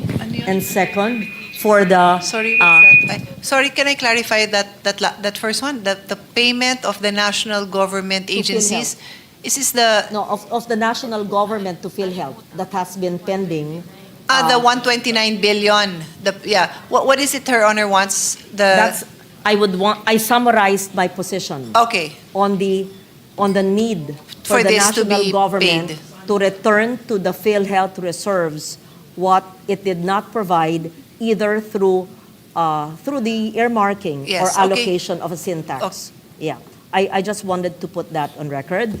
And second, for the expansion of the LGU Assistance Fund, as the DOH would call it, to assist LGU hospitals so that zero balance billing could finally be implemented, not just in specialty hospitals and DOH regional centers and DOH retained hospitals, but even in LGU hospitals. So I wanted to express that request and that support, and I'm sure that we can find the source for that in the fiscal space. Having said that, I thank the DOH family and the good sponsor for her patience at midnight. We terminate at 12:01. And thank you for your patience. Thank you. Thank you. Thank you, We Senator wish to Loren. thank Senator Legarda for keeping the word of the chairman of the Committee on Finance that we terminate at 12 midnight. So what is the pleasure, Majority Leader? Well, the good gentleman from Davao was hoping that he could still interject, but maybe if we can, sandali lang. manifest na pabigyan na natin, Mr. President, kasi siya yung minority na lang na Go ahead. naiwan dito. So, Well, it's up to you. Go ahead. Senator Bongo, let's give in you're- to him. He was waiting the whole day, Mr. President, for his chance. So may we recognize the distinguished gentleman from Davao and Batangas, no other than Senator Christopher Lawrence. Senator Christopher Bongo is recognized. Salamat. Good morning.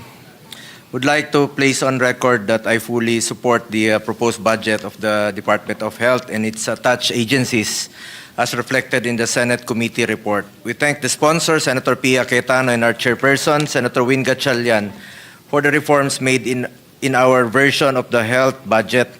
First, I support the additional 9 billion for the maintenance and operating expenses, or MOOE, of DOH hospitals, pero subject to approval pa ito ng both houses of Congress later on, no?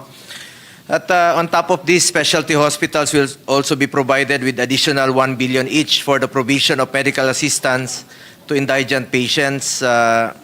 We also wrote the Committee on Finance on and proposed to reallocate funds originally intended for flood control to additional MOOE for DOH hospitals for the zero balance billing implementation.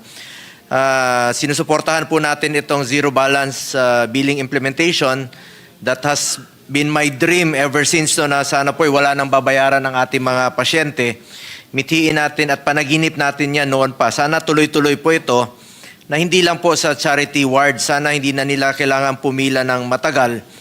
Paano po yung mga wala sa charity wards kung madadagdagan po ng 1 billion itong 9 billion itong mga DOH hospitals, sakto na ba ito?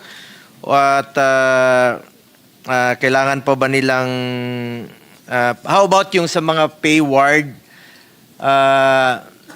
limited lang po ito sa mga DOH hospitals at gagamitin aside from MOOE, ito yung I heard na talagang pinipiga pati yung QRF, no, yung quick response fund ng hospital para lang po ma-attain itong zero balance billing. Gusto po natin ito, itong zero balance billing. One question lang po muna kay Senator, sa ating chairperson. Paano po yung mga hindi sa charity wards, mako-cover na ba nito with the additional support of 9 billion and 1 billion each for the specialty hospitals?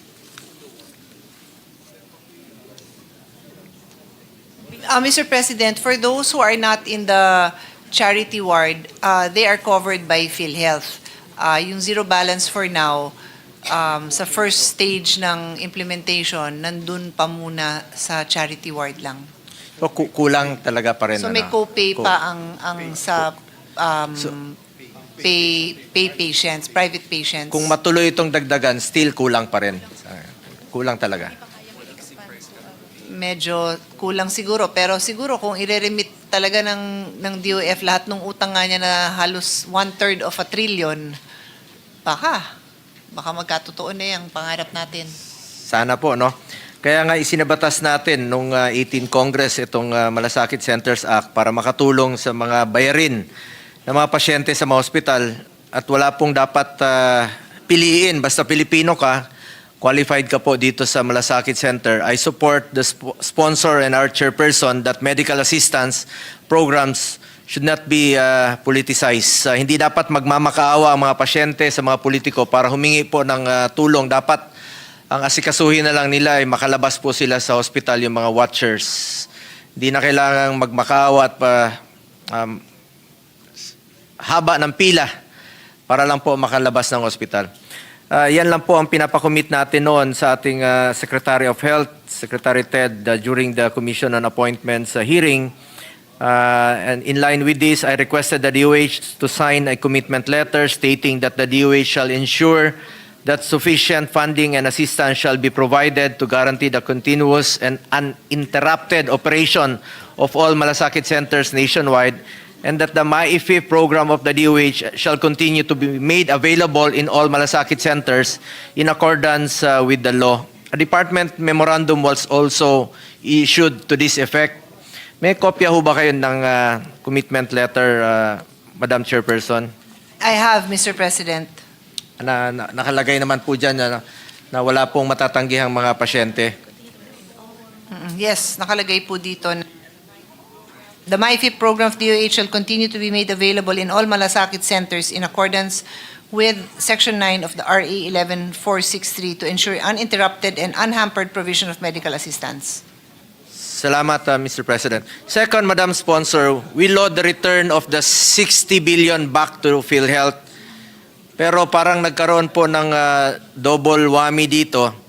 Dahil nung 2024, winalis po yung 60 billion na sinabi nga nilang excess funds ng PhilHealth at na zero pa pagdating ng 2025 budget. At for the record, hindi po ako pumirma sa BICAM report at isa po ito sa dahilan. Nawala na nga sila ng 60 billion noong 2024 at naging zero pa na dapat magkaroon sila ng 70 billion sa 2025 budget. I had already raised serious concerns about the adverse impact of the PhilHealth Fund transfer. At nagkaroon po ako ng 14 hearings dito po sa Senado sa Committee on Health nung chairperson po ako ng Committee on Health at na-discover nga po natin yung excess funds ay winalis po ng National Treasury at doon po natin pinaglaban rin po yung mga health emergency allowances.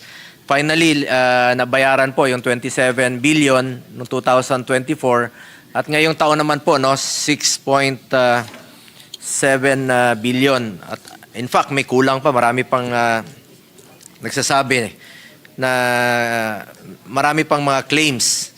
At nalungkot po tayo na parati ko pong pinapaalala sa PhilHealth noong 2024. Kasi noong 2024, December of 2024, nag-meeting po ang PhilHealth at tinaasan nila yung case rates, dinagdagan nila yung mga packages.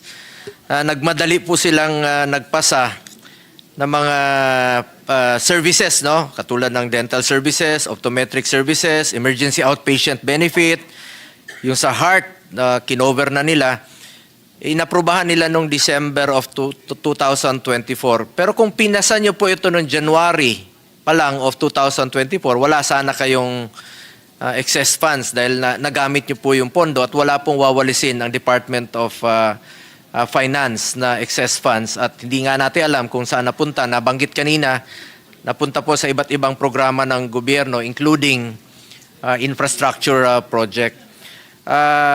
But for next year, with this additional budget, sabi po, dadagdagan ng 60 billion ang PhilHealth sa 2026. Parang yun na po yung ibinalik nung kinuha nung 2024. I hope that PhilHealth would further strive to improve its services. Napag-usapan rin po kanina, Madam Sponsor, I also know that you have raised this issue multiple times. Kanina rin po sa interpellation na hindi po nabibigay ang dapat na pupunta sa PhilHealth based sa earmarking na nakasaad po sa mga batas tulad ng syntax laws. Does the committee have any plans to address this, Madam President? Mr. Question.